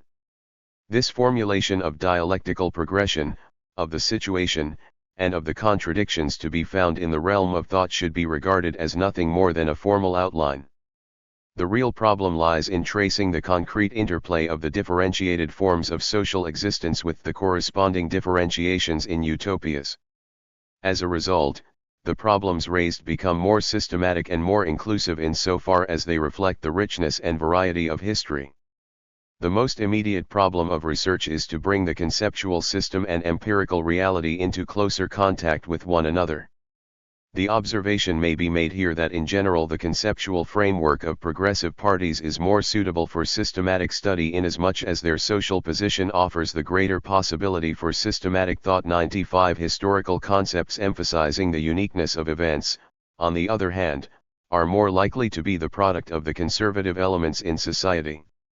At least there can be no doubt as to the correctness of this imputation for the epoch in which the idea of historical uniqueness, as over against generalization, arose. Accordingly, we may expect that the historian will criticize our definition of utopia as too much of an arbitrary construction because, on the one hand, it has not confined itself to the type of works which got their name from the Utopia of Thomas More, and on the other because it includes much which is unrelated to this historical point of departure. This objection rests upon the historian's assumption that his sole task is the presentation of historical phenomena in all the concrete uniqueness in which they present themselves, and that he therefore should work only with descriptive concepts, i.e. concepts which from a systematic standpoint are not so rigidly defined as to prevent them from doing justice to the fluid character of the phenomena. Therefore, events are to be grouped and classified not on the basis of a principle of similarity, but rather as phenomena whose relationship is discoverable as parts of the unique historical situation. It is clear that whoever approaches the study of historical reality with such presuppositions obstructs, by means of his conceptual apparatus, his road to systematic investigation. If it be conceded that history is more than a matter of concreteness and individuality, and that it has some structural organization and even to a certain extent follows laws, how could these factors be discovered with such naive concepts, which refer only to historical uniqueness? Such an historically naive concept would be, for example, that of utopia insofar as in its technical historical use it comprised structures which in the concrete are similar to the Utopia of Thomas More, or which in a somewhat broader historical sense refer to ideal commonwealths. It is not our intention to deny the utility of such individually descriptive concepts as long as the objective is the comprehension of the individual elements in history. We do deny, however, that this is the only approach to historical phenomena. The historians claim then that history in and for itself is just such a chain of unique phenomena does not stand as an argument against our statement. How could history be anything better when, with the very statement of the problem and the formulation of concepts, the possibility of arriving at any other answer is already closed? When concepts which are not designed to reveal structures are applied to history, how can we hope to demonstrate historical structures by means of them? If our questions do not anticipate a certain type of theoretical answer, how can we hope to receive it? Since the question we address to history is in its very nature designed to solve the problem whether there are not ideas as yet unrealized in reality which transcend a given reality, these phenomena may be stated as a problem complex in the form of a concept. It would be in order, therefore, to raise the question whether this concept can be linked to the meaning of the term utopia. The question permits a twofold answer. In so far as we define the term, utopia shall signify such and such. No one can object to our procedure, because we admit that the definition is designed only for certain purposes. When, however, in addition we link such a definition with the historically evolved connotation of the term. It is done with the purpose of showing that the elements which we have emphasized in our conception of utopia are already present in the utopias as they have appeared in history. On that account, we are of the opinion that our abstract concepts are not just arbitrary and willful intellectual constructions, but have their roots in empirical reality. The concepts which we have created exist not merely for purposes of speculation but to assist in reconstructing structural forces which are present in reality although not always obvious. A constructive abstraction is not the same as speculation where we never get beyond the concept and reflection about it. Constructive abstraction is a prerequisite for empirical investigation, which, if it fulfills the anticipations implicit in the concept or, more simply, if it supplies evidence for the correctness of the construct, gives to the latter the dignity of a reconstruction. In general, the antithesis of historical procedure and systematic construction must be used only with the utmost caution. In the preliminary stages of the development of an idea it may indeed aid somewhat in clarification. When in the course of the historical development of this antithesis rank as ideas came to the fore, a good many differences were provisionally cleared up by contrasting these two procedures. For example, Ranke himself was thereby able to clarify his differences with Hegel. If out of this contrast we make an ultimate antithesis and an absolute opposition which carries us beyond historical development and the immanent structure of the phenomena, but which is legitimate and useful only as the first step in the development of an idea, the result will be that, as happens so often, we shall be guilty of making an absolute out of what is merely a particular stage in the unfolding of an idea. Here too, absolutism blocks the way to the synthesis of the systematic and historical approaches, and obstructs the comprehension of the total situation. 96. Because the concrete determination of what is utopian proceeds always from a certain stage of existence, it is possible that the utopias of today may become the realities of tomorrow. Utopias are often only premature truths. Whenever an idea is labeled utopian it is usually by a representative of an epoch that has already passed. On the other hand, the exposure of ideologies as illusory ideas, adapted to the present order, is the work generally of representatives of an order of existence which is still in process of emergence. It is always the dominant group which is in full accord with the existing order that determines what is to be regarded as utopian, while the ascendant group which is in conflict with things as they are is the one that determines what is regarded as ideological. Still another difficulty in defining precisely what, at a given period, is to be regarded as ideology, and what as utopia, results from the fact that the utopian and ideological elements do not occur separately in the historical process. The utopias of ascendant classes are often, to a large extent, permeated with ideological elements. The utopia of the ascendant bourgeoisie was the idea of freedom. It was in part a real utopia, i.e. it contained elements oriented towards the realization of a new social order which were instrumental in disintegrating the previously existing order and which, after their realization, did in part become translated into reality. Freedom in the sense of bursting asunder the bonds of the static, guild, and caste order, in the sense of freedom of thought and opinion, in the sense of political freedom and freedom of the unhampered development of the personality became to a large extent, or at least to a greater extent than in the preceding status-bound, feudal society, a realizable possibility.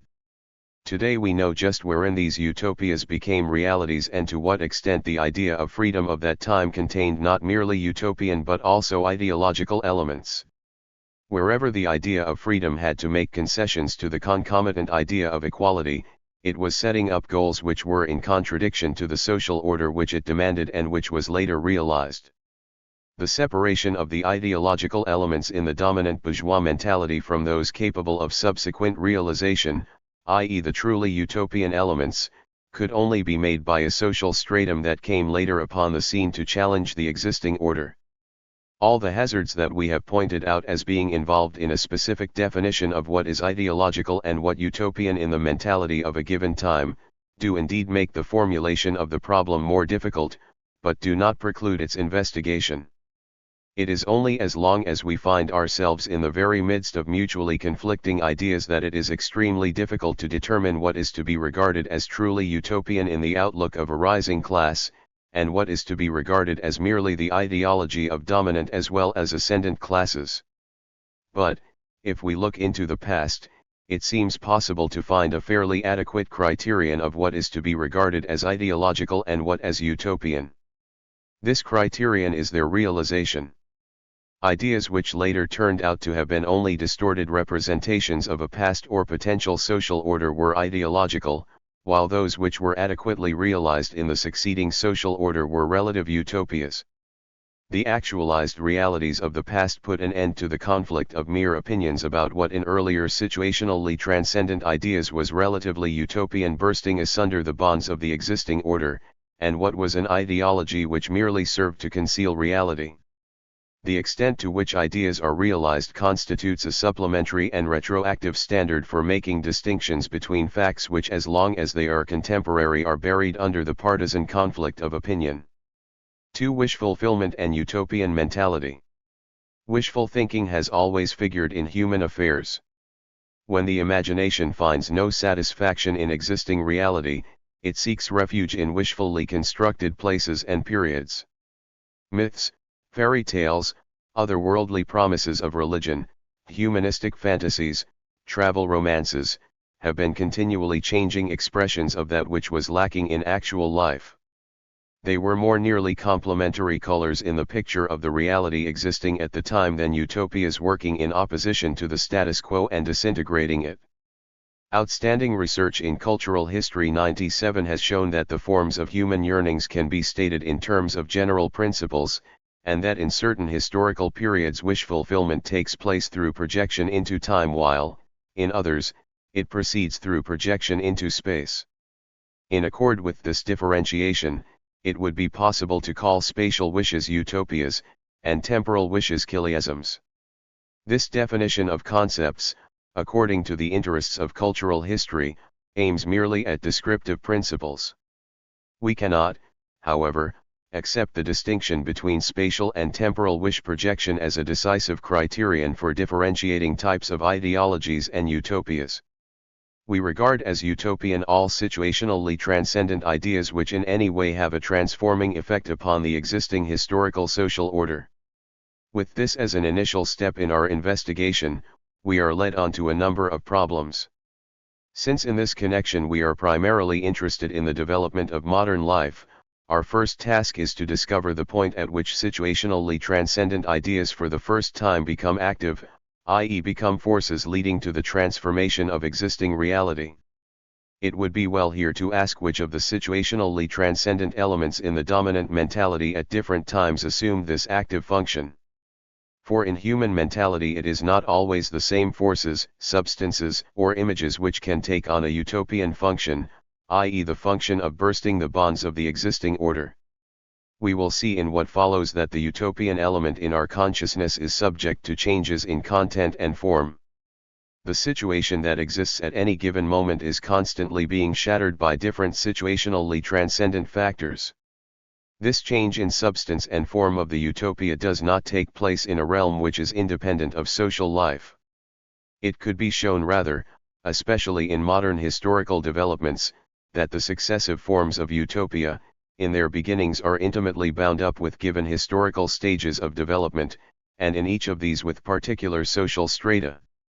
It happens very often that the dominant utopia first arises as the wish fantasy of a single individual and does not until later become incorporated into the political aims of a more inclusive group which at each successive stage can be sociologically determined with more exactness. In such cases it is customary to speak of a forerunner and of his role as a pioneer and to attribute this individual's achievement, sociologically, to the group to whom he transmitted the vision and in whose behalf he thought through the ideas. This involves the assumption that the ex post facto acceptance of the new view by certain strata only lays bare the impulse and the social roots of the outlook in which the forerunner already participated unconsciously, and from which he drew the general tendency of his otherwise indisputably individual accomplishment. The belief that the significance of individual creative power is to be denied is one of the most widespread misunderstandings of the findings of sociology. On the contrary, from what should the new be expected to originate if not from the novel and uniquely personal mind of the individual who breaks beyond the bounds of the existing order? It is the task of sociology always to show, however, that the first stirrings of what is new are in fact oriented towards the existing order, and that the existing order itself is rooted in the alignment and tensions of the forces of social life. Furthermore, what is new in the achievement of the personally unique charismatic individual can only then be utilized for the collective life when, from the very beginning, it is in contact with some important current problem, and when from the start its meanings are rooted genetically in collective purposes. We must not, however, overestimate the significance of the prominence of the individual in relation to the collectivity as we have been accustomed to do ever since the Renaissance. Since that time the contribution of the individual mind stands out relatively when set over against the role which it played in the Middle Ages or in Oriental cultures, but its significance is not absolute. Even when a seemingly isolated individual gives form to the utopia of his group, in the final analysis this can rightly be attributed to the group to whose collective impulse his achievement conformed. After having clarified the relations between the achievements of the individual and the group, we are in a position to speak of a differentiation of utopias according to historical epochs and social strata, and to view history from this standpoint. In the sense of our definition, an effective utopia cannot in the long run be the work of an individual, since the individual cannot by himself tear asunder the historical social situation. Only when the utopian conception of the individual seizes upon currents already present in society and gives expression to them, when in this form it flows back into the outlook of the whole group, and is translated into action by it, only then can the existing order be challenged by the striving for another order of existence. Indeed, it may be stated further that it is a very essential feature of modern history that in the gradual organization for collective action social classes become effective in transforming historical reality only when their aspirations are embodied in utopias appropriate to the changing situation. It is only because there existed a close correlation between the different forms of the utopia and the social strata which were transforming the existing order that the changes in modern utopian ideas are a theme of sociological investigation. If we may speak of social and historical differentiations of utopian ideas, then we must ask ourselves the question whether the form and substance that they have at any given time is not to be understood through a concrete analysis of the historical social position in which they arose. In other words, the key to the intelligibility of utopias is the structural situation of that social stratum which at any given time espouses them. The peculiarities of the individual forms of successively emerging utopias become in fact most nearly intelligible not merely by regarding them as a unilinear filiation of one from the other, but also by taking account of the fact that they came into existence and maintained themselves as mutually antagonistic counter-utopias. The different forms of the active utopias have appeared in this historical succession in connection with certain definite social strata struggling for ascendancy. Despite frequent exceptions, this connection continued to exist, so that, as time goes on, it is possible to speak of a coexistence of the different forms of utopia which at first appeared in temporal succession. The fact that they exist in an intimate connection with sometimes latently, and sometimes openly, mutually antagonistic strata is reflected in the form they take. The change of fortunes of the classes to which they belong are constantly expressing themselves in the concrete variations in the form of the utopias. The fundamental fact that they must orient themselves to one another, through conflict even if only in the sense of opposition, leaves a definite imprint upon them. Consequently the sociologist can really understand these utopias only as parts of a constantly shifting total constellation 98. If social and intellectual history were concerned exclusively with the previously outlined fact that every socially bound form of utopia is subject to change, we would be entitled to speak merely of a problem concerning the socially bound transformation of the utopia, but not of the problem of a transformation in the utopian mentality. One may rightly speak of a utopian mentality only when the configuration of the utopia at any one time forms not only a vital part of the content of the mentality involved, but when, at least, in its general tendency, it permeates the whole range of that mentality. Only when the utopian element in this sense tends to be completely infused into every aspect of the dominating mentality of the time, when the forms of experience, of action, and of outlook are organized in accord with this utopian element, are we truthfully and realistically entitled to speak not merely of different forms of utopia but, at the same time, of different configurations and stages of utopian mentality. It is precisely the task of proving that such a thoroughgoing interrelationship does exist that constitutes the culmination of our inquiry. It is the utopian element, i.e. the nature of the dominant wish, which determines the sequence, order, and evaluation of single experiences. This wish is the organizing principle which even molds the way in which we experience time. The form in which events are ordered and the unconsciously emphatic rhythm, which the individual in his spontaneous observation of events imposes upon the flux of time, appears in the utopia as an immediately perceptible picture, or at least a directly intelligible set of meanings.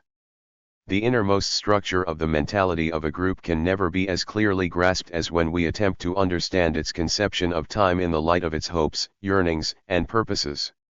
On the basis of these purposes and expectations, a given mentality orders not merely future events, but also the past. Events which at first glance present themselves as a mere chronological cumulation, from this point of view take on the character of destiny. Bare facts set themselves in perspective, and emphasis in meaning are distributed and apportioned to individual happenings in accordance with the fundamental directions in which the personality strives. It is in nothing but this meaningful ordering of events, extending far beyond mere chronological orderings, that the structural principle of historical time is to be discovered. But it is necessary to go even farther. This ordering of meaning is, in fact, the most primary element in the comprehension and interpretation of events. Just as modern psychology shows that the whole is prior to the parts and that our first understanding of the parts comes through the whole, so it is with historical understanding. Here, too, we have the sense of historical time as a meaningful totality which orders events prior to the parts, and through this totality we first truly understand the total course of events and our place in it. Just because of this central significance of the historical time sense, we will emphasize particularly the connections which exist between each utopia and the corresponding historical time perspective. When we refer to certain forms and stages of the utopian mentality, we have in mind concrete, discoverable structures of mentality as they were to be found in living, individual human beings. We are not thinking here of some purely arbitrarily constructed unity, or a metaphysical entity which is to be posited beyond the concrete minds of individuals. Rather we mean the concretely discoverable structures of mentality as they are demonstrable in individual men. Therefore we will be concerned here with concrete thinking, acting, and feeling and their interconnections in concrete types of men. The pure types and stages of the utopian mind are constructions only in so far as they are conceived of as ideal types. No single individual represents a pure embodiment of any one of the historical social types of mentality here presented 99. Rather in each single, concrete individual there were operative certain elements of a certain type of mental structure often mixed with other types. When we proceed then to analyze the ideal types of utopian mentalities in their historical social differentiations, we do not intend them as epistemological or metaphysical constructions. They are simply methodological devices. No individual mind, as it actually existed, ever corresponded completely to the types and their structural interconnections to be described. Each individual mind in its concreteness, however, tends to be organized in general along the structural lines of one of these historically changing types. These constructions, like Max Weber's ideal types, serve simply for the mastery of past and present complexities. In our case they are intended in addition for the understanding not only of psychological facts, but also for the comprehension, in all their purity, of the structures which are historically unfolding and operating in them. 3 changes in the configuration of the utopian mentality, its stages in modern times. The first form of the utopian mentality, the orgiastic chiasm of the Anabaptists. The decisive turning point in modern history was, from the point of view of our problem, the moment in which Chiliasm joined forces with the active demands of the oppressed strata of society 100. The very idea of the dawn of a millennial kingdom on earth always contained a revolutionizing tendency, and the Church made every effort to paralyze this situationally transcendent idea with all the means at its command.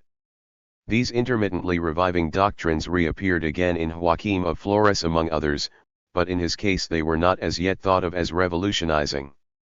In the Hussites, however, and then in Thomas Munzer 101 and the Anabaptists, these ideas became transformed into the activistic movements of specific social strata. Longings which up to that time had been either unattached to a specific goal or concentrated upon otherworldly objectives suddenly took on a mundane complexion. They were now felt to be realizable here and now and infused social conduct with a singular zeal. The spiritualization of politics, which may be said to have begun at this turn in history, more or less affected all the currents of the time.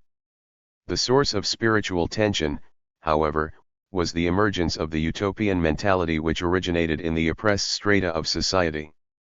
It is at this point that politics in the modern sense of the term begins, if we here understand by politics a more or less conscious participation of all strata of society in the achievement of some mundane purpose, as contrasted with a fatalistic acceptance of events as they are, or of control from above. 102.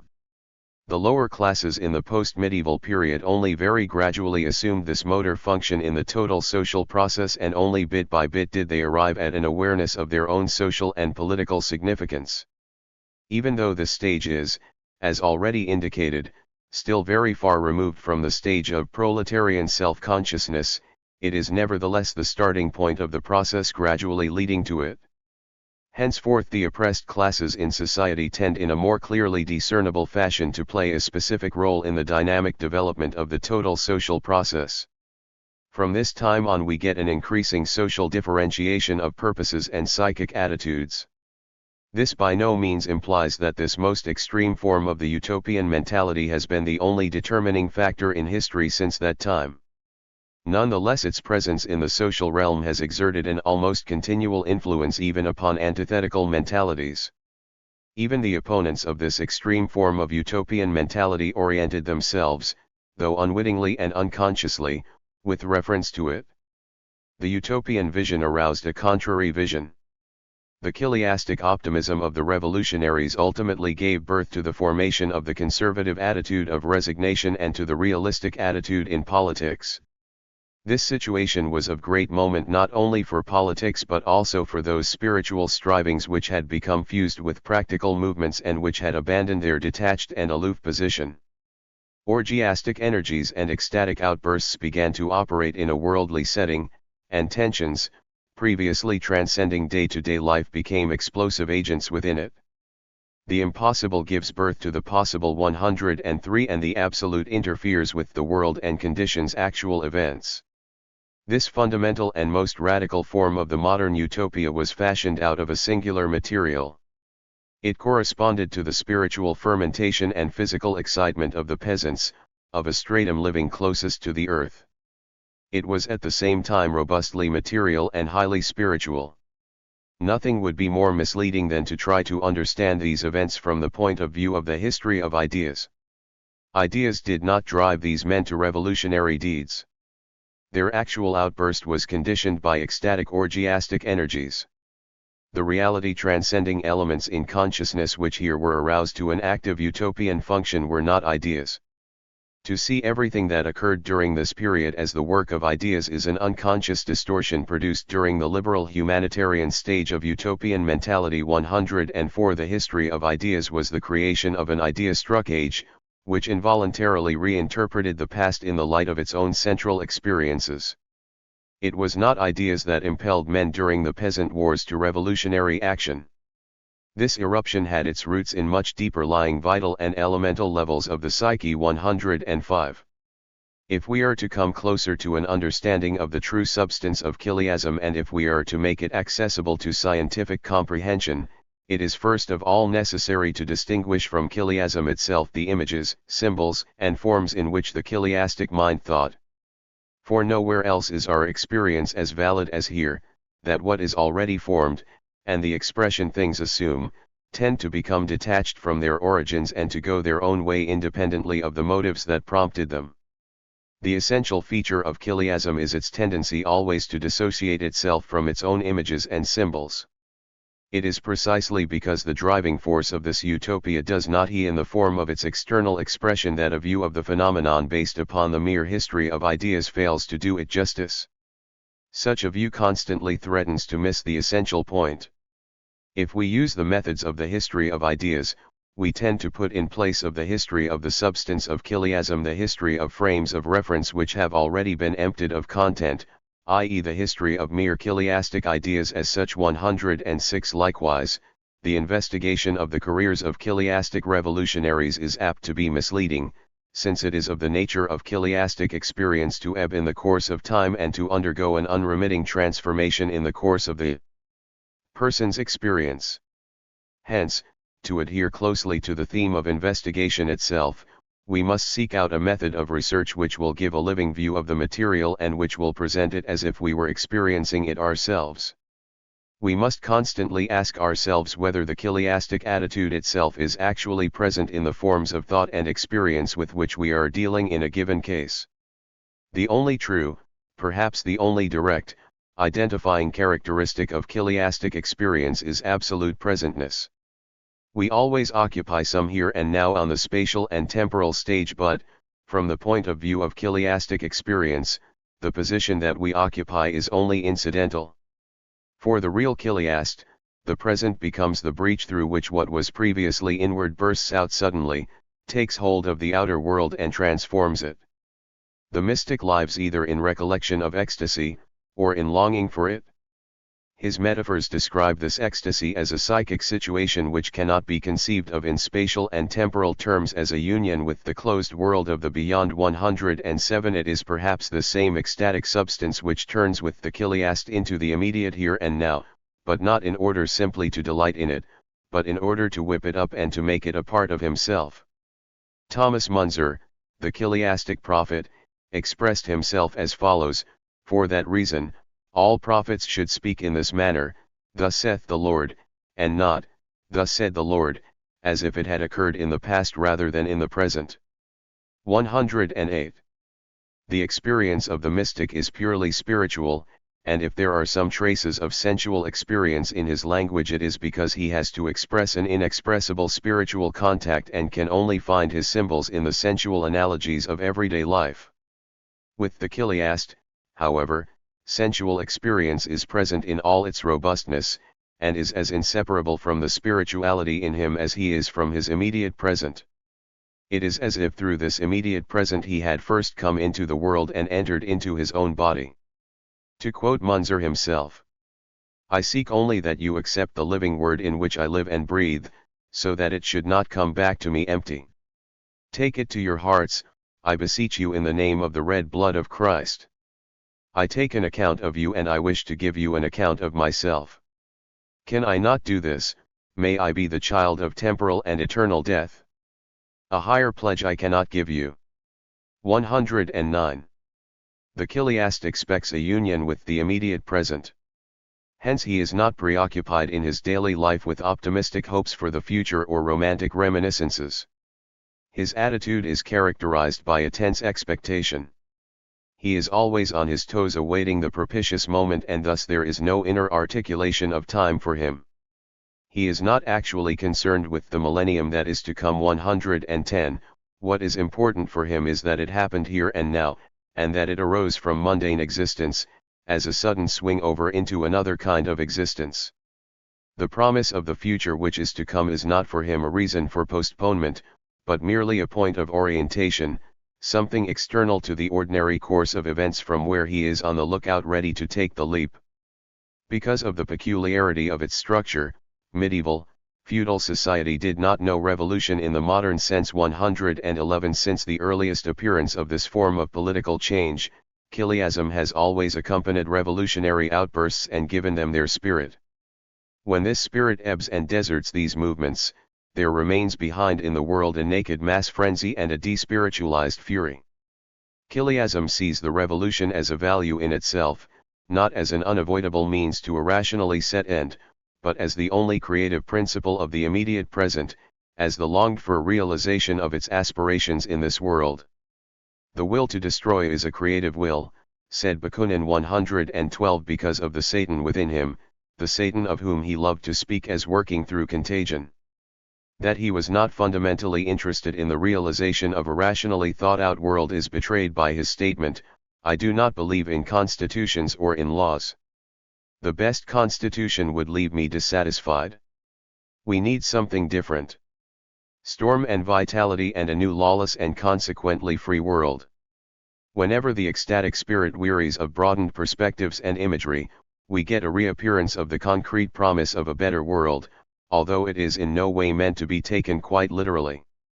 For this mentality, promises of a better world removed in time and space are like uncassable checks. Their only function is to fix that point in the world beyond events of which we have spoken, and from which he, who is expectantly awaiting the propitious moment, can be assured of detachment from that which is merely in the process of becoming. Not being at one with whatever events transpire in the evil here and now, he awaits only the critical juncture of events and that moment when the external concatenation of circumstances coincides with the ecstatic restlessness of his soul. Consequently, in observing the structure and course of development of the chiliastic mentality, it is quite unimportant that in place of a temporal utopia we get a spatial one, and that in the age of reason and enlightenment the closed system of rational deduction comes to permeate the utopian outlook. In a certain sense the rational, axiomatic point of departure, the closed system of deductive procedure, and the internally balanced equilibrium of motives comprised in the body of axioms are quite as capable of ensuring that inner coherence and isolation from the world as are the utopian dreams 113. Furthermore, the remoteness from space and time of what is merely rationally correct and valid, is, in a certain sense, more likely to lead to the outside realm beyond experience than could be hoped for through these utopian dreams which are laden with the corporeal content of the world as it is. Nothing is more removed from actual events than the closed rational system. Under certain circumstances, nothing contains more irrational drive than a fully self-contained, intellectualistic worldview. Nevertheless, in every formal rational system there is the danger that the chiliastic ecstatic element will ebb away behind the intellectual facade. Not every rational utopia, therefore, is tantamount to chiliastic faith, and not every rational utopia in this sense represents a detachment and alienation from the world. The abstract nature of the rational utopia contradicts the intense emotional drive of a sensually alert chiliastic faith in the complete and immediate present. Thus the rational utopian mentality, although often born of the chiliastic mentality, may inadvertently become its prime antagonist, just as the liberal humanitarian utopia tended more and more to turn against chiliasm. The second form of the utopian mentality, the liberal humanitarian idea. The utopia of liberal humanitarianism, too, arose out of the conflict with the existing order. In its characteristic form, it also establishes a correct rational conception to be set off against evil reality. This counter-conception is not used, however, as a blueprint in accordance with which at any given point in time the world is to be reconstructed. Rather it serves merely as a measuring rod by means of which the course of concrete events may be theoretically evaluated. The utopia of the liberal humanitarian mentality is the idea. This, however, is not the static Platonic idea of the Greek tradition, which was a concrete archetype, a primal model of things, but here the idea is rather conceived of as a formal goal projected into the infinite future whose function it is to act as a mere regulative device in mundane affairs. Some further distinctions need, however, to be made. Where, as in France, for instance, the situation matured into a political attack, the intellectualistic utopia took on a rational form with decisively sharp contours 114. Where it was not possible to follow in this path, as in Germany, the utopia was introverted and assumed a subjective tone. Here the road to progress was not sought in external deeds or in revolutions, but exclusively in the inner constitution of man and its transformations. Chiliastic mentality severs all relationship with those phases of historical existence which are in daily process of becoming in our midst. It tends at every moment to turn into hostility towards the world, its culture, and all its works and earthly achievements, and to regard them as only premature gratifications of a more fundamental striving which can only be adequately satisfied in Kairos 115. The fundamental attitude of the liberal is characterized by a positive acceptance of culture and the giving of an ethical tone to human affairs. He is most in his element in the role of critic rather than that of creative destroyer. He has not broken his contact with the present, the here and now. About every event there is an atmosphere of inspiring ideas and spiritual goals to be achieved. For Chiliasm, the spirit is a force which suffuses and expresses itself through us. For humanitarian liberalism it is that other realm, 116, which, when absorbed in our moral conscience, inspires us. Ideas, and not bare ecstasy, guided the activity of that epoch immediately before and after the French Revolution, which gave itself over to the reconstruction of the world. This modern humanitarian idea radiated from the political realm into all spheres of cultural life, culminating finally in the idealistic philosophy in an attempt to achieve the highest attainable stage of self-consciousness. The most fertile period in the history of modern philosophy coincides with the birth and expansion of this modern idea, and when it begins again to be limited by narrower bounds in the political sphere, this particular trend in philosophy, appropriate to the liberal humanitarian outlook, begins to disintegrate. The fate of idealistic philosophy was too closely bound up with the social position of its protagonists for us to neglect to point out in this connection, at least, the most important stage in this relationship. As regards its social function, modern philosophy arose to overthrow the clerical theological view of the world. It was first of all adopted by the two parties which were at that time in ascendancy, the absolute monarchy and the bourgeoisie. Not until later did it become exclusively the weapon of the bourgeoisie, where it came to represent, at one and the same time, culture and politics. The monarchy, when it became reactionary, took refuge in theocratic ideas. Even the proletariat emancipated itself from the intellectualistic framework of idealist philosophy which it had previously held in common with the bourgeoisie, now its conscious adversary. Modern liberal thought, which carries on a dual struggle, is of a peculiar texture, highly elevated, a creation of the imagination. This idealist mentality avoids both the visionary conception of reality involved in the chiliastic appeal to God, and also the conservative and often narrow-minded domination over things and men involved in the earth and time-bound notion of the world. Socially, this intellectualistic outlook had its basis in a middle stratum, in the bourgeoisie and in the intellectual class.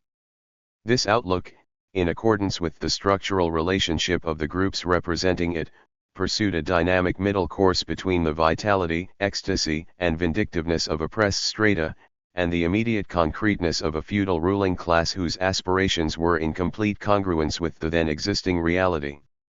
Bourgeois liberalism was much too preoccupied with norms to concern itself with the actual situation as it really existed. Hence, it necessarily constructed for itself its own ideal world. Elevated and detached, and at the same time sublime, it lost all sense for material things, as well as every real relationship with nature. In this context of meaning, nature, for the most part, signified reasonableness, a state of things regulated by the eternal standards of right and wrong. Even the art of the generation then dominant reflected the notions of its philosophy: the eternal, the unconditioned, and a world without body and individualization. 117. Here, as in most other periods of history, art, culture, and philosophy are nothing but the expression of the central utopia of the age as shaped by contemporary social and political forces. Just as lack of depth and color characterize the art corresponding to this theory, so a similar lack is apparent in the content of this liberal humanitarian idea. The absence of color corresponds to the emptiness of content of all the ideals dominant at the height of this mode of thought. Culture in the narrower sense, freedom, personality, are only frames for a content, which, one might say, has been purposely left undetermined. Already in Herder's Letters on Humanity, and therefore in the early stages of the ideal of humanity, there is no definite statement of wherein the ideal consists. At one time it is reason and justice which appear as the goal, at another it is the well-being of man that he regards as worth striving for. This overemphasis on form in philosophy as well as in other fields corresponds to this middle position and to the lack of concreteness of all its ideas. The absence of depth in the plastic arts and the dominance of the purely linear correspond to the manner of experiencing historical time as unilinear progress and evolution. This conception of unilinear progress is essentially derived from two separate sources. One source arose in Western capitalist development.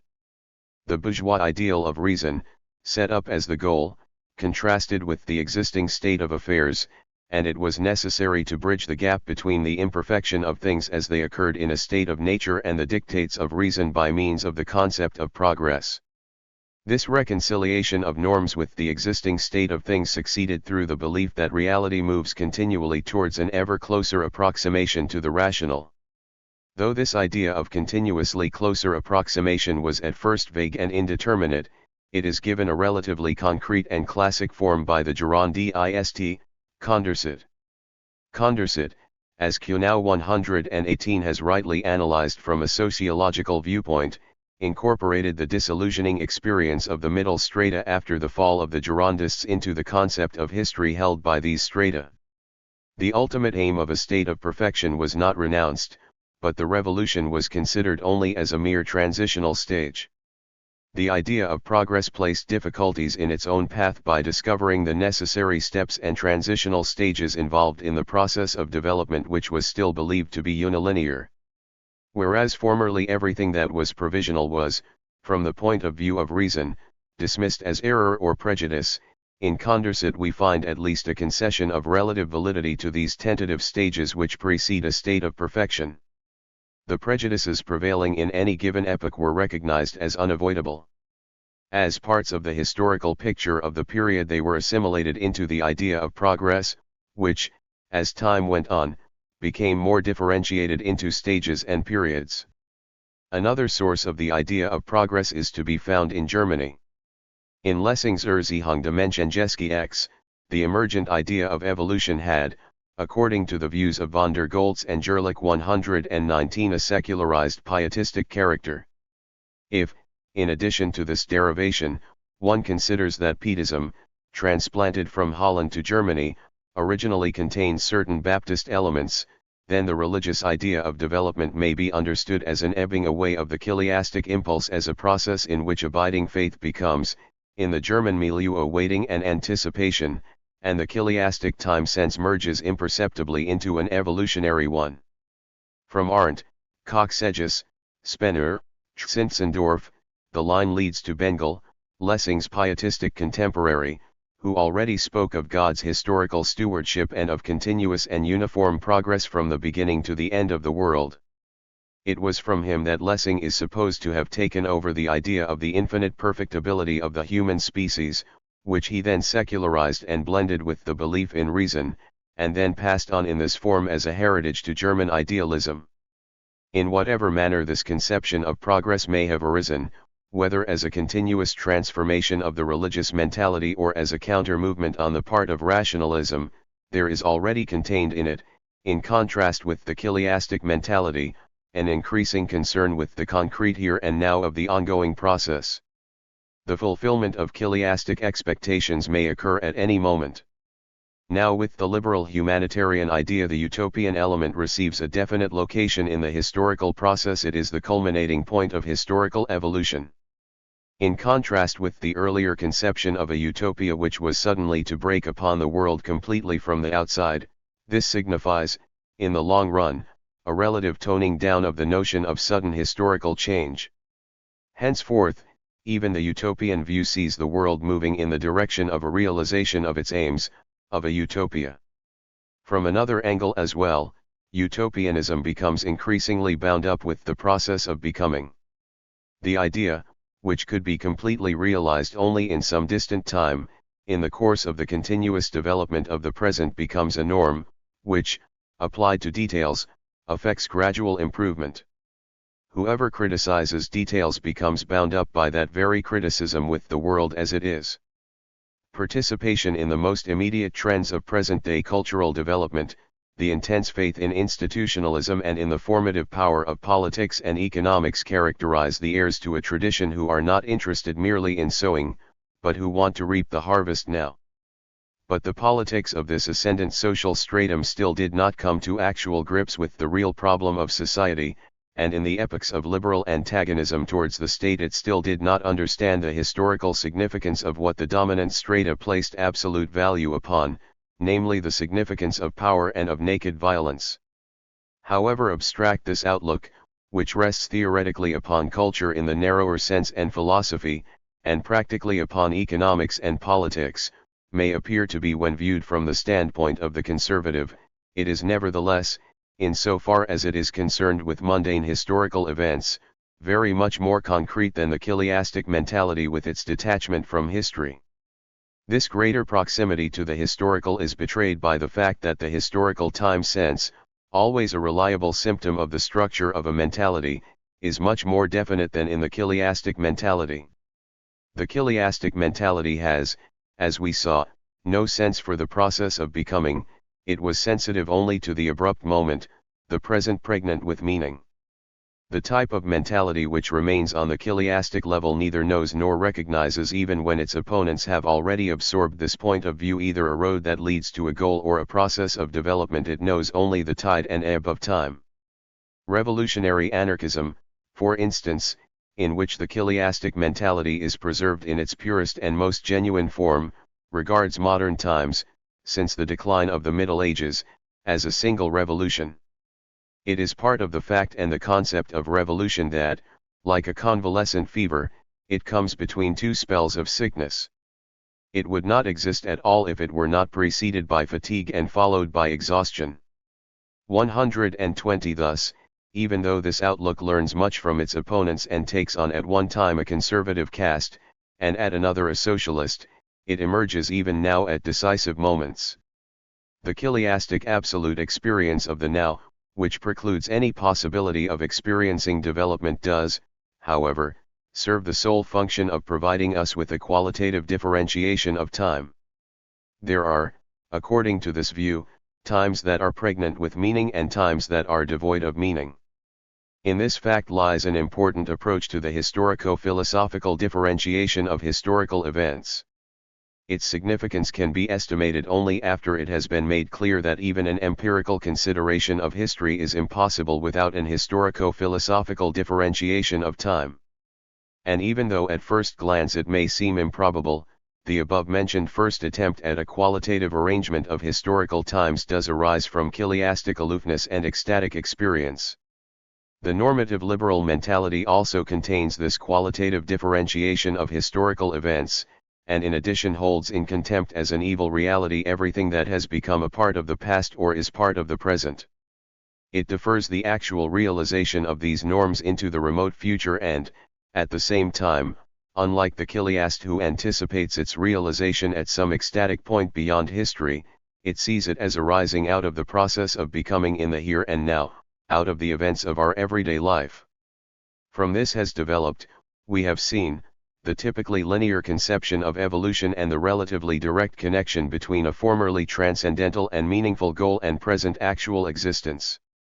The liberal idea is adequately intelligible only as a counterpart to the ecstatic attitude of the chiliast which often hides behind a rationalist facade and which historically and socially offers a continual, potential threat to liberalism.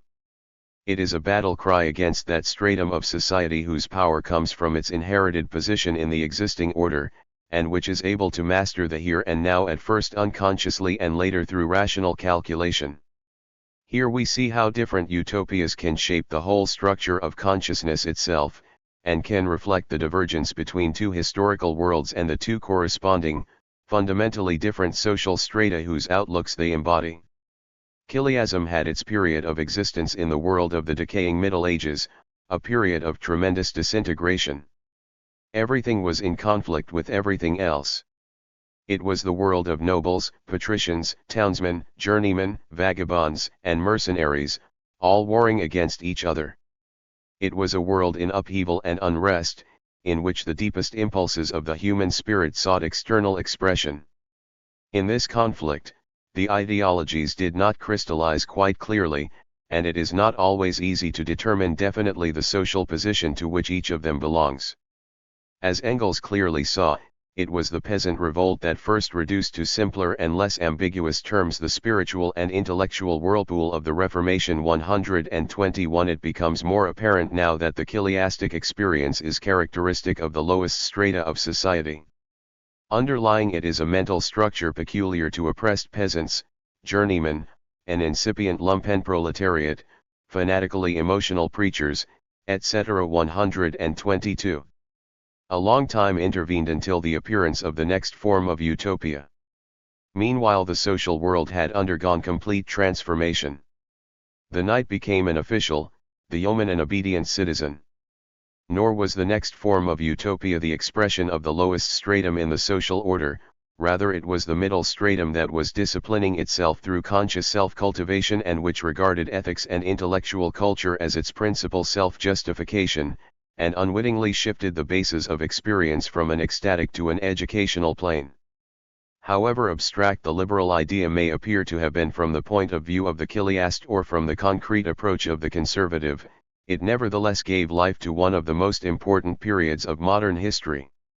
Its abstractness, which was only gradually uncovered by the criticism of the right and left, was never felt by the original exponents of the idea. Perhaps there was precisely in this indeterminateness which left open such a variety of possibilities and which stimulated the fantasy, that fresh and youthful quality, that suggestive and stimulating atmosphere which even the aged Hegel, despite his turn to conservatism, felt, when in the last days of his life he recalled the penetrating impact of the great ideas of the revolutionary period. In contrast with the somber depths of chiliastic agitation, the central elements of the intellectualistic mentality were open to the clear light of day. The dominating mood of the Enlightenment, the hope that at last light would dawn on the world, has long survived to give these ideas even at this late stage their driving power. However, in addition to this promise which stimulated fantasy and looked to a distant horizon, the deepest driving forces of the liberal ideas of the Enlightenment lay in the fact that it appealed to the free will and kept alive the feeling of being indeterminate and unconditioned. The distinctive character of the conservative mentality, however, consisted in the fact that it dulled the edge of this experience. And if one wishes to formulate the central achievement of conservatism in a single sentence, it could be said that in conscious contrast to the liberal outlook, it gave positive emphasis to the notion of the determinateness of our outlook and our behavior. The third form of the utopian mentality, the conservative idea. Conservative mentality as such has no predisposition towards theorizing. This is in accord with the fact that human beings do not theorize about the actual situations in which they live as long as they are well adjusted to them. They tend, under such conditions of existence, to regard the environment as part of a natural world order which, consequently, presents no problems. Conservative mentality as such has no utopia. Ideally it is in its very structure completely in harmony with the reality which, for the time being, it has mastered. It lacks all those reflections and illuminations of the historical process which come from a progressive impulse. The conservative type of knowledge originally is the sort of knowledge giving practical control. It consists of habitual and often also of reflective orientations towards those factors which are immanent in the situation. There are ideal elements surviving in the present as hangovers from the tension of former periods in which the world was not yet stabilized and which operate now only ideologically as faiths, religions, and myths which have been banished to a realm beyond history. At this stage, thought, as we have indicated, inclines to accept the total environment in the accidental concreteness in which it occurs, as if it were the proper order of the world, to be taken for granted and presenting no problem. Only the counterattack of opposing classes and their tendency to break through the limits of the existing order causes the conservative mentality to question the basis of its own dominance, and necessarily brings about among the conservatives historical philosophical reflections concerning themselves. Thus, there arises a counter-utopia which serves as a means of self-orientation and defense. If the socially ascendant classes had not in reality raised these problems and if they had not given them utterance in their respective counter-ideologies, the tendency of conservatism to become conscious of itself would have remained latent, and the conservative outlook would have continued on a level of unconscious behavior. But the ideological attack of a socially ascendant group representing a new epoch does, in fact, bring about an awareness of the attitudes and ideas which assert themselves only in life and in action. Goaded on by opposing theories, conservative mentality discovers its idea only ex post facto. 123 It is no accident that whereas all progressive groups regard the idea as coming before the deed, for the conservative Hegel the idea of an historical reality becomes visible only subsequently, when the world has already assumed a fixed inner form. Only one word more concerning the desire to teach the world what it ought to be. For such a purpose, philosophy, at least, always comes too late. Philosophy as the thought of the world does not appear until reality has completed its formative process and made itself ready. History thus corroborates the teachings of the conception that only in the maturity of reality does the ideal appear as the counterpart to the real, apprehends the real world in its substance, and shapes it into an intellectual kingdom. When philosophy paints its gray in gray, one form of life has become old, and by means of gray it cannot be rejuvenated, but only known. The owl of Minerva takes its flight only when the shades of night are gathering. 124 In the conservative mentality, the owl of Minerva does indeed begin its flight only with the approaching twilight. In its original form, conservative mentality was, as we have mentioned, not concerned with ideas. It was its liberal opponent who, so to speak, forced it into this arena of conflict. The peculiar characteristic of intellectual development seems to lie precisely in the fact that the most recent antagonist dictates the tempo and the form of the battle.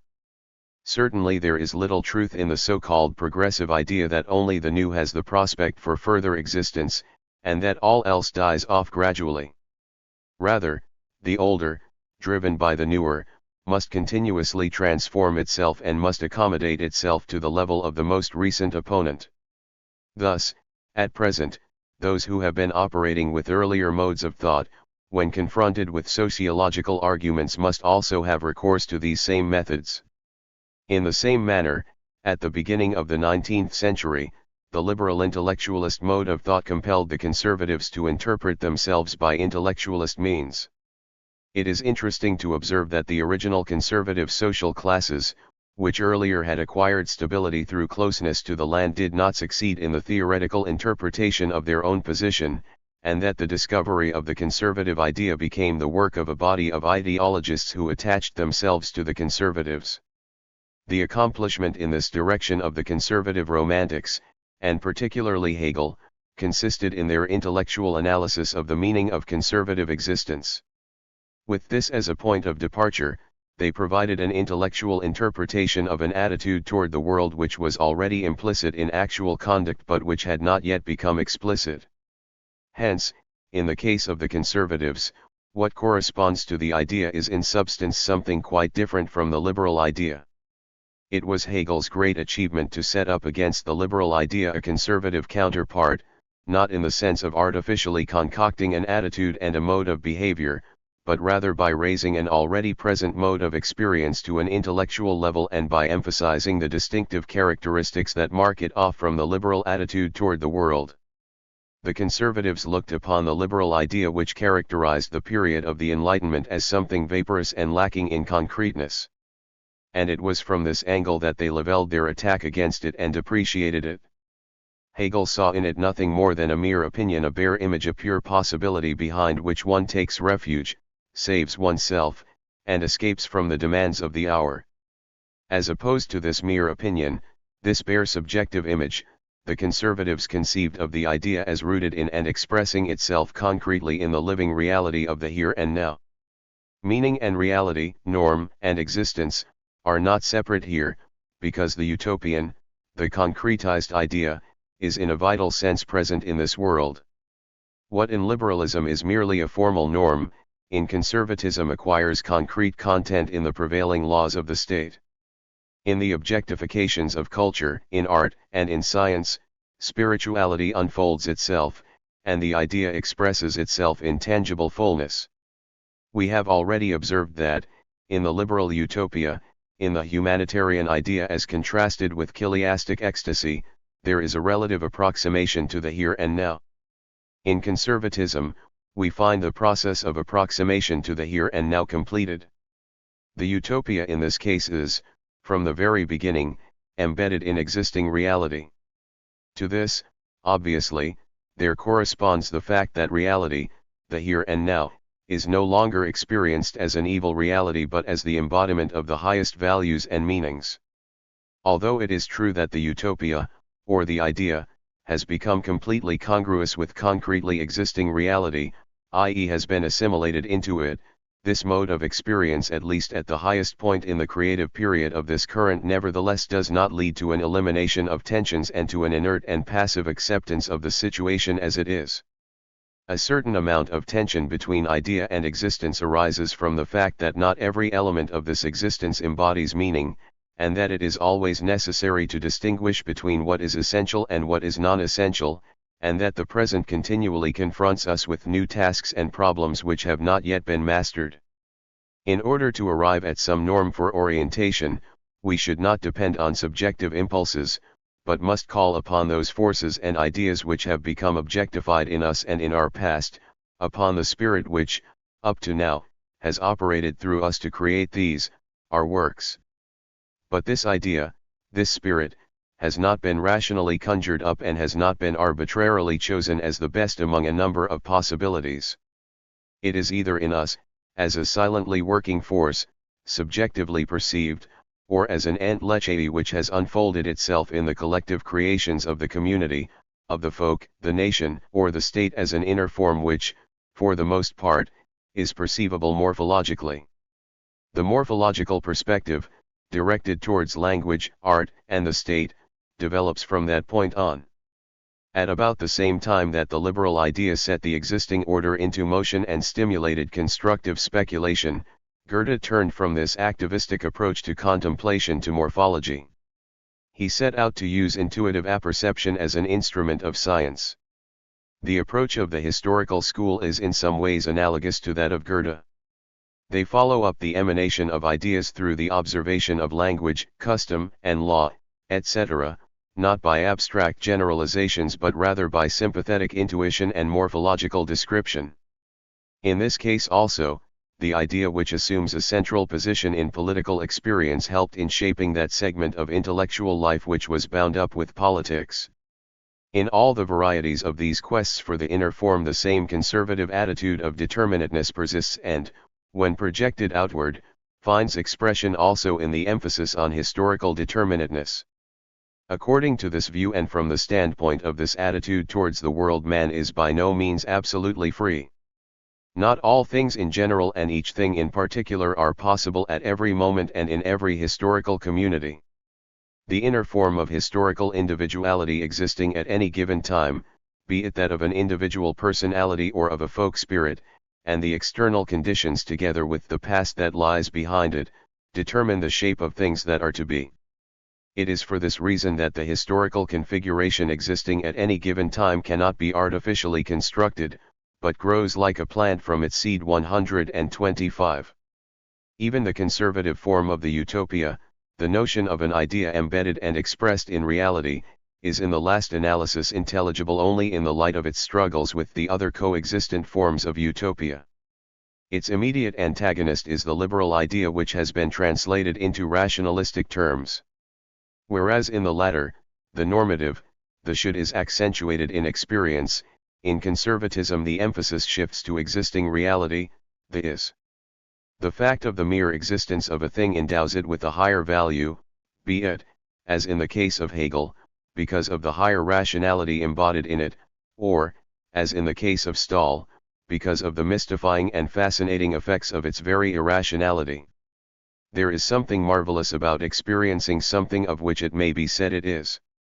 This is your father, this is your friend, and through them you have arrived at this position. Why precisely this?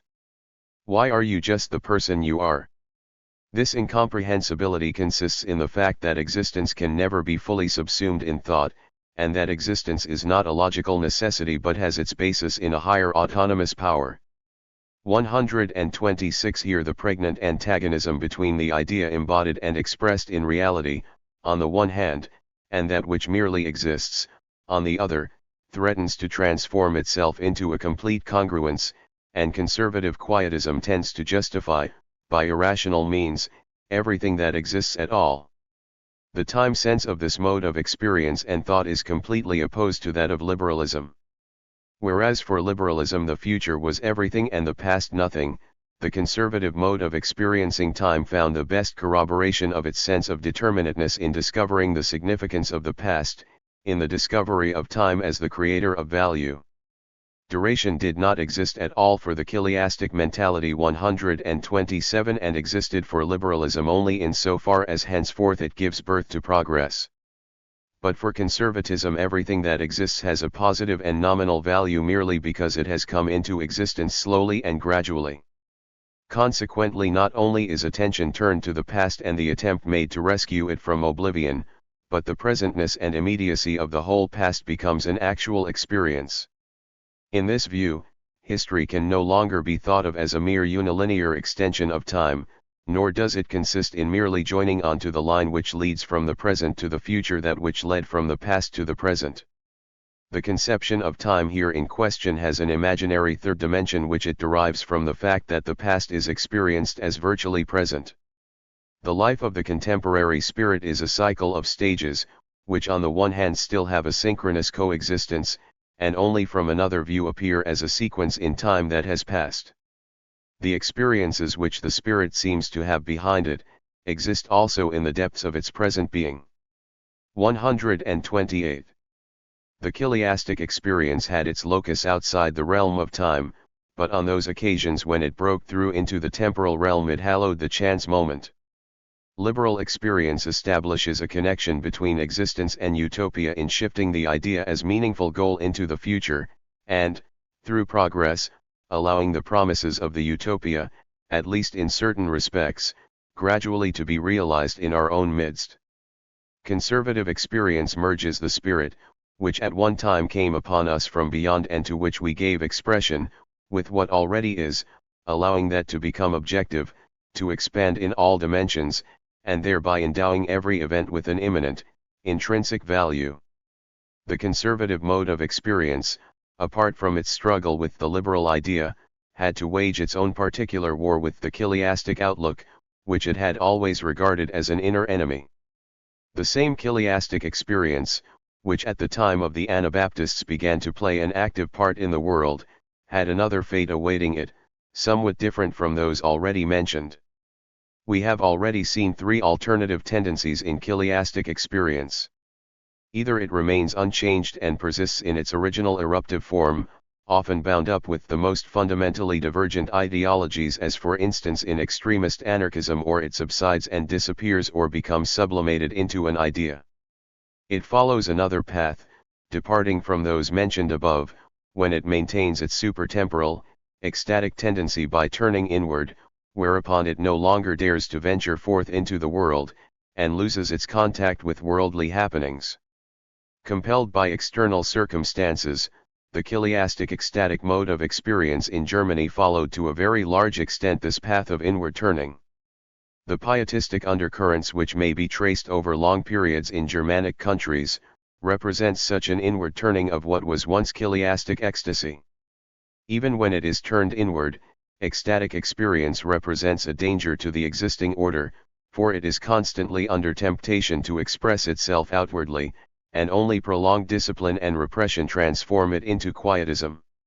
Orthodoxy therefore waged constant war against pietism, and it entered into an open union with it only when the revolutionary onslaught necessitated the summoning of all the available forces for the spiritualization of the ruling powers. Under external pressure and because of the sociologically intelligible structural situations, chiliastic experience, through this very inward turning, naturally undergoes a change in character. Here, as elsewhere, the structural interpenetration of socially external and of internal factors may be followed out in detail. Whereas originally chiliastic experience manifested a robust and corporeal drive, when repressed it became rather sweetly innocuous and vaporous, it became watered down into mere enthusiasm, and the ecstatic element came to life once more, though in a gently soothing form, only in the pietistic experience of awakening. What is most important, however, for the connections we wish to point out, is that through the loss of contact with the world in actual process of becoming, this attitude develops an inner uncertainty. In place of the pontifical tone of chiliastic prophecy comes uncertain vacillation, pietistic indecision in the face of action. The historical school in Germany, with its quietism and its lack of standards, can be adequately understood only when its continuity with pietism has been taken into account. Everything which in an active person expresses itself spontaneously and is taken for granted is here detached from its context and made into a problem. The decision becomes an independent phase of action which is overladen with problems, and this conceptual separation of the act from the decision only increases uncertainty instead of eliminating it. The inner illumination furnished by pietism offers no solution to most of the problems of everyday life, and if suddenly it becomes necessary to act in the historical process, one seeks to interpret the events of history as if they were indications of the will of God. At this point sets in the movement towards the religious interpretations of history 129, through which it was hoped to eliminate the inner indecision in political activity. But instead of finding the solution to the problems of right conduct, and instead of history furnishing divine guidance, this inner uncertainty was projected into the world. It is important for the activist, conservative mode of experience to subdue this form of utopia also, and to harmonize the latent, vital energies present there with its own spirit.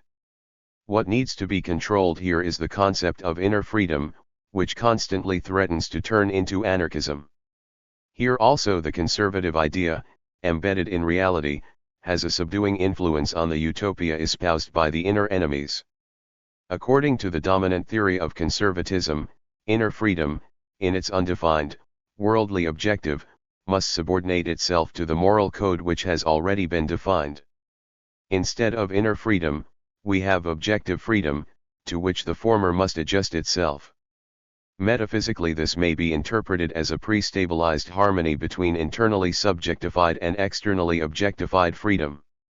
That this current of the movement, which is characterized by introspective pietistic attitudes, conforms to the above interpretation is to be explained only by its fatal helplessness in the face of worldly problems. On that account it yields the reins to the dominance of the realistic conservative group, either by surrendering entirely or by retiring to some obscure corner. Even today there are arch-conservative groups who wish to hear nothing of the power politics of the Bismarckian epoch, and who see in the inward turning direction of that current which set itself in opposition to Bismarck the truly valuable elements of the tradition 130. The fourth form of the utopian mentality, the socialist-communist utopia.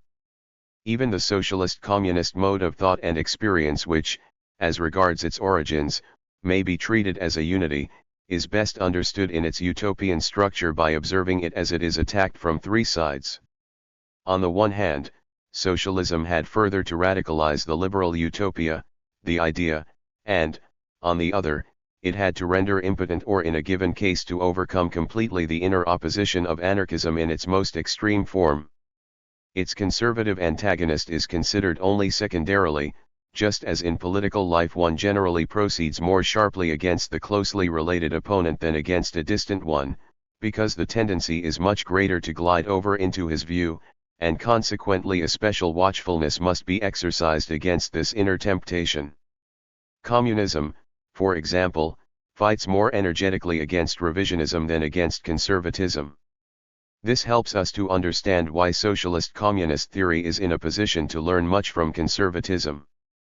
The utopian element in socialism, due to this many-sided situation and the late stage of its origin, presents a Janus face. It represents not merely a compromise but also a new creation based upon an inner synthesis of the various forms of utopia which have arisen hitherto and which have struggled against one another in society. Socialism is at one with the liberal utopia in the sense that both believe that the realm of freedom and equality will come into existence only in the remote future 131, but socialism characteristically places this future at a much more specifically determined point in time, namely the period of the breakdown of capitalist culture. This solidarity of socialism with the liberal idea in its orientation towards a goal located in the future is to be explained by their common opposition to conservatism's immediate and direct acceptance and affirmation of the existing order. The far-reaching indefiniteness and spirituality of the remote goal corresponds, also, to the socialist and liberal rejection of chiliastic excitement and their common recognition that latent ecstatic energies must be sublimated through cultural ideals. But insofar as the question is one of the penetration of the idea into the evolving process and the gradual development of the idea, the socialist mentality does not experience it in this spiritually sublimated form. We are faced here with the idea in the form of a novel substance, almost like a living organism which has definite conditions of existence, the knowledge of which may become the aim of scientific investigation. In this context, ideas are not dreams and desires, imaginary imperatives wafted down from some absolute sphere, they have rather a concrete life of their own and a definite function in the total process. They die away when they become outmoded, and they can be realized when the social process attains to a given structural situation. Without such relevance to reality, they become merely obfuscating ideologies. When one turns to the liberal, one discovers from a perspective quite different from the one employed by the conservative the purely formal abstract character of his idea. The mere opinion, the mere image of the idea which realizes itself only in one's subjective attitude, is recognized here too as inadequate and is subjected to attack from another angle than that of the conservative opposition. It is not sufficient to have a good intention in the abstract and to postulate in the far-off future a realized realm of freedom, the elements of which are not subject to control. It is necessary rather to become aware of the real conditions under which such a wish fulfillment can at all become operative. The road which leads from the present to this distant goal must also be investigated in order to identify those forces in the contemporary process whose imminent, dynamic character, under our direction, leads step by step towards the realized idea. While conservatism depreciated the liberal idea as a mere opinion, socialism, in its analysis of ideology, worked out a coherent, critical method which was, in effect, an attempt to annihilate the antagonists' utopia by showing that they had their roots in the existing situation. Henceforth, a desperate struggle takes place aiming at the fundamental disintegration of the adversary's belief. Each of the forms of utopian mentality which we have treated thus far turns against the rest of each belief it is demanded that it correspond with reality, and in each case a differently constituted form of existence is presented to the adversary as reality. The economic and social structure of society becomes absolute reality for the socialist. It becomes the bearer of that cultural totality which the conservatives had already perceived as a unity. The conservative conception of folk spirit was the first significant attempt to understand the apparently isolated facts of intellectual and psychic life as emanations from a single center of creative energy. For the liberals as well as for the conservatives, this driving force was something spiritual. In the socialist mentality, on the contrary, there emerges, out of the age-old affinity of oppressed strata for a materialistic orientation, a glorification of the material aspects of existence, which were formerly experienced merely as negative and obstructive factors. Even in the ontological evaluation of the factors which constitute the world, which is always the most characteristic criterion of any structure of consciousness, a hierarchy of values, which is the reverse of that employed by other modes of thought, gradually achieves dominance. The material conditions which were previously regarded merely as evil obstacles in the path of the idea are here hypostatized into the motor factor in world affairs, in the form of an economic determinism which is reinterpreted in materialistic terms. The utopia which achieves the closest relationship to the Enlightenment about them, which make of them historical forces. A veritable Copernican revolution occurred when man began to regard not merely himself, not merely man, but also the existence, the validity, and the influence of these ideas as conditioned factors, and the development of ideas as bound up with existence, as integral to the historico-social process. It was important for socialism, first of all, not to combat this absolutist mentality among its opponents, but rather to establish in its own camp the new attitude in opposition to the still dominant idealism. Quite early, therefore, there took place this turning away from the utopias of the big bourgeoisie, the best analysis of which is still to be found in Engels. Saint-Simon, Fourier, and Owen were still dreaming their utopias in the older intellectualist style, although they already bore the impress of socialistic ideas. Their situation on the margin of society expressed itself in discoveries which broadened social and economic perspectives. In their method, however, they retained the indeterminate outlook characteristic of the Enlightenment. Socialism is for all of them the expression of absolute truth, reason, and justice, and need only be discovered in order to conquer the world through its own power. 132 Here, too, one idea had to be vanquished, and accordingly the sense of historical determinateness displaced the other competing form of utopia.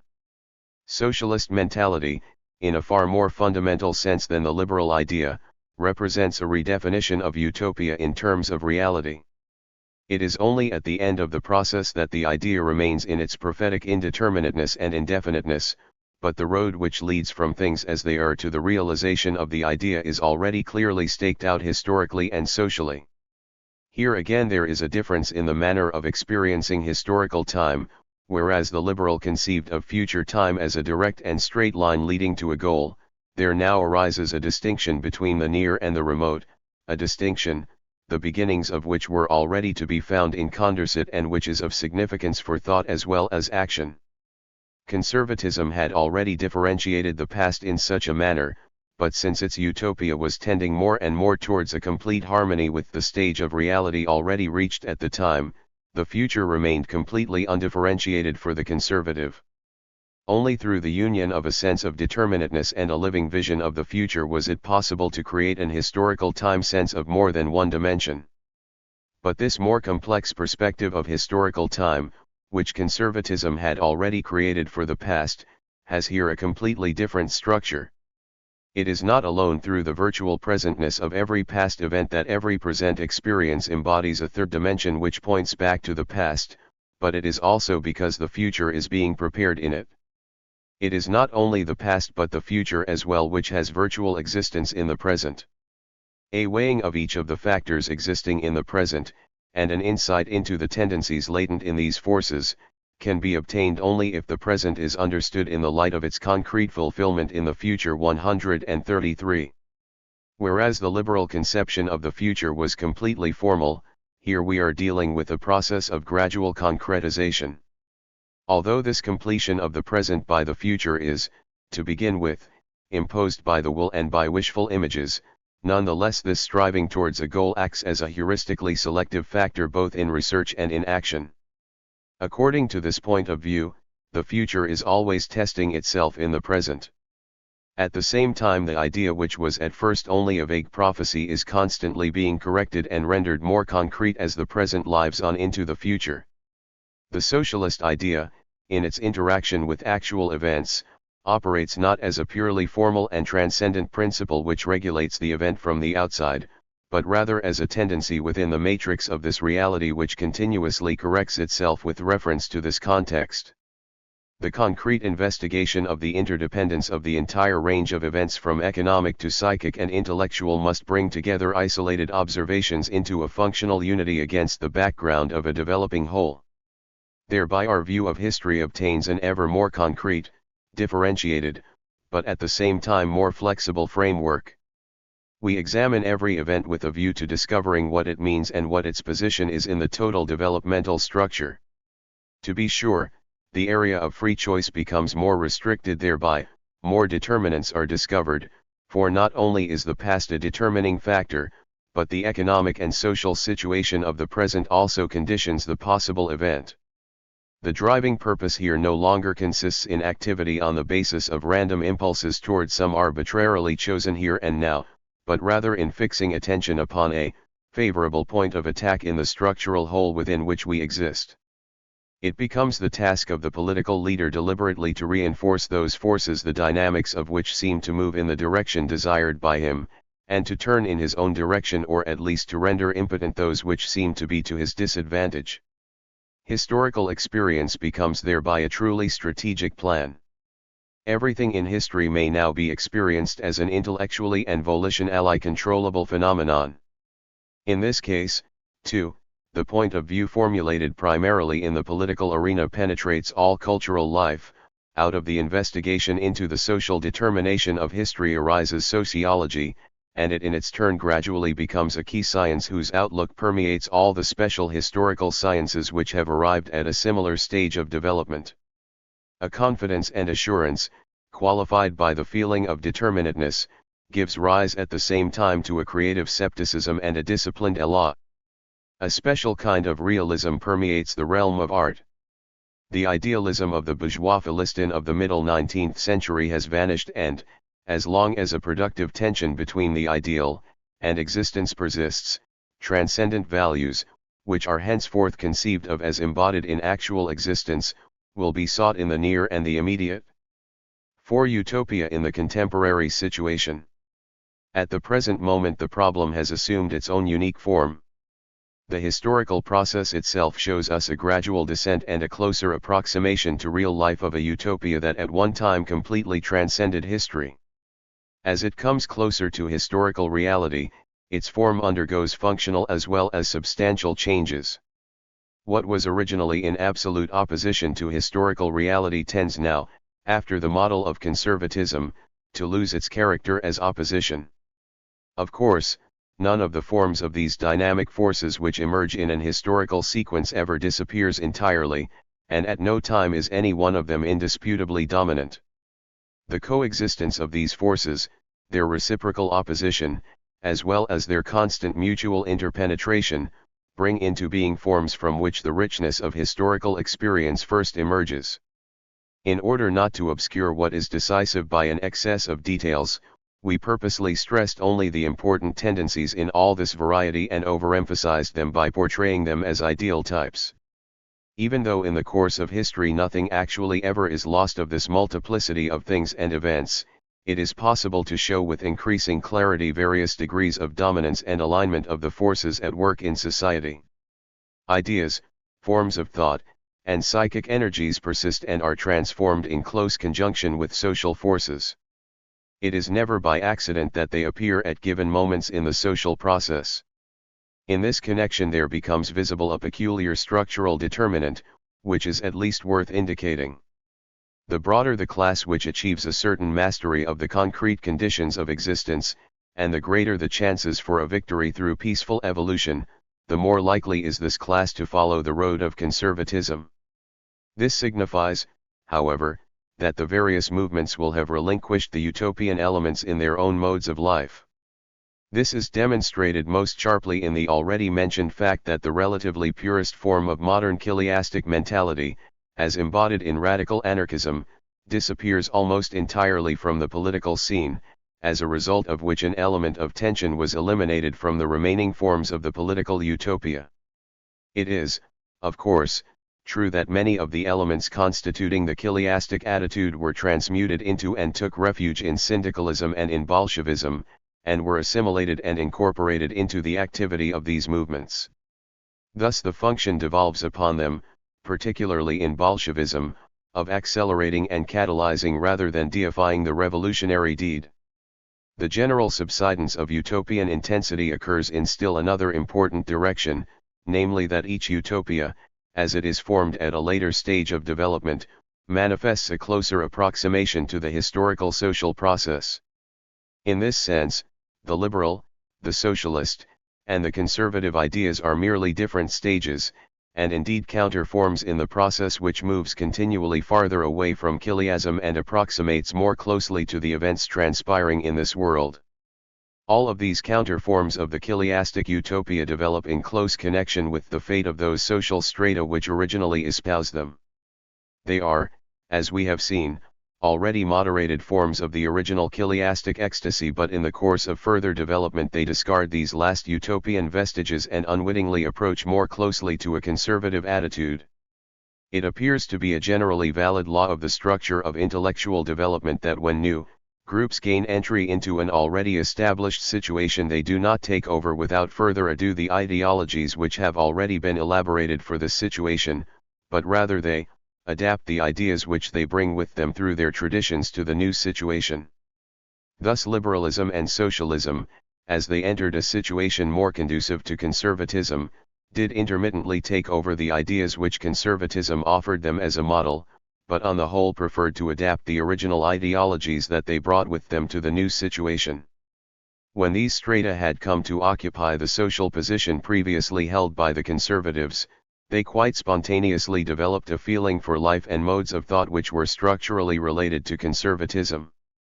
The initial insight of the conservative into the structure of historical determinism, the emphasis, and, wherever possible, the overemphasis of the silently working forces, the continuous absorption of the utopian element into everyday life appeared also in the thinking of these strata, sometimes in the form of a new and spontaneous creation, sometimes as a reinterpretation of older conservative patterns. Thus we note that, conditioned by the social process, there develops a relative departure from the utopia at many points and in various forms. This process, which has already a dynamic quality of its own, is accelerated even further in its tempo and intensity by the fact that different coexistent forms of utopian mentality are destroying one another in reciprocal conflict. Such a reciprocal conflict of the various forms of the utopia does not necessarily lead to the annihilation of utopianism itself, for struggle in and by itself only heightens the utopian intensity. The modern form of reciprocal conflict is nevertheless peculiar in that the destruction of one's adversary does not take place on a utopian level, a fact which is most clearly perceptible in the way the socialists have gone about unmasking the ideologies of their antagonists. 134 We do not hold up to the adversary that he is worshipping false gods, rather we destroy the intensity of his idea by showing that it is historically and socially determined.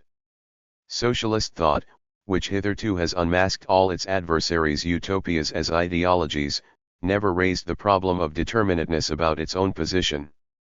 It never applied this method to itself and never checked its own desire to be absolute. It is nevertheless inevitable that here too the utopian element disappears with an increase in the feeling of determinateness. Thus we approach a situation in which the utopian element, through its many divergent forms, has completely annihilated itself. If one attempts to follow through tendencies which are already in existence, and to project them into the future, Gottfried Keller's prophecy the ultimate triumph of freedom will be barren. 135 begins to assume, for us at least, an ominous meaning. Symptoms of this barrenness are revealed in many contemporary phenomena, and can be clearly understood as radiations of the social and political situation into the more remote spheres of cultural life. Indeed, the more actively an ascendant party collaborates in a parliamentary coalition, and the more it gives up its original utopian impulses and with it its broad perspective, the more its power to transform society is likely to be absorbed by its interest in concrete and isolated details. Quite parallel to the change that may be observed in the political realm runs a change in the scientific outlook which conforms to political demands, i.e. what was once merely a formal scheme and abstract, total view, tends to dissolve into the investigation of specific and discrete problems. The utopians striving towards a goal and the closely related capacity for a broad perspective disintegrate in the Parliamentary Advisory Council and in the trade union movement into a mere body of directions for mastering a vast number of concrete details with a view to taking a political stand with reference to them. Likewise in the realm of research, what was formerly a correspondingly unified and systematized Weltanschauung becomes, in the attempt to deal with individual problems, merely a guiding perspective and a heuristic principle.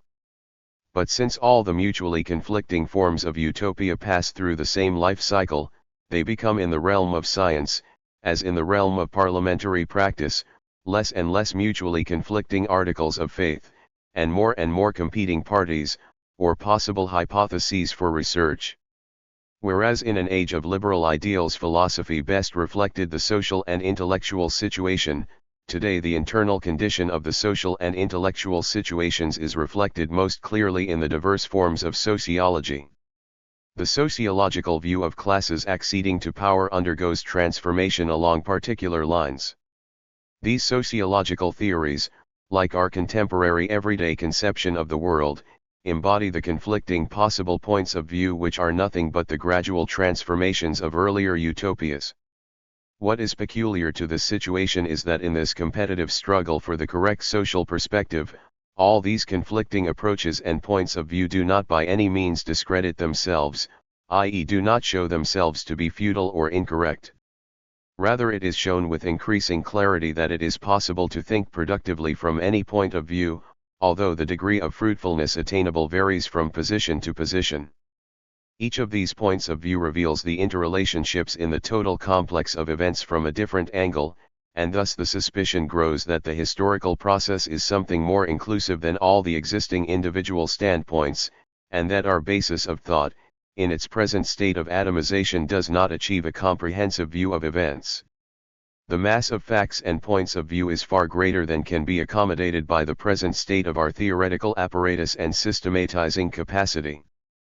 But this throws a new light upon the necessity of being continuously prepared for a synthesis in a world which is attaining one of the high points of its existence. What had previously grown up in random fashion from the particular intellectual needs of restricted social circles and classes suddenly becomes perceptible as a whole, and the profusion of events and ideas produces a rather blurred picture. It is not out of weakness that a people of a mature stage in social and historical development submits to the different possibilities of viewing the world, and attempts to find for these a theoretical framework which will comprehend them all. This submission arises rather from the insight that every former intellectual certainty has rested upon partial points of view made absolute. It is characteristic of the present time that the limits of these partial points of view should have become obvious. At this mature and advanced stage of development, the total perspective tends to disappear in proportion to the disappearance of the utopia. Only the extreme left and right groups in modern life believe that there is a unity in the developmental process. In the former we have the neo-Marxism of a Lukács, with his profoundly important work, and in the latter the universalism of a Span. It would be superfluous at this time to demonstrate the differences in the sociological points of view of these two extremes by referring to the differences in their conceptions of totality. We are not interested in completeness in this connection, but rather in a provisional determination of the phenomena which are symptomatic of the present situation. Unlike those mentioned above, who regard the category of totality as an ontological metaphysical entity, Troeltsch used it as a working hypothesis in research. He employed it in a somewhat experimental fashion as an ordering principle for an approach to the mass of data and, resorting to different lines of attack on the materials, he sought to uncover the elements which at any one time make it a unity. Alfred Weber seeks to reconstruct the whole of a past historical epoch rather as a gestalt, a configurational unity by means of what can be intuitively observed. His method stands in decided contrast to rationalist dogmatism which relies upon deduction. That Troeltsch and Alfred Weber, as Democrats, stand between the two extremes of Lukács and Span is reflected in their respective mental structures. Although they accept the conception of totality, the former avoids any metaphysical and ontological assumption when speaking of it, and the latter rejects the rationalistic attitude usually connected with it as used by radicals. In contrast to those who are associated with Marxism or the conservative historical tradition in their conception of totality, another element in the middle group attempts to disregard entirely the problem of totality, in order, on the basis of this renunciation, to be able to concentrate its attention more fully on the wealth of individual problems. Whenever the utopia disappears, history ceases to be a process leading to an ultimate end. The frame of reference according to which we evaluate facts vanishes and we are left with a series of events all equal as far as their inner significance is concerned. The concept of historical time which led to qualitatively different epochs disappears, and history becomes more and more like undifferentiated space. All those elements of thought which are rooted in utopias are now viewed from a sceptical relativist point of view. Instead of the conception of progress and dialectics we get the search for eternally valid generalizations and types, and reality becomes nothing but a particular combination of these general factors. The conceptual framework of social philosophy which stood behind the work of the last centuries seems to disappear with the faith in utopias as collective ends of human strivings. This sceptical attitude, in many ways fruitful, corresponds primarily to the social position of a bourgeoisie already in power, whose future has gradually become its present. The other strata of society manifest the same tendencies in the measure that they too approach a realization of their aims. Nevertheless, the concrete development of their present mode of thought is also to some extent sociologically determined by the historical situation in which they had their beginnings. If the dynamic conception of time is cancelled out of the Marxian sociological method, here too is obtained a generalizing theory of ideology which, since it is blind to historical differentiations, would relate ideas exclusively to the social positions of those who hold them irrespective of the society in which they occur or of the particular function they may there fulfill. The outlines of a sociology which is indifferent to the historical time element were already perceivable in America, where the dominant type of mentality became more completely and more quickly congruent with the reality of capitalistic society than was the case in German thought. In America, the sociology derived from the philosophy of history was discarded at a rather early date. Sociology, instead of being an adequate picture of the structure of the whole of society, split up into a series of discrete technical problems of social readjustment. Realism means different things in different contexts. In Europe it meant that sociology had to focus its attention on the very severe tension between the classes, whereas in America, where there was more free play in the economic realm, it was not so much the class problem which was considered as the real center of society but the problems of social technique and organization. Sociology for those forms of European thought which found themselves in opposition to the status quo, signified the solution of the problem of class relations more generally, a scientific diagnosis of the present epoch. To the American, on the contrary, it meant the solution of the immediate, technical problems of social life. This helps to explain why, in the European formulation of sociological problems, there is always asked the uneasy question about what the future has in store, and similarly it throws light on the closely related drive for a total perspective. Likewise it is possible to explain, on the basis of this difference, the type of thought involved in the American formulation of the problem, as represented by the following: how can I do this? How can I solve this concrete individual problem? And in all these questions we sense the optimistic undertone: I need not worry about the whole will take care of itself. In Europe, however, the complete disappearance of all reality-transcending doctrines, utopian as well as ideological, took place not merely through the fact that all these notions were shown to be relative to the social economic situation, but also by other means. The sphere of ultimate reality rested in the economic and social sphere, for it was to this that Marxism, in the last analysis, related all ideas and values. It was still historically and intellectually differentiated, i.e. it still contains some fragment of historical perspective. Historical materialism was materialist only in name. The economic sphere was, in the last analysis, in spite of occasional denial of this fact, a structural interrelationship of mental attitudes. The existent economic system was precisely a system, i.e. something which arises in the sphere of the mind. The process which first started by undermining the validity of spiritual elements in history proceeded further to disturb that sphere of the mind, and reduced all happenings to functions of human drives which were completely detached from historical and spiritual elements.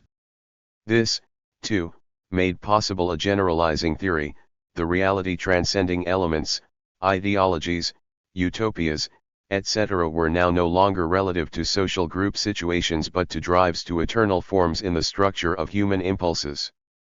This generalizing theory of drives was already adumbrated in the English social philosophy and social psychology of the 17th and 18th centuries.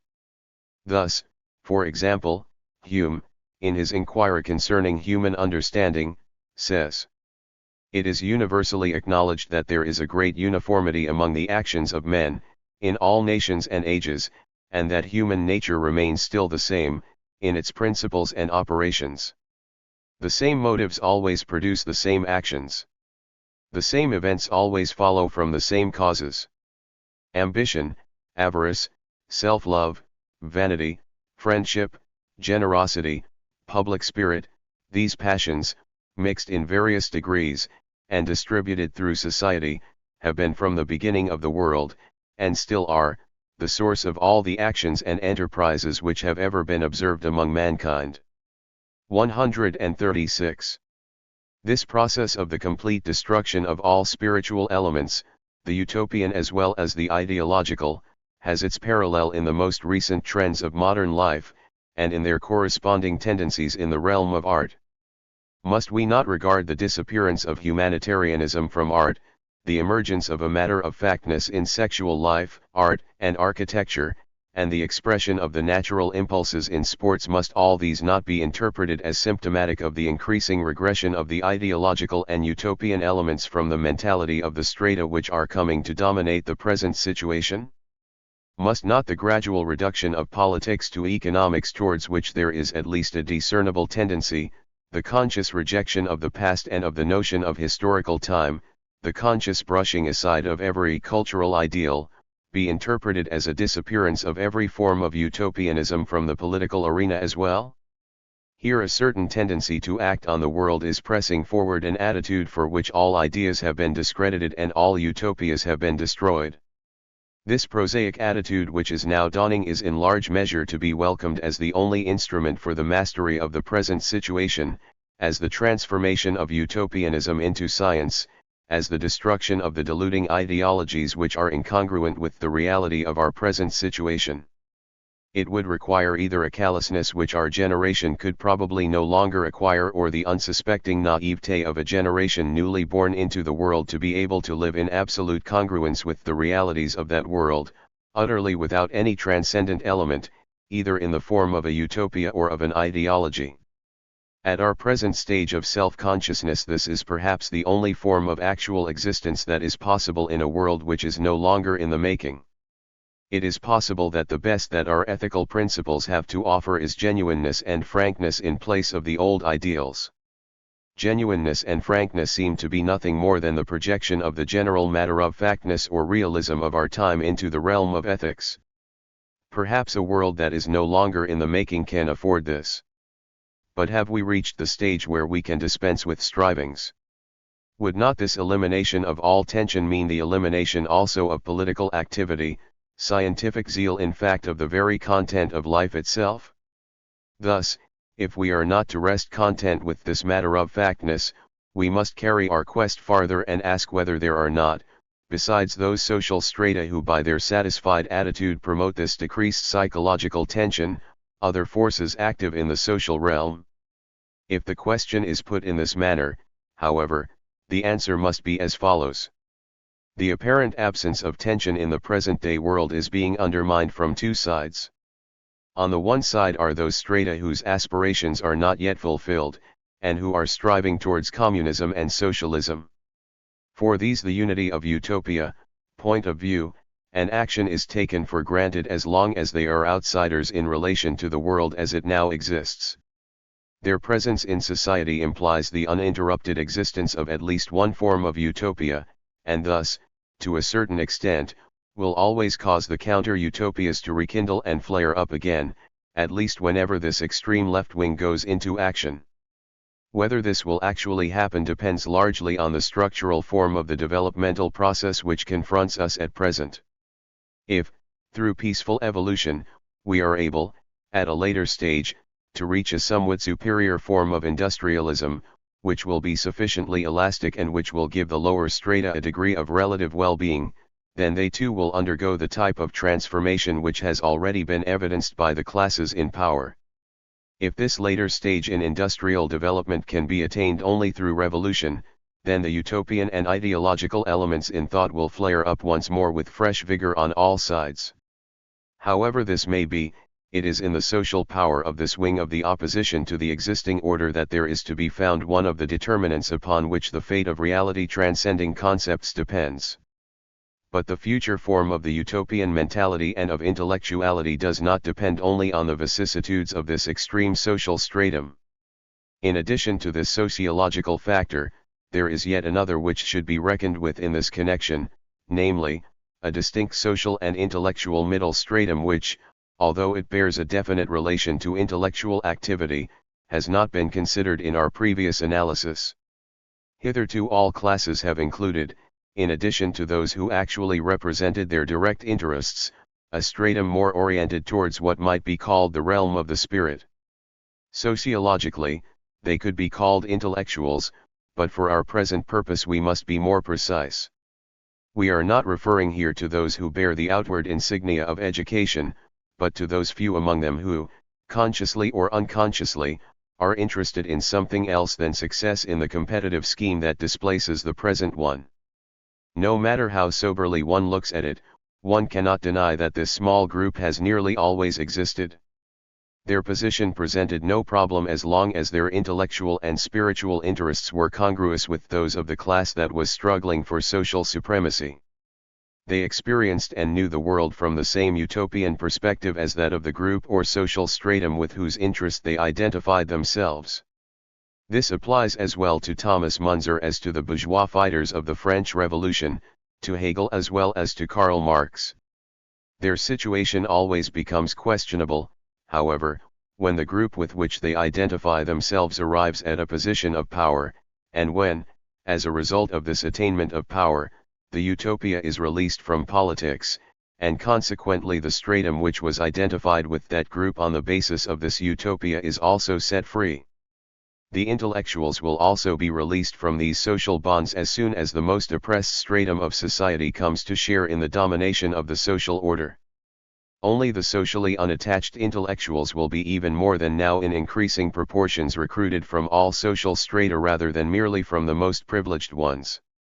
This intellectual section of society, which is becoming more and more separated from the rest and thrown upon its own resources, is confronted at another angle by what we have just now characterized as a total situation tending towards the complete disappearance of social tension. But since the intellectuals by no means find themselves in accord with the existing situation and so completely congruent with it that it no longer presents a problem to them, they aim also to reach out beyond that tensionless situation. The four following alternatives are open to the intellectuals who have thus been cast up by the social process. The first group of intellectuals, which is affiliated with the radical wing of the socialist communist proletariat, actually does not concern us here at all. For it, at least to that extent, there are no problems. The conflict between social and intellectual allegiance does not yet exist for it. The second group, which was cast up by the social process at the same time that its utopia was discarded, becomes skeptical and proceeds, in the name of intellectual integrity, to destroy the ideological elements in science, in the manner described above. The third group takes refuge in the past and attempts to find there an epoch or society in which an extinct form of reality transcendence dominated the world, and through this romantic reconstruction it seeks to spiritualize the present. The same function, from this point of view, is fulfilled by attempts to revive religious feeling, idealism, symbols, and myths. The fourth group becomes shut off from the world and consciously renounces direct participation in the historical process. They become ecstatic like the Chiliasts, but with the difference that they no longer concern themselves with radical political movements. They take part in the great historical process of disillusionment, in which every concrete meaning of things as well as myths and beliefs are slowly cast aside. They therefore differ from the Romanticists, who aim essentially at conserving the old beliefs in a modern age. This ahistorical ecstasy which had inspired both the mystic and the Chiliast, although in different ways, is now placed in all its nakedness in the very center of experience. We find one symptom of this, for example, in modern expressionistic art, in which objects have lost their original meaning and seem simply to serve as a medium for the communication of the ecstatic. Similarly, in the field of philosophy, many non-academic thinkers like Kierkegaard, in the quest for faith, discard all the concrete historical elements in religion, and are ultimately driven to a bare ecstatic existence as such. Such a removal of the Chiliastic element from the midst of culture and politics might preserve the purity of the ecstatic spirit, but it would leave the world without meaning or life. This removal will, in the end, be fatal for Chiliastic ecstasy as well, since, as we have already seen, when it turns inward and gives up its conflict with the immediate concrete world, it tends to become gentle and innocuous, or else to lose itself in pure self-edification. It is inevitable that after such an analysis we should ask ourselves what the future holds, and the difficulty of this question lays bare the structure of historical understanding. To predict is the task of prophets, and every prophecy of necessity transforms history into a purely determinate system, depriving us thereby of the possibility of choice and decision. As a further result, the impulse to weigh and to reflect with reference to the constantly emerging sphere of new possibilities dies away. The only form in which the future presents itself to us is that of possibility, while the imperative, the should, tells us which of these possibilities we should choose. As regards knowledge, the future insofar as we are not concerned with the purely organized and rationalized part of it presents itself as an impenetrable medium, an unyielding wall. And when our attempts to see through it are repulsed, we first become aware of the necessity of willfully choosing our course and, in close connection with it, the need for an imperative to drive us onward. Only when we know what are the interests and imperatives involved are we in a position to inquire into the possibilities of the present situation, and thus to gain our first insight into history. Here, finally, we see why no interpretation of history can exist except in so far as it is guided by interest and purposeful striving. Of the two conflicting tendencies in the modern world, the utopian trends on the one hand, struggling against a complacent tendency to accept the present on the other hand, it is difficult to tell in advance which one will finally conquer, for the course of historical reality which will determine it still lies in the future. We could change the whole of society tomorrow if everybody could agree. The real obstacle is that every individual is bound into a system of established relationships which to a large extent hamper his will. 137 But these established relationships in the last analysis rest again upon uncontrolled decisions of individuals. The task, therefore, is to remove that source of difficulty by unveiling the hidden motives behind the individual's decisions, thus putting him in a position really to choose. Then, and only then, would his decisions really lie with him. All that we have said so far in this book is meant to help the individual to disclose these hidden motives and to reveal the implications of his choice. For our own more restricted analytical purpose, however, which we may designate as a sociological history of modes of thought, it became clear that the most important changes in the intellectual structure of the epoch we have been dealing with are to be understood in the light of the transformations of the utopian element. It is possible, therefore, that in the future, in a world in which there is never anything new, in which all is finished and each moment is a repetition of the past, there can exist a condition in which thought will be utterly devoid of all ideological and utopian elements. But the complete elimination of reality transcending elements from our world would lead us to a matter-of-factness which ultimately would mean the decay of the human will. Herein lies the most essential difference between these two types of reality transcendence, whereas the decline of ideology represents a crisis only for certain strata, and the objectivity which comes from the unmasking of ideologies always takes the form of self-clarification for society as a whole. The complete disappearance of the utopian element from human thought and action would mean that human nature and human development would take on a totally new character. The disappearance of utopia brings about a static state of affairs in which man himself becomes no more than a thing. We would be faced then with the greatest paradox imaginable, namely, that man, who has achieved the highest degree of rational mastery of existence, left without any ideals, becomes a mere creature of impulses. Thus, after a long tortuous, but heroic development, just at the highest stage of awareness, when history is ceasing to be blind fate, and is becoming more and more man's own creation, with the relinquishment of utopias, man would lose his will to shape history and therewith his ability to understand it. V. The sociology of knowledge. 1. The nature and scope of the sociology of knowledge. Definition and subdivisions of the sociology of knowledge. The sociology of knowledge is one of the youngest branches of sociology. As theory it seeks to analyze the relationship between knowledge and existence.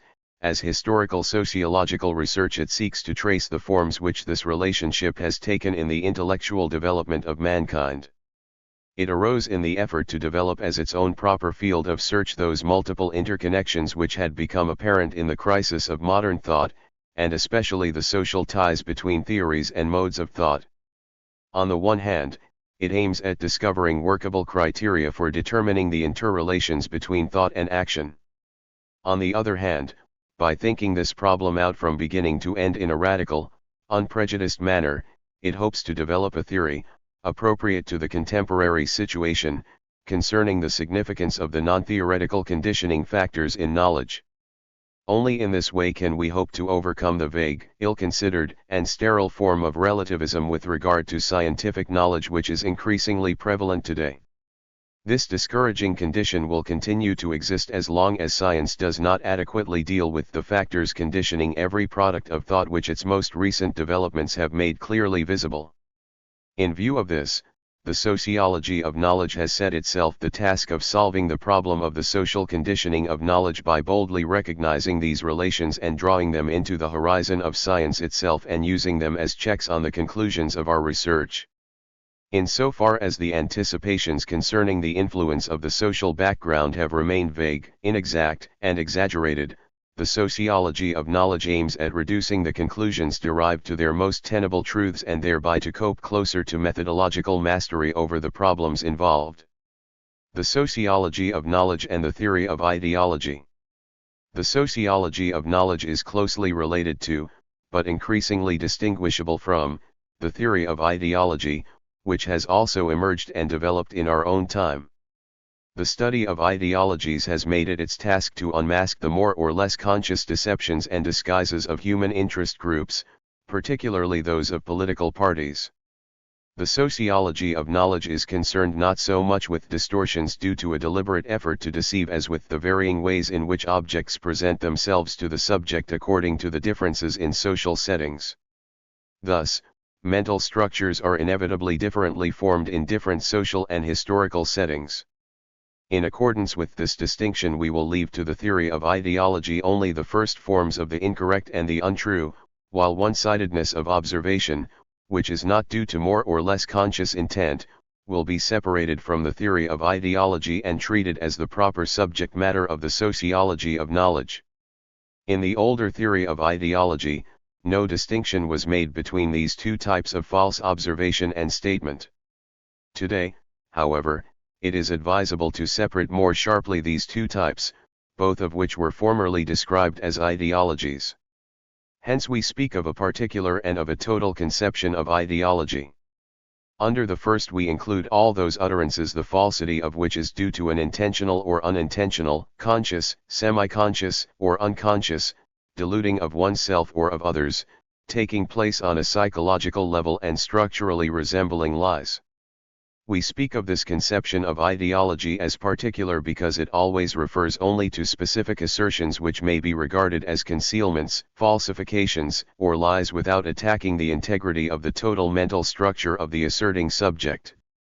The sociology of knowledge, on the other hand, takes as its problem precisely this mental structure in its totality, as it appears in different currents of thought and historical social groups. The sociology of knowledge does not criticize thought on the level of the assertions themselves, which may involve deceptions and disguises, but examines them on the structural or noological level, which it views as not necessarily being the same for all men, but rather as allowing the same object to take on different forms and aspects in the course of social development. Since suspicion of falsification is not included in the total conception of ideology, the use of the term ideology in the sociology of knowledge has no moral or denunciatory intent. It points rather to a research interest which leads to the raising of the question when and where social structures come to express themselves in the structure of assertions, and in what sense the former concretely determine the latter. In the realm of the sociology of knowledge, we shall then, as far as possible, avoid the use of the term ideology, because of its moral connotation, and shall instead speak of the perspective of a thinker. By this term we mean the subject's whole mode of conceiving things as determined by his historical and social setting. To the two divisions of the sociology of knowledge. A. The theory of the social determination of knowledge. The sociology of knowledge is on the one hand a theory, and on the other hand an historical sociological method of research. As theory it may take two forms. In the first place it is a purely empirical investigation through description and structural analysis of the ways in which social relationships, in fact, influence thought. This may pass, in the second place, into an epistemological inquiry concerned with the bearing of this interrelationship upon the problem of validity. It is important to notice that these two types of inquiry are not necessarily connected, and one can accept the empirical results without drawing the epistemological conclusions. The purely empirical aspect of the investigation of the social determination of knowledge. In accord with this classification and disregarding the epistemological implications as far as possible, we will present the sociology of knowledge as a theory of the social or existential determination of actual thinking. It would be well to begin by explaining what is meant by the wider term existential determination of knowledge. As a concrete fact, it may be best approached by means of an illustration. The existential determination of thought may be regarded as a demonstrated fact in those realms of thought in which we can show that the process of knowing does not actually develop historically in accordance with immanent laws, that it does not follow only from the nature of things or from pure logical possibilities, and that it is not driven by an inner dialectic. On the contrary, the emergence and the crystallization of actual thought is influenced in many decisive points by extra-theoretical factors of the most diverse sort. These may be called, in contradistinction to purely theoretical factors, existential factors. This existential determination of thought will also have to be regarded as a fact if the influence of these existential factors on the concrete content of knowledge is of more than mere peripheral importance, if they are relevant not only to the genesis of ideas, but penetrate into their forms and content, and if, furthermore, they decisively determine the scope and the intensity of our experience and observation, i.e. that which we formerly referred to as the perspective of the subject. Social processes influencing the process of knowledge. Considering now the first set of criteria for determining the existential connections of knowledge, i.e. the role actually played by extra-theoretical factors in the history of thought, we find that the more recent investigations undertaken in the spirit of the sociologically oriented history of thought supply an increasing amount of corroborative evidence. For even today the fact seems to be perfectly clear that the older method of intellectual history, which was oriented towards the a priori conception that changes in ideas were to be understood on the level of ideas, blocked recognition of the penetration of the social process into the intellectual sphere. With the growing evidence of the flaws in this a priori assumption, an increasing number of concrete cases makes it evident that every formulation of a problem is made possible only by a previous actual human experience which involves such a problem. In selection from the multiplicity of data there is involved an act of will on the part of the knower, and forces arising out of living experience are significant in the direction which the treatment of the problem follows. In connection with these investigations, it will become more and more clear that the living forces and actual attitudes which underlie the theoretical ones are by no means merely of an individual nature, i.e. they do not have their origin in the first place in the individual's becoming aware of his interests in the course of his thinking. Rather, they arise out of the collective purposes of a group which underlie the thought of the individual, and in the prescribed outlook of which he merely participates. In this connection, it becomes more clear that a large part of thinking and knowing cannot be correctly understood, as long as its connection with existence or with the social implications of human life are not taken into account. It would be impossible to list all the manifold social processes which, in the above sense, condition and shape our theories, and we shall, therefore, confine ourselves to a few examples. We may regard competition as such a representative case in which extra-theoretical processes affect the emergence and the direction of the development of knowledge. Competition 139 controls not merely economic activity through the mechanism of the market, not merely the course of political and social events, but furnishes also the motor impulse behind diverse interpretations of the world which, when their social background is uncovered, reveal themselves as the intellectual expressions of conflicting groups struggling for power.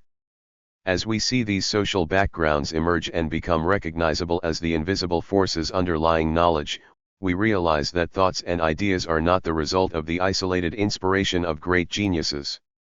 Underlying even the profound insight of the genius are the collective historical experiences of a group which the individual takes for granted, but which should under no conditions be hypostatized as group mind. On closer inspection it is to be seen that there is not merely one complex of collective experience with one exclusive tendency, as the theory of the folk spirit maintained. The world is known through many different orientations because there are many simultaneous and mutually contradictory trends of thought struggling against one another with their different interpretations of common experience. The clue to this conflict, therefore, is not to be found in the object in itself, but in the very different expectations, purposes, and impulses arising out of experience. If, then, for our explanation we are thrown back upon the play and counterplay of different impulses within the social sphere, a more exact analysis will show that the cause of this conflict between concrete impulses is not to be looked for in theory itself, but in these varied opposing impulses, which in turn are rooted in the whole matrix of collective interests.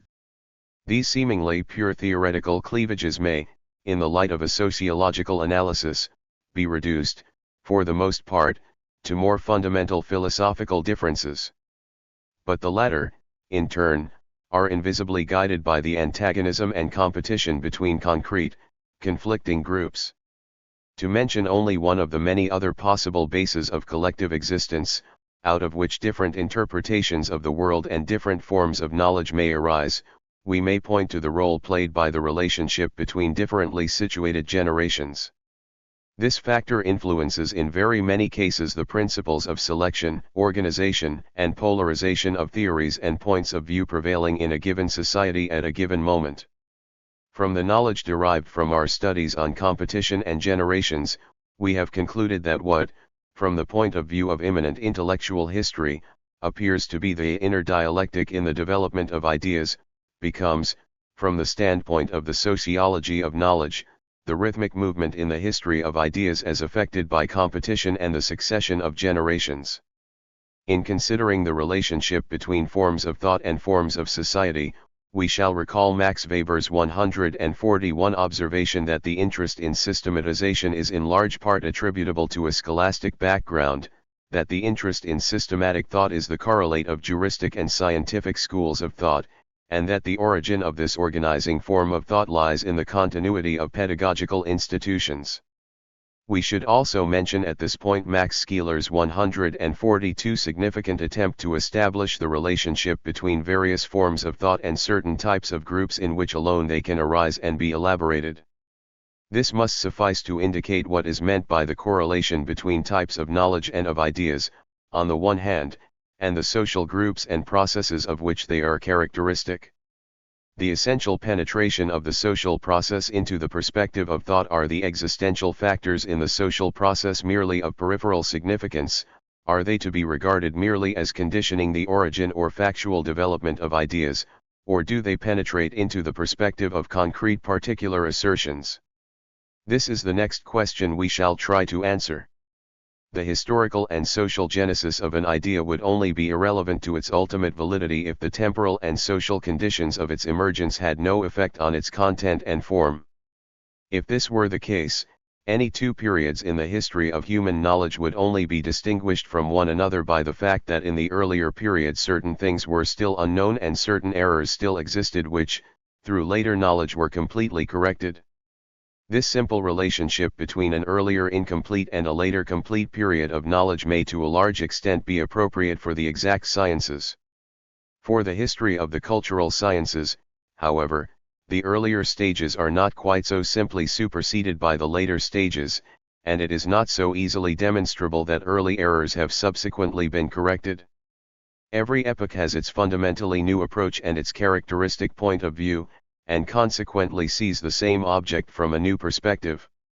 Hence the thesis that the historico-social process is of essential significance for most of the domains of knowledge receives support from the fact that we can see from most of the concrete assertions of human beings when and where they arose, when and where they were formulated. The history of art has fairly conclusively shown that art forms may be definitely dated according to their style, since each form is possible only under given historical conditions and reveals the characteristics of that epoch. What is true of art also holds mutatis mutandis good for knowledge. Just as in art we can date particular forms on the ground of their definite association with a particular period of history, so in the case of knowledge we can detect with increasing exactness the perspective due to a particular historical setting. Further, by the use of pure analysis of thought structure, we can determine when and where the world presented itself in such, and only in such a light to the subject that made the assertion, and the analysis may frequently be carried to the point where the more inclusive question may be answered, why the world presented itself in precisely such a manner. Whereas the assertion that twice 2 equals 4 gives no clue as to when, where, and by whom it was formulated, it is always possible in the case of a work in the social sciences to say whether it was inspired by the historical school, or positivism, or Marxism, and from what stage in the development of each of these it dates. In assertions of this sort, we may speak of an infiltration of the social position of the investigator into the results of his study and of the situational relativity, or the relationship of these assertions to the underlying reality. Perspective in this sense signifies the manner in which one views an object, what one perceives in it and how one construes it in his thinking. Perspective, therefore, is something more than a merely formal determination of thinking. It refers also to qualitative elements in the structure of thought, elements which must necessarily be overlooked by a purely formal logic. It is precisely these factors which are responsible for the fact that two persons, even if they apply the same formal logical rules, e.g. the law of contradiction or the formula of the syllogism, in an identical manner, may judge the same object very differently.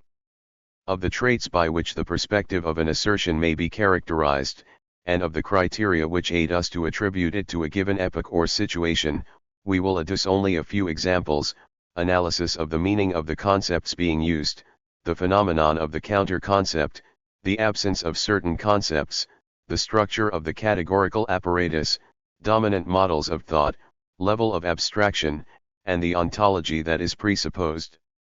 In what follows, we intend to show, by means of a few examples, the applicability of these identifying traits and criteria in the analysis of perspective.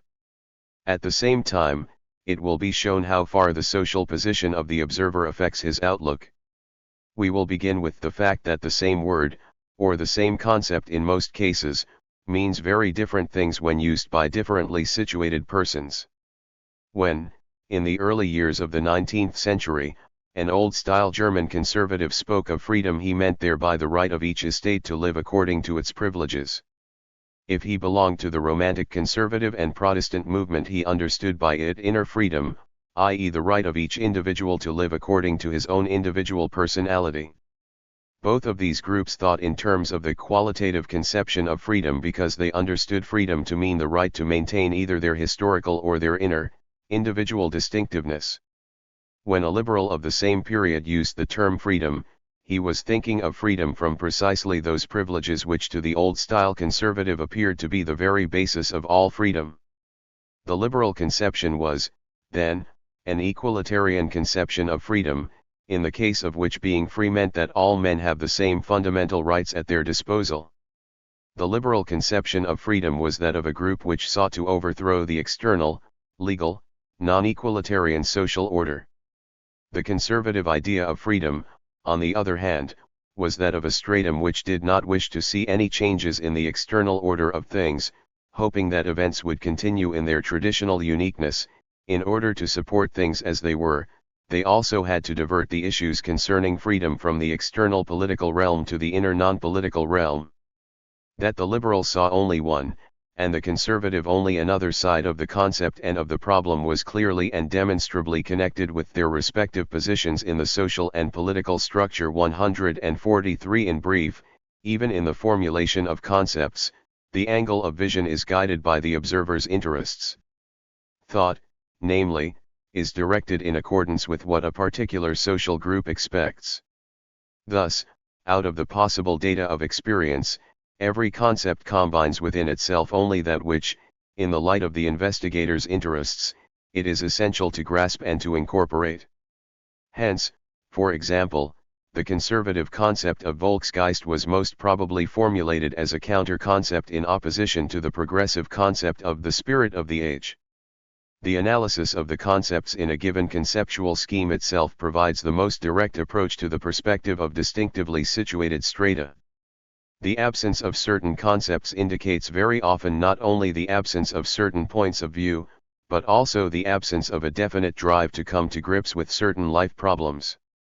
Thus, for example, the relatively late appearance in history of the concept social is evidence for the fact that the questions implied in the concept social had never been posited before, and likewise that a definite mode of experience signified by the concept social did not exist before. But not only do the concepts in their concrete contents diverge from one another in accordance with differing social positions, but the basic categories of thought may likewise differ. So, for example, early 19th century German conservatism, and contemporary conservatism too, for that matter, tend to use morphological categories which do not break up the concrete totality of the data of experience, but seek rather to preserve it in all its uniqueness. As opposed to the morphological approach, the analytical approach characteristic of the parties of the left, broke down every concrete totality in order to arrive at smaller, more general, units which might then be recombined through the category of causality or functional integration. Here it becomes our task not only to indicate the fact that people in different social positions think differently, but to make intelligible the causes for their different ordering of the material of experiences by different categories.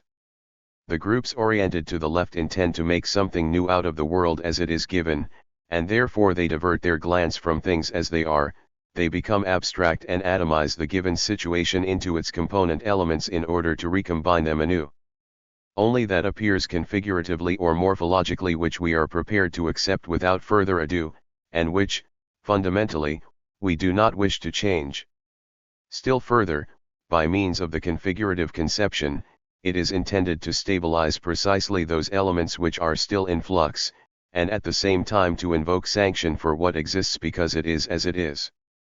All this makes it quite clear to what extent even abstract categories and principles of organization, which are seemingly far removed from the political struggle, have their origin in the meta-theoretical pragmatic nature of the human mind, and in the more profound depths of the psyche and of consciousness. Hence to speak here of conscious deception in the sense of creating ideologies is out of the question. The next factor which may serve to characterize the perspective of thought is the so-called thought model, i.e. the model that is implicitly in the mind of a person when he proceeds to reflect about an object. It is well known, for instance, that once the typology of objects in the natural sciences was formulated, and the categories and methods of thought derived from these types became models, it was thenceforth hoped to solve all the problems in the other realms of existence, including the social, by that method. It is significant to observe that when this happened, as in all similar cases, not all the strata of society oriented themselves primarily to this single model of thought. The landed nobility, the displaced classes, and the peasantry were not heard from during this historical period. The new character of cultural development and the ascendant forms of orientation towards the world belong to a mode of life other than their own. The forms of the ascendant world perspective, modeled on the principles of natural science, came upon these classes as if from the outside. As the interplay of social forces brought other groups, representing the above-mentioned classes and expressing their life situation, into the forefront of history, the opposing models of thought, as, for instance, the organismic and the personalistic were played off against the functional mechanistic type of thought. Thus Stahl, for instance, who stood at the apex of this development, was already able to establish connections between thought models and political currents. 144. Behind every definite question and answer is implicitly or explicitly to be found a model of how fruitful thinking can be carried on. If one were to trace in detail, in each individual case, the origin and the radius of diffusion of a certain thought model, one would discover the peculiar affinity it has to the social position of given groups and their manner of interpreting the world. By these groups we mean not merely classes, as a dogmatic type of Marxism would have it, but also generations, status groups, sects, occupational groups, schools, etc. Unless careful attention is paid to highly differentiated social groupings of this sort and to the corresponding differentiations in concepts, categories, and thought models, i.e. unless the problem of the relation between super and substructure is refined, it would be impossible to demonstrate that corresponding to the wealth of types of knowledge and perspectives which have appeared in the course of history there are similar differentiations in the substructure of society. Of course we do not intend to deny that of all the above-mentioned social groupings and units class stratification is the most significant, since in the final analysis all the other social groups arise from and are transformed as parts of the more basic conditions of production and domination. Nonetheless, the investigator who, in the face of the variety of types of thought, attempts to place them correctly can no longer be content with the undifferentiated class concept, but must reckon with the existing social units and factors that condition social position, aside from those of class. Another characteristic of the perspective is to be found by investigating the level of abstraction, beyond which a given theory does not progress, or the degree to which it resists theoretical, systematic formulation. It is never an accident when a certain theory, wholly or in part, fails to develop beyond a given stage of relative abstractness and offers resistance to further tendencies towards becoming more concrete, either by frowning upon this tendency towards concreteness or declaring it to be irrelevant. Here, too, the social position of the thinker is significant. Precisely in the case of Marxism and the relation it bears to the findings of the sociology of knowledge can it be shown how an interrelationship can often be formulated only in that form of concreteness which is peculiar to that particular standpoint. It can be shown in the case of Marxism that an observer whose view is bound up with a given social position will by himself never succeed in singling out the more general and theoretical aspects which are implicit in the concrete observations that he makes. It might have been expected, for instance, that long ago Marxism would have formulated in a more theoretical way the fundamental findings of the sociology of knowledge concerning the relationship between human thought and the conditions of existence in general, especially since its discovery of the theory of ideology also implied at least the beginnings of the sociology of knowledge. That this implication could never be brought out and theoretically elaborated, and at best only came partially into view, was due, however, to the fact that, in the concrete instance, this relationship was perceived only in the thought of the opponent. It was probably due, furthermore, to a subconscious reluctance to think out the implications of a concretely formulated insight to a point where the theoretical formulations latent in it would be clear enough to have a disquieting effect on one's own position. Thus we see how the narrowed focus which a given position imposes and the driving impulses which govern its insights tend to obstruct the general and theoretical formulation of these views and to restrict the capacity for abstraction. There is a tendency to abide by the particular view that is immediately obtainable, and to prevent the question from being raised as to whether the fact that knowledge is bound up with existence is not inherent in the human thought structure as such. In addition to this, the tendency in Marxism to shy away from a general, sociological formulation may frequently be traced to a similar limitation which a given point of view imposes on a method of thinking.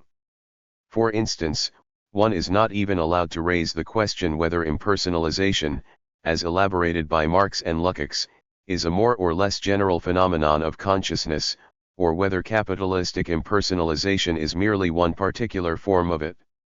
Whereas this overemphasis on concreteness and historicism arises out of a particular social location, the opposite tendency, namely the immediate flight into the highest realms of abstraction and formalization, may, as Marxism has rightly emphasized, lead to an obscuring of the concrete situation and its unique character.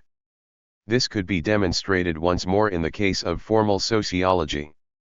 We do not wish in any way to call into question the legitimacy of formal sociology as one possible type of sociology.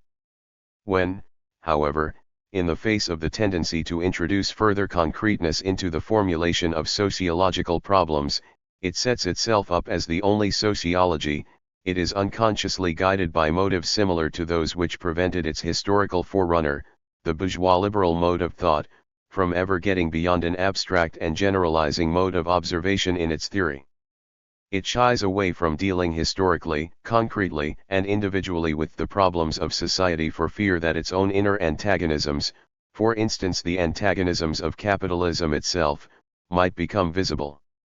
In this it resembles the crucial bourgeois discussion of the problem of freedom, in which the problem usually was and is posited only theoretically and abstractly. And even when it is so posited, the question of freedom is always one of political, rather than of social, rights, since, if the latter sphere were considered, the factors of property and class position in their relation to freedom and equality would inevitably come to light.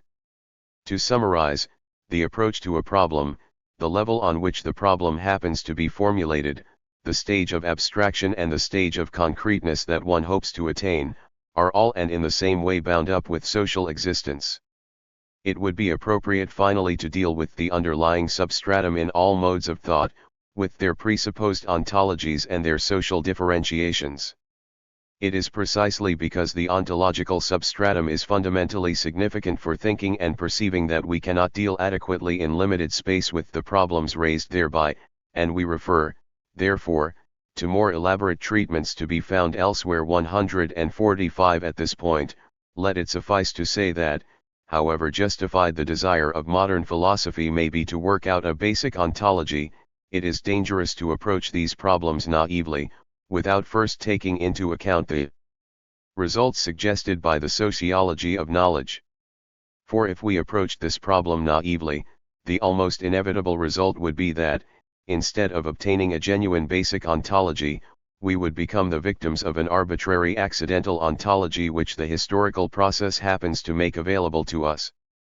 These reflections must suffice in this connection to clarify the notion that the conditions of existence affect not merely the historical genesis of ideas, but constitute an essential part of the products of thought and make themselves felt in their content and form. The examples we have just cited should serve to clarify the peculiar structure and the functions of the sociology of knowledge. The special approach characteristic of the sociology of knowledge. Two persons, carrying on a discussion in the same universe of discourse corresponding to the same historical social conditions, can and must do so quite differently from two persons identified with different social positions. These two types of discussion, i.e. between socially and intellectually homogeneous participants and between socially and intellectually heterogeneous participants, are to be clearly distinguished. It is no accident that the distinction between these two types of discussion is explicitly recognized as a problem in an age like ours. Max Scheler called our contemporary period the epoch of equalization, which, if applied to our problems, means that ours is a world in which social groupings, which had hitherto lived more or less isolated from one another, each making itself and its own world of thought absolute, are now, in one form or another, merging into one another. Not only Orient and Occident, not only the various nations of the West, but also the various social strata of these nations, which previously had been more or less self-contained, and, finally, the different occupational groups within these strata and the intellectual groups in this most highly differentiated world, all these are now thrown out of the self-sufficient, complacent state of taking themselves for granted, and are forced to maintain themselves and their ideas in the face of the onslaught of these heterogeneous groups. But how do they carry on this struggle?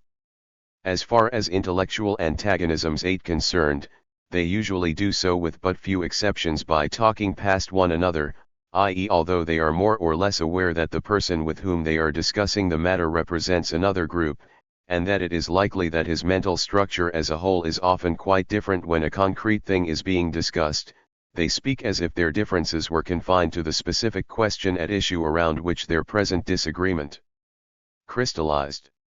They overlook the fact that their antagonist differs from them in his whole outlook, and not merely in his opinion about the point under discussion. This indicates that there are also types of intellectual intercourse between heterogeneous persons. In the first, the differences in the total mental structure remain obscurely in the background insofar as the contact between the participants is concerned. Consciousness for both is crystallized about the concrete issue.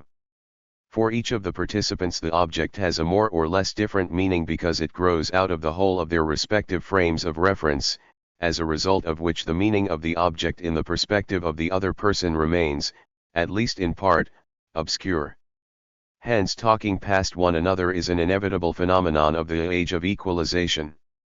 On the other hand, the divergent participants may also be approached with the intention of using each theoretical point of contact as an occasion for removing misunderstandings by ascertaining the source of the differences.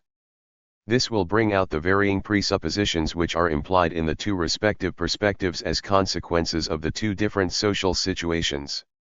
In such cases, the sociologist of knowledge does not face his antagonist in the usual manner, according to which the other's arguments are dealt with directly. He seeks rather to understand him by defining the total perspective and seeing it as a function of a certain social position.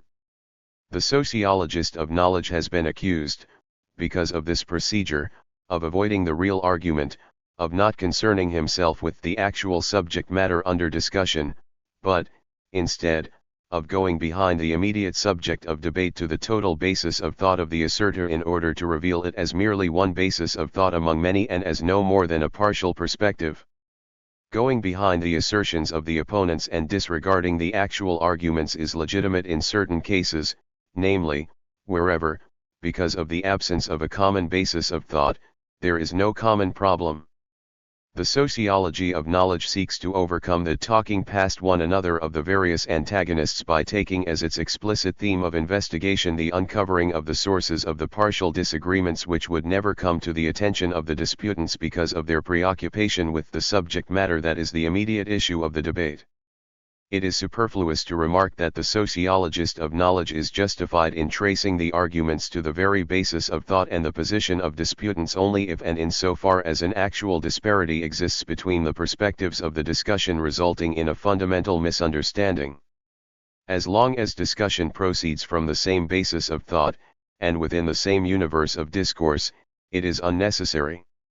Needlessly applied, it may become a means for sidestepping the discussion. The acquisition of perspective as a precondition for the sociology of knowledge. For the son of a peasant who has grown up within the narrow confines of his village and spends his whole life in the place of his birth, the mode of thinking and speaking characteristic of that village is something that he takes entirely for granted. But for the country lad who goes to the city and adapts himself gradually to city life, the rural mode of living and thinking ceases to be something to be taken for granted. He has won a certain detachment from it, and he distinguishes now, perhaps quite consciously, between rural and urban modes of thought and ideas. In this distinction lie the first beginnings of that approach which the sociology of knowledge seeks to develop in full detail. That which within a given group is accepted as absolute appears to the outsider conditioned by the group situation and recognized as partial. This type of knowledge presupposes a more detached perspective. This detached perspective can be gained in the following ways: a member of a group leaves his social position, the basis of existence of a whole group shifts in relation to its traditional norms and institutions. 146, within the same society two or more socially determined modes of interpretation come into conflict and, in criticizing one another, render one another transparent and establish perspectives with reference to each other. As a result, a detached perspective, through which the outlines of the contrasting modes of thought are discovered, comes within the range of possibility for all the different positions, and later gets to be the recognized mode of thinking. We have already indicated that the social genesis of the sociology of knowledge rests primarily upon the last mentioned possibility. Relationism. What has already been said should hardly leave any doubt as to what is meant when the procedure of the sociology of knowledge is designated as relational. When the urbanized peasant boy, who characterizes certain political, philosophical, or social opinions to be found among his relatives as rustic, he no longer discusses these opinions as a homogeneous participant, that is, by dealing directly with the specific content of what is said. Rather he relates them to a certain mode of interpreting the world which, in turn, is ultimately related to a certain social structure which constitutes its situation. This is an instance of the relational procedure. We shall deal later with the fact that when assertions are treated in this way it is not implied that they are false. The sociology of knowledge goes beyond what, in some such crude way as this, people frequently do today, only in so far as it consciously and systematically subjects all intellectual phenomena without exception, To the question, in connection with what social structure did they arise and are they valid? Relating individual ideas to the total structure of a given historico-social subject should not be confused with a philosophical relativism which denies the validity of any standards and of the existence of order in the world. Just as the fact that every measurement in space hinges upon the nature of light does not mean that our measurements are arbitrary, but merely that they are only valid in relation to the nature of light, so in the same way not relativism in the sense of arbitrariness but relationism applies to our discussions. Relationism does not signify that there are no criteria of rightness and wrongness in a discussion. It does insist, however, that it lies in the nature of certain assertions that they cannot be formulated absolutely, but only in terms of the perspective of a given situation. Particularization.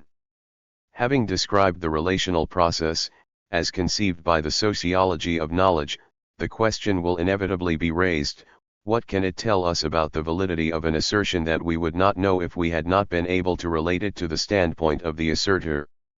Have we said anything about the truth or falsity of a statement when we have shown that it is to be imputed to liberalism or to Marxism? 3 answers may be made to this question. It may be said that the absolute validity of an assertion is denied when its structural relationship to a given social situation has been shown. In this sense there is indeed a current in the sociology of knowledge and in the theory of ideology which accepts the demonstration of this sort of relationship as a refutation of the opponent's assertion, and which would use this method as a device for annihilating the validity of all assertions. In opposition to this, there may be another answer, namely that the imputations that the sociology of knowledge establishes between a statement and its asserter tells us nothing concerning the truth value of the assertion, since the manner in which a statement originates does not affect its validity. Whether an assertion is liberal or conservative in and of itself gives no indication of its correctness. There is a third possible way of judging the value of the assertions that the sociologist of knowledge makes, which represents our own point of view. It differs from the first view in that it shows that the mere factual demonstration and identification of the social position of the asserter as yet tells us nothing about the truth value of his assertion. It implies only the suspicion that this assertion might represent merely a partial view. As over against the second alternative, it maintains that it would be incorrect to regard the sociology of knowledge as giving no more than a description of the actual conditions under which an assertion arises.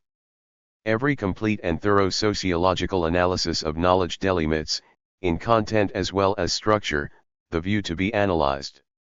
In other words, it attempts not merely to establish the existence of the relationship, but at the same time to particularize its scope and the extent of its validity. The implications of this will be set forth in greater detail. What the sociology of knowledge intends to do by its analysis was fairly clearly brought out in the example we cited of the peasant boy. The discovery and identification of his earlier anode of thought as rural, as contrasted with urban, already involves the insight that the different perspectives are not merely particular in that they presuppose different ranges of vision and different sectors of the total reality, but also in that the interests and the powers of perception of the different perspectives are conditioned by the social situations in which they arose and to which they are relevant. Already upon this level the relational process tends to become a particularizing process, for one does not merely relate the assertion to a standpoint but, in doing so, restricts its claim to validity which at first was absolute to a narrower scope. A fully developed sociology of knowledge follows the same approach which we have illustrated above in the case of the peasant boy, except that it follows a deliberate method. With the aid of a consistently elaborated analysis of the perspective, particularization acquires a guiding instrument and a set of criteria for treating problems of imputation. The range and degree of comprehension of each of these several points of view becomes measurable and delimitable through their categorical apparatus and the variety of meanings which each presents.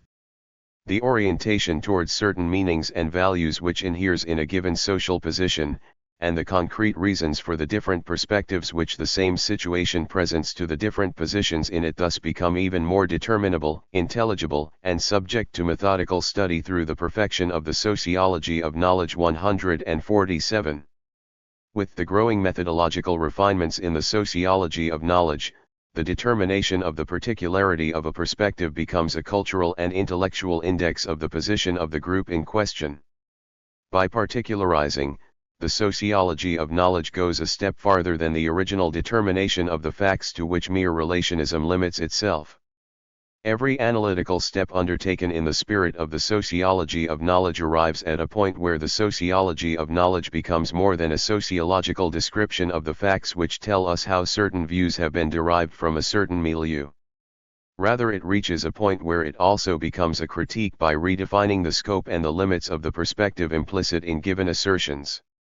The analyses characteristic of the sociology of knowledge are, in this sense, by no means irrelevant for the determination of the truth of a statement, but these analyses, on the other hand, do not by themselves fully reveal the truth, because the mere delimitation of the perspectives is by no means a substitute for the immediate and direct discussion between the divergent points of view or for the direct examination of the facts. The function of the findings of the sociology of knowledge lies somewhere in a fashion hitherto not clearly understood, between irrelevance to the establishment of truth on the one hand, and entire adequacy for determining truth on the other.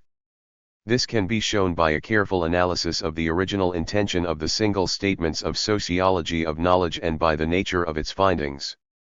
An analysis based on the sociology of knowledge is a first preparatory step leading to direct discussion, in an age which is aware of the heterogeneity of its interests and the disunity of its basis of thought, and which seeks to attain this unity on a higher level.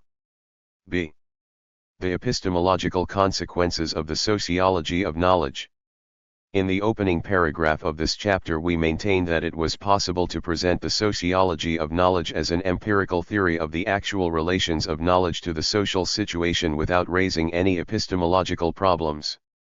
On this assumption, all epistemological problems have been avoided or put into the background.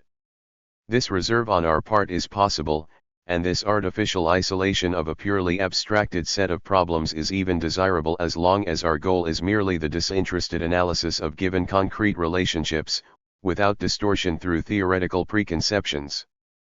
But once the fundamental relationships between social situations and corresponding aspects are reliably established, one cannot but devote oneself to the frank disclosure of the valuations following from them. Anyone who has a sense for the interconnection of problems which inevitably arise out of the interpretation of empirical data, and who at the same time is not blinded by the intricacy of specialization in modern learning, which very often prevents a direct attack on problems, must have noticed that the facts presented under the section of particularization are in their very nature hard to accept as mere facts. They transcend bare fact, and call for further epistemological reflection. On the one hand, we have the mere fact that when, through the sociology of knowledge, a relationship is pointed out between an assertion and a situation, there is contained in the very intent of this procedure the tendency to particularize its validity. Phenomenologically, one may take cognizance of this fact without disputing the claim to validity implied in it. But, on the other hand, the further fact that the position of the observer does influence the results of thought, and the fact that the partial validity of a given perspective is fairly exactly determinable, must sooner or later lead us to raise the question as to the significance of this problem for epistemology. Our point is not, therefore, that the sociology of knowledge will, by its very nature, supplant epistemological and noological inquiry, but rather that it has made certain discoveries which have more than a mere factual relevance, and which cannot be adequately dealt with until some of the conceptions and prejudices of contemporary epistemology have been revised. In the fact, then, that we always attribute only partial validity to particular assertions, we find that new element which compels us to revise the fundamental presuppositions of present-day epistemology. We are dealing here with a case in which the pure determination of a fact may become relevant for determining the validity of a proposition, and in which the nature of the genesis of an assertion may become relevant to its truth. This, to say the least, furnishes an obstacle to the construction of a sphere of validity in which the criteria of truth are independent of origins. Under the dominant presuppositions of present-day philosophy, it will be impossible to utilize this new insight for epistemology, because modern theory of knowledge is based on the supposition that bare fact-finding has no relevance to validity. Under the sanctions of this article of faith, every enrichment of knowledge arising out of concrete research, which seen from a wider point of view dares to open up more fundamental considerations, is stigmatized with the phrase sociologism. Once it is decided and elevated into the realm of the a priori that nothing can come out of the world of empirical facts which has relevance for the validity of assertions, we become blind to the observation that this a priori itself originally was a premature hypostatization of a factual interrelationship which was derived from a particular type of assertion and was formulated over hastily into an epistemological axiom. With the peace of mind that comes from the a priori premise that epistemology is independent of the empirical special sciences, the mind is once and for all closed to the insight which a broadened empiricism might bring. The result is that one fails to see that this theory of self-sufficiency, this gesture of self-preservation, serves no other purpose than that of a bulwark for a certain type of academic epistemology which, in its last stages, is attempting to preserve itself from the collapse which might result from a more developed empiricism. The holders of the older view overlook the fact that they are thereby perpetuating not epistemology as such and preserving it from revision at the hands of the individual sciences, but rather merely one specific kind of epistemology, the uniqueness of which consists only in the fact that it once was at war with an earlier stage of a more narrowly conceived empiricism. It then stabilized the conception of knowledge which was derived from merely one particular segment of reality and represented merely one of the many possible varieties of knowledge. In order to discover where the sociology of knowledge may lead us, we must once more go into the problem of the alleged primacy of epistemology over the special sciences. Having opened the problem by a critical examination, we shall be in a position to formulate, at least sketchily, a positive presentation of the epistemology already implicit in the very problem of the sociology of knowledge. First we must adduce those arguments which undermine or at least call into question the absolute autonomy and primacy of epistemology as over against the special sciences. Epistemology and the special sciences. There is a twofold relationship between epistemology and the special sciences. The former, according to its constructive claims, is fundamental to all the special sciences, since it supplies the basic justifications for the types of knowledge and the conceptions of truth and correctness which these others rely upon in their concrete methods of procedure, and affects their findings. This, however, does not alter the fact that every theory of knowledge is itself influenced by the form which science takes at the time and from which alone it can obtain its conception of the nature of knowledge. In principle, no doubt, it claims to be the basis of all science, but in fact it is determined by the condition of science at any given time. The problem is thus made the more difficult by the fact that the very principles, in the light of which knowledge is to be criticized, are themselves found to be socially and historically conditioned. Hence their application appears to be limited to given historical periods and the particular types of knowledge then prevalent. Once these interrelationships are clearly recognized, then the belief is no longer tenable that epistemology and noology, because of their justifiable claim to foundational functions, must develop autonomously and independently of the progress of the special sciences, and are not subject to basic modifications by these. Consequently, we are forced to recognize that a wholesome development of epistemology and noology is possible only if we conceive of their relationship to the special sciences in the following sense.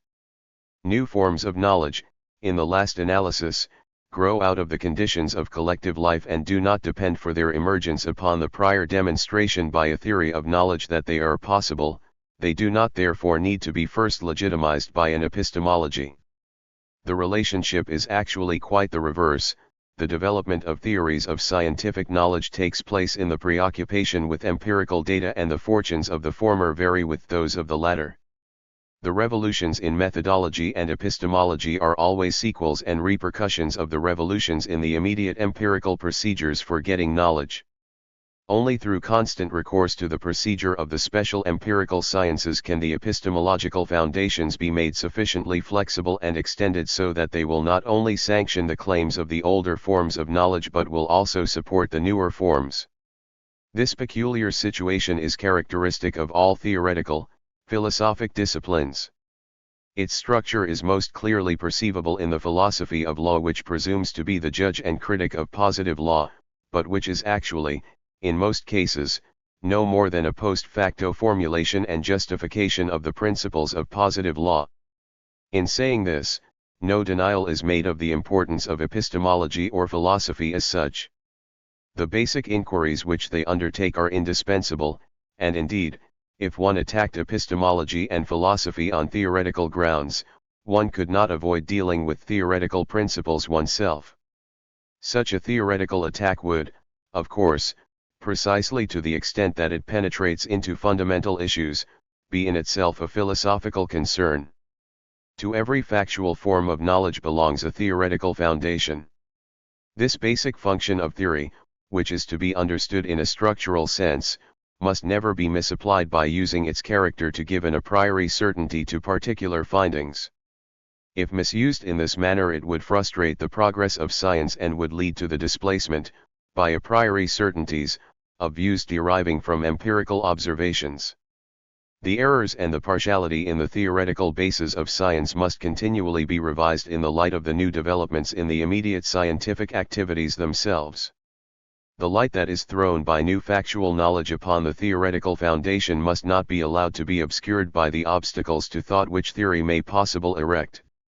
Through the particularizing procedure of the sociology of knowledge, we discover that the older epistemology is a correlate of a particular mode of thought.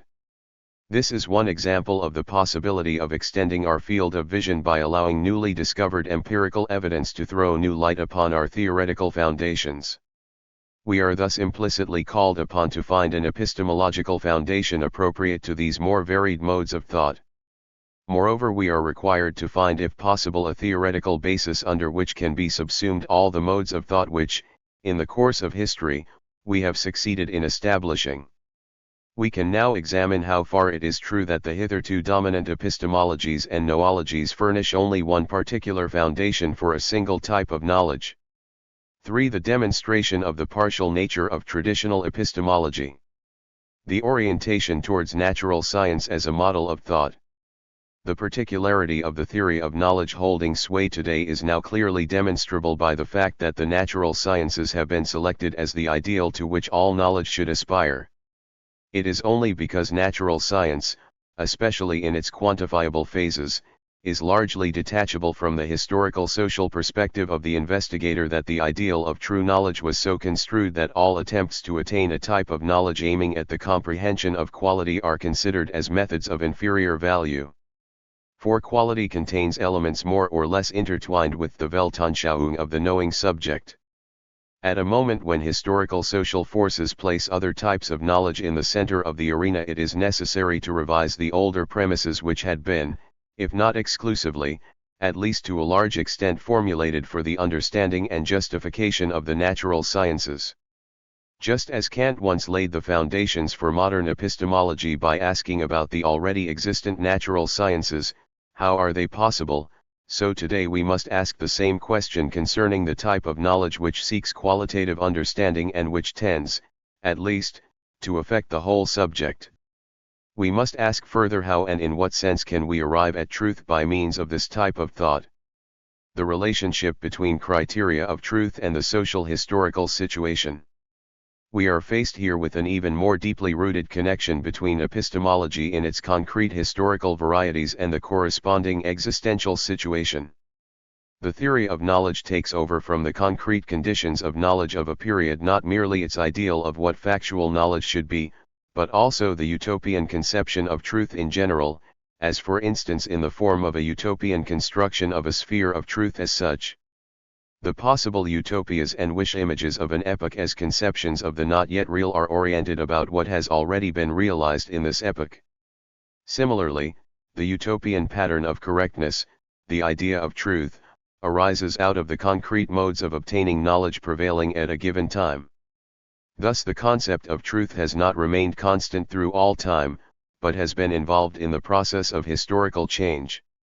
The exact physiognomy of the concept of truth at a given time is not a chance phenomenon. Rather is there a clue to the construction of the conception of truth of that time, in the representative modes of thought and their structure, from which a conception is built up as to the nature of truth in general. We see, therefore, not merely that the notion of knowledge in general is dependent upon the concretely prevailing form of knowledge and the modes of knowing expressed therein and accepted as ideal, but also that the concept of truth itself is dependent upon the already existing types of knowledge. Thus, on the basis of these intermediate stages, there exists a fundamental although not readily apparent nexus between epistemology, the dominant forms of knowing, and the general social intellectual situation of a time. In this manner the sociology of knowledge at a given point, through its analysis by means of the particularizing method, also penetrates into the realm of epistemology, where it resolves the possible conflict among the various epistemologies by conceiving of each as the theoretical substructure appropriate merely to a given form of knowledge. The final solution of the problem so presents itself that only after the juxtaposition of the different modes of knowledge and their respective epistemologies can a more fundamental and inclusive epistemology be constructed.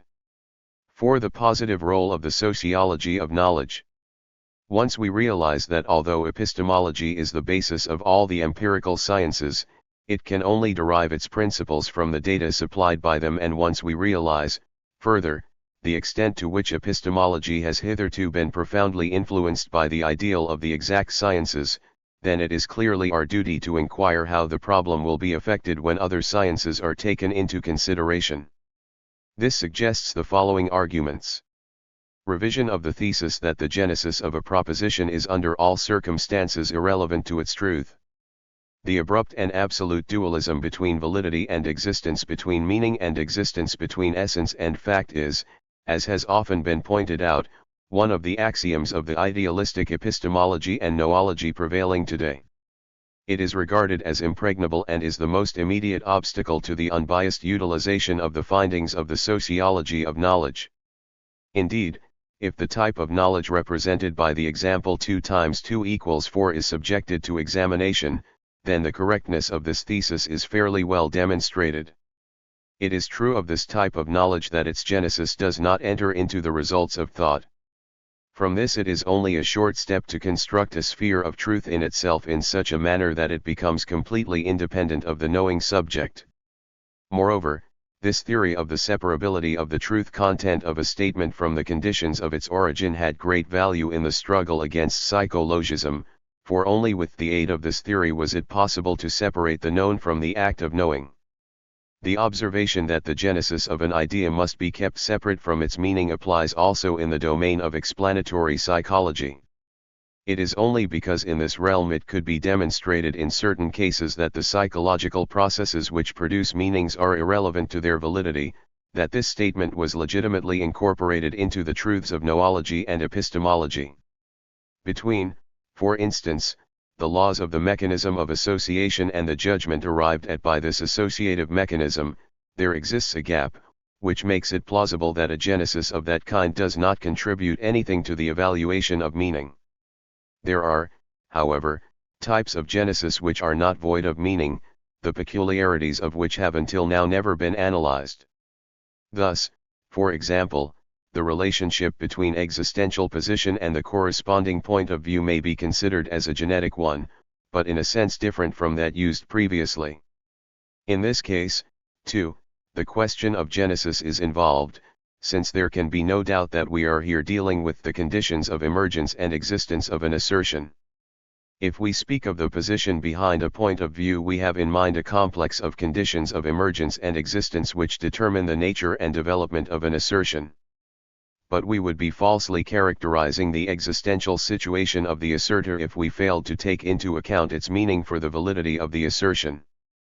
A position in the social structure carries with it, as we have seen, the probability that he who occupies it will think in a certain way.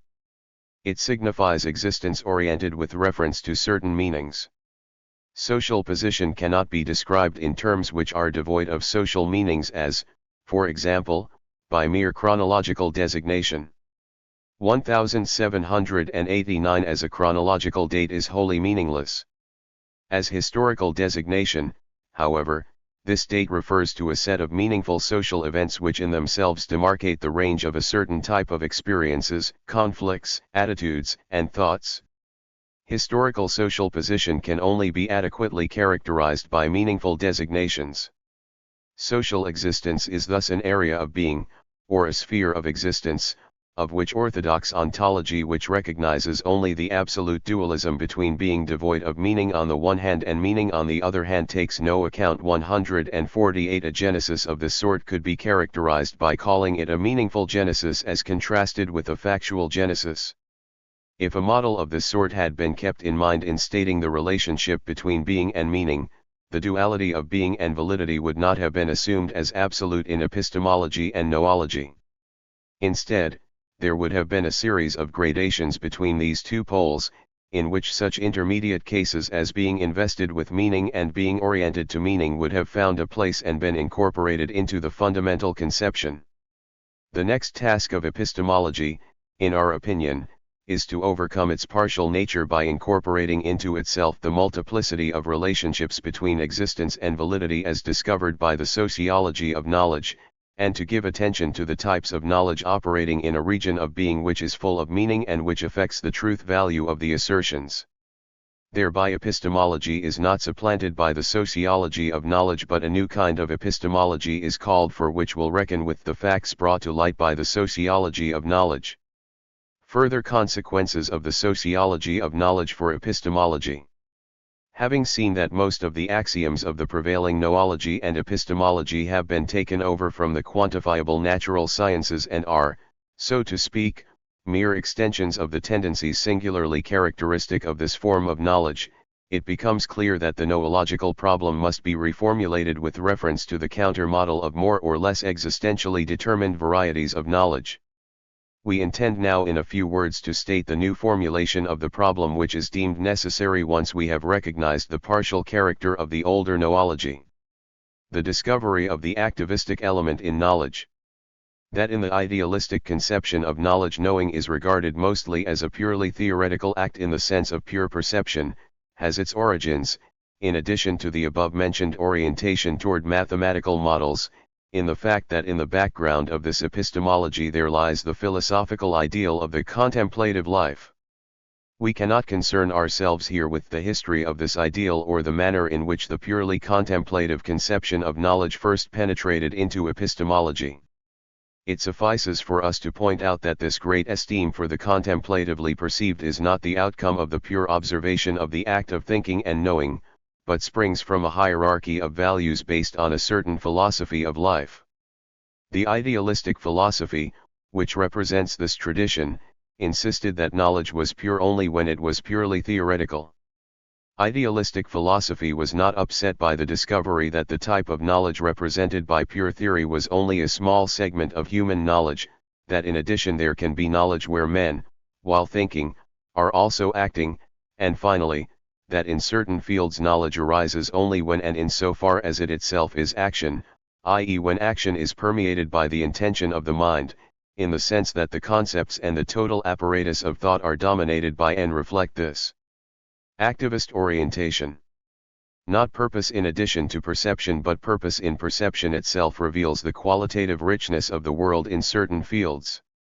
Also the phenomenologically demonstrable fact that in these fields the activist genesis penetrates into the structure of the perspective and is not separable from it could not deter the older noology and epistemology either from overlooking this type of knowledge, which is integrated with action, or from seeing in it only an impure form of knowledge. The problem henceforth consists not in rejecting this type of knowledge from the very beginning, but in considering the manner in which the concept of knowing must be reformulated so that knowledge can be had even where purposeful action is involved. This reformulation of the noological problem is not intended to open the gates to propaganda and value judgments in the sciences. On the contrary, when we speak of the fundamental intent of the mind which is inherent in every form of knowledge and which affects the perspective, we refer to the irreducible residue of the purposeful element in knowledge which remains even when all conscious and explicit evaluations and biases have been eliminated. It is self-evident that science is not a propagandist's device and does not exist for the purpose of communicating evaluations, but rather for the determination of facts.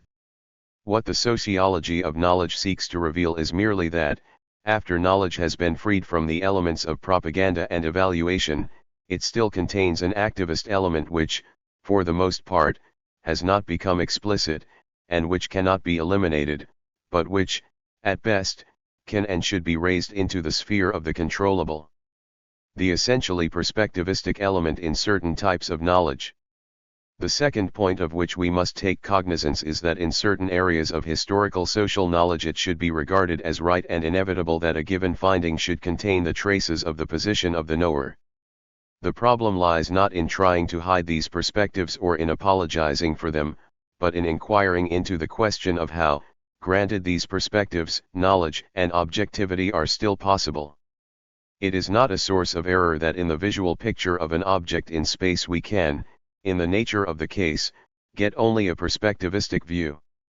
The problem is not how we might arrive at a non-perspectivistic picture but how, by juxtaposing the various points of view, each perspective may be recognized as such and thereby a new level of objectivity attained. Thus we come to the point where the false ideal of a detached, impersonal point of view must be replaced by the ideal of an essentially human point of view which is within the limits of a human perspective, constantly striving to enlarge itself. The problem of the sphere of truth as such. In examining the philosophy of life, which furnishes the background for the idealistic epistemology and noology, it became clear that the ideal of a realm of truth as such is the last offshoot of the dualistic worldview which, alongside of our world of concrete immediate events, created a second world by adding another dimension of being. The positing of a sphere of truth which is valid in itself is intended to do the same for the act of knowing as the notion of the beyond or the transcendental did for dualistic metaphysics in the realm of ontology, namely to postulate a sphere of perfection which does not bear the scars of its origins and, measured by which, all events and processes are shown to be finite and incomplete. Furthermore, just as in this extreme spiritualistic metaphysics the quality of being human was conceived as merely being human which had been stripped of everything vital, corporeal, historical, or social, so an attempt was made to set forth a conception of knowledge in which these human elements would be submerged. It is necessary to raise the question time and again whether we can imagine the concept of knowing without taking account of the whole complex of traits by which man is characterized, and how, without these presuppositions we can even think of the concept of knowing, to say nothing of actually engaging in the act of knowing. In the realm of ontology, in modern times, this dualistic view was, furthermore, gradually broken down in the course of empirical research. In noology and epistemology, however, it is still a force. But since here the basic presuppositions in the field of the theory of science are not quite so transparent, it was believed that this ideal of a superhuman, supertemporal sphere of validity was not a possible construction arising out of one's worldview, but an essential datum and prerequisite for the interpretation of the phenomenon of thinking. Our discussion here is intended to show that from the point of view of the phenomenology of thought, there is no necessity to regard knowledge as though it were an intrusion from the sphere of actual happenings into a sphere of truth in itself. Such a construction at best is of a heuristic value for such modes of thought as are represented by the example 2 times 2 equals 4. Our reflections aim, on the contrary, to show that the problem of knowing becomes more intelligible if we hold strictly to the data presented by the real factual thinking that we carry on in this world and if we accept the phenomenon of knowing as the act of a living being. In other words, the sociology of knowledge regards the cognitive act in connection with the models to which it aspires in its existential as well as its meaningful quality, not as insight into eternal truths, arising from a purely theoretical, contemplative urge, or as some sort of participation in these truths, but as an instrument for dealing with life situations at the disposal of a certain kind of vital being under certain conditions of life. All these three factors, the nature and structure of the process of dealing with life situations, the subject's own makeup, and the peculiarity of the conditions of life, especially the place and position of the thinker, all these influence the results of thought. But they also condition the ideal of truth which this living being is able to construct from the products of thought. The conception of knowledge as an intellectual act, which is only then complete when it no longer bears the traces of its human derivation, has, as we have already indicated, its greatest heuristic value in those realms where, as in the example 2 times 2 equals 4, the above-mentioned characteristics can phenomenologically, with greater or less justification, be shown actually to exist. It is misleading, however, and tends to obscure fundamental phenomena in those broader realms of the knowable where, if the human historical element is overlooked, the results of thought are completely denatured. Only the phenomenological evidence derived from the existing models of thought may be used as an argument for or against certain concepts involved in knowledge. Disguised motives, arising out of a certain outlook on the world, have no bearing on the matter. There is no reason for retaining in our noology the disdain for corporeal, sensual, temporal, dynamic, and social things characteristic of the type of human being presupposed in the idealistic philosophy. At the present moment there are confronting each other two types of knowledge which are of representative significance, and correspondingly there are two possibilities of noological and epistemological explanations of knowledge.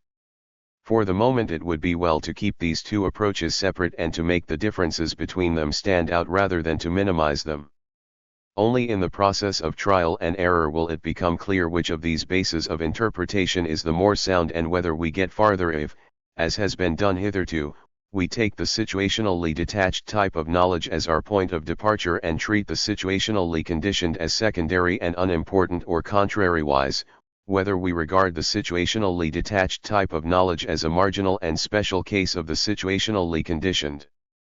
If we were to inquire into the possible directions of epistemology if it followed the last mentioned model of thought and recognized the inherent situational determination of certain types of knowledge and made it the basis for its further reflections, we should be confronted with two possible alternatives. The scientist, in this case, has the task, first of all, of making explicit the possibilities of the further implications of his problem and to point out all the eventualities that are likely to come into his range of vision. He should content himself with asserting only what, in his present stage of penetration into the problem, he can honestly determine. The function of the thinker is not to pronounce judgment at any cost when a new problem first arises, but rather, in full awareness of the fact that research is still underway, to state only that which has become definitely perceivable. There are two alternatives that he may follow once he has arrived at this stage. The two directions in epistemology. One of the two directions taken by epistemology emphasizes the prevalence of situational determination, maintaining that in the course of the progress of social knowledge this element is ineradicable, and that, therefore, even one's own point of view may always be expected to be peculiar to one's position. This would require revision of the theoretical basis of knowledge by setting up the thesis of the inherently relational structure of human knowledge. This solution does not imply renunciation of the postulate of objectivity and the possibility of arriving at decisions in factual disputes, nor does it involve an acceptance of illusionism according to which everything is an appearance and nothing can be decided. It does imply rather that this objectivity and this competence to arrive at decisions can be attained only through indirect means. It is not intended to assert that objects do not exist or that reliance upon observation is useless and futile, but rather that the answers we get to the questions we put to the subject matter are, in certain cases, in the nature of things, possible only within the limits of the observer's perspective. The result even here is not relativism in the sense of one assertion being as good as another. Relationism, as we use it, states that every assertion can only be relationally formulated. It becomes relativism only when it is linked with the older static ideal of eternal, unperspectivistic truths independent of the subjective experience of the observer, and when it is judged by this alien ideal of absolute truth. In the case of situationally conditioned thought, objectivity comes to mean something quite new and different. There is first of all the fact that insofar as different observers are immersed in the same system, they will, on the basis of the identity of their conceptual and categorical apparatus and through the common universe of discourse thereby created, arrive at similar results, and be in a position to eradicate as an error everything that deviates from this unanimity, and recently there is a recognition of the fact that when observers have different perspectives, objectivity is attainable only in a more roundabout fashion. In such a case, what has been correctly but differently perceived by the two perspectives must be understood in the light of the differences in structure of these varied modes of perception.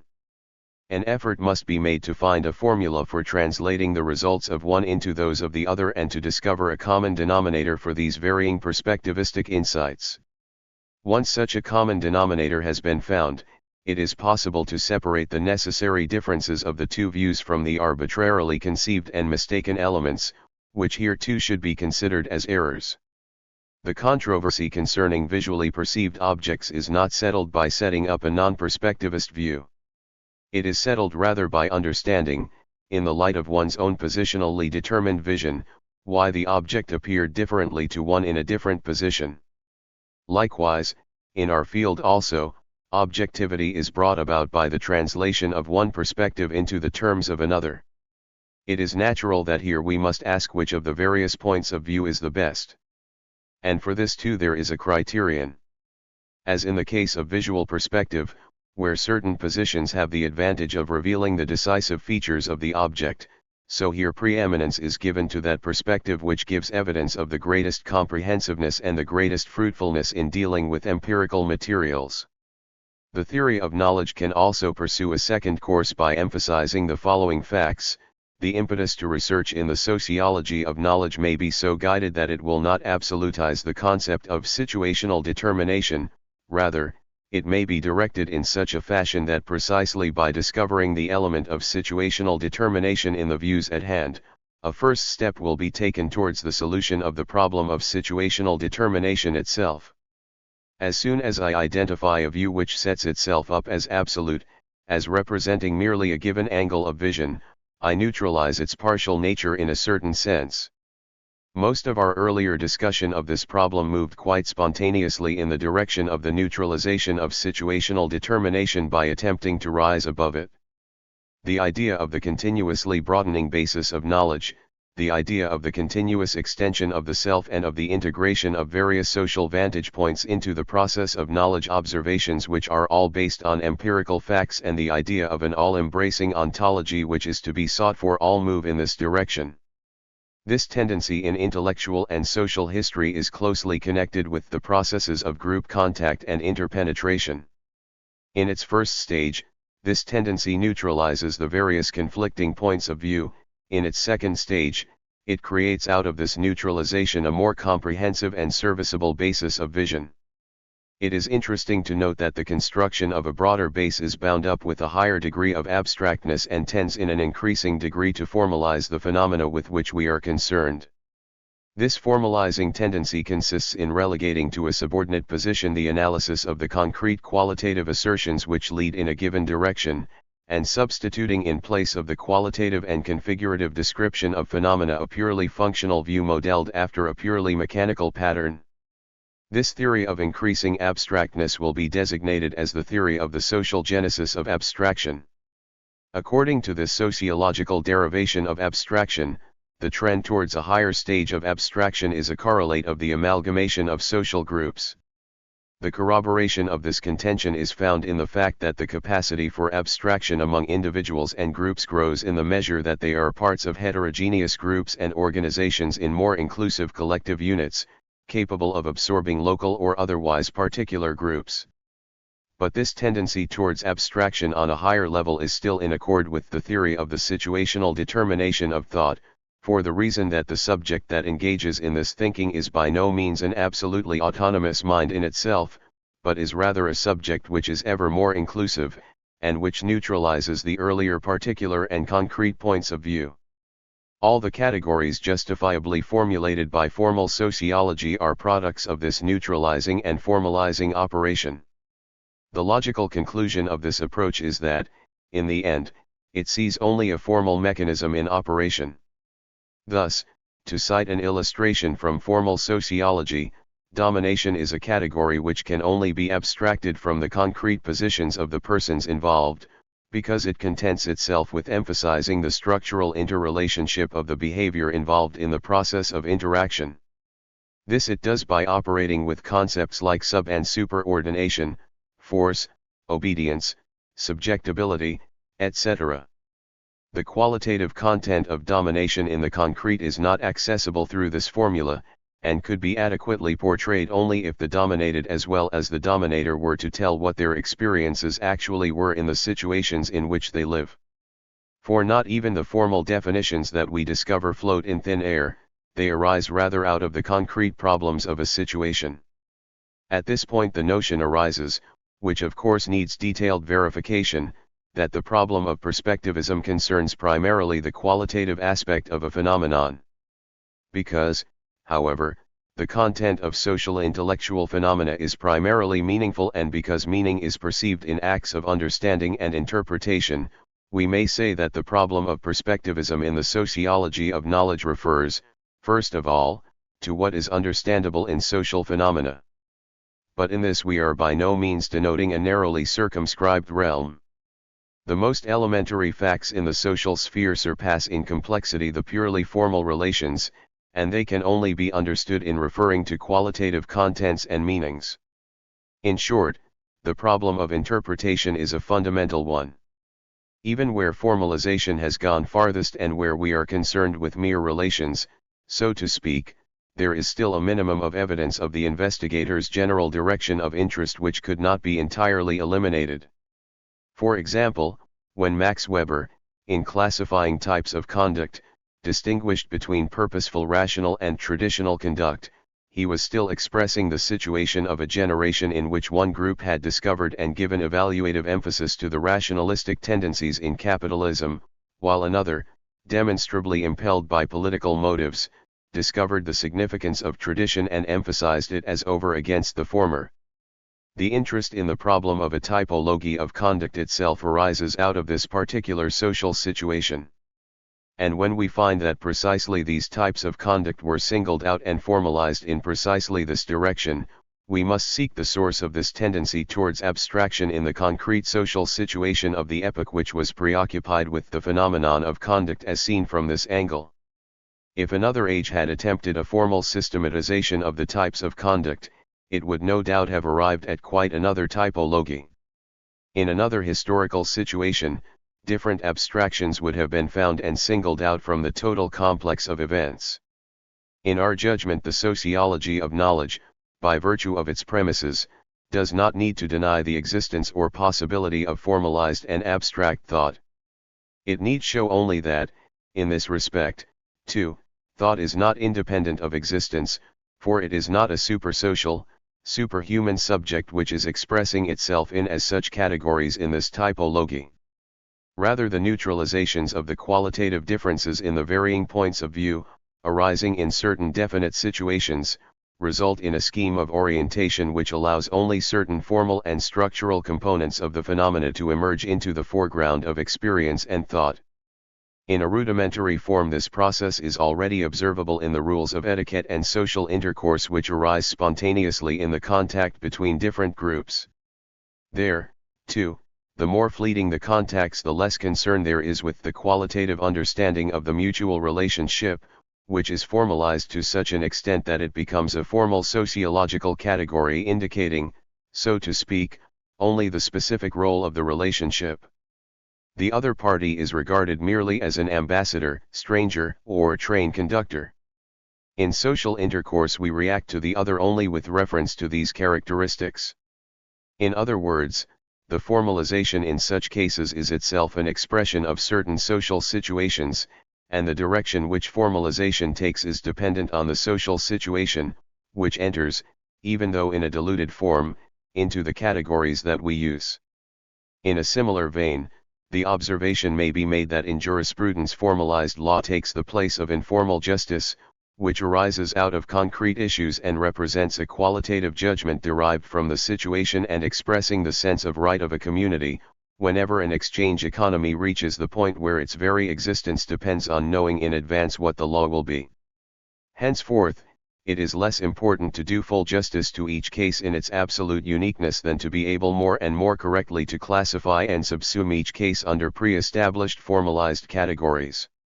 As already indicated, we are not yet in a position today to decide the question as to which of the two above-mentioned alternatives the nature of the empirical data will force a scientific theory of knowledge to follow. In either case, however, we will have to reckon with situational determination as an inherent factor in knowledge, as well as with the theory of relationism and the theory of the changing basis of thought. In either case we must reject the notion that there is a sphere of truth in itself as a disruptive and unjustifiable hypothesis.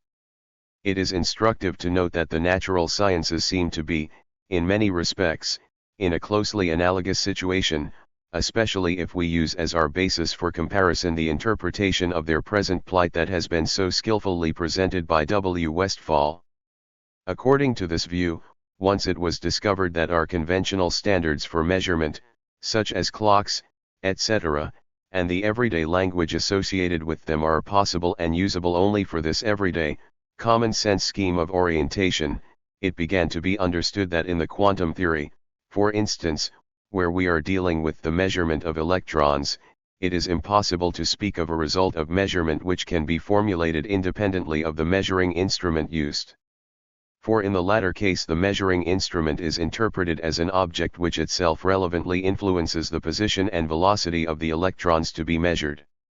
Thus the thesis arose that position and velocity measurements are expressible only in indeterminate relations which specify the degree of indeterminacy. Furthermore, the next step from this idea was the denial of the assertion, which was closely allied to the older method of thinking, that the electrons in themselves must in reality have well-defined paths, on the ground that such assertions belong to that type of completely contentless assertion which, to be sure, do communicate a sort of intuitively derived image, but which are completely devoid of content, since no consequences can be drawn from them. The same was held to apply to the assumption that bodies in motion must have an absolute velocity. But since according to Einstein's relativity this is, in principle, not determinable, this assumption in the light of modern theory belongs quite as much with these empty assertions as the thesis that in addition to our world there exists another world which is, in the nature of the case, inaccessible to our experience. If we followed this trend of thought, which in its unformulated relationism is surprisingly similar to our own, then the setting up of the logical postulate that a sphere of truth in itself exists and has validity seems as difficult to justify as all of the other empty existential dualisms just mentioned. Because, as long as we see only relational determinabilities in the whole realm of empirical knowledge, the formulation of an as such sphere has no consequences whatsoever for the process of knowing. 5 Problems of technique in historical sociological research in the field of the sociology of knowledge. The most important task of the sociology of knowledge at present is to demonstrate its capacity in actual research in the historical sociological realm. In this realm it must work out criteria of exactness for establishing empirical truths and for assuring their control. It must emerge from the stage where it engages in casual intuitions and gross generalities, though even this may involve sacrificing its slogan-like clear-cutness. In this it can and must learn from the methods and results of the exact procedure of the philological disciplines, and from the methods used in the history of art with particular reference to stylistic succession. In the latter, the methods of dating and placing different works of art are especially advanced, and from them, mutatis mutandis, there is much to be learned. The basic task of research in the sociology of knowledge in this connection is to determine the various viewpoints which gradually arise in the history of thought and are constantly in process of change. These various positions are determined by the method of imputation. This involves a clear conception of the perspective of each product of thought and bringing of the perspective thus established into relationship with the currents of thought of which it is a part. These currents of thought, in turn, must be traced back to the social forces determining them. There are 2 levels on which the task of imputation may proceed. The first deals with general problems of interpretation. It reconstructs integral styles of thought and perspectives, tracing single expressions and records of thought which appear to be related back to a central Weltanschauung, which they express. It makes explicit the whole of the system which is implicit in the discrete segments of a system of thought. In styles of thought which are not avowedly a part of a closed system, it uncovers the underlying unity of outlook. Even after this has been done, the problem of imputation on this level is not yet completely solved. Even if, for instance, we were successful in showing that in the first half of the 19th century most intellectual activities and products could, from the standpoint of their meanings, be subsumed under and imputed to the polarity of liberal and conservative thought. The problem would still arise whether this explicit reference to a central outlook which proceeds purely on an intellectual level actually corresponds to the facts. It is quite possible that the investigator will succeed in building up out of fragments of expression the two antithetical, closed systems of conservative thought on the one hand and liberal thought on the other, although the liberals and conservatives of the period might not, in actuality, have thought that way at all. The second level of imputation operates by assuming that the ideal types built up through the process above described are indispensable hypotheses for research, and then asking to what extent liberals and conservatives actually did think in these terms, and in what measure, in individual cases, these ideal types were actually realized in their thinking. Every author of the time accessible to us must be examined from this point of view, and the imputation in each case must be made on the basis of the blends and crossings of points of view which are to be found in his assertions.